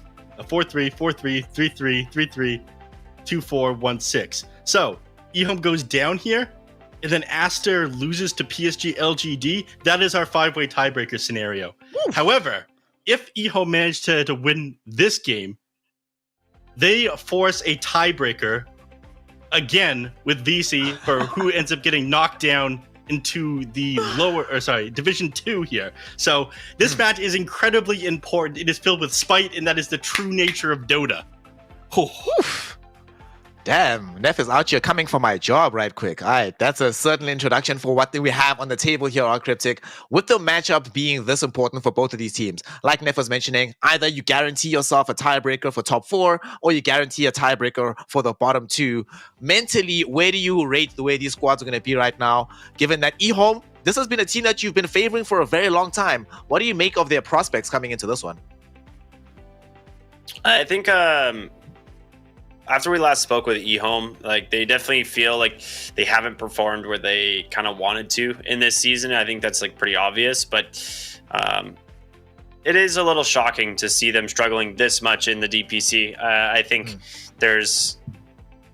I'm not entirely sure exactly why. Like I said, I think a lot of it is not their draft. Like their draft is actually very good in a lot of games. They just struggle with execution in some games. Whereas Vici Gaming is like really just hot or cold. I think that's like something that like has planted them here in the center, is that some games they look really good, and then other games it just kind of crumbles. So I'm not sure who that really favors going into this one. I think if EHOME just play a solid series, I do think they can take this one pretty easily. Most of the wins that we've seen from Vici Gaming have been enjoyed from pretty much dominant drafting positions, so they certainly need to find themselves back in that same kind of form. Of course, all the viewers at home seem to have major support in favor of Vici Gaming as it stands right now. 70% of the audience thinking that they are going to win out this game. However, it is not necessarily that simple. One of the things I'm looking into in this game is that particular stat of the lane advantage rate. Vici Gaming don't tend to win games when they don't have a good lane, especially for Yang in the off lane. So in this game, they certainly need to ensure that they have that for themselves. On the other side, though, EHOME have also been in a somewhat similar boat. If you have a bad game for Planet or a bad game for Zeal, that's it. Curtains. It was the case last season, Nef, that it was usually Echo who was the centerpiece of their drafts in that way. But Echo seems to have stabilized his play and been one of the more reliable members of EHOME. Before we see these drafts, before we see any more information, I want some predictions, boys. Nef, I'll start with you. What's going to be the scoreline, and which team is going to be taking it? I gotta vote for the chaos. I gotta vote for the path to that 5-way tiebreaker. It's got to be VC, even though I am an EHOME fan. I'm afraid they're sitting at 2 and 4 at the moment. It would be very entertaining to potentially see these teams have to go head to head again for tiebreaker to stay in the upper division. But give me 5-way tiebreakers. Come on, let's go VC. All right, 2-1. 2-1 Vici. Who's VC? VG Gaming. You happy? Oh, is that what you? Okay, I was the whole time. I'm like, why? I'm so confused. What's going on here? Oh my Okay, god, is this a new revelation for our boy, our critic? Well, fortunately, we already know that his heart firmly belongs in the red camp of EHOME, so he's going to be voting for them. Let us see, though, which of these squads is going to be making their destiny happen here in this final matchup of the day. Let us get into the draft. Vici Gaming versus EHOME. Very important set of games, very important draft. And of course, you want to put your best foot forward. Vici Gaming will opt to start things off with the Monkey King for themselves. First overall pick, Monkey King. That is not something we see all the time, Critic. That one's a little bizarre. It's not like it's a Bobica that like could be flexed. You know, playing this hero is it's one of his absolute favorites to take to the 4 position, but maybe this is just something they really want for Erica. I mean, we do know that like this is absolutely one of his like more like favored heroes. But yeah, overall, first picking it is a little bit confusing because it can be punished pretty heavily. And right now, they do have the Puck Marcy opener, which is really strong. The coil into dispose is pretty much guaranteed kill on whoever you find with it. The only way around it is to pick up some sort of a save, and those heroes just haven't been super common in the meta right now. So. Yeah, things like Shadow Demon are certainly unpopular right now, and I think if you're playing Monkey King in Embersphere, you probably want to play aggressive this game, all right, instead of going for things that are overly defensive. I do like the start of EHOME a lot more here. I think that the amount of jump that they have between this Puck and the Marcy is going to set up a lot of kills for them in the early game. And Emberspirit's Flame Guard, I'm sorry, it is not nearly enough damage block to deal with the like Witchblade coming out on Puck on top of like the Dream Coil being snapped up. And now, now they go for the Snapfire. Which is going to be even more magic damage pumping in on these heroes when you already have like a setup from either the Dream Coil or the Rebound in followed by the Dispose. This is super sick. Even though I'm not a fan of the Grandma, I think that she's kind of underwhelming, easy to get on top of and kill, but she's good in this with this lineup. And it gives it's them some actually just really good against well. Monkey King. Whoa, one at a time. Highlight us, our Cryptic. What do you like versus the Monkey King? I'm imagining, I mean, there's some very interesting interactions with getting heroes outside of the Wukongs and outside of Boundless Strike in general.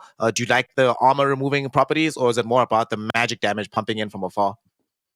It's just the magic damage. Like this hero actually owns Monkey King in lane. Like anytime like he feels like you're gonna start getting the edge maybe and make an effective trade, you just like get cookied into Scatter Blast and lose 500 HP. Like this Monkey King hero does have decent armor and really good agi scaling, so he has like a decent amount of armor as the lane goes on, but he doesn't actually tank up super well. So heroes like Snapfire +1 that can play really aggressive in the lane and not get abused by Jingu are really, really, really good in the matchup. So I love the Snapfire pick here. I personally love the fact that they have lots of movement manipulation on their side right now for EHOME. I think that's generally quite a broken mechanic, so good to see it being effective for them, and general mobility is in their favor as it stands right now. Just also the laning phase looks quite decent for them. As Vici have gone in for this Pugna hero, I don't know, with the advent of how things have been moving, Neff, in terms of which heroes are effective in the 5 position, Pugna has fallen off dramatically off a cliff, and I used to play this hero like last patch when it was very good. Now it doesn't feel good at all. I don't think I've touched that at all in the last month. What do you think the rationale is here for Vici Gaming to go for this? I mean, there's no Warlock, but there was still a Treant Protector if there was the idea of having some sustain in that position. Talk to me. What's up? Why is the green man here? I mean, Ricky said it himself. You want save against these heroes, and Pugna is like, we have save at home. You know, it's not amazing against the Snapfire, unfortunately, but Life Drain can potentially tank these heroes up and get them through like the Dispose and get them through the Mortimer Kisses coming in on you. Unfortunately, your Decrepify isn't that useful against any of these heroes. I think they're able to just like burst you down with the magical damage. Maybe they're trying to like block a certain picks from coming out next. They're like, okay, we see a Pugna. We don't want to go for something like an Ursa all of a sudden. But I think it's just sustained with Life Drain, because eventually the Snapfire and the Puck aren't going to be able to burst heroes down instantly. HP pools will be too high for that. And Mars is a hero that, builds tanky, gets early bracers, gets early BKB, and can survive the initial burst, especially if a Pugna's behind him and he's spamming out Life Drain on allies. There is another circle as well for Vici Gaming, and y'all know how much I love these circles. They've got 2 of them. I'm not sure of the interaction between the Monkey King and the Mars in that regard, though, so I would like something a bit more solid there. For EHOME, though, speaking of solidity, they will go back for an EHOME special. Pangolier being picked up right now. They've enjoyed this hero on multiple roles. It is presumably going to be the Zeal Pango, which we saw be very dominant in Season 1 of this DPC season, or this DPC tour, rather. Looked that great. Since then, the hero's been somewhat relegated into either awkward 3 positions or playing much more from the mid lane. In this game, our Cryptic, what do you feel for this Pango here? You're our resident offlaner, you're our resident EHOME fan, and you like this Pango hero. Is it good in this game? Yeah, I mean, it's one of the best heroes in the game against Mars. Like, he just doesn't actually do anything to shut down Pangolier. He has multiple ways of getting outside the arena, and Rolling Thunder super good at dealing with the Pugna. Like this is the hero that can just like take Pugna out of the game completely, while like Puck and the rest of your team do so. Yeah, it's a solid pick. The hero in games like this should excel, and EHOME should be pretty happy with this one going the way of Zeal, like you said. So yeah, I think right now Vici are like kind of in a hole in terms of the draft. I think the Mars was like maybe a deny pick. Like they were slightly worried about getting the Mars Snapfire off lane just because it's a ton of burst damage, and that would definitely shut down this Monkey King if they decide to run it in the 1 for Erica. And I think EHOME are realizing how rough this, or Vici are realizing how rough like this Monkey King would be. Yeah. So they end up going ahead and picking up a Spectre. They were banning out the cores here on EHOME. Yeah, I think this is correct. The lane was in pull for the Monkey King. So they do just flex it to the 4. They pick up a Spectre in the 1. Question is, can EHOME come up with something here to counter it from the 1 position? They have a minute to think about it. What are you feeling, Neff? Because Ursa looks pretty damn good, honestly, and I'm not a big fan of Ursa. Wait, what? Neff, I think we have an imposter on the panel. Our Cryptic calling for Ursa. All right. Somebody please check his IP address. We need to know where he's logged in from. What the hell is happening? Give Ricky back to us, you monster. I don't think it'll be Ursa here. Because that's exactly what I talked about. It's something you're worried about when you see a Pugna come out. Is just being kited around with Decrepify being spammed on people. What's Ursa doing other than spamming Earthshock and not hitting people? You spend the entire team fight trying to walk up to somebody pathetically, then boom, either Decrepify on the Ursa, the target he's trying to hit, and your life is miserable all of a sudden. I don't think that's what they want here. I don't think there's any perfect solution, really. I mean, when you see the Spectre, you'd want a Viper.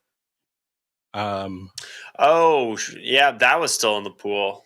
What was okay? Oh no!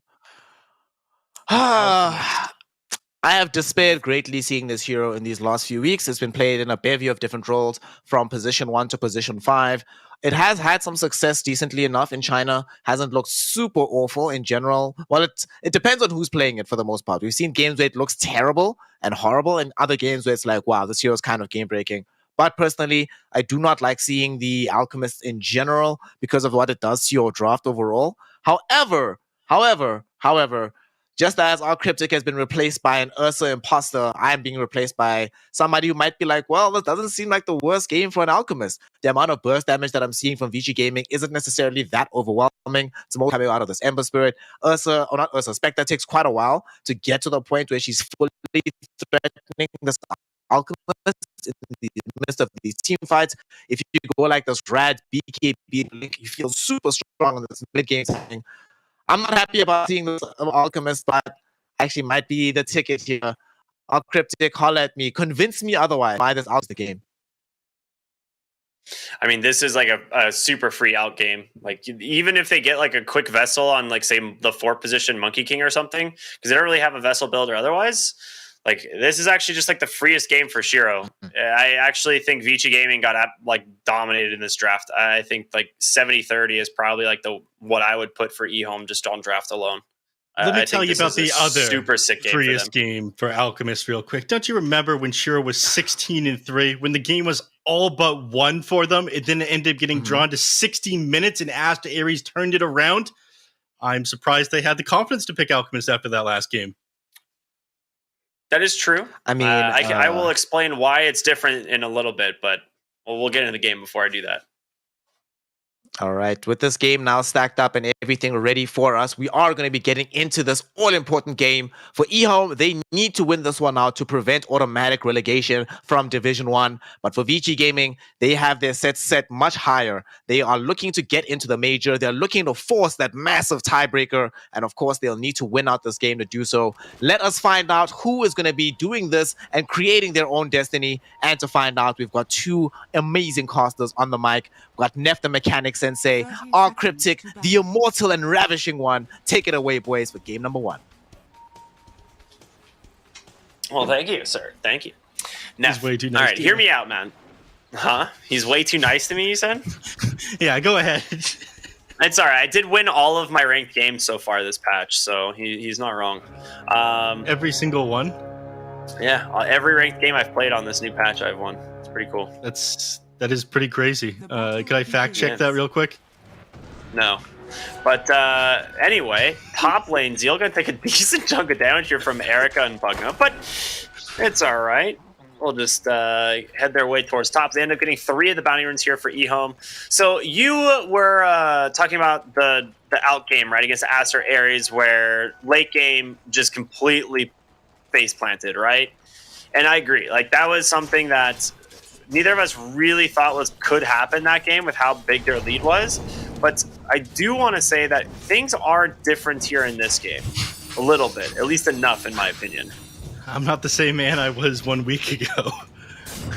Well, so one of the things that makes the Alk lineup usually pretty weak is the fact that a lot of teams are running it as this solo core with no help, no other damage, no nothing. But this game, you've got a Puck and a Pango, you got a Snapfire Mars, you got plenty of damage that can come from other heroes in this game, right? So it's not just on Shiro to carry this one. That is true. It was sort of the case in the previous game we watched, but over the mid lane, they had the Void Spirit that ended up doing super well. Amazing performance on him. He did 36k damage, but the hero just fell off. And sure, I think Puck does scale maybe a little bit better than the Void Spirit. The Dream Coil is a lot more useful. It could just as a farm. disable. Yeah, farms faster is the thing, right? I think that's the deal when it comes to your mid laner. Yeah, I am concerned though. I also am pretty concerned about the items these heroes are going to build up in order to counter out the Alchemist, because this game Spectre is a natural builder of the Eye of Scotty. I think Mars would probably get away with building up a Shiva's Guard if the Ember Spirit decides not to get it. So I think that healing reduction is going to be in this game, even though it wasn't in the previous one that we saw. Well, Yeah, not for I a think super you're long right. time anyway. I'm curious if Jama is going to go for the early vest, but that'll be yet to be decided. Bottom lane, we've seen a lot of fighting so far, just between the Marcy Alk, Mars, and Monkey King lane, of course. To be expected, but you're starting to run a little bit low on regen here. The Mars, that was his last tango.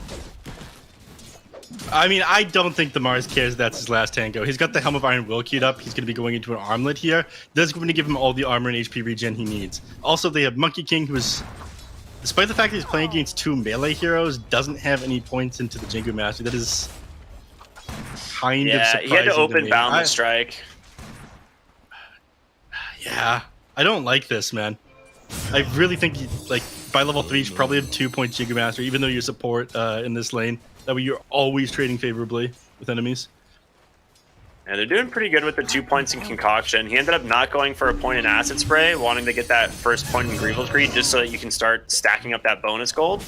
But the Concoction's a ton of damage this early. I mean, so is Acid Spray. You hit them with an Acid Spray and a Concoction, all of a sudden you're punishing Yang here. But the way that he's done it means that Yang gets away with this greedy build, not coming to the lane with that much HP regen, and waiting to build a Helm of Iron Will until 3.5 minutes. Yeah. Acid Spray probably would have fixed that for them. Oh, unless he goes down right here, which he might. They're going to come in on the Monkey King, but First Blood goes the way of Shiro. He almost got away with it, Neff. If it wasn't for those meddling kids. Nah, that meddling Marcy getting on top of him, 1 extra stun and ended up being enough. And Civil Concoction do be kind of crazy. I got to give up. As much as I dislike this hero, both as a core and a support. They don't build stuns like this anymore. 2.5 seconds at level 2 and 220 damage. 13-second cooldown. It is wild. Continue my on-theme jokes here. It doobie crazy, dude. Thanks, buddy. You're welcome. All right, back on topic. Up here in the top lane. Look, this is one thing that I love about Pugna. Even though they nerfed him, they did not nerf his movement speed. He still has 330 base, meaning you could never catch this guy. Not without like slows and stuns, and he's usually walking away from you by the time you get a stun off on him anyways. Ooh, Zeal's in a lot of trouble. He's trying to get outside of the ward range, and he does, but one more auto attack from the Pugna is going to do it. He ends up misclicking, actually, for a moment. Now it's going to be enough for them to grab the kill. Yep. Hesitated there. You're never getting away from this fast child, though. And again, the 330 movement speed. Look, Planet's just getting run down now as well. He's got Cookie to work with, but it doesn't matter. Dude, he's just... Okay, he gets on top of him, but I think he's just dead anyways. This is insane. He just run down 2 heroes. Yeah. And Zeal can never catch him now. Wait, he's got boots, but he's slowed by Spectral Dagger. This is the greatest chase of our time. Ricky? Never mind. Is it? No, it's not.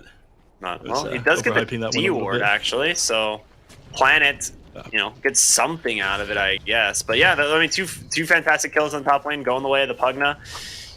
Massive advantage for him. Echo's going to get his bottle refilled mid lane as Planet TP's on in, and he'll probably stick around 6-minute runes. We'll see if any of the other supports end up rotating in for these ones. Is he going to place another observer for this one? A lot of these teams have been placing double observers. Yeah, walks into the Roche pit and then places it so they don't know exactly where it is. We'll see. Yeah, they're going to see Pugna mid. Ward observer there as well. Echo here. Cookie comes down. Bottled regen goes away the puck. That's about as good as it gets. Yeah. If you get in there on XM, you might try to chase down Planet, but Echo having it, he just like dream coils you. If you overextend, then ends up walking away.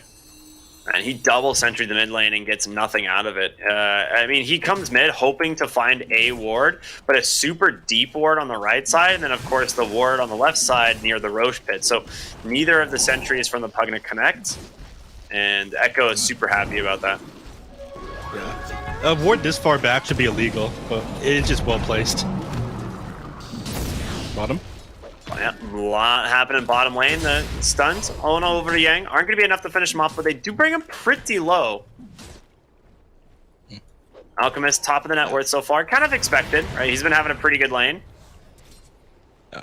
He does have, the question is, like, will Zeal, like, recover? I don't know. Pangolier always recovers. Like, he hits level 6, he finds a kill that he has no business finding because of how good Rolling Thunder is, and then his game is just, like, way better. And, they are able to take team fights reasonably well. Not only does Pango do pretty well against the Pugna, but, if you find another ward, Little Shredder just clears that thing out instantly. So yeah, I think that they will recover. They're the heroes that happen to be pretty good up here. Still not level 6 for the moment, though. And he's actually got mana boots and infused raindrops. He just wants to be able to spam these spells. Yeah, and that'll help him farm faster. So this is just how he's going to be playing his game now. He knows that at the moment he's not contesting Erica too much, but he does have this okay timing where Erica's before his first real item, or Pango is going to feel pretty strong. But enough about that. We're talking about mid lane action because power runes are about to spawn, Ricky. Yep. And a bottled invis. Incredible. There goes Echo. It's just that big action. Huge game playing, really high skill stuff there coming out of the mid lane. Absolutely. Oh, the chip best. Oh boy. Wait. That is really bad.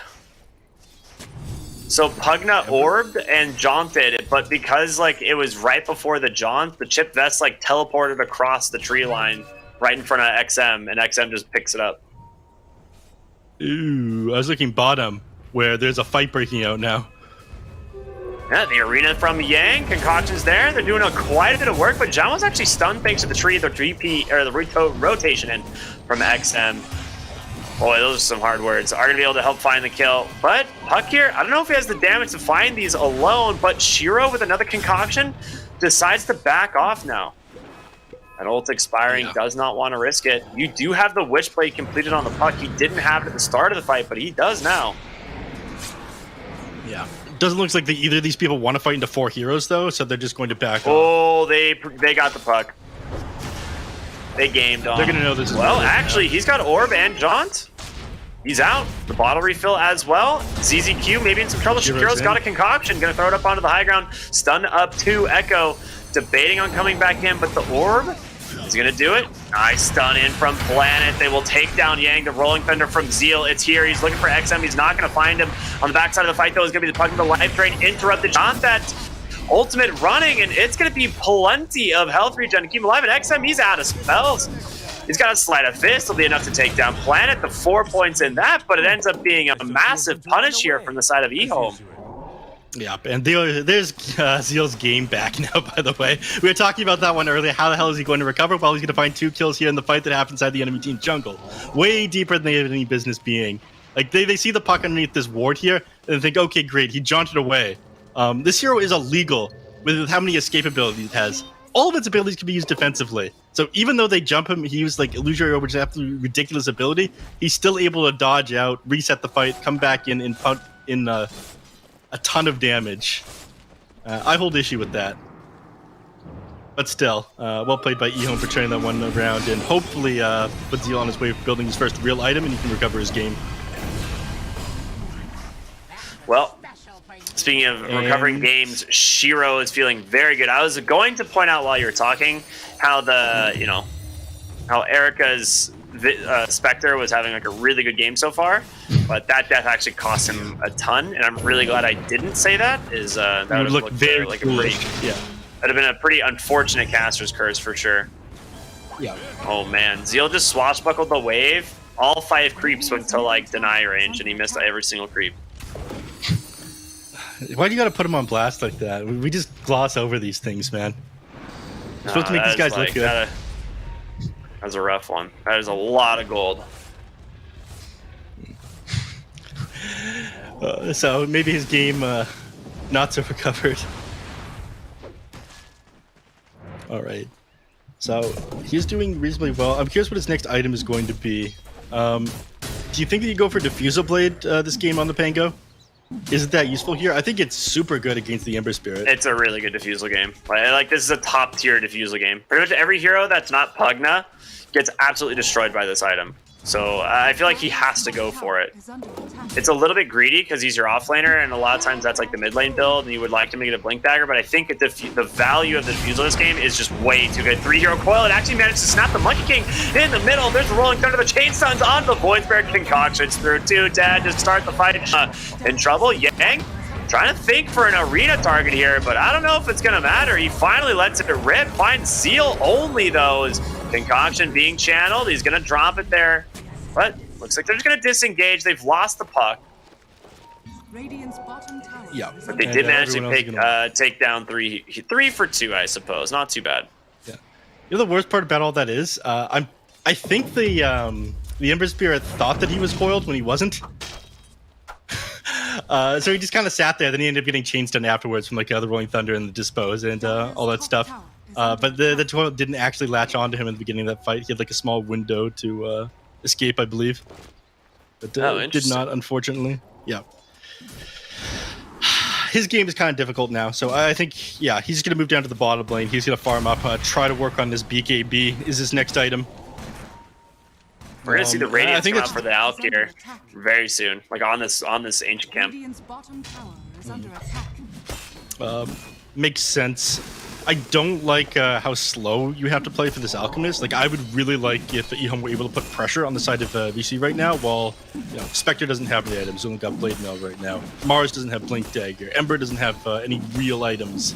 There's like so much strength they're lacking on the side of VG, especially after losing a couple of rough fights.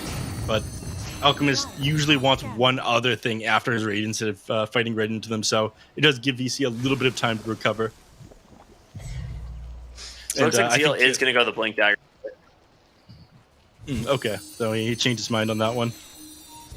I mean, more disable is pretty important. Being able to get on top of these targets. If you go for the Diffusal Blade, I think it slows down your game a little bit, even though it is very good for shutting down the Ember in team fights. Gonna find the Pugna, or rather the Pugna's gonna find them as he just gets absolutely destroyed. Walking up on the high ground. Radiance gets delivered on the Alk there. Coil does snap onto the Mars. The question is, can they follow it up? Fortunately for them, the Marcy and the Snapfire were not ready to go on different pages there, it seems. That being said, they're looking for Jam atop. Oh, he just barely misses him. No way. The right, I will be was honest, there, one thing... slightly off. Go ahead. You should have shield crashed the lane, but yeah. One thing that I hate about the Monkey King hero is, like, tree dance doesn't get interrupted by damage. If, like... When you're on a tree. Your tree... Like, if you, like, had just Primal Spring, you can just keep tree dancing. Even if you're taking damage. It's really weird. You just want to, like, instantly interrupted. You're on the ground. You're stunned for 4 seconds. And somebody kicks you in the shins in real life. You're gonna try to TP out. Dude, is he gonna make this? He does! I can't believe he got away with that. Yeah, just TP that out. was, It's that easy. That was very close. That's huge too. XM's getting bottom tier 1 tower. And I'm not sure if anyone's noticed, but Spectre is really starting to pull away in net worth as well. He is super farmed. Yeah, I mean, has this this chipped vest? Not even her chipped vest. It doesn't even get better than that. You don't roll a chip vest for yourself on Spectre. The enemy team ends up giving that one to you. You have your Blade Mill as well. These are the only farming items you need on the Spectre. Dude, when you see a chip vest drop, you actually just queue up Blade Mill. Like, that is like literally the deciding item of what your build is going to... Pretty nuts. Yeah, I mean, she had it before that. It was the farming item for the Spectre this game. It is, I think, reasonably useful against like the Puck and Snapfire, Alchemist, anyone who does lots of AoE damage. Speaking of Alk caught way out of position here. That is going to be your blink reveal there on the Mars, the Arena Spear.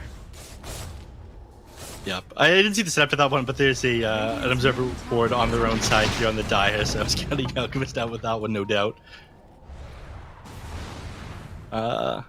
And I think this does slow them down, because again, it was the Blink Dagger reveal on the Mars. This is a big time that they were waiting for. They're getting pretty close to this BKB on the Ember Spirit as well, and I'm pretty sure this gets done before the BKB on the Alk. So you managed to match EHOME's timing here. You have your big items up, your Blade Mail, almost Manta style on the Spectre, the Blink Dagger on Mars, and this BKB on the Ember Spirit. Now you can actually fight into them. The Alk is going to be like this overwhelming force against you. Well, nice job by them continuing to stall this one out. I am much more hopeful for VC at the moment. I know I did predict them at the beginning of this game, but I was a little bit worried post-laning phase for them. But yeah, they've had time to stall. Monkey King is going for a Orchid, by the way. You a fan of this one? Found Yang. Yeah, the Orchid's pretty standard for the 4 positions. That's like a pretty regular thing. It's not bad. I do actually like the Orchid in most instances. Mid lane Coil actually comes out onto the puck now. The Mortimer kisses to follow it, and that's going to be a pretty easy pick off there for Echo. So 2 dead means they might be able to get this mid tier 1 tower. We'll see though. Jama off on it here. Do they know? They will scout him, and he's going to be pushed away. Yep. And they can clear out this nether ward to Is he just going to commit Wukong to mana, zone them off of tier 1? I'm pretty sure he does. XM's getting in position as well, and his BKB's coming in. Unfortunately, they don't have Fortify. I'm not sure. They will get the cookie to get space for the Pango, and he is out. The Orb actually scouting the TP on the Mars. Very well timed, giving them the info they need to just disengage. If they had been like 5 seconds later to that tower on the side of EHOME, or didn't have as many heroes on it, we're going to see a fight anyways. Oh, they're going in. The Dispose finds the Mars, and will he be able to be saved there by the Pugna? He's trying to keep him alive, but the BKB is there. The Radiant's doing some work, but Shiro ends up running away instead. He doesn't want to keep fighting. Zeal, Rolling Thunder, blink on in, looking for a hero, does not find anyone. He's already gone. Should that be legal? Big disconnect there. All right, And then Echo actually Vici takes down the backside Pugna, of the Pug. and he gets the TP out. Yeah, slight change, didn't end up connecting with him there. Should that be legal, by the way? Being able to jump into this tree here on the high ground and then like walk down to the low ground after you tree dance to it. Technically, yeah, because it's just like right on the edge, I suppose. All right, whatever. This guy should not be a Dota referee. But I mean, the way I look at it is, if you're taking damage at all, you shouldn't be able to like keep tree dancing. You should be like forced to like just fall off the tree instead of being able to keep tree dancing. It's the one thing about this hero I just never quite understood. But he's just too good. He's Hey, very he's just, like- entertaining to play, though. Ooh, I'm a big look fan at of me, the hero I'm when I'm jumping playing it. around the trees. Don't you play Ricky? Look at me. No, Oh, no, wait, you can't. That hero has been unplayable for like 9.5 years. What do you mean? Oh, big arena spirit, but it doesn't actually find Shiro, and Yang might not be where he wants. And on the backside, a huge rolling thunder in from Zeal is going to be able to just chain stun these heroes down. They take down the Pugna. He jumps forward. They take down the Mars as well. It looked like a great start to the fight there for Vici Gaming, but heavily punished by EHOME, and they're thinking of just going right on into Roche. Chemical Rage is about to expire. You're fighting into a Spectre. Hunt is still on cooldown for another 45 seconds. Yeah, they do know this, so I feel like now is the best time. Little Shredder going to reduce his armor even more. Yeah, they got a Vladimir's offering as well to keep everybody topped up, so it looks like they are getting away from this one, but XM takes what he can while they go for this one. Managed to get himself the mid-tier one, so they have a little bit more map control on the side of VG, but... Echo's going to coil him. There it is. Coil comes through. They found the Ember Spirit. Question is, oh, he's got a BKB. Yeah, you're right. He'll be fine. They needed the follow-up stun, and unfortunately it needed to be the Marcy Dispose or the Alk stun. Yeah. But they just weren't going to be there in time, unfortunately. If he dies anyways here... Well... Yeah, hate sometimes you just stick around a little bit too long. Yeah, that's one thing to call it. All right, top lane, Zeal's getting gone. Man just has to Rolling Thunder here, I think. Nah, all right, never mind. He doesn't have to do anything. Planet's got this one. He says, Zeal, kick back, buddy. Actually, wait, no, maybe help me.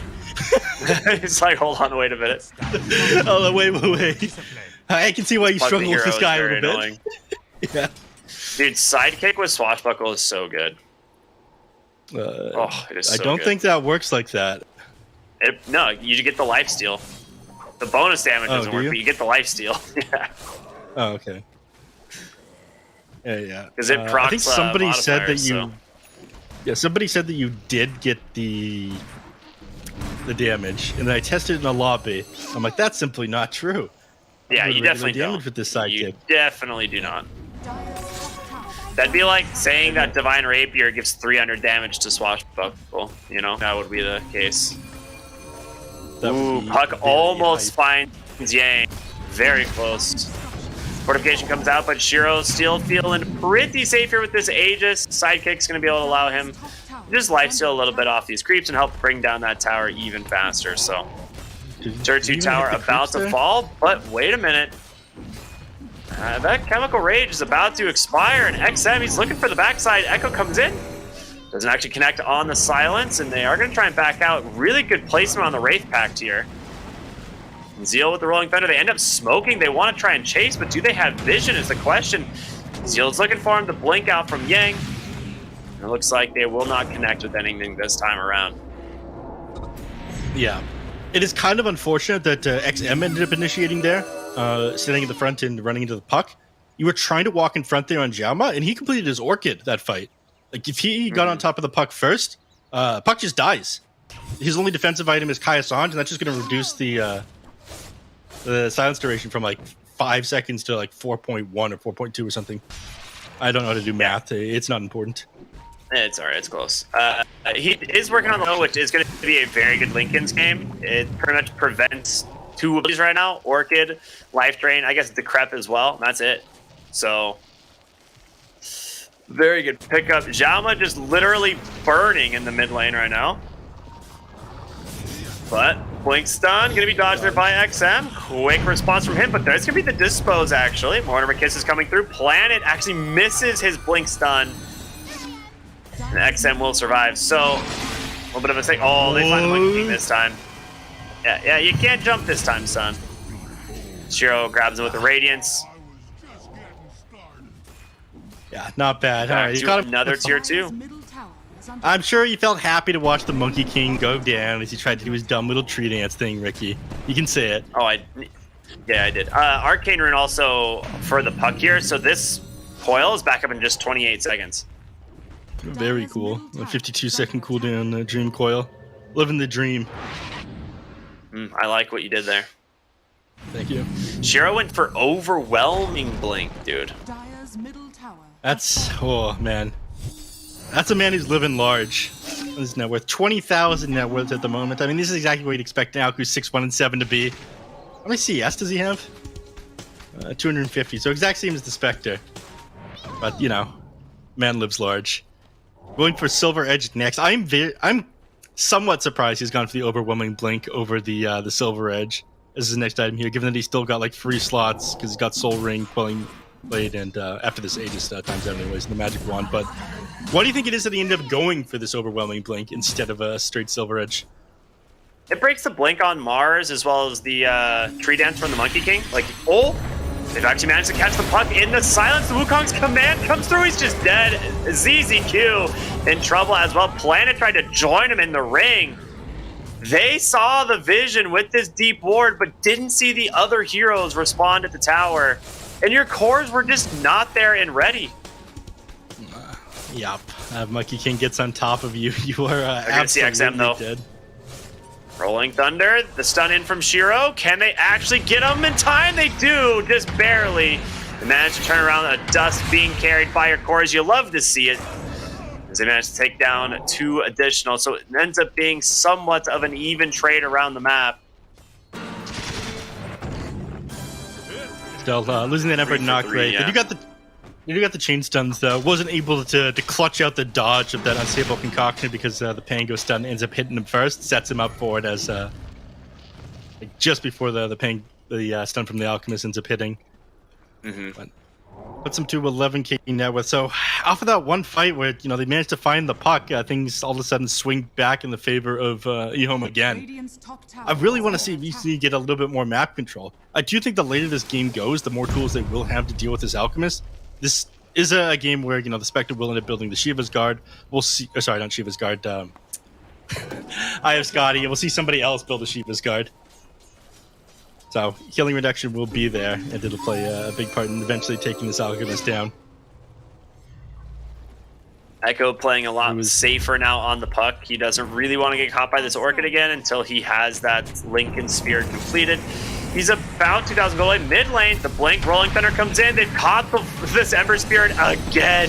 The dispose damage as well will just help bring him down. It's the same duo. I mean, the Pugna's always trying to stay behind the Ember to keep him alive. We were talking about it in draft. Like, you do need a save, which has fallen out. And they, like you referred to it as, we've got save at home, right? And that's kind of what it feels like.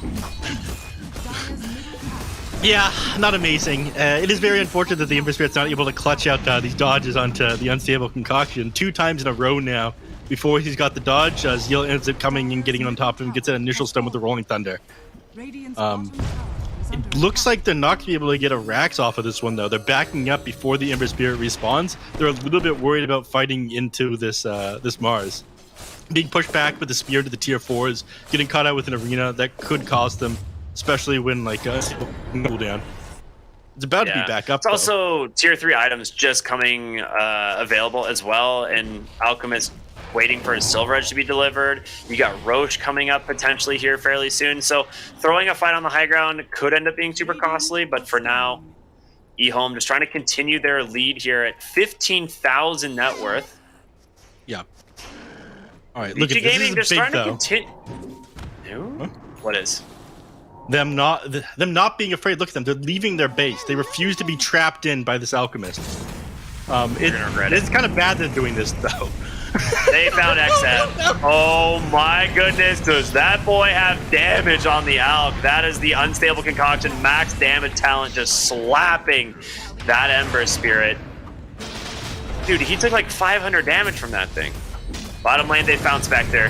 She gets the blade mail off. Blink, Arena, the spear. Can they get Erica out? The break will be enough for her to survive. No, Echo ends up finishing him on the other side of the map. Shiro, though, falling low. Wukong's command is there, but saved for the moment. Thanks to Planet. Nice 2-hero stun. The buyback off of Erica. Echo comes in once again, trying to get them out. ZZQ, the dispose. He gets the blink. Shiro sniped by the spear.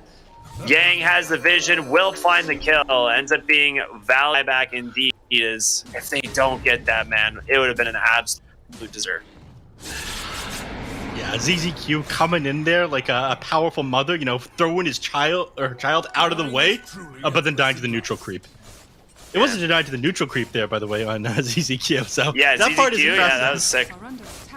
Yeah, almost got the Alchemist out of there, like you said, did manage to get the blink, but they did have, I think, Vision Upper knew exactly where he was, so the spear ended up coming out, and they get a lot of gold for that kill off onto the Alchemist. Yang ends up, what, almost 2,000 gold going to him? Yeah, it's an almost instant Roche respawn as well. And Alchemist does manage to get a Paladin Sword, though, which is pretty huge. Yeah. This makes this game a whole lot easier. Unfortunately, the Spectre was on the other side of the map, and the Roche had its instant respawn. I'm not sure they would have been able to get away with that anyways, given that Pangolier is up. You can't just roll into the pit as fast as Spectre is at taking Roche on with the Manta style, being able to get like full damage off with these Desolate procs. And Spectre, speaking of, is going for a BKB here. Yeah, interesting. Yeah. Why do you feel like the BKB is super important? I want to hear your logic. I mean, there's just too many different like AoE stuns and control. Like we said, normally with an Alch draft, you just like worry about the Alchemist, but in this game, it's like every hero on the EHOME is an issue. Right? Like they all have different ways of controlling up heroes. They all have a lot of damage in their kits. Yep. They see this, by the way, on the side of EHOME. They know that the Spectre is going for a BKB, and immediately Echo buys the tome here. He's just trying to rush to 25 now. Have that BKB piercing disable. The Dream Coil going to Magic Community at 25. Trying to get this up as quick as possible. That's pretty big. I like this. As much as I hate, you know, my core players taking the tomes from me, helpless support. I mean, the first two tomes and stuff are usually pretty fair for supports. Third tome and onward should definitely be going to a core to get that 25 usually. All tomes belong to me. I see. Now, if you don't even know how to read those, so I'm very confused. I'm a collector. I like putting them on a bookshelf, making people think I'm smart. Oh, they found Planet in the mid lane. Nice initiation. Shiro gets a stun over on Yang, though. Does he be careful getting healed up by the Pugna from Zeal? He's going to be able to force the BKB, the Rolling Thunder. Not going to connect quite yet. He's looking for the Pugna up on the high ground. Jauma is actually dancing around on the trees, but Zeal has to leave now. He cannot... Okay, he ends up sticking around just way too long. Ends up setting up a 4-hero coil. Shiro, a huge stun on the backside, takes down 2. That's going to be the supports. They're going to double buy back into the game. Shiro, BKB, going to try and TP home. Planet needs to get out. Erica wanting to chase. Needs to be careful, though. Mid lane, they've caught Echo on the puck, and he's dead. Yep, huge kill going their way. And the Shadow Step on his ZZQ. Yeah.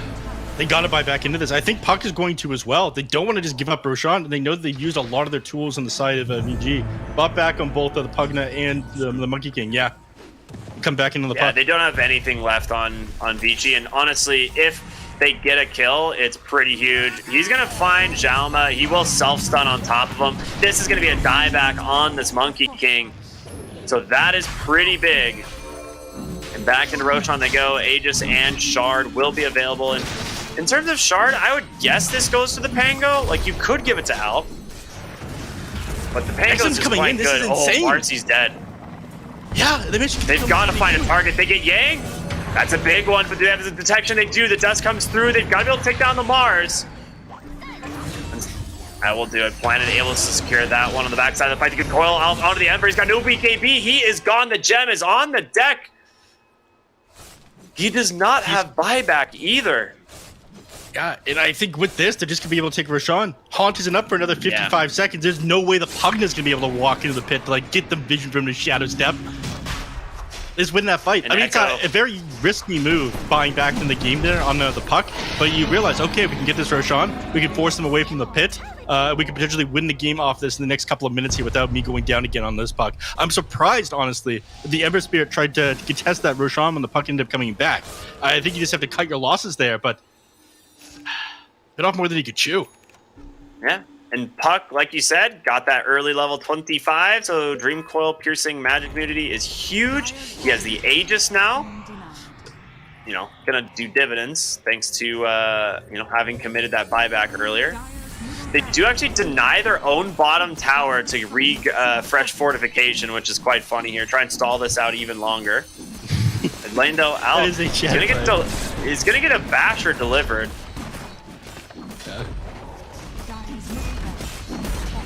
I don't think they can actually hop on top of him. Puck ends up jumping the backside and going the Spectre here. Doesn't commit the Dream Coil, not underneath the tier 4s. All right, it's a 5v5 now. I think it's time for EHOME to cut and run.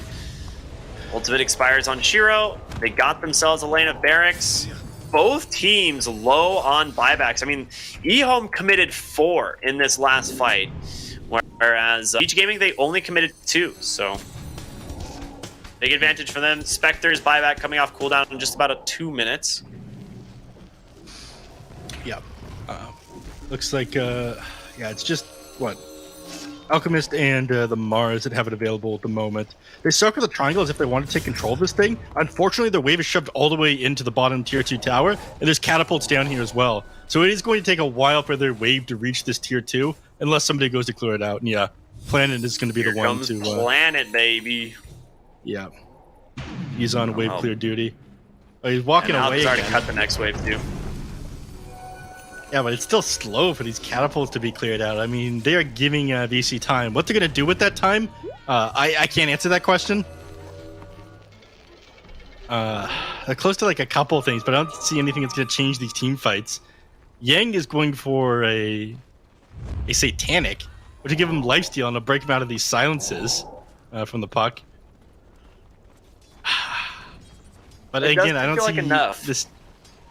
No, it does not.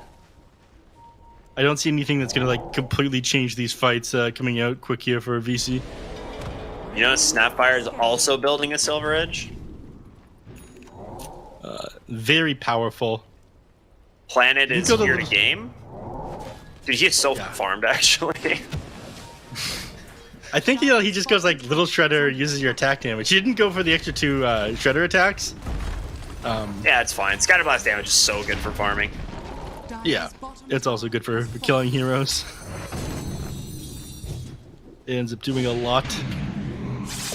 Alright, so all the outer towers taken. They're pushing the tier 3 stuff. What? Sling Spear? Yeah? Alk, he's got Chemical Raid going, though. They don't have the damage to do this. He just gets the BKB. The Bash is doing work. He's caught Jama on the side as well. You've lost the Monkey King, the Life Drain coming through, trying to keep Mars alive. The Satanic God's Rebuke, full heal out from the Mars. He's going to be able to take down ZZQ, but the Bash is continuing here from Shiro on the Alchemist, but that ult is about to expire. He's going to pop that Berserk Potion and try to run. Echo, he's still got the Aegis. It's going to get popped, actually, by a Blast Rig.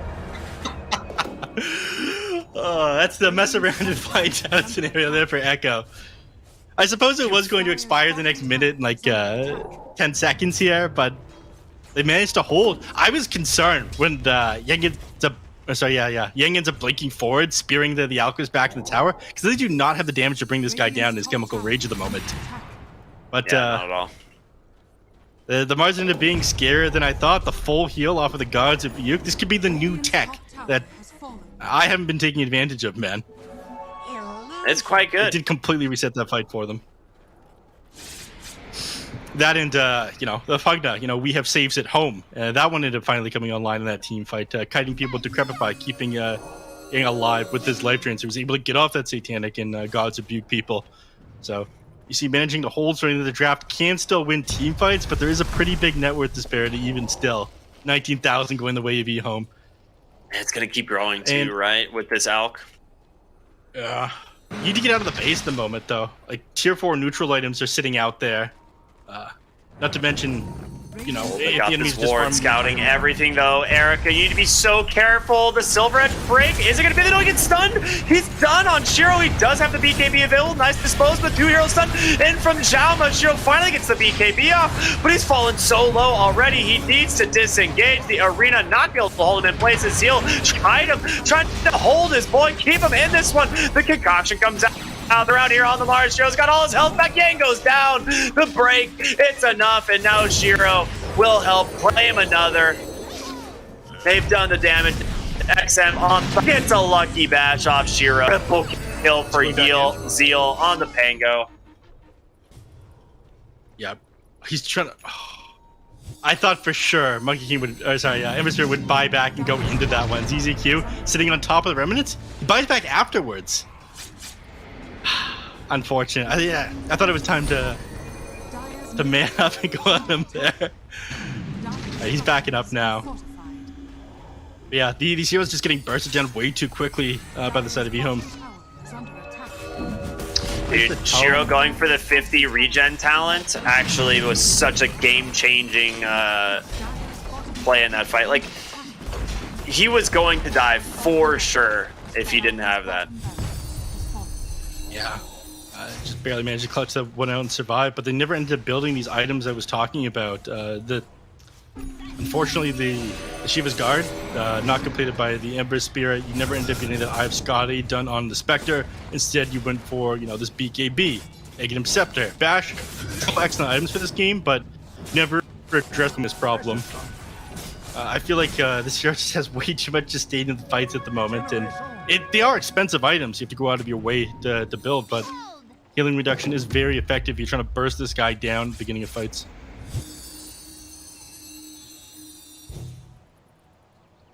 And now down to another Rax. They've only got one left. It's a 33k net worth advantage. Do have their backs against the wall here? I think it has really kind of fallen. They did not do the Roche timer. ZZQ was just waiting around the pit there. Someone didn't do the Roche time. That's no good. He's continuing to hang around, actually. All right. You got to leave your base and make a play instead of just like waiting for EHOME to run you over and take a Roche on. That's what they're trying to do at the moment. They're smoking up in a very dangerous place, but positioning on the side of EHOME is pretty good at the moment. You walk up your own hill, you end up getting scouted before you have vision of the enemies. Oh, speaking of getting scouted, Echo will pop the smoke there with the puck. And now, Shiro, he's got his eyes set. The Abyssal Blade comes out of the Ember. The stun comes through. The Mortimer kisses. It's not going to be enough to finish him off. He pops the BKB, the save from the puck now. Gets XM out, and now Echo doing the damage on the backside of the fight. They managed to find Planet. Erica will help chase him down so far. The fight looking like it is going to be a one for all. Planet able to be kept alive. Zeal with Rolling Thunder. It's actually doing work. He's doing this. Erica pops the BKB, finally helps finish him off. But now you got to deal with Shiro on the Alchemist. Xiaoma is here. Wukong's command is down. The Spirit comes through, but is it going to be enough? He's still got that BKB available. Bash after bash. Shiro will finally be forced to use it. We'll go ahead and finish off the Mars. Concoction comes through. They get Xiaoma. It stuns up Erica on the high ground, and Echo, he's going to try and stay on top of there. It is. The GG comes out. They know nothing left in the tank. 4 heroes dead on the side of Vici Gaming, and EHOME will take game number 1.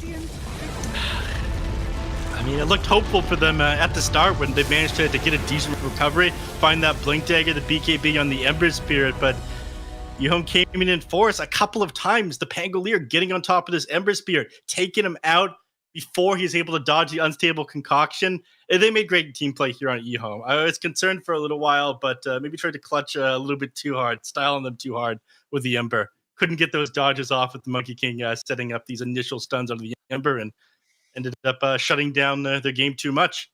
Couldn't get that Shiva's Guard, couldn't get that Eye of Scotty done, couldn't deal with his Alchemist's regen. Yep. Not only that, there were none of the items that we normally see. No Spirit Vessel, no Skadi, no Shivas, no nothing. And EHOME, despite coming into this one as massive underdogs, they were on the cusp of elimination, but they managed to eke out this victory and secure themselves this opening game number 1 from this position here, our Cryptic. not only do they win the game, which is very good, but as it stands right now, they're actually still staying in the division. If they can make this a quick 2-0, suddenly they're the team that's staying inside it. Suddenly it's Vici Gaming that's worried now about losing out a qualifier match, because a lot of these games from Vici haven't looked as crisp as we would like them to look, especially in the itemization department. What do you think happened in this game to disallow them from buying the necessary items to deal with the Alchemist and going for just more cookie cutter type of itemization for themselves? I mean, I think this is where I was talking about it in draft, where this isn't just a all-in solo core Alchemist needs to carry this game. I think that's why they couldn't really go for these like straight Alch counters. You can't go for this Vessel this game because you have to find a way of dealing with Puck. So Jama has to go for an Orchid. You can't get this like Iascati on the Spectre because it's just going to not keep you tanky enough. You're not going to deal enough damage to help kill him. It honestly is just a very, very good draft from EHOME. I said, this is this team's strength. They are experts when it comes to drafting, and they completely destroyed Vici Gaming in that department this game. Like, it was not a fair draft at all. Like, they did not stand a chance going into this game. You're like, exaggerating. It's too much. It was okay. They had to play an absolutely perfect game from Vici to win this one. And EHOME had to throw. Like, that is legitimately how this one works. You know it's a good draft when both myself and our Cryptic are hyped for this Alchemist lost pick draft and are like, yo, it's probably going to be a free game. And it primarily was. There were a couple of times that get these kind of catches that we're seeing on the replay now, but almost every single time, Neff, it did require perfect execution and some mistakes from EHOME, because there were also several fights we saw where Vici executed perfectly, but when EHOME didn't make mistakes, they still didn't have what it took to win out these team fights. But I want you to talk to me about this particular hero, Ember Spirit. We've seen this hero fall dramatically down the pecking order with his brother, the Storm Spirit, sitting right now in China. It's a 40% win rate. Overall in the DPC, only 45%. What's up with this hero in general, and what's with the lack of him being able to drive the tempo of the game that we're used to him being able to do normally? I mean, we got the big disables. That's the issue. This man just keeps on getting 100-0'd in this game. We saw, not in this fight, but the last one, they set up on the Ember Spirit by smoking up, rolling onto him, catching him out underneath the ward. And, the fact that they have time to set up onto him. Shiro's Unstable Concoction is channeling. You get on top with the Blink Dagger with the Rolling Thunder stun. And he's stuck there for 4 seconds. Man just ends up dying in that situation. These super heavy lockdowns just aren't favorable for the Ember Spirit, because a lot of time you can initiate onto him. He's not like the Puck who plays super far back. He's a melee hero. He's in the creep wave when he wants to farm, and that leaves him susceptible to getting killed by EHOME in this game. And I mean, one of the things that Ember Spirit cannot do is what we just saw in this fight right here. Puck able to get an amazing Dream Coil onto multiple heroes. Ember Spirit, limited amount of AoE disable in that regard. Not necessarily to the same degree as what Puck is able to do. That's why Puck is probably the most picked hero in the game right now. It's super, super strong. Overall, though, EHOME found themselves able to utilize this Alchemist draft. Vici ran out of control, but mostly just ran out of damage. Going into the second game here, Ricky, what could they have done differently outside of picking different heroes? I think we've spoken about how outdrafted they were, but there is a universe where this draft can work. Is there a way that they could have played this game differently to make it work? I think you have to focus way more on. You have to focus way more on shutting down the Alch in the lane stage, and I think by doing that, you actually. Man, can you tri-lane it? I think you might actually have to tri-lane it. Like, I don't know how else they win this game. Like, they have to do something drastic from the lane stage. Because they don't win this game in mid-game, and they don't win because it doesn't go late. And I don't know. Even if it does go late, they probably still win on EHOME. I could see a tri-lane situation. I mean, if they had gone for a tri-lane, it would have been Spec Pug and the Monkey King. Not necessarily the most aggressive lane of all time, but certainly enough to put pressure onto Alchemist. I don't think you can get kills out of that lane, but at the very least, you can prevent Alchemist from having as free a game. This was phenomenal.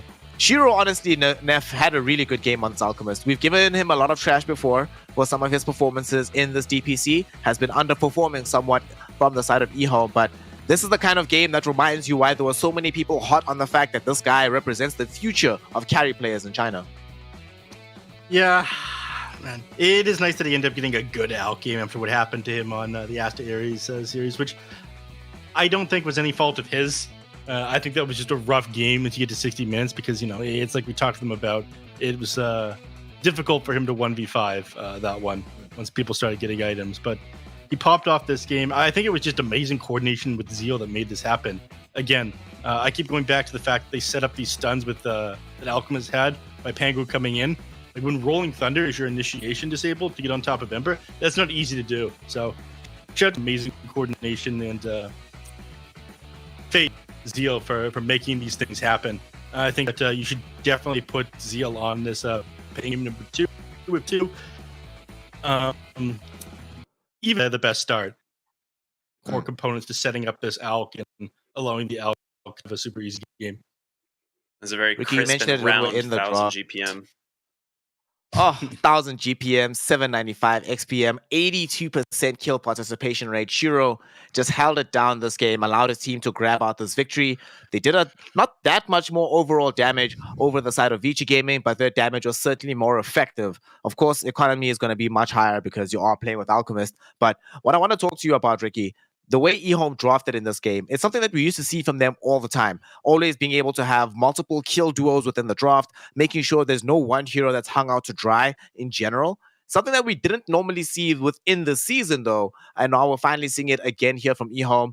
Now that they are back to their draft winning ways because they did demolish this draft game 1 versus Vici Gaming, do you think they're back to their properly winning ways as well and they'll manage to take this one 2-0 in game number 2? It's possible. I mean, they played super clean. I think obviously this series probably comes down to draft. On paper, a lot of people favor Vici Gaming here, just as the audience did as well. We saw like coming into the series, I think it was like 70-30 is what the audience favors Vici Gaming here. But EHOME, if they outdraft Vici Gaming again and they play similarly, I think this is definitely a 2-0 for them. But they just have to keep their composure, not get too excited. And game really matters. They cannot Speaking afford of too excited, to get ahead of themselves. Snare was getting ahead of himself and too excited earlier. He was saying that if you manage to win this on EHOME, you're not going to be relegated. That is not necessarily true. You will tie EHOME will tie VC Gaming for 3 and 4 for this one. So if they manage to win this series, then they have to play against VC Gaming again and win that one as well to avoid relegation. And VC Gaming are going to be angry the second time, okay? That is a huge power boost in series number 2 if they can close this one out. But again, I am not a biased caster, but regardless of that, I am hoping that VC wins so we have this 5-way tiebreaker scenario here in China. There would be nothing more than hype than that. Neff here with the clear chaos agenda on the cards. And although EHOME are only 1 game away from just forcing that tiebreaker situation to stay in the division, I do feel that the way things are going right now, if they were to win, I'm pretty confident they'd be able to do a 2-0 sweep over and above Vici Gaming. However, that is getting a bit ahead of myself because they still need to win the second game. They still need to demonstrate that they can outdraft Vici Gaming again and outplay them in the game and make sure that they can maintain the same sort of team cohesion that we're used to seeing from the side of EHOME. On the other side, though, for Vici Gaming, their major ambitions are now looking very dire. Their backs are against the ropes because if they lose this series, then there is no way and no path for them to be involved in the major, and they'll have to consign themselves to just simply trying to get through those TI qualifiers. Before this next game starts, because I know a draft is getting ready right now, Cryptic, these are your boys, EHOME. What do they need to do in game number 2 to ensure that they can clean this up 2-0?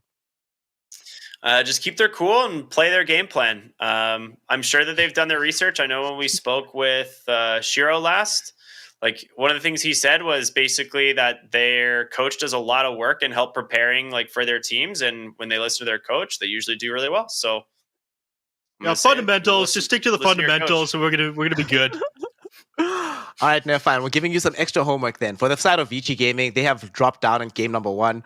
You're the coach now for them. What are you telling them to make sure that they can win game 2 and force us into a deciding game 3? All right. Start your opener even stronger. Go for these flexible heroes on your side of VC. Somehow get yourself that Tiny. You want to get yourself the Dawnbreaker. Monkey Kings that can be flexed around, Visages. This is what I want to see is the openers for Vici. It's going to throw EHOME in for a loop, and they'll have the advantage to start the game. Oh boy, wait Unfortunately till for he you, sees the Neff, draft. we've got these openers at the ready, so let's just get right into it. No breaks here in the Chinese DPC. We're going into game number 2. Oh no, that's not what I want to see. What do you mean? This is the best hero in the meta right now. XM Puck emerging and Warlock. Oh my god. All right, Vici You Gaming, know where all in these are game gonna number go. 2. Let's go. You know where these are gonna go. The Warlock's being played in the 5, the Puck's being played in the mid, but they got the Tiny on EHOME. This I think is the most contested hero inside this region. It might be Puck, but I think it's Tiny. Let's see here. You are indeed incorrect because Tiny is second, Puck is number 1. 91% rate on the Puck in terms of the contest rate in the region, What about which Tiny? is ridiculous. Tiny is at 88.28%. Third position is the Monkey King. And thank God, Death Prophet is now sub 80% at 79.69. I'm just happy in a world without the DP every single game, so I'm looking forward to that. But the question is going to be, what do they pair with the Tiny? Because most of the time that we've seen this hero, especially in the 4 position, he's been most successful with mid lane heroes like Puck, Void Spirit, these sort of tempo controllers. We obviously don't have one in the game just yet. So, our Cryptic, what do you want to see? Oh, well, never mind. Thanks, EHOME, for preempting the question from us. So, change question, our Cryptic. Do you like this Void Spirit Tiny combination? I think the Void Spirit is like still one of the few casters that are like just one of the few heroes that are like good against the Puck. It does just have like the good AoE silence. It's great at sniping the Warlock as well. But in general, like it doesn't farm as fast. It doesn't scale as well. And that's one of the things that like makes giving up the Puck so difficult. So I'm Ricky, I've got the stats pulled up right here, not because I'm petty that you were correct about the predictions. It made me look foolish, but it's saying that Echo has played 4 games on Void Spirit and has a 0% win rate. What would you say about that? That sounds about right to me, dude. Yeah, I mean, I don't think this hero is extremely good, but it's pretty much exclusively picked right now into Puck, and it doesn't seem to win all that much either. I see. Yeah, I can hear the sound of somebody pedaling backwards. Ricky's out here. He's like, I must maintain my reputation over and above repping EHOME right now. Vici Gaming, for them, they ban out Visage, Beastmaster, so a little bit of targeting towards the potential of Zeal flexing from the offlane. We still don't know what he's going to be playing. They haven't really played this offlane Tiny on the side of EHOME. Whenever they've had this Tiny, it's been almost exclusively for Planet. So that's most likely going to still be the case for them. I would like, the one thing I did like from Vici Gaming last game here, Nev, is the fact that yes, Sharma's Monkey King didn't necessarily work out at the end of the day, but it did provide them a lot of information, especially in this mid game where they were having a lot of difficulty moving about the map with their main core heroes. So we don't have an information gatherer just yet for their side. If they do go for a hero like that, what would you like to see from Vici? I think you need to coin the term intel hero. Not intelligence, but like someone that gets you information on the enemies. That could be your thing, Snare. I would like to see, my favorite intel hero is going to be Nyx Assassin. I love that hero. So Nyx. Yeah, exactly. That hero is incredibly beefy. So we're talking about VC Gaming side, what's good for them here, right? Yes. It's not as good on VC side as it would be on EHOME, but it does get out decently. You have a lot of AoE abilities on Void Spirit. I don't think Tiny cares that much about the Nyx Assassin, unfortunately, though. The only issue is that your lanes are pretty weak, and you're not really able to react to your mid lane being dived or getting owned with the Warlock Nyx Assassin support duo. It gets a little bit easier once you get to like 10 minutes into the game. You've got your ultimates available, but even then, it's kind of underwhelming at like being able to play far forward and be a good initiator prior to the Blink Dagger being done on the Nyx. Yep. Especially considering that in this game, you are going to be playing versus a high-tempo, tiny hero, moving all about the map and making action happen. This time around, though, Vici Gaming will opt to get the, I imagine, Yang Razor. Erica has played this in the past, but I prefer Erica on the more hyper-carry type of role. This hero has been really good in the offlane, Ricky, have you been utilizing this hero in your pubs to try and gain some easy MMR on the Razor? Thank you for reminding me. I'm going to go add it to my custom hero grid really quick for my offlane rolls because for some reason it's not there. What? Nah, I think you're right in terms of like Razor has been really popular in the offlane, but like you said, it is flexible to the one position. It's just more of an anti-carry, right? And that's where we see a lot of like these offlaners come from. Like they just need to shut down certain heroes. Razor fantastic at doing that. Scales incredibly well at all stages of the game. Yeah, overall, just really safe pick. I love Vanilla. Razor. Incredibly vanilla. Hey man, sometimes vanilla is what you need. You know, and that is there's a going to be the Nyx that you get. It's a very frustrating Nyx because they're playing this into Puck, into Warlock, and now into Razor as well. So I was saying that would be even better for EHOME. And my You God, did say, it, Nev. it is a So very after the Razor pick came out, it became even better. So EHOME went, okay, well, I can't pass that one up. Here we go. Planet, my boy, you're on the Nyx. Make some things happen. The Nyx is The really interesting sick. question now is, where does it move the Tiny to, though? Is this become now an offlane Tiny, now that we have the Nyx most likely for Planet in this game? Most likely, yeah. Like you said, that it has been mostly Planet that's been playing the Tiny. He's actually 2-0 on this one, 100% win rate. But it's almost certainly going to be him on the Nyx Assassin. I think your safe lane is far too weak if you try to put the Nyx Assassin on it this game. Although ZZQ has played 2 games on it. Yeah, their last game on Nyx Assassin was ZZQ. Planet ended up playing it in the first game of the series, and ZZQ played it in the second game of the series. I just don't want to see it on pause 5. I want to see it on 4 so we can actually find some items, you know? I'm a little bit confused here, though. We haven't even talked about this Nature's Prophet pick here. I am very worried about the Nature's Prophet this game. Like, you have 3 heroes that just run at you. You have Earth Spirit, Razor, and Puck. All of them just get on top of this Nature's Prophet. Neff, do you have any ideas to like where this hero like is coming from here? Like what the rationale That behind is this a pick pause is? 1, probably. That is most I probably know. a pause 1 Nature's Prophet. But I just don't understand why you would pick it is the question. Yeah. I mean, Zeal's played it 2 games, I do believe, with a 50% win rate. So they could just flex this thing. Man, EHOME are doing the things that I wanted to see. They're picking the flex heroes. They have the Tiny and the Nature's Prophet. They have the Nyx Assassin that I love for winning games. I want to see a 5-way tiebreaker. I can't stress that enough. But it is really feeling like EHOME's draft is good here. EHOME know what they're doing. Interesting about this Nature's Prophet, they have played it on a bevy of roles, both safe lane and off lane. In this game, of course, they also have the flexibility of the Tiny and these Nyx Assassin as well. I almost said just Kaka, because I associate Nyx Assassin with Kaka, honestly. So they can still wait until the very end of the draft here to make their decision as to who actually goes where for EHOME.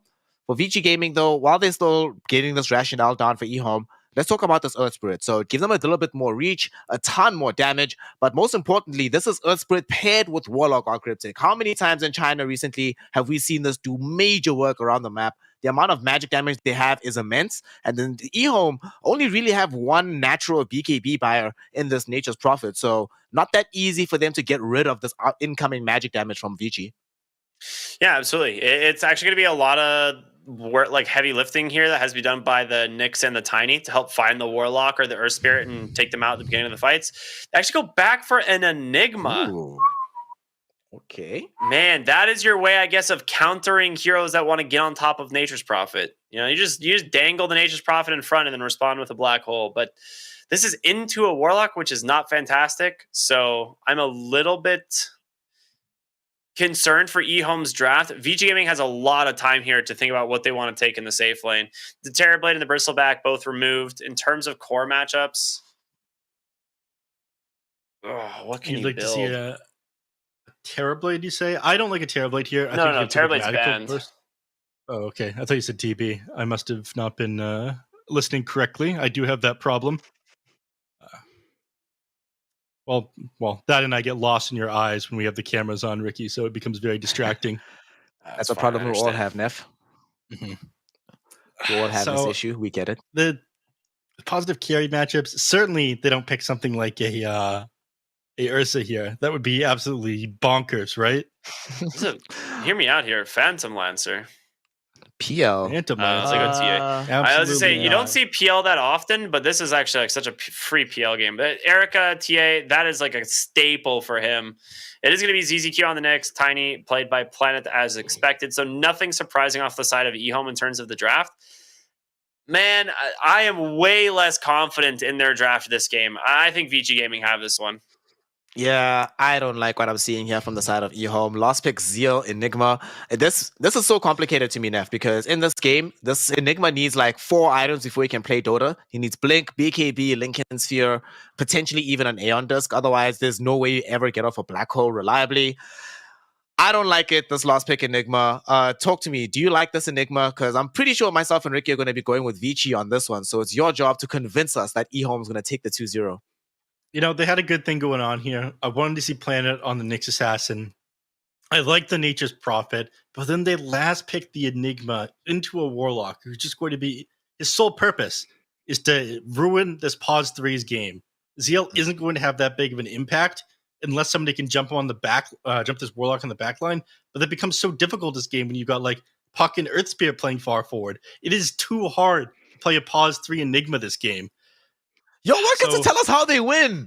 Oh, I'm supposed to tell you how VC win? How eHome wins. No, how eHome wins, yeah. Oh, eHome wins. I was talking about how difficult it is right now for... Oh, yeah. I'm just talking about how difficult it is for eHome. Yeah, I can't tell you how they win, man. Oh, my God. All right, Ricky, you've been a long-time eHome fam.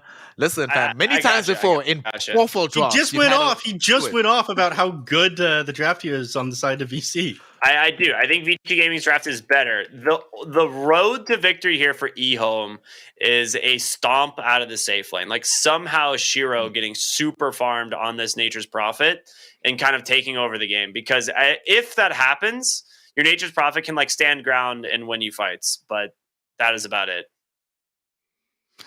It's a rough road ahead. Shiro, you have to yet again put the game on your shoulders. Unlike in game number 1, though, you do not have as much assistance from your offlane and mid laner. You pretty much have to do this all by your lonesome. Let us find out, though, if Shiro can make this happen on the Nature's Prophet or if it's going to be Vici Gaming coming through with this massive teamfight lineup and with the LP Warlock. If that's going to be the ticket for them to win this game number 2, we will find out with Neff, the Mechanic Sensei, and our Cryptic, the Immortal. Take it away, boys. It's game number 2. Potentially Vici's last game just being easy. They might get relegated after this, so make it hype. I'll talk to you after the game.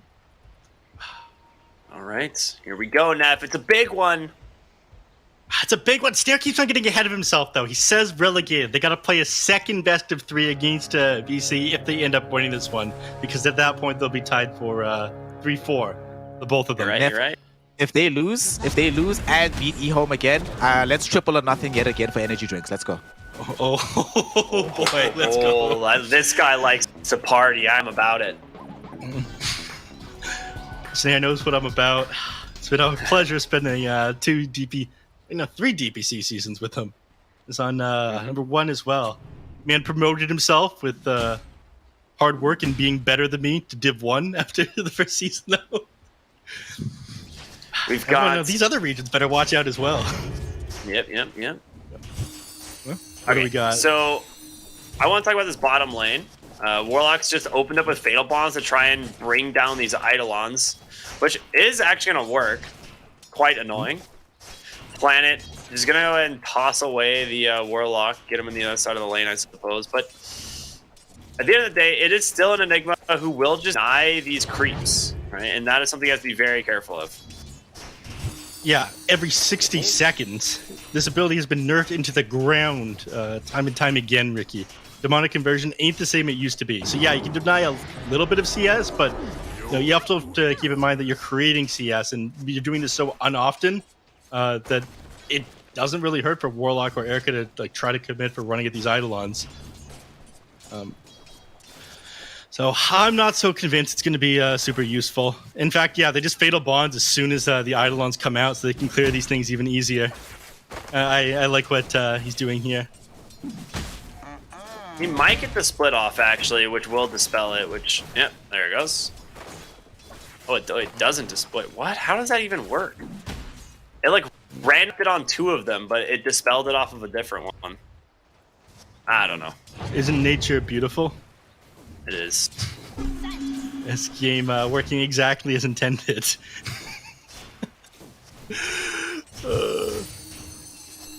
Plan doing a good job of just body blocking the easy camp on cooldown, making sure that Warlock does not have pull. And this will allow them to just hold the equilibrium of the lane back. You know, that's the whole idea, right? Keep this back. Don't let Erica free farm. And Zeal will be able to just continue to deny. Oh, plan it with a toss. Send Warlock into the creep camp. That was quite funny. And he tries to walk at him. Unfortunately, your shadow words, especially at level 1, aren't going to do too much to harass Planet here. Tiny is like one of the highest base strength hero / base HP heroes inside the game, even though he's got zero armor. So you got the pull. Nope. Oh, toss. You're getting too excited. Toying with them. I feel like this is where the exciting lane's going to be because there's not much else happening. Unfortunately for you, Ricky, neither of these lanes are exciting. Mid lane matchup would be if water runes were not a thing, but unfortunately, your bottles get filled up. Everybody's HP is always topped up. Up in the top lane, probably not until you hit level 3 on Earth Spirit are we going to see too much action. I might be wrong about that, but DZQ is an incredibly weak laner on this Nyx Assassin. 2 points Boulder Smash, I think, is where Shiro just gets run at by Yang, but even then, he might just be able to teleport out if he gets on top of him. Oh, You're going to go for it. Go for it. Yeah, and he just forced a TP. And he just teleports out. Yeah, that's fine. That's expected. Nature's Prophet does that. And, oh, look! The exciting lane, Neff. Yeah. I was incorrect. Our observer was a genius, though, and he followed the correct place. Yeah, managed to find the Warlock getting taken out there. Run out by the Eidolons and the Malefice there from Zeal. Yeah, once you have the level 2 Eidolons, if those things split, you can't actually contest them. It is really scary. Yeah. I'd like to point out, by the way, this Enigma is going for a very, very early Vladimir's offering, probably into a Wraith Pack Totem. I like it. We talked about the Warlock existing, making it really difficult for you to land the black holes, so might as well just kind of play it like a Beastmaster almost, which is basically, just get the ability to split push, and the Eidolons push very fast in the lane. Yeah, I mean, the Vladimir offering barely speeds that one out, but the Wraith Pack Totem is going to be a pretty big deal. He's just got the Vladimir's queued up for now, but he's going for this before he even gets boots. I'd be a little bit concerned about them simply running him down in this lane if they didn't have the tiny babysitting him. Yeah. And, thankfully he is there. I can toss him away if they try to run him, Avalanche to try to slow them down. This build is kind of insane. I'm interested in seeing if this works. We've seen the solution is like on pause 5 Enigmas. Just like trying to contribute something with Wraith Pack Totem like you were mentioning. Top lane. Oh, Avalanche toss. They've got Erica underneath the bottom tower, but top lane, you're right. They trade 1 for 1. Oh my god, Erica's actually going to live. They do not have detection for this man, and they cannot wake him up. Oh, toss in 3, 2. Wait a minute. And he's asleep. Oh, but there's a Nature's Prophet, maybe? Erica? I mean, the Nature's Prophet also doesn't have detection. Oh, he's just causing the panic here. Oh, God. Okay, there's the next coming. There's the next coming. He's got a sentry. There it is. They've got him. You can only get away with this for so long. I mean, Space Created or something. 3 heroes are down the bottom lane. Unfortunately, I think they are going to be able to move back over here to the mid lane in time for the 6-minute runes. Typically, Space Created works if it's a support, not so much if it's your core. Because you're also just, losing the space you're creating. Let me take another hit of that copium real quick. How's that taste? Pretty good.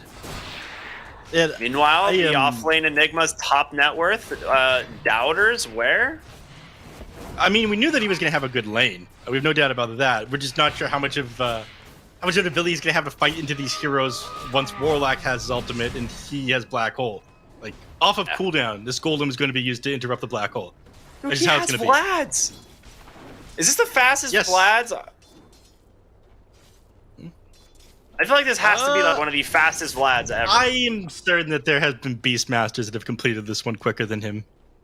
Beastmasters usually Wait, always maybe. go the Helm of the Dominator, right? I've seen them go for Vladimir's offering first. I think a couple of times before the Helm Dom. I think that was against like a Doom. Top lane, by breaking out, Shiro will go down. Nice rotation from XM. Echo even comes in here as well, but he can't kill any of these heroes by himself. This was my worry about this Nature's Prophet, man. Oh no, bottom really win this tosses lane. Erica over into the Zeal. He does. There's the He does Black Hole Avalanche if he wanted Seal. to. He's thinking about it. He doesn't get in range though. Had to pop the Mango to do so. I mean, he wanted to go for the 2-hero Black Hole. He's gonna regret not just letting it rip. But with that, Erica is now out of the lane. Okay, over in here in the mid lane, Echo is trying to set up onto XM. Unfortunately, XM isn't throwing out an illusion. He's trying to go into him anyways, but not enough damage to finish this guy off. 8-minute I was rune hoping is that he coming. commits onto Shiro there.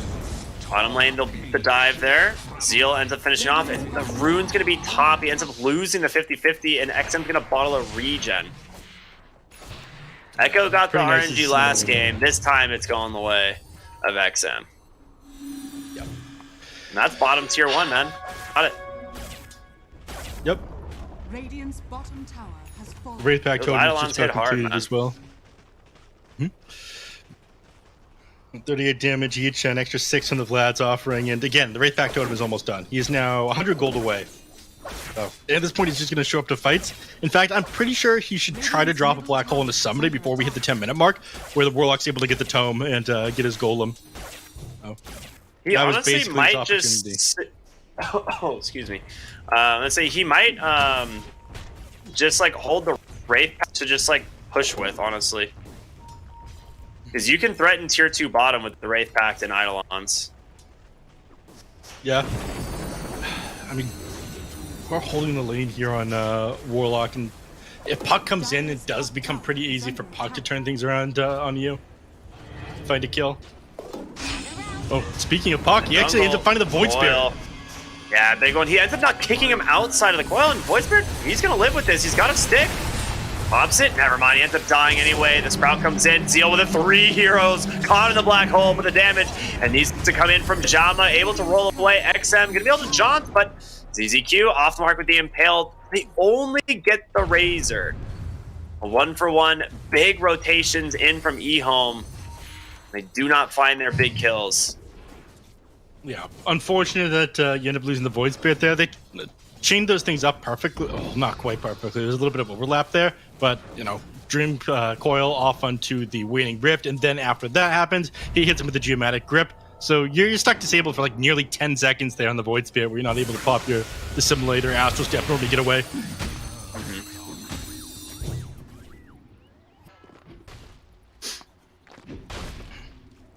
Right. No, Zeal didn't get the opportunity to get like a super clutch Black Hole off. I wanted to see him like off of several heroes. Warlock now has had his ultimate available, so I'm pretty sure he just holds this from now on, like sitting super far back in these team fights and dropping this on Zeal anytime he sees like him getting in position. They come out. All right. Elsewhere on the map, things continue to be pretty slow. Hey, this is going to be boring for a while, probably up until Razor gets his BKB. Erica is even like moving over here into the Ancients to farm these as safely as possible. I would like to see Shiro to put pressure on towers in order to punish VC for playing kind of defensive here, but I don't imagine he moves over to the mid lane, not when XM could threaten to kill off on him. Oh, slow gameplay. Lane, top lane. ZZQ.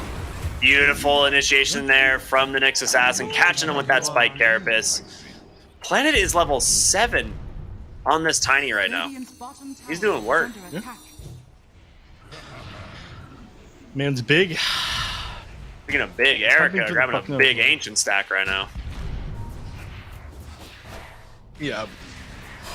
It is harder to clear these things out ever since like the damage reduction per target, but he still gets it done. He's almost got the Dragon Lance as well, so extra stats. I think they imagine EHOME are going to try to play this a little bit faster. Who would you say the late game favors here? Probably VC, like super late when you've got Razor, TA, Puck. Yeah, I think Razor actually becomes one of the most difficult heroes for specifically like once he has like Ag's Refresher and like tanks up a little bit more, and if he doesn't like die in Black Hole, he just like kills the entire side of EHOME. So we'll see. Big Warlock Golem comes out, the coil trapping 2 in place. ZZQ able to get the impale off, but he needs help and fast. He's just not going to get it. Planet not here in time. The puck falls. 2 pick off there for Vici Gaming. Feeling pretty good about that one. So, but they do commit the Warlock Golem for that one. It is on cooling for 150 seconds, and that gives Enigma a pretty big win. Okay, he queued Zeal queued up a Blink Dagger immediately after that thing went on cooldown, like as in the middle of me talking right there. Unfortunately, by the time he gets the Blink Dagger done, I'm pretty sure Warlock Golem is off of cooldown. Hopefully he changes his mind again, because I'm pretty sure this thing gets interrupted by the time he's got it. Dire's top tower is under attack. But he does have like a 2-minute window at the moment where he can just drop Black Hole on somebody and not have it interrupted so easily. Actually just smoked into the mid lane. Zeal's trying to push this mid tower. He's got the Eidolon going. He's got this Wraith Pact as well. Oh, Earthspirit walked right into them. Yeah, that is not the best catch, but you definitely take it. Spike Carapace able to just chain stun him down. ZZQ grabs it. Meanwhile, Shiro's rotation in the mid lane, plus the Treants. I mean, this Wraith Pack now, when you factor in the Nature's Call, actually quite good. I launched off the mark. They're looking for XM on the puck. Don't find it.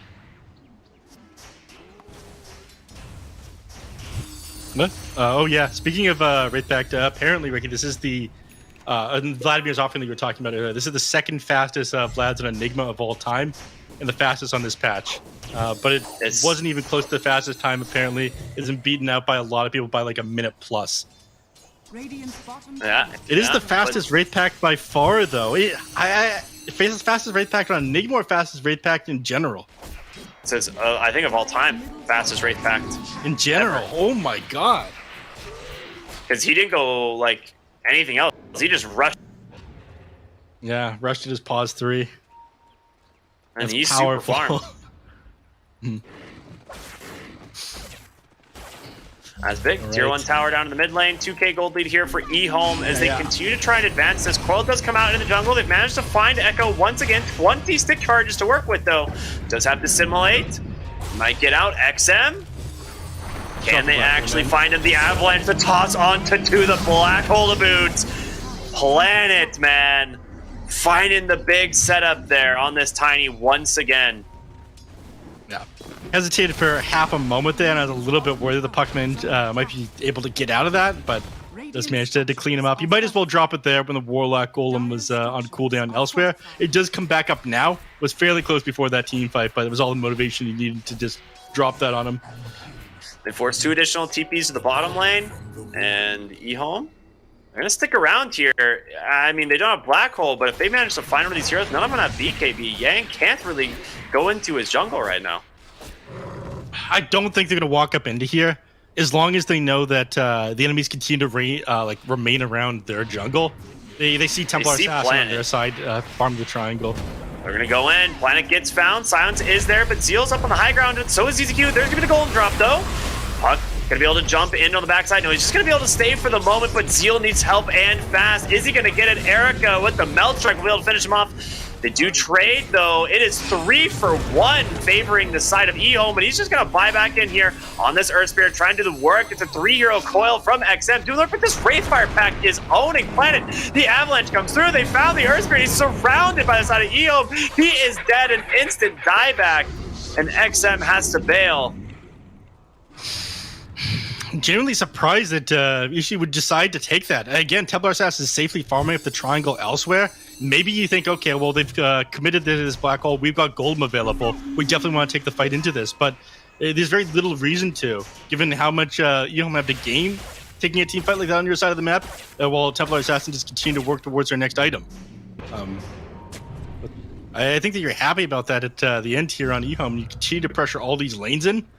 Oh yeah. And Erica certainly isn't ready to fight yet. Like she's gone Blink Dagger to get on top of these heroes a little bit faster, but you're starting to have damage issues. I feel. You have And you're damage losing issues, your but now tier two you towers. have. And it's like you're gonna have tower issues exactly. You have Nature's Prophet and an Enigma who have so many summons to apply this pressure Shard. on the map, and Shiro gets the bottom tower. Yeah, the shard gets delivered as well. It's only gonna be a matter of time before you've got no map left. Yeah, that time is Planet's coming gotta very blink. soon. Yeah. Planet has his blink on the tiny. The fact that he hasn't had it right up until now even is kind of shocking considering how good and how like insane the plays he's made are. Yep. Echo with the Move up DD in the mid triangle lane. now. They're smoked up. They're going into this blind. Yeah, XM's gonna pop the smoke. Yeah. Very ambitious going into that. They've. Why have they even? Dude, this is a value sentry. Double sentry and the ward. All right, that's about as good as it gets.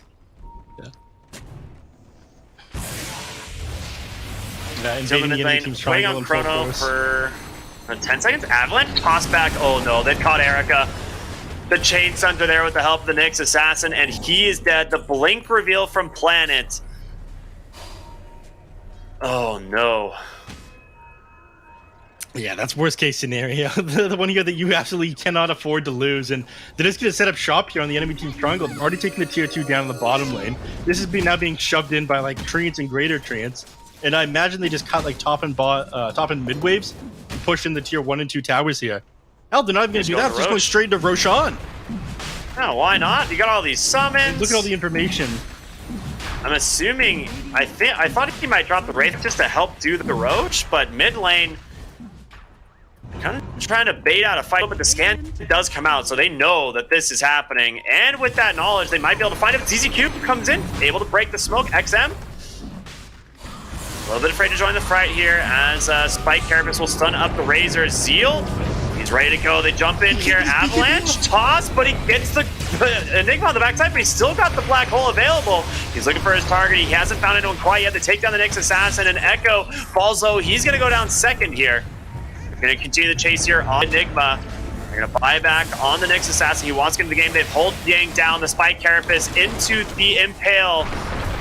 Once the right clicks from Shiro, will be able to find that kill. And that's a big one. Razor, no buyback available. The Roshan, it's low, but a lot of spells committed now on Vici Gaming. These heroes will get topped back up relatively quickly thanks to having Warlock just spamming out Shadow Word on them. So they're not out of the fight here. But no ultimates available. You're still fighting in the black hole. You don't have the Razor. Once he does get back up, he's not going to have BKB for another like 20 seconds after that. You can't fight into this anymore, I don't think. You fight into this, you end up losing it, the game is just over. Jama's going to go for it, I think. Oh, I am hoping they don't. Jama, the odds of success here are way too low. Now anyway. It's too difficult, yeah. There it is. He just goes to the Nature's Prophet. First Roach of the game. 8 to 15, a 7,000 gold lead here at the 20-minute mark. Ooh, Planet was looking for the puck in the mid lane, but nice jaunt, of course. Playing on edge. Yep. And she was going to head up to the top lane. Oh yeah, I was just about to talk about the Nature's Prophet. So I was gonna say, this is what we were talking about in draft. Is like Shiro has to pop off. He has to become very, very strong, very farmed. He's got his Witchblade, he's got his BKB, he's queuing up an AC. He just needs to tank the damage for his team. If he can do that, he'll be. I mean, after AC, I think he just goes Satanic, honestly. But we'll see. Oh, he is really, really, really scary. He's made quick work of this tier 1 tower up in the top lane. They do have Fortify available so they can buy themselves a little bit of time if they remember to do it. Now what can you do? You've got other things you're worrying about right now. Yeah. Oh, ZZQ is fam. There's the Impale to jump in from Echo, and Shiro joining the fray. He goes down. Man, this Nyx Assassin, I said it in the last series, you cannot give Nyx to EHOME. They're too good at playing around this hero. They are. My god, they lose more than half the HP up with this top tier 2 as well. While all that's going down, being shoved in by the catapults and then the Greater Treants. They're just gonna push into their base here. I'm pretty sure it's gonna be at like, 15%. Yeah. Oh, mid lane, this Erica's trying to Spirit. shoot bottom. A nice toss back from Planet. No buyback available, and now mid tier 2 instead will fall.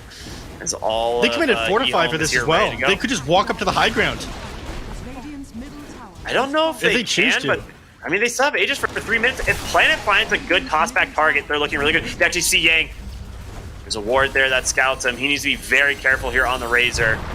Planet, Avalanche, the toss back. Can they bring him down? The BKB comes out immediately, and that is what they wanted. Planet's going to pay for this one. I mean, that's enough. Getting him to commit his BKB there. Like, they cannot fight outside their base now. This Razor, it just gets blown up if he tries to walk into you. And They're just going to slowly chip the melee. Look at this. They've got the Eidolons here. They've got the Greater Trains about to spawn. They can't do a damn thing about this. They're going to try. Kicked in aggressively, but Echo, he's got the Earth Spirit on the backside. There's the gold. That's the green light for Zeal. He can black hole pretty much anyone. He's looking at the Razor, thinking about it, but trying to just kite this one out for now. Shiro pops BKB. Echo jumps on over to Yang. He gets him. Zeal surrounded, but he gets the black hole. It's onto the puck. He gets the silent out from Jama, but is it going to be enough to save the fight? Erica comes in. He gets a sick melt strike, able to bring down the Enigma. Echo falling low. Astral steps over, but the puck is there waiting. 3 heroes dead on EHOME. They got the melee barracks. A little bit too much greed. Yeah. I didn't think there was any way that they'd be able to fight into them there, but, you know, Silences ends up interrupting the black hole about halfway through. You could never really approach the fight there at Enigma. It was a green light, but it was him, you know, crossing the street to where irresponsible drivers are, despite the green light. I see. Yeah, I was gonna say he needs a BKB at some point this game, and instead he's just bought out a Blink Dagger and queued up a BKB after that, so it will be coming eventually. But they do manage to take the melee racks in the middle of that last fight, which is exactly what they wanted, to stick around long enough for them to get that. So mid lane is going to be shoving in naturally, and they have to deal with this constant rat Dota coming out from Shiro here. The game doesn't get any easier. In fact, it gets quite a bit harder once he gets the Assault Cross that he's working on now. Yeah. So he's getting really close to that. And on top of it, he only lost Aegis in the last fight. He didn't actually die. So he still got that space to continue farming. They didn't get like the gold bounty for killing him. And he is feeling very strong right now. Yep. That is an interesting voice line there by Enigma. What was it? Silence is golden. Is it something about treasure? Oh. Yeah. Oh, when he got the You not hear it? arcane rune? Yeah. No, it was something when he picked up the arcane rune. I just didn't hear it. I wasn't paying attention to it. So they've got a foothold back into this if they've won like a single team fight now, but they're still missing some very important items. Yang was working on his refresher orb right now. Erica, you have a Desolator, but you're still working on you're so far away from your BKB. You're currently working on a Hurricane Pike still. Yeah, that's the thing. Like, TA needs a lot of items to deal with this Nature's Prophet because you can just get sprouted, and that feels pretty bad. So, see what ends up happening. Speaking of big items, though, Echo just finished up his Aghanim Scepter. So you do have that AoE silence now coming in from the Void Spirit Planet. Smoked up on the backside. He gets Erica. Oh no, the toss on over to 2 Hero Silence. Zeal's gonna be able to chain stun down the TA. The coil will catch him, but the only thing. Oh my god, he gets out! ZZQ just TPs! Oh no, I thought you might get the Nyx, but they end up not even getting that. Avalanche manages to find the puck. He can't jaunt. He's stuck, looking for Warlock as well. Zeal gonna try and punish him. The tree toss on over. Planet helps find the kill. 3 heroes dead on gaming. And Lane's pushing in. Zeal just griefed. Zeal just griefed Planet there. He was taking damage from the creeps. And so the Fatal Bond just kept interrupting his Blink Dagger.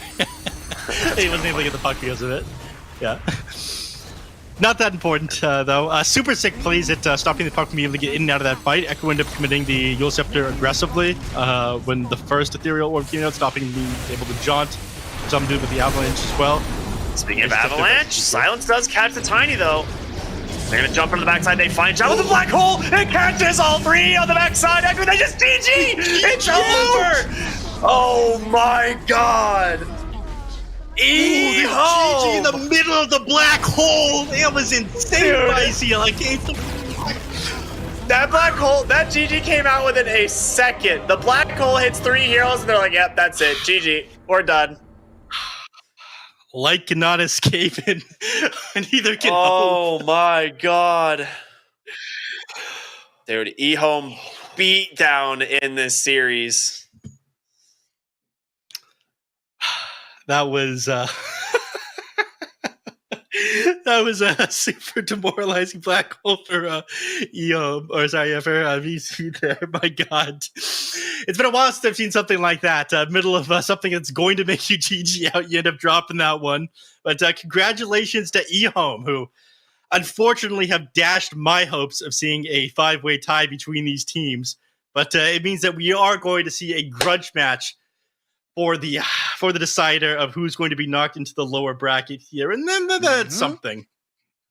It is something, and not only is it a grudge match, it also is a match that's going to be earning me triple the energy drinks I've earned from Nef so far, because EHOME, in the form that they've displayed right now, certainly should have the number over the side of Vici Gaming. This game, though, heartbreak here, heartbreak, because we really thought, especially you, me, and our Cryptic, let's holler, Ricky. We thought that this draft was really good from the side of Vici. We liked that they were presenting to us. It literally did not go according to plan in any respect of the word. They got overwhelmed within 26 minutes practically. The laning phase, you were talking about how the victory for the side of EHOME would need to come from a strong performance from Shiro, but nobody could have anticipated just how good of an Enigma game Zeal would have had for himself. My god, he demolished them on this hero. Yeah, the item build was perfect. It made a lot of sense. It was, you don't really like all in with this black hole. Like eventually late game, and you just get one, and that's it, right? You just gets the blink dagger. He's like, "I'll get one for you guys, I promise." But leading up to that, it's just the slow bleed of losing your entire map to this Nature's Prophet and this Enigma, and like the amount that you have to commit to find these like kills and these big fights. It's just not there. Like you commit like every single spell on the side of Vici Gaming. And they got the Enigma, but they lost 3 in the process. And it's just, I mean, it's a really well played game here from EHOME. Honestly, ZZQ bodied them, Planet bodied them. Like the support duo from EHOME once again, just showing up big here. Like in my opinion, they are the MVPs just because of how many kills they found, how many important kills that they found. They have 13 assists each. Like that is ridiculous. But it's not just about the kills here, Neff, because it's another thing that they provided for this game was intel. We were talking about it in the draft, about the kind of information that can be provided by this Nyx Assassin hero. And it just really felt like not only were they getting pushed in all the time by this Enigma, Nature's Prophet, but also slowly but surely they were just losing out on vision control throughout the entire game. With this Nyx Assassin, just making sure that there's nowhere on the map you can move to safely plant that vision. And even if you have your own vision down, he's quickly going to deward it and prevent you from having any kind of look into this game. Yeah, I mean, aggressive movements by like Nyx Assassin leading the rest of his team, not only into the enemy team's jungle at first, but after they took out that tier 2 bottom, relatively early, I might add, they moved into the enemy team's triangle. They constantly, had sight on where VC were playing, and like played into their face. Even when Black Hole wasn't up, but they continued to play aggressive with how good of a game that Zeal was having. Oh boy. But yeah, amazing positioning by the supports this game. And it was painful. I don't think it's a mistake that many of these replays we're going to see are going to be inside Radiant Jungle, where time here, Ricky, to farm up and get Erica back into the swing of things. He didn't necessarily have the same dominant performance that we've often seen him do on the Temper Assassin, but when you don't have an opportunity to farm back, like Nev said, your triangle is always contested. You can't actually farm your jungle. You're also losing out on this fight. And we just can literally see his net worth minute on minute becoming relatively less worthwhile than what EHOME is bringing to the table. It's really funny too, because they can just let this TA farm the triangle if they wanted. They're like, yeah, whatever, we don't really care, because they're going to be getting way more out of the map than Vici Gaming will. And like TA is not going to be fight ready, right? Like she can't solo carry. It is another situation where it's like she can't be the only damage dealer. It has to be these other heroes as well showing up to these fights, and there's not enough farm on the map for them. And eventually EHOME just have the better high ground. They can actually just push right into you with the Aegis timing. And as soon as like Black Hole is available, you can rely on that to just almost guarantee one kill. Yeah, this is one fight that did end up going their way. Yank gets blown up relatively quickly, but they managed to chase Z on the back line here. Black Hole goes off for a little bit of duration, but does end up getting interrupted there by the geomatic rep. But this is the only time that Erica can actually click heroes, it feels like. The rest of the game, really not much came out from her. In fact, I'm pretty sure most of the hero damage that Erica did this game was from that team fight, because he only ended on 4k hero damage. 4? Oh, Yeah. that is Not numbers high. you want to see. Yeah.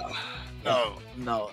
That's very problematic for a hero like the Templar Assassin to not be able to have that degree of impact in this game. And it's very peculiar, right? Because when we saw this drop from Vici, it did seem very apparent that they had this very good team fight strength.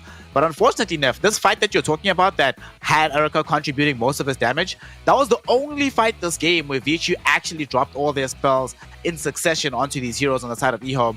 Pretty much every other time, it was very disjointed. Magnetize would come before Fatal Bonds, Warlock Golem would drop before the Puck Ultimate came out. Where was the cohesion from Vici Gaming? This was a team that once they got Yang, that was supposed to be the answer, right? He's the guy that's supposed to come into the team, fix the cohesion issue that they had in the last season.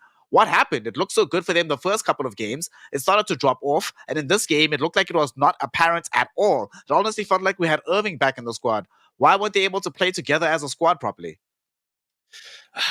I feel like it was just the Templar Assassin getting shut down too hard, and them trying to make up for it. The TA didn't really look like she was ever sure what she wanted to do. Would feel like a Dragon Lance and a Blink Dagger to try to play kind of fast, but then I think realized you simply did not have enough damage after a certain point, and you couldn't fight into them. Maybe the first game ended up getting them a little bit too much, but I have to agree with you. The cohesion wasn't here today, and it was a very important day for it to be here as well, because you go from potentially being able to qualify for the major to now having to fight a tiebreaker to stay in the upper division. Yeah.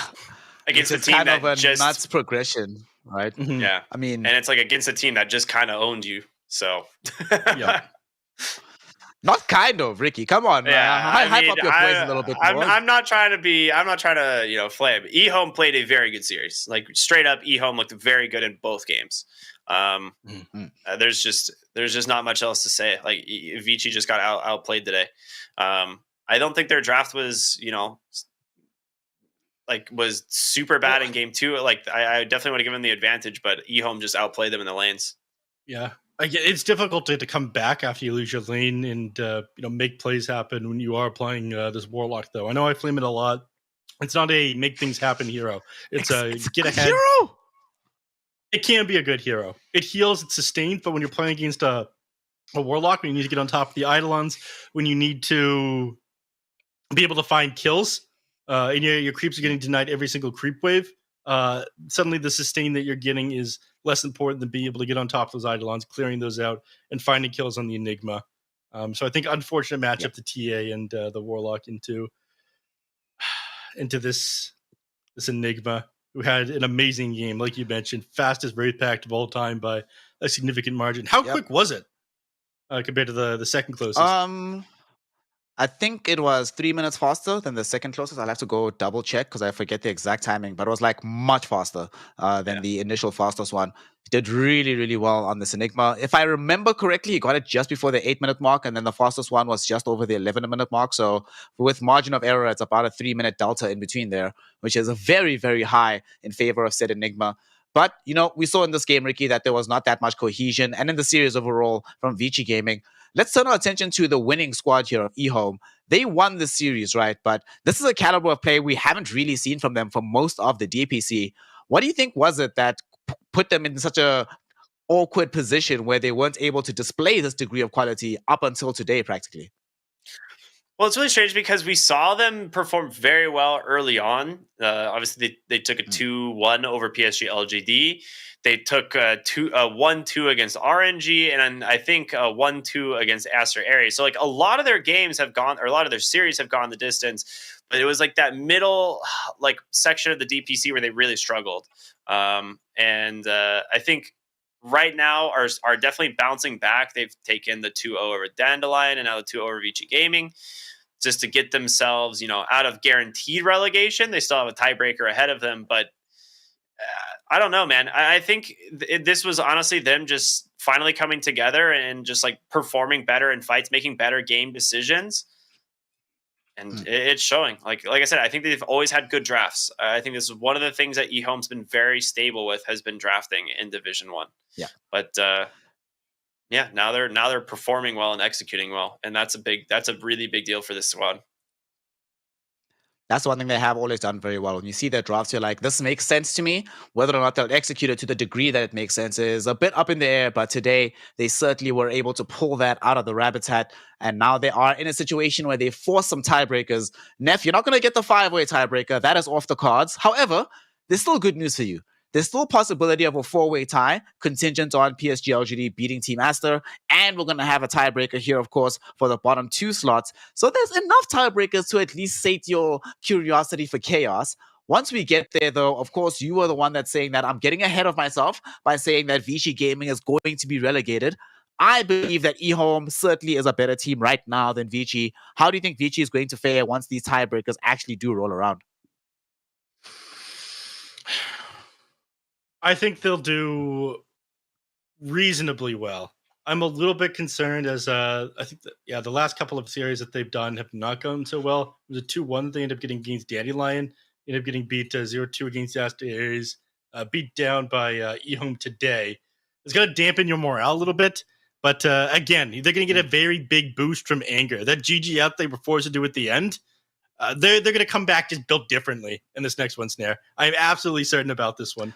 I think they'll probably change out their drafts a little bit to be more flexible with the openers. And I think if they do that, they'll do a little bit better because, like Ricky said, drafts. Well, we'll see if they can manage to do that once the tiebreakers roll. For now, instead of thinking about the difficulty of tie directly, as we now have ZZQ winner of the series, challenger for Vici.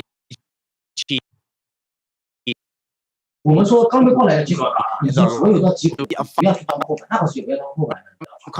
你像如果是像是叮咚板嘛，是到底有个沉默，家里多的伤害，叫不是这 A 一下，对，就死伤。因为我们那个安倍就是所以后面你的康贝你不用管小 A 没跳的。You might need to refresh VMix right now, but ZZQ, congratulations on winning. The first thing I want to hear is what is the major difference, the X factor here that made you recover and start to win these series here after a slow start here in the DPC? 首先恭喜你拿下比赛胜利，然后想问一下，调整状态之后，就是从不好的状态调整过来的很快，然后拿下这场比赛的秘诀是什么？教练的作用比较大，教练一直在安慰大家。Our coach Mikasa did a really good job. He's always trying to cheer us up. Okay. Before I hand it back to Snare, I got to know what your coach does to cheer you up. What is the number one thing he does to motivate you guys? 我想就是问一下，教练具体会做一些什么样的事情来给大家拧绳呢？就是鼓气、加油啊，然后再找每个人的不足啊，然后说该怎么做啊，什么什么的，就一堆吧。然后教练还充当心理辅导，给大家做心理辅导，就这么说吧。Yeah, just very detailed coach stuff. He will talk to us, he will motivate us, cheer us up, and he will find everyone's mistake, and he will try to talk through to us. He's also do some counselor to us as well. Coach Counselor, got it. Thank you. Snare, I'm pass it back to you as I stole your host role briefly. Apologies. Thanks for passing it back because otherwise you're going to be stealing my job soon. But ZZQ, congratulations on the victory. The thing I want to ask you though, you're one of the few TAs that's Nyx Assassin in the 5 role rather than just playing it as a 4. So does the team think that the hero itself is just that good that you demand to have it in the game? Or is it a thing of pick Nyx and we'll decide where we play it a little bit later down the line? 想问一下，就是你的这些刺客小强这个点的话，一直是打5号位。你们队的话是觉得这个英雄强度比较够，喜欢4-5摇摆，还是说喜欢就是让你去打一个偏5的位置？一般都是主要都是偏5把，这个英雄就1把跳刀就够了，就不需要太多的打4也不刷钱，有时候就还是多吃些经济吧，因为这英雄会经常死。I think Nyx is better as a +5 because he doesn't need too many gold. Only thing he need is a blink dagger. So I think position 5 is better, and for position 4 you want some heroes that can actually farm. That certainly makes sense. That certainly makes sense. Another draft-related question. The first game when you went for the last pick Alchemist for yourselves, we've of course seen the squad have some struggles before when you did go for an Alchemist game. Even though the Alchemist had a good time in the game, you've ended up losing in the past. What do you rate the hero like right now? Do you think he belongs in the safe lane role? And do you think the hero overall is just good in the meta? 第一场比赛拿了炼金吗？然后你们之前也一直也有选过炼金，但是输了的那个情况。然后你觉得现炼金这个版本现在到底强度怎么样？然后到底是打核心还是打辅助？这个东西就比较能摇啊。如果你前2手拿出来，你就可以一直摇啊，还可以放在辅助上面啊。如果你是吧，就是最后一手拿就可以，就好打对面，就整体发挥把节奏拉快。强度呢？强度还可以吧，就是你得在他的就是强势期结束游戏，不结束的话就往后很难打。Yeah, I think the hero is decent, but it's really flexible. So you can first to pick him, or you can last pick. If you first pick them, there's a high possibility you will switch it to a support role. If you last pick him, it's probably gonna be a good carry game, but you have to finish the game when he reaches his peak. Otherwise, you're gonna lose it.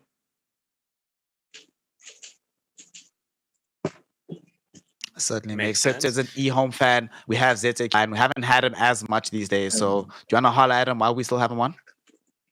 Yeah, absolutely. So after this series, you guys have now brought Vici Gaming into absolute despair, as they will now have to face you again.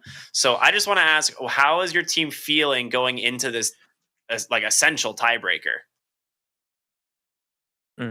这场比赛就是赢的比较让对面没什么还手之力，然后但是后面的话还要再跟对面打一个加赛，你对这个要打的这个再打一次的这种加赛你是怎么想的？肯定必须要赢吧，不能掉级吧。再还尽力赢啊，保级。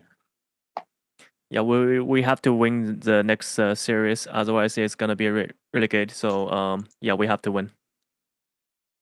Yeah, I'm looking forward to that one. I'm sure Vici Gaming maybe not so much right now. So thank you.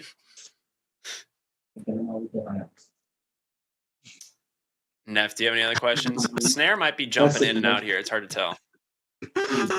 Before we I think we've basically lost Snare, but I think that is all the questions that we have. Thank you so much for your time, ZZQ, and congratulations again on the victory, and good luck in your next upcoming match, rematch that you're going to have against VC. Good luck. 感谢你接受我们的采访，希望你们在之后对VG的加赛里面能够一定很好。好，谢谢。Thank you.